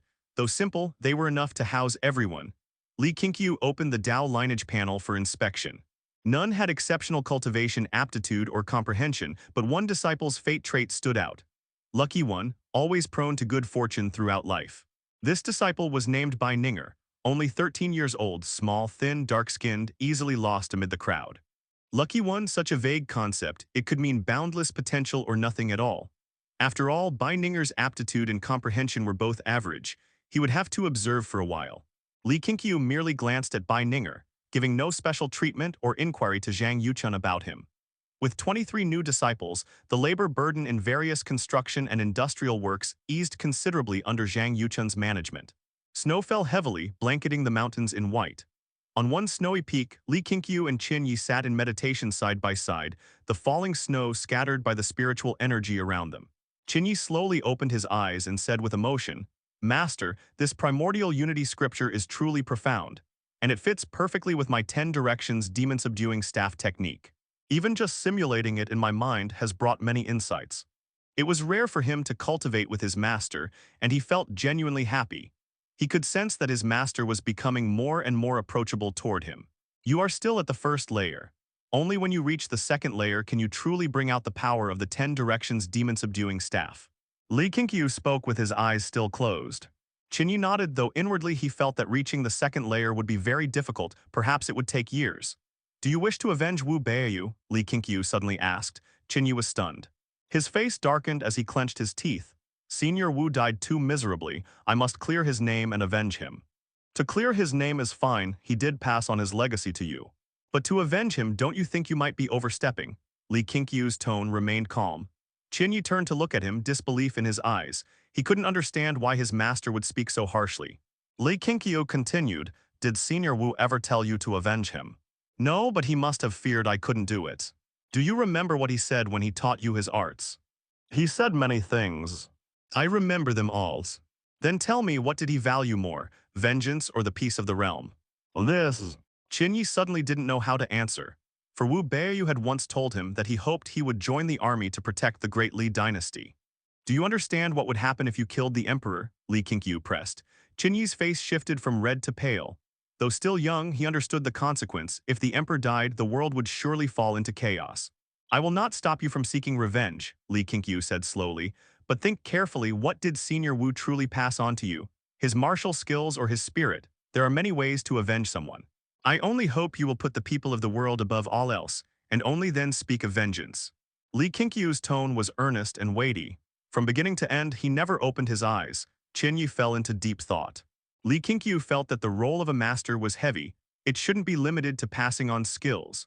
While Qingyi was still young and untested by the world, he had to correct his disciple's outlook before he strayed down a dangerous path.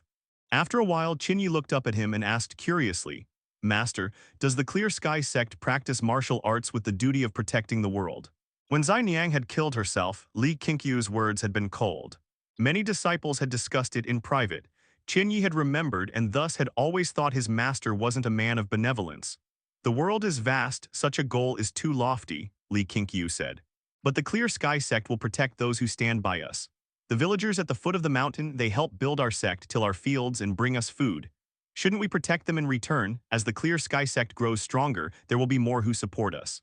If one day the entire world stands behind us, then we will protect the world."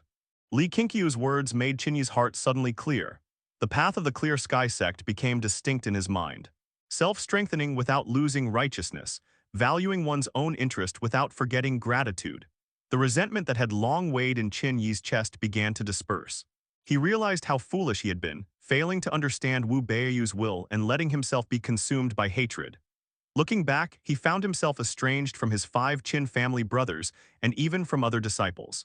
As the Sect Master's direct disciple, he should not be like this. While Li Qingqiu was teaching Qingyi, Jiang Zhaoxia was doing the same, not merely passing down sword techniques, but also instilling the ideals of the 13 sword fiends. He wanted them to always put the Clear Sky Sect's interests first, to eliminate all threats against it. That winter was colder than usual, but the hearts of the Clear Sky Sect disciples burned hotter than ever, filled with fighting spirit. After the new year, when the festive mood of the Clear Sky Sect had yet to fade, Li Qingqiu welcomed a joyous event. He had successfully broken through to the 5th layer of the nourishing vital energy realm. Yet he told no one. He planned to remain in the shadows and only act in times of true crisis, letting others appear as the visible pillars of strength. Upon reaching the 5th layer, his vital energy doubled. He finally understood what martial artists meant by profound inner power. Now, when casting techniques, he no longer needed to conserve energy as before. After the new year, Li Dongyu's medical practice opened its doors. A wealthy merchant arrived with his daughter seeking treatment. The girl had fallen ill with a strange disease that no famous doctor had been able to cure. Her illness recurred frequently. Upon hearing that the Clear Sky Sect could heal even difficult ailments, the merchant came in hope of a miracle. To heal illness and cure people, many disciples knew that the Sect Master and Elder Li were skilled in medicine, but this was the first time the Clear Sky Sect had made money through medical arts. Countless disciples were intrigued and gathered around the new courtyard to watch the spectacle. As a result, with only 3 uses of the ghostly immortal needle of rejuvenation, Li Dongyu completely cured the merchant's daughter. The merchant was astonished and immediately took out a piece of green jade from his bosom as thanks. He said the jade could sell for 1,000 taels of silver. Yang Juding examined it and confirmed that the jade was indeed of high value. This merchant's surname was Liu, given name Fanju. He was not a native of Guzhou, only doing business there. He was rotund and sweating profusely after the climb. Besides his daughter, he had brought 2 guards, each armed with treasured blades, who carried the luggage for them. The illness of Liu Fanju's daughter was indeed strange, yet it was merely that several hidden acupoints had been clogged by impurities. It was not fatal. Once the ghostly immortal needle of rejuvenation cleared her meridians, she was healed. The young girl suddenly felt full of vitality, jumping about inside the room, moving Liu Fanju so much that he wept with joy. For such a wealthy patron, Li Qingqiu personally received him, showing no lack of courtesy. "Master Li," Liu Fanju said as he drank tea with him, "I see that your Clear Sky Sect bears quite the air of a Taoist sect. I wonder, do you have a method to dispel evil? I know someone who's been tormented by wicked spirits. If you can help him, he'll reward you handsomely. He's far richer than I am." Besides Li Qingqiu, Zhang Yuchun was also present. He was greatly interested in this well-dressed merchant. Before descending the mountain last time, Zhang Yuchun had already heard the name Liu Fanju. This was no ordinary tradesman, but a true magnate. "Richer than you? Then he must be extremely rich," Zhang Yuchun couldn't help blurting. Li Qingqiu shot him a glare. "This boy so mercenary, how improper. Couldn't he wait to ask later?" Liu Fanju chuckled. "My wealth doesn't even amount to 1/10 of his, but his status is special. He walks the path of the White Road." So an official, Li Qingqiu and Zhang Yuchun immediately understood. In these times, officials were all wealthy. "Haunted by evil spirits, you say? Can you describe it in detail?" Li Qingqiu asked. As a cultivator, he wasn't afraid of tales of demons and spirits. In fact, he found them intriguing. Liu Fanju's smile faded as he recalled. Every night at midnight, his mansion becomes haunted. Apart from people, no living creature can survive the night. He's had the entire residence searched multiple times but found nothing. He even invited experts from the White Emperor Manor to stand guard at night, but it was useless.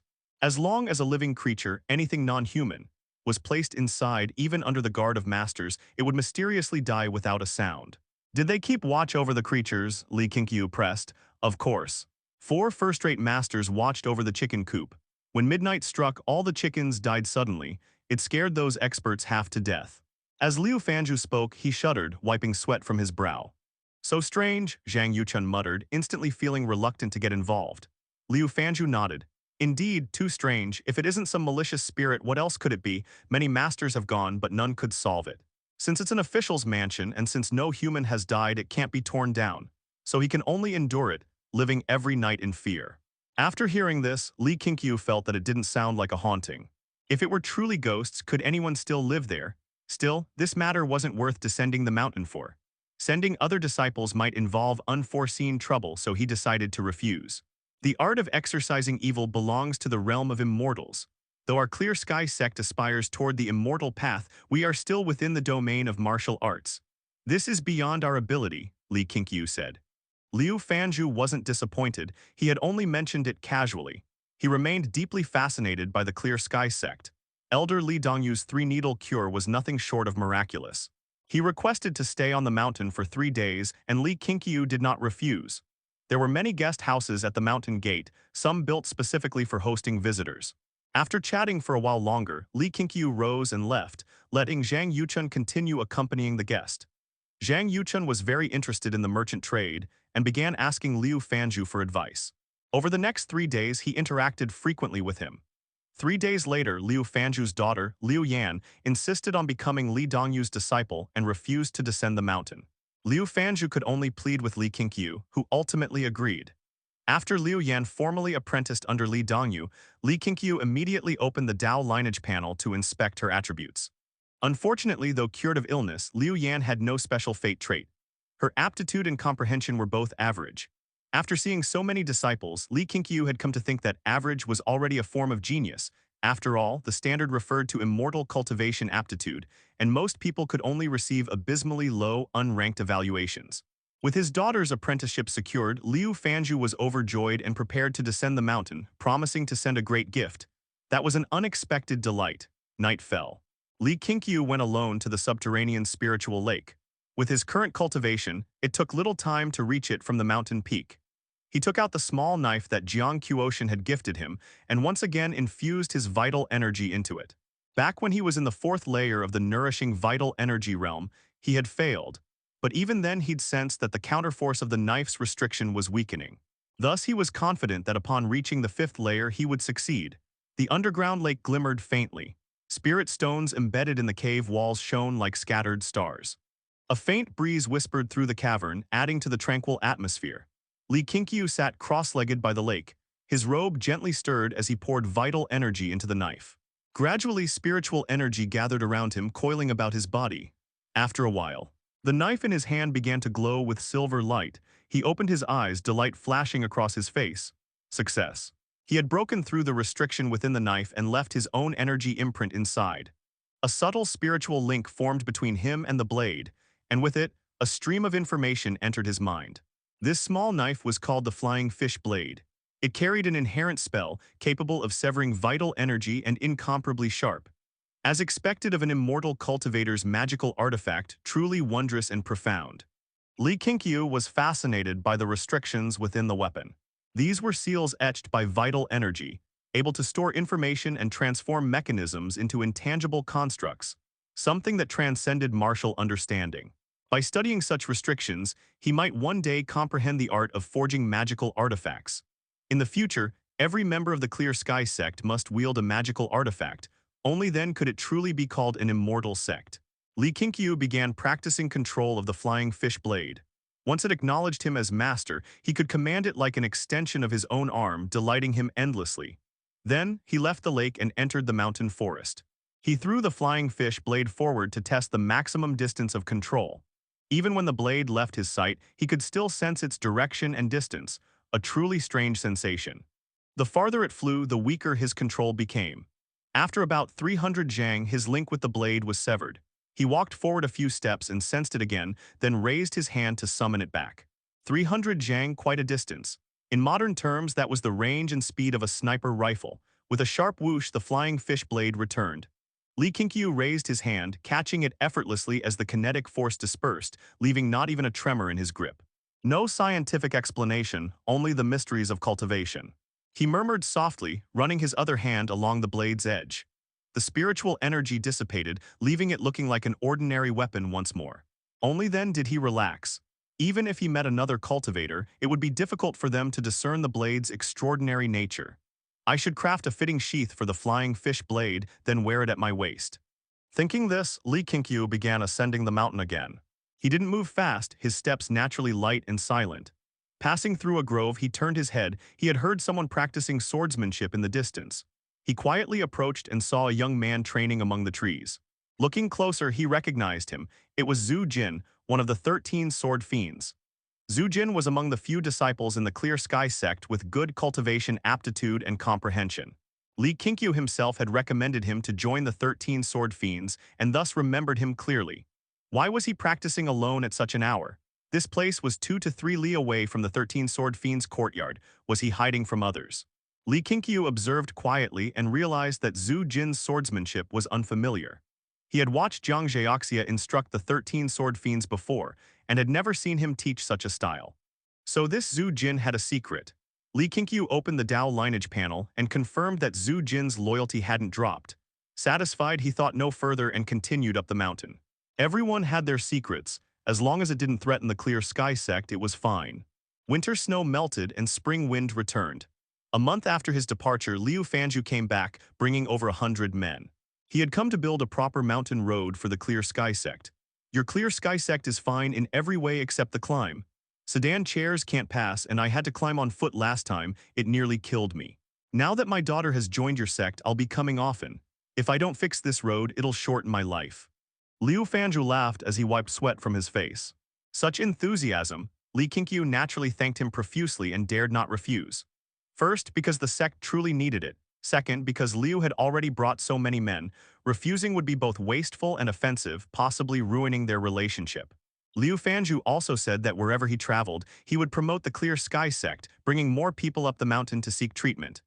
Merchant Liu, I truly appreciate your goodwill, Li Qingqiu said with a smile.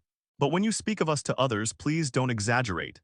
If my junior sister cannot cure them, it would damage our sect's name and your own reputation. Understood, understood. Don't worry, I know what I'm doing, Liu Fanju replied heartily, waving his sleeve. Li Qingqiu grew even fonder of him. He resolved to look after Liu Yan more, and once her loyalty reached a certain level, he would teach her the first-layer mental method of the Supreme Purity Primordial Unity Scripture. Before long, Zhang Yuchun came to pull Liu Fanju away. Though they were 23 years apart, they had developed a strong friendship, kindred spirits with endless conversation. Building a road through the mountains was not the work of a day, especially with such rugged terrain. Liu Fanju left a servant to oversee the craftsmen, then departed with his 2 guards. Standing atop the mountain, Li Qingqiu gazed down. With his sharp vision, he could faintly see the laborers bustling at the foot of the distant hills. To prosper, one must first build roads. Everything was moving in a better direction.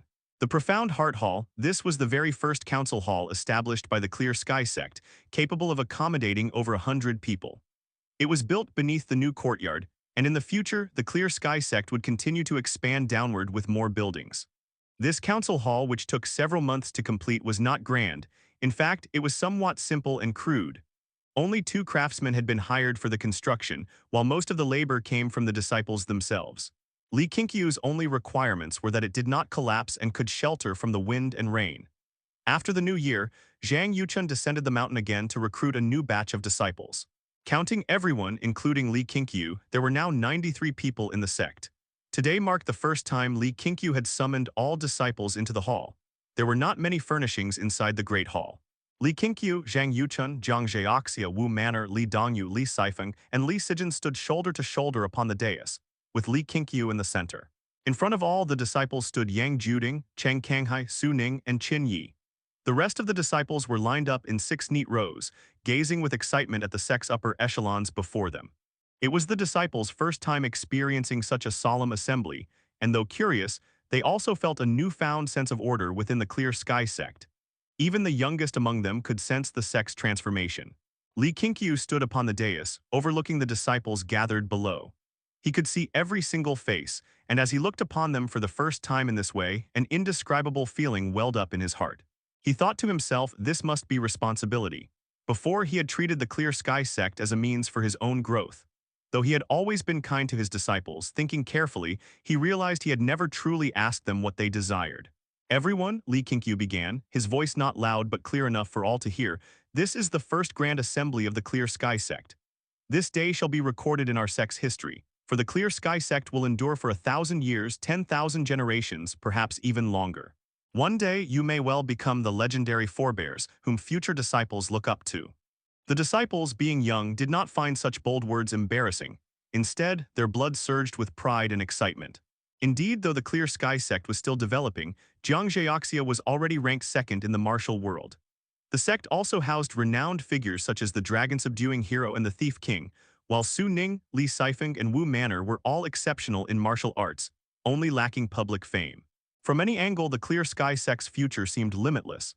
Yang Juding slightly curled his lips. 1,000 years, 10,000 generations, what an arrogant claim. Li Qingqiu continued, I name this hall Profound Heart. May we all maintain our original hearts. The profound path is the Dao, and the profound heart is the Dao heart.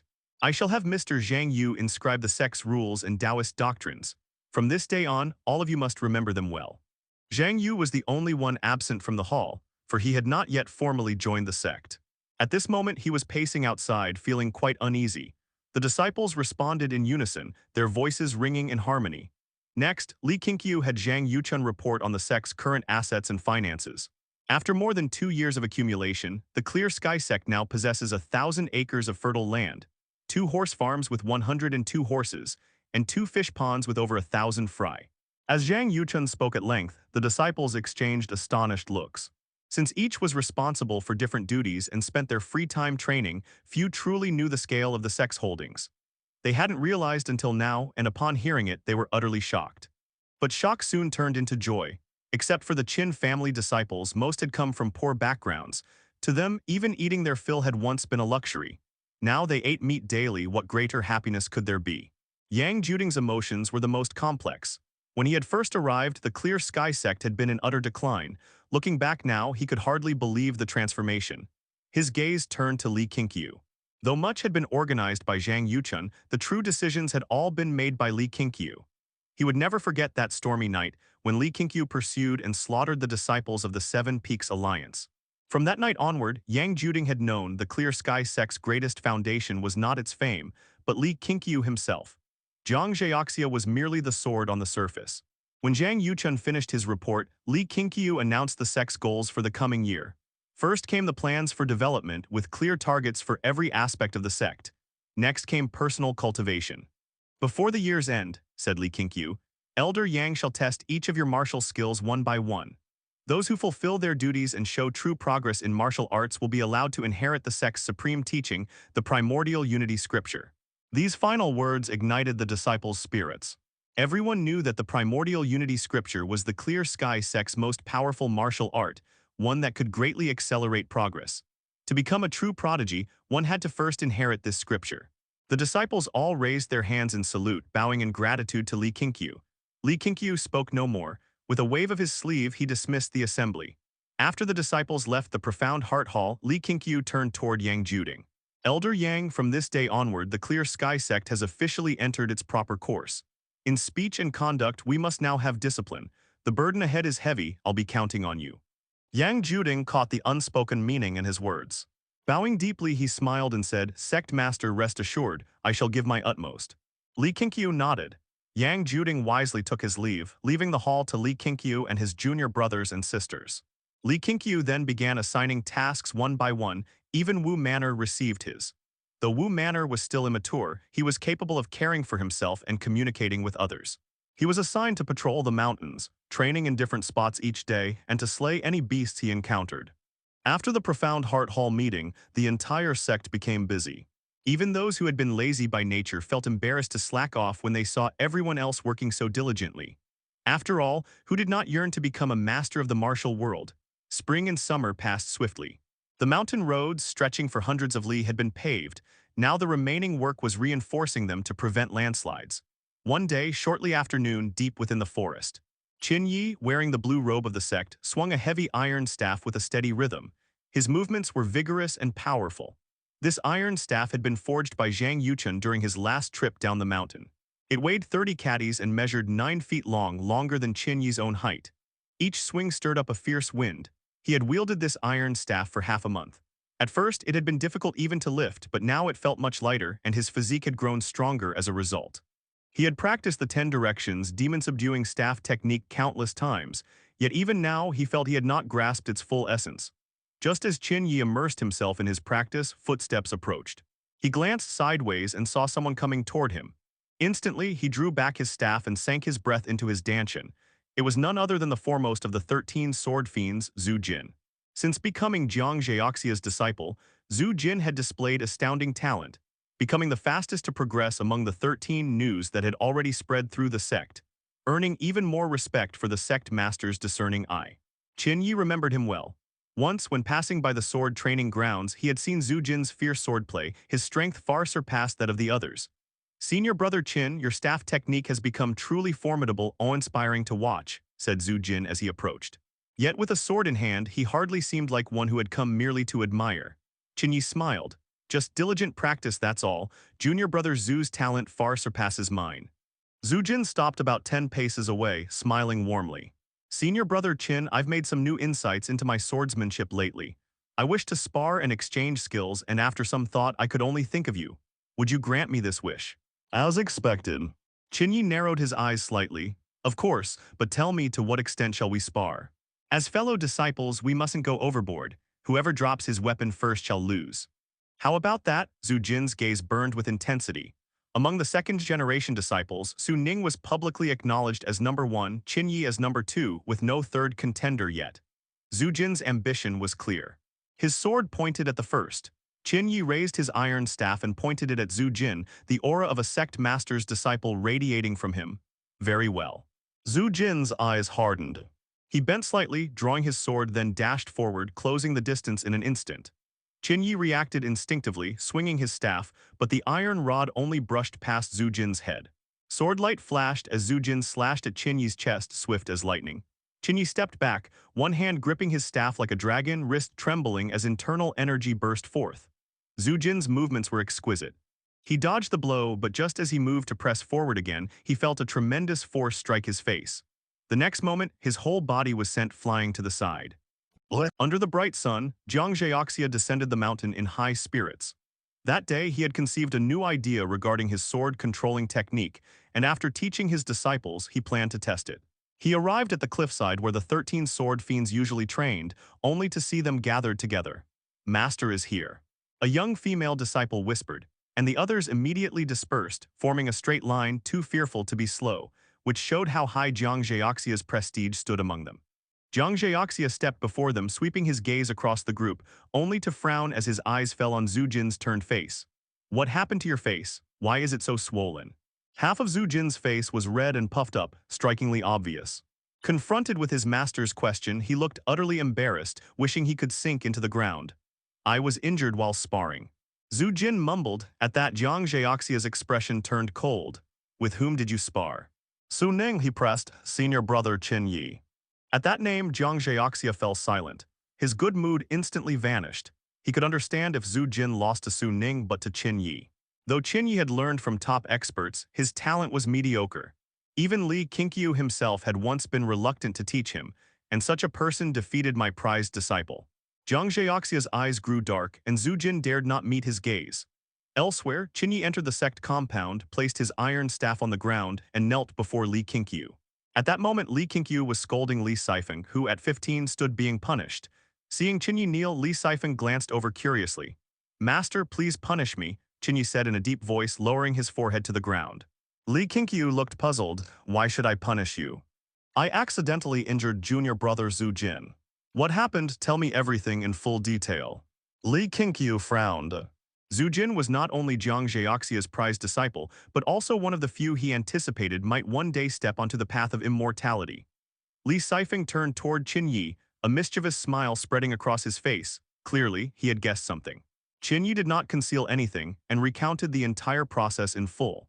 After finishing, he said apologetically, "The 10 directions demon-subduing staff technique is far too fierce and difficult to restrain. Even the slightest leak of strength can injure others. From now on, I'll never use this staff technique again when sparring with fellow disciples." Li Qingqiu's expression remained calm as he asked, "How serious are his injuries?" His face swelled up. "Then you do owe him an apology. You can't go hitting someone in the face. If you had hurt him elsewhere, his clothes could have covered it up, but injuring his face, his master will surely find out." Li Qingqiu's words left Qingyi dumbfounded. He hadn't considered that point, and after hearing it, his guilt deepened even more. From his punishment stance, Li Sifeng snickered. "Third senior brother's a petty man. You're done for. Maybe he'll come for you himself to avenge his disciple."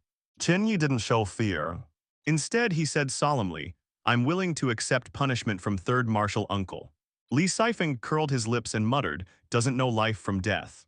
After learning the cause, Li Qingqiu didn't take it to heart and said, "Since it was the other party who proposed the spar, you're not in the wrong. Just be more careful next time. Third junior brother is proud by nature and won't make trouble for you, but Zhu Jin will certainly come looking to save face. When that happens, be cautious." In duels and sparring, injuries were inevitable. Li Qingqiu truly didn't see it as a big deal. It wasn't as if he could ban disciples from competing altogether. Though Qingyi had won, Li Qingqiu didn't praise him, as he also believed Qingyi needed better control over his staff technique. The other disciples were not as resilient as Zhu Jin. Upon hearing this, Qingyi still seemed hesitant and even suggested going to apologize to third martial uncle. Li Qingqiu kicked him hard, sending him flying. Still not satisfied stirring up trouble, "Get lost already," Li Qingqiu said irritably. Qingyi flew 2 zhang away before crashing into a wall and stopping. Landing in the corner, Qingyi felt his insides churn and his body ache all over. He secretly marveled at his master's terrifying strength, then quickly got up and took his leave. Li Sifeng turned to look at Li Qingqiu and clicked his tongue. "Senior brother, the staff technique Wu Bei you taught is that powerful. That's not good news. The Clear Sky Sect needs a martial art of its own to suppress the 10 directions demon-subduing staff technique." "HMPH, you just worry about yourself, stand properly." Li Qingqiu snorted coldly. He walked up beside Li Qingqiu and kicked him squarely on the butt. In an instant, a surge of pain shot through Li Qingqiu, nearly making him kneel. That kick carried inner strength condensed from vital energy, striking the pain meridians in Li Qingqiu's legs, leaving him unable to endure the agony. Still dare to bully disciples again. I just asked him to attend class for me, how's that bullying? Could he refuse you? Well, not exactly impossible. Li Qingqiu kicked him again. Li Qingqiu grimaced in pain, baring his teeth and quickly apologized, swearing he'd never do it again. At dusk, in a small courtyard, the young Bindingar sat at a table, resting his cheek on his palm as he gazed blankly at the distant mountains. A disciple hurriedly entered the courtyard carrying 4 wild hares in his hands. He walked up to the table, grinning. Hu Feng, today's catch 4 hares, each weighing about 5 catties. Bindingar came back to himself, picked up his brush, and began recording the catch in the ledger before him. Why hares again? Do you plan to wipe out all the mountain hares? He asked. The ancient Great Mountain Range is vast, can't possibly catch them all. If the hares here are caught, others will come from elsewhere to graze. Besides, when we eat hare meat, I've never seen you refuse a bite. Hu Feng said with mild annoyance, but when Bindingar carefully wrote down his contribution, his face immediately brightened. Bind them properly before you set them down and leave, Bindingar reminded. Hu Feng acknowledged with a word, carrying the hares to the back of the courtyard. The area was already piled high with fruits and game, the disciples' daily harvest. Bindingar's duty was to record these things each day. With records, the disciples' motivation stayed high. After Hu Feng left, Bindingar lay down on the table and sighed. When would such days come to an end? Because he had practiced calligraphy since childhood and had a frail body, his senior brother assigned him to this duty. Of course, the greater reason was that his senior brother wanted more time to train. That senior brother always took good care of him, so he couldn't refuse. Now, apart from morning exercises, he spent most of each day in this courtyard, a truly dull life. Just as Bindingar sighed again, a pungent urine smell wafted over, making him frown. He didn't even need to turn around to know that a wild boar had relieved itself nearby. He would have to wait for other disciples to come carry away the game and clean up the courtyard before his work for the day was done. Although roasted boar meat tasted delicious, he truly despised live boars. They were filthy, stinking creatures that snorted incessantly. Since the Clear Sky Sect was a martial sect, its disciples consumed a great deal of meat. Many were tasked with hunting, bringing in fresh game daily. Every time Zhang Yuchun went down the mountain, he bought dried or cured meat as well. Villagers below would sometimes trade meat for grains, so while the sect's disciples might not eat meat every meal, they could taste it every day.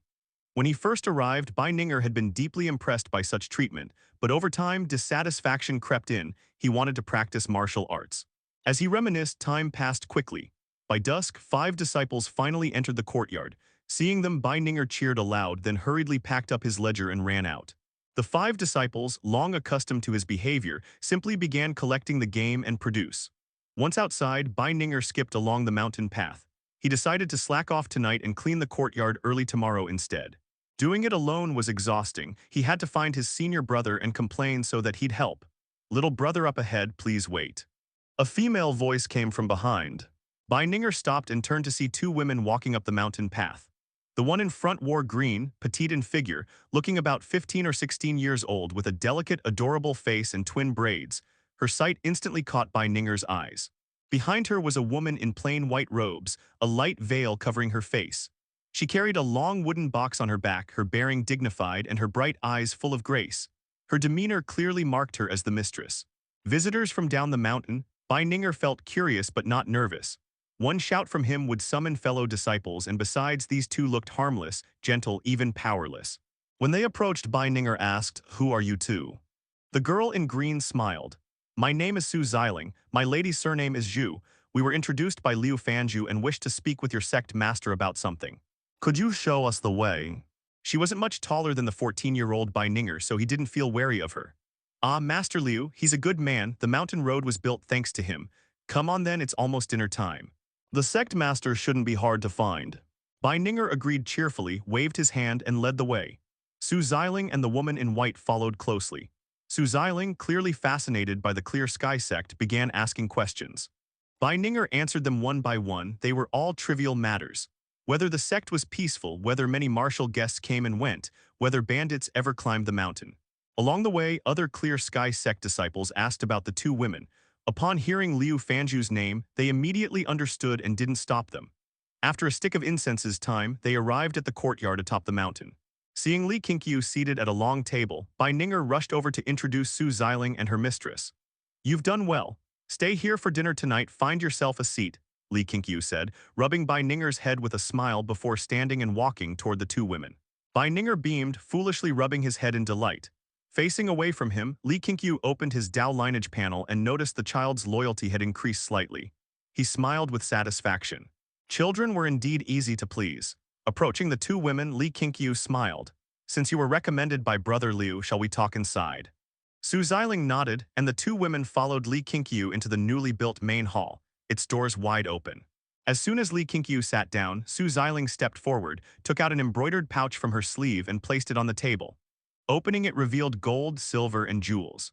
"My lady heard from Liu Fanju that the Clear Sky Sect is a tranquil place, far removed from worldly affairs. She wishes to stay here for 2 years. We will not eat or live here for free," Su Xiling said softly. Her directness made Li Qingqiu glance at the veiled woman. The woman in white, with the wooden box on her back, simply looked at him quietly without speaking. Li Qingqiu didn't agree immediately and instead asked, "May I ask why you wish to stay here?" "The Clear Sky Sect truly is a secluded place, but we do prefer to avoid trouble." Su Xiling replied, "The imperial court is conducting a massive campaign to suppress rebel forces. The lands are in chaos everywhere. Only the ancient Great Mountain Range remains peaceful. My lady is a renowned scholar from Guzhou named Zhu Yan. She detests strife and conflict. You must have heard of her name." Li Qingqiu actually hadn't. He was familiar with martial affairs but knew little of the literary world. "In that case, I agree," Li Qingqiu said after a short hesitation, smiling as he stood to lead the way. After exiting the hall, he summoned a disciple to arrange accommodations for them. Watching the two women's departing figures, Li Qingqiu couldn't help but sigh. This martial world truly overflowed with hidden masters. Zhu Yan appeared a refined and scholarly lady, seemingly without martial strength, yet her inner energy was no weaker than when Yang Juding first arrived at the mountain. As for her servant Su Xiling, she was even more astonishing. Her vital energy was the most profound he had ever sensed, even surpassing Lu Teidu of the Seven Peaks Alliance. With martial prowess like theirs, no wonder they had climbed the mountain safely. Clearly, they cultivated some secret art that concealed their energy. None of the disciples along the way had detected them. Li Qingqiu smiled faintly and walked toward the dining table to eat. In the following days, a melodious zither often resounded through the mountain valleys, sparking lively discussions among the disciples. When Zhang Yu heard that Zhu Yan had arrived, he was ecstatic and tried to pay her a visit, only to be stopped by Su Xiling. It was then that Li Qingqiu truly believed Zhu Yan was indeed a scholar of renown. In this world, anyone who could play the zither was far from ordinary, and as for the usually proud Zhang Yu, it was the first time he'd ever behaved so eagerly. Each day, the disciples of the Clear Sky Sect were accompanied by the melodious sounds of the scholar's zither. As they practiced martial arts and worked, their moods greatly improved, which caused Li Qingqiu's impression of the two women, Zhu Yan and Su Xiling, to change for the better. It had to be said, scholars truly were scholars. Having lived 2 lifetimes, Li Qingqiu had long grown accustomed to the popular music of the mortal world. Yet, when he heard the sound of the gyukin again, he found it remarkably pleasant, so pleasant that he wanted to listen to it again once it ended. The sound of the zither echoed through the mountains and valleys, like a cool breeze brushing through one's heart, soothing the mind and dispelling impatience. It was worth mentioning that Li Qingqiu noticed Bai Ninger growing close to Su Xiling, and it even seemed that Su Xiling intended to give Bai Ninger some guidance. So this was what being lucky looked like. Impressive. The addition of another scholar did not hinder the Clear Sky Sect's growth in the slightest. Once the mountain path had taken shape, people began to ascend the mountains seeking medical aid. Li Dongyu, kind-hearted as she was, would charge the wealthy directly. But for the poor, she allowed them to pay according to their ability or to work for the sect in exchange for treatment. Such deeds soon built a fine reputation at the foot of the mountain, spreading within just a few months. It was autumn. Su Ning had achieved the 5th layer of the nourishing vital energy realm. She immediately went to inform Li Qingqiu, who was resting in his quarters, and the news greatly delighted him. As master and disciple conversed, Zhang Yuchun arrived. Su Ning bowed and excused herself. "Senior brother, the incense matter should begin. I've already invited the craftsmen." Zhang Yuchun smiled, his expression burning with enthusiasm. They had discussed this before. Zhang Yuchun had sought advice from Liu Fanju, suggesting that since the Clear Sky Sect carried the air of a Taoist order, why not erect divine statues to attract worshippers and earn some incense offerings? The idea suited Zhang Yuchun perfectly. Li Qingqiu said softly, "This can be done, but we mustn't flaunt it. Let it be for those fated to come to fulfill their heart's wishes."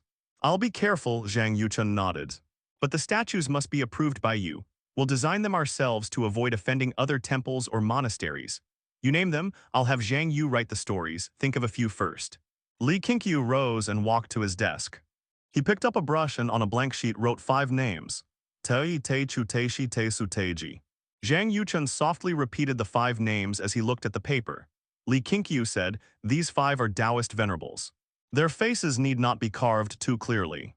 These were the 5 primordial Tai, recorded in the ancient Lizi of his past life's Huaxia. The 5 great phases from nothingness to existence before the universe's formation. His Dao lineage had just been established, not yet fully realized. By commemorating them each time he saw the 5 primordials, he would recall these early days." Zhang Yuchun murmured the 5 names repeatedly, growing more satisfied with each recitation. He immediately put away the paper and hurried off. Li Qingqiu, too, did not remain indoors. Su Ning's breakthrough had lifted his spirits, and he decided to inspect the other disciples' progress. It was still early in the evening, few disciples were in the courtyard. He followed the stone path out of the mountain gate and walked down. From the steps looking downward, he could see courtyards half hidden among the woods. Some disciples led horses, hauling supplies, others chased chickens and ducks, everywhere teemed with life. The sight made him smile. After passing 3 courtyards, Li Qingqiu stopped. His gaze landed on a young woman meditating under a tree not far away. That woman was Liu Fanzhu's daughter, Liu Yan. Ever since her loyalty had risen to 90 points, Li Qingqiu had taught her the first layer of the Supreme Purity Primordial Unity Scripture.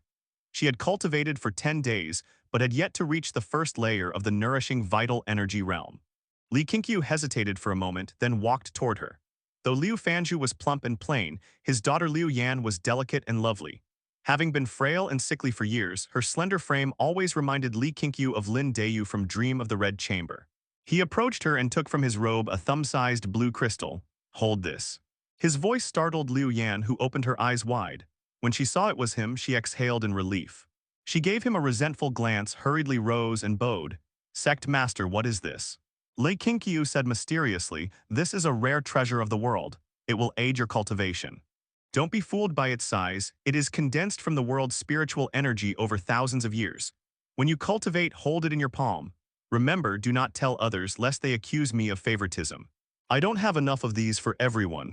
Hearing this, Liu Yan accepted the spirit stone. Li Qingqiu turned to leave. She looked up and asked, "Sect Master, why are you so kind to me?" Li Qingqiu waved his hand without looking back. "Because you have a good father." When the moon fell and the sun rose, the disciples finished morning practice.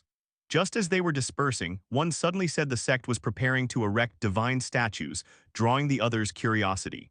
The news spread quickly. More and more disciples gathered at the newly built courtyard beneath the mountain gate, watching the craftsmen carve the stone figures. The 5 Tai reside within the heart. Incense gathers from 8 directions. Clear sky rises like the sun, heaven and earth float upon its light. Zhang Yu sat on a millstone bamboo fan in hand, muttering leisurely. He was in a great mood. Having helped design the statues gave him a sense of accomplishment. As he scanned the crowd, he suddenly saw 2 figures and immediately straightened, no longer daring to lounge about. Zhu Yan and Su Xiling had entered the courtyard. Zhu Yan still wore her veil, gentle and mysterious, and Zhang Yu was utterly entranced. Su Xiling pulled the tiptoeing Bai Ninger closer and asked curiously, "What god or immortal does your Clear Sky sect worship?" Bai Ninger turned proudly. "The innate Dao venerables, have you heard of them?" Su Xiling shook her head. "Never, your sect master must have made that up." "How could that be? Our sect master is incredible. He can dream of immortals." "Ha, only children would believe such tales." Bai Ninger only chuckled, too lazy to argue. Zhu Yan's gaze passed through the crowd and landed on Li Qingqiu, who stood beside the craftsman, directing how to carve the forms of the 5 primordials. "Not good. Something terrible has happened." A disciple burst into the courtyard, drenched in sweat, panting heavily with hands on his knees. Everyone turned to make way so that Li Qingqiu could see him. Zhang Yuchun and Yang Juding were present as well. Seeing the disciple so frantic, they were puzzled. He was not usually so reckless. "What's wrong? Speak slowly," Zhang Yuchun frowned. The disciple caught his breath before saying, "A sect from the ancient Great Mountain Range has arrived there, establishing their sect 100 li away. They sent word, Clear Sky Sect must never cross the Zai River. The Zai River flowed through the ancient Great Mountain Range. The Clear Sky Sect's foothills sat along its banks. Since the sect wasn't located at the mountain range's center, such a division would reduce their territory to a mere corner of the range. Outrageous. What kind of sect dares such arrogance? Yang Juding roared. The messenger quickly replied, they call themselves the Absolute Saint Sect. Zhang Yuchun frowned, do they not know who we are? That Jiang Zheoxia belongs to our sect. They know, the disciple answered carefully, but they did not mention Elder Jiang. Yang Juding snorted. Then it's clear they're using Jiang's name to make their fame rise faster. He turned to Li Qingqiu. We cannot yield. The ancient Great Mountain Range was already under Clear Sky's domain since the days of Immortal Qingxiao. No one may divide it. Li Qingqiu nodded. Elder Yang, take my 2 disciples and 20 others to investigate. Don't be hasty to fight, ask first. If they refuse to reason, drive them away. Hearing this, Qinyi gripped his iron staff tightly, and many disciples grew eager to follow and watch. Su Ning, who had been watching, vaulted over the courtyard wall to fetch her weapon. Her movement made Su Xiling raise a brow. She had long heard that this girl was no ordinary one, seeing her lightness skill today confirmed it. What if we can't drive them away? Yang Juding asked. Li Qingqiu shot him a glare, never killed anyone before. Yang Juding froze, then turned to choose the disciples. At the mention of killing, tension filled the air, but martial disciples couldn't help feeling a surge of anticipation. Li Qingqiu's expression softened again as he turned to the craftsman. Let's continue. Su Xiling looked toward Zhu Yan, smiling ingratiatingly. Miss, may I go see the excitement? Zhu Yan's eyes remained calm as she softly said, but do not intervene. Her voice was gentle and airy, sounding youthful and serene. Su Xiling grinned and stood beside her, waiting for Yang Juding to finish picking the disciples.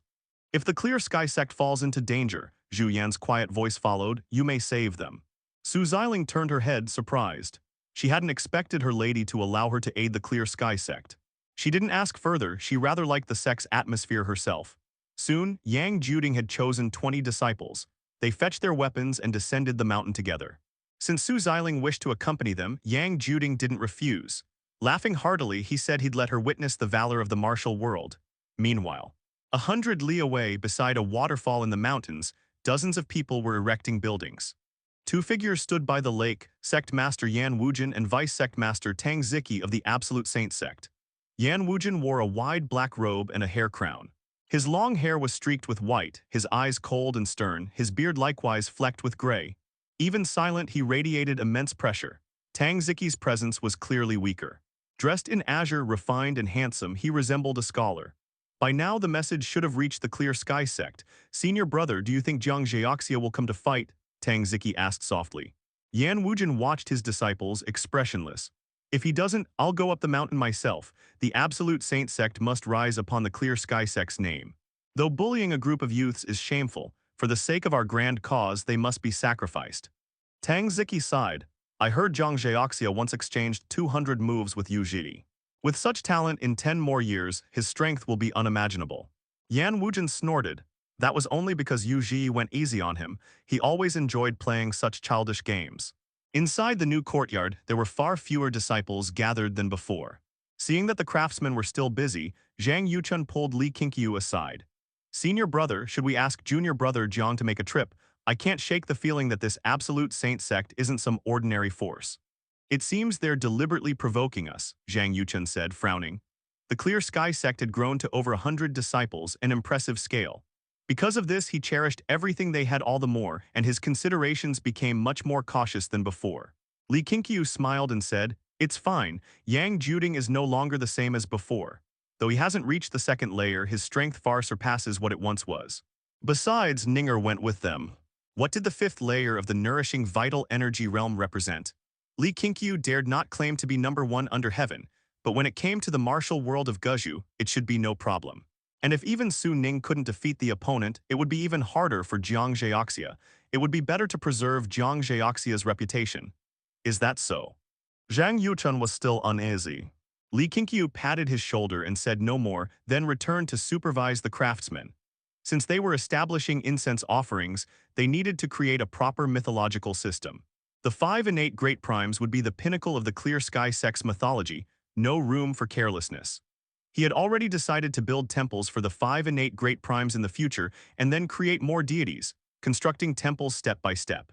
He would build a path-seeking stairway from the foot of the mountain to the summit.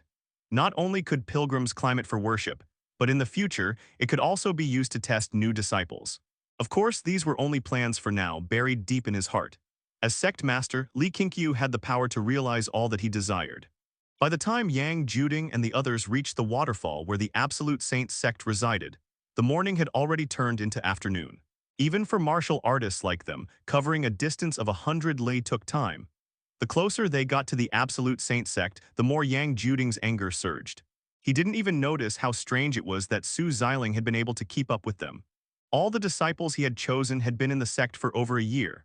Though they were sweating profusely after the long trek, none were so exhausted that they had to bend over to catch their breath. Their arrival quickly drew the attention of the Absolute Saint sect's disciples. They all stopped their work and turned to look toward the group from the Clear Sky sect. Who's in charge here? Get out here! Yang Juding roared, his voice booming, not just in anger but in excitement. Ever since he had begun cultivating the primordial unity scripture, he hadn't had the chance to fully unleash his power. He wanted to test just how strong he had become. His shout was like a lion's roar, echoing between the mountains so powerfully that even the sound of the waterfall couldn't drown it out. In the rear of the group, Su Xiling was secretly startled. This man's inner energy is this strong. She had heard of the dragon-subduing hero, but in her eyes, the so-called heaven ranking had always been a joke. Now it seemed that under the great fame there was indeed substance. Of course, Yang Juding merely surprised her. He didn't make her feel in danger. She could sense a terrifying aura nearby and her eyes scanned around, but she couldn't find where that person was hiding. You're from the Clear Sky sect. One Absolute Saint sect disciple leapt down from a terrace, pointing his blade toward Yang Juding with a mocking expression. The other Absolute Saint sect disciples also revealed malicious grins, looking at Yang Juding's group as though they were prey. Nonsense, are you the leader here? Yang Juding shouted again, stepping forward as his robe billowed, like a fierce tiger striding forth, his momentum intimidating. You're looking for me.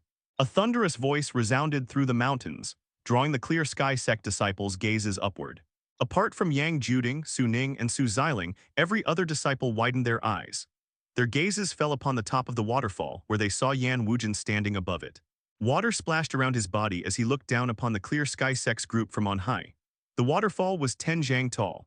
Before their eyes, Yan Wujin leapt gracefully, descending like a flying wild goose to land steadily by the lake. Not a trace of tremor could be seen. His lightness skill left the Clear Sky sect disciples dumbfounded. Qingyi clenched his iron staff tightly. Just from that display of lightness skill, he knew this man was no simple opponent. Yang Juding's expression grew serious. For him to leap from such a height and land without unloading his force, his legs would have given out if he tried. This person's cultivation was deep and unfathomable. Yan Wujin surveyed the group before him, soon frowning. Just then Tang Ziki walked out from the nearby woods. Dragon-subduing hero Yang Juding, since your duel with the Sword Saint of the Boundless Sea, you vanished without a trace. I never thought you'd join the Clear Sky sect.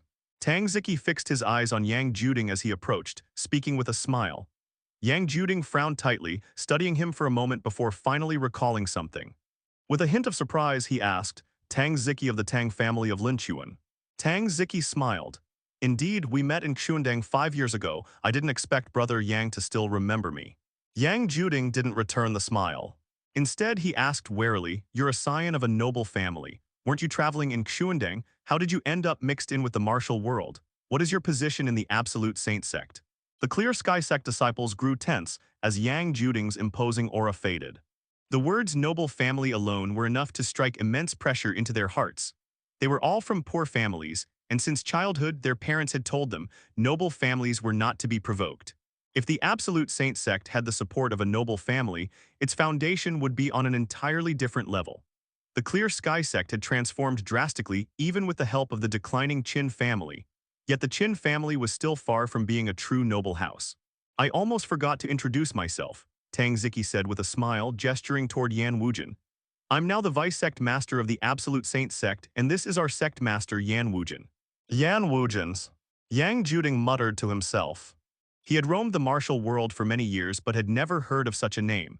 Tang Ziki continued with a faint smile. It's normal you haven't heard of him. He has practiced martial arts since childhood and spent 30 years cultivating in seclusion. He founded the Absolute Saint sect earlier this year. At that time, Zhu Wuliang, the Scarlet Flame Divine Palm, who was the #1 martial artist in Kangzhou, was defeated by him. Does brother Yang perhaps think himself stronger than Zhu Wuliang? At the mention of Zhu Wuliang, Yang Juding's expression darkened, and his eyes filled with apprehension as he looked at Yan Wujin. From the moment Yan Wujin appeared, he had felt an overwhelming sense of unease. Now, hearing his battle record, he knew things had turned bad. Though the martial world called him the dragon-subduing hero, what they admired most was his chivalrous spirit, not his martial prowess. Compared to a supreme master like Zhu Wuliang, he was far inferior. Seeing Yang Juding's composure falter, the Absolute Saint Sect disciples sneered with contempt, while the Clear Sky Sect disciples became as tense as if facing a mortal enemy. Su Xiling also frowned. She knew Zhu Wuliang he was no ordinary martial artist, for this man to have defeated him. The Clear Sky Sect truly has no luck. A trace of sympathy rose in Su Xiling's heart. Just then she noticed someone stepping forward, a small figure, unassuming among the Clear Sky Sect disciples. It was Su Ning. Su Ning walked past Yang Juding, who immediately snapped back to his senses. What am I afraid of? Clang! As Su Ning advanced toward Yan Wujin and Tang Ziki, she drew her sword, its tip angled toward the ground. This scene made the Clear Sky Sect disciples' expressions shift. None of them had expected Su Ning to be the first to step forward. Yan Wujin and Tang Ziki both looked surprised. This young girl dared to draw her sword at them. Su Ning had not yet reached 13 years of age.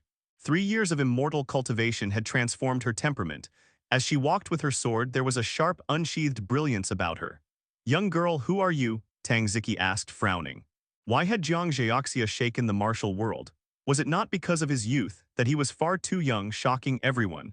With Jiang Zhaoxia as precedent in the Clear Sky Sect, it was not impossible for another prodigy to appear. Su Ning's face was expressionless as she said softly, "Disciple of Li Qingqiu of the Clear Sky Sect, Su Ning." Her voice carried childish innocence, yet her killing intent could be felt by all present. This one has killed before. Yan Wujin and Tang Ziki instantly reached the same conclusion. A mere girl dared to challenge him. Yan Wujin's gaze turned icy as he stepped toward Su Ning. As dusk fell, Li Qingqiu sat in the courtyard waiting for dinner. Li Dongyu approached with Yuan Li wobbling along behind her. Li Qingqiu turned and looked at the 2-year-old child, his eyes filled with anticipation. "Grow quickly, little one." Master is getting impatient, Li Qingqiu thought silently. Yuan Li's undying overlord body had yet to awaken, so he couldn't replicate it. What exactly the undying overlord body would do was still unknown. While waiting, he could only hope that other powerful fate traits might appear. Li Dongyu sat beside him and asked, "Aren't you worried about them?" Li Qingqiu smiled. "Don't worry, they'll be fines." "Do you trust Elder Yang more or your disciple?" Li Dongyu pressed. "Both. There aren't that many supreme masters in this world. They're just far away. It'll take time for them to make the round trip," Li Qingqiu replied casually. But in truth, he wasn't as calm as he appeared. Throughout the entire day, he had lost count of how many times he had checked the Dao Lineage panel. Only after confirming that the number of disciples hadn't decreased did he finally relax. Li Dongyu muttered, "I still feel the Absolute Saint Sect isn't simple. After all, for so many years, no other sect has dared to seize our territory."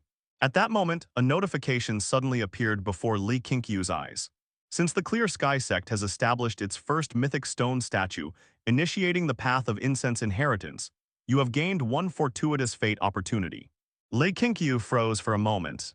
At first, he had subconsciously thought Su Ning had triggered it, but it turned out to be the statue. This can also earn a Dao lineage reward. He suddenly realized his understanding of the Dao lineage was far too shallow. After a brief sigh, he grew excited with anticipation for the new fortune. The first fortuitous fate had led him to discover the subterranean spiritual lake, rapidly increasing his cultivation. What would the second reveal? Just then, Zhang Yuchun jogged into the courtyard and came running to his side, smiling. "Senior brother, the statue of the Dao Venerable Tei is finished. Shall we go take a look after dinner?" Li Qingqiu shook his head. "No need. You'll oversee it from now on. Since we're establishing incense offerings, we can't be careless. Guard the 5 statues well, don't let them get rained on or damaged. Once their temples are completed, move them inside." Zhang Yuchun nodded, his gaze falling upon Yuan Li. "What's with the little one? He still can't speak," he asked. At this, Li Dongyu sighed helplessly. "Yes, I've examined him. His meridians and acupoints are all fine. I'm even considering taking him down the mountain to find a famous physician." Yuan Li stood by the table, looking up at the 3 of them. His large eyes shimmered with the innocence unique to children. "It's fine. I think he's quite clever. Perhaps he simply doesn't wish to speak." Li Qingqiu looked at Yuan Li and smiled softly. He beckoned him over, and Yuan Li immediately circled around the table, came to his side, and lay his head on Li Qingqiu's thigh. He wasn't worried about Yuan Li's growth. After all, Yuan Li possessed the heart of a Grandmaster fate trait, which meant he was bound to be intelligent.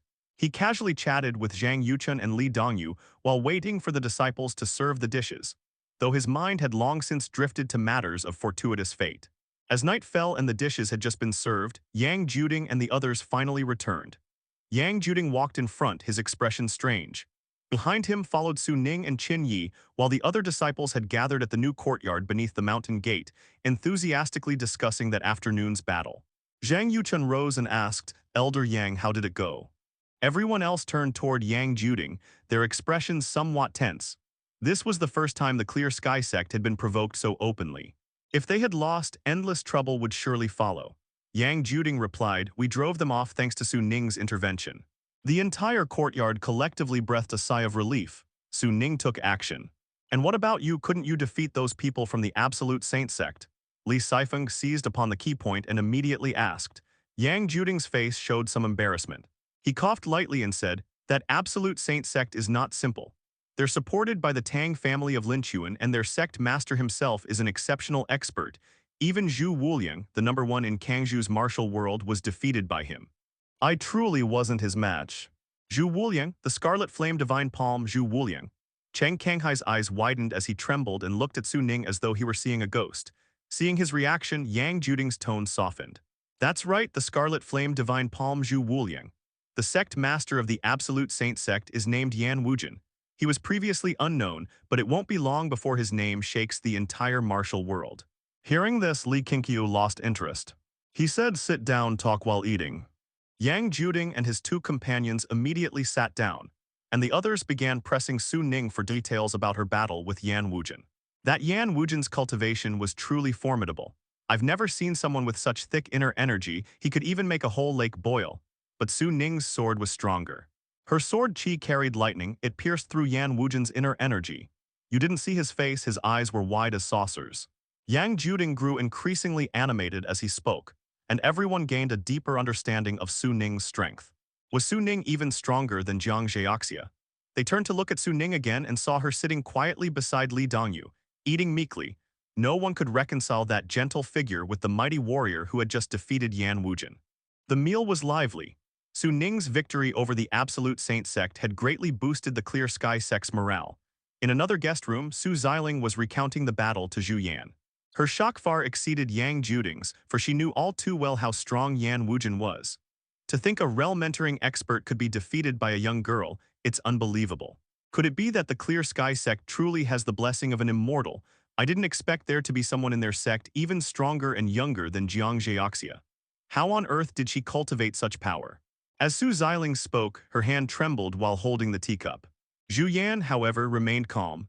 She said softly, "There are always people beyond people, heavens beyond heavens. The world is full of countless fortunes and opportunities beyond our reach." Su Ning being so powerful only proves her master, Li Qingqiu, is even stronger. Su Xiling came back to herself. Could it really be, as the disciples of the Clear Sky Sect say, that Li Qingqiu received a divine dream and was taught by an immortal? Zhu Yan did not answer, for even she could not tell if that claim was true or false.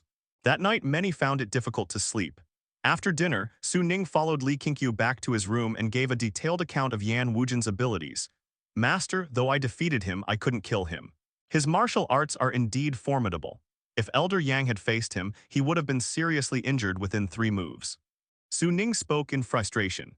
After reaching the 5th layer of the nourishing vital energy realm, her confidence had soared. After all, it was a realm even Jiang Zheoxia had yet to touch. She had pulled far ahead of the other disciples, yet her first battle after the breakthrough had still ended in a setback. Sitting on a stool, Li Qingqiu looked at her dissatisfied expression and couldn't help pinching her cheek with a smile. "What more do you want? You just said it yourself. Yan Wujin is formidable. Without you, he and his Absolute Saint Sect might have become the overlords of Guzhu's martial world. He's probably devastated right now. Master, I feel my comprehension of sword techniques isn't that great. My inner energy's attribute, though, gives me many ideas. I'd like to focus on developing techniques that suit my energy." "May I?" Su Ning didn't avoid her master's hand. She looked at him seriously as she asked. Li Qingqiu said warmly, "Of course. Finding your own path, that's the true sign of becoming independent. I'm not leaving you, Master. I'll stay with you forever, stay in the Clear Sky Sect for life. Haha, if that's what you want, I'll naturally be happy. But if one day you fall in love and wish to descend the mountain, I won't stop you either. I'm not that shallow. Candlelight cast their shadows slanted on the wall. Looking at Su Ning, Li Qingqiu thought back to when she had first. Hello, everyone. As we wrap up this video, I want to share a quick note. I have a Patreon account. If you'd like to support me and enjoy on-demand audiobooks, you can become a Patreon member. Alternatively, you can check out my Google Drive link, which has 500+ novel audiobooks available through my Ko-fi or Patreon shop. I appreciate your support.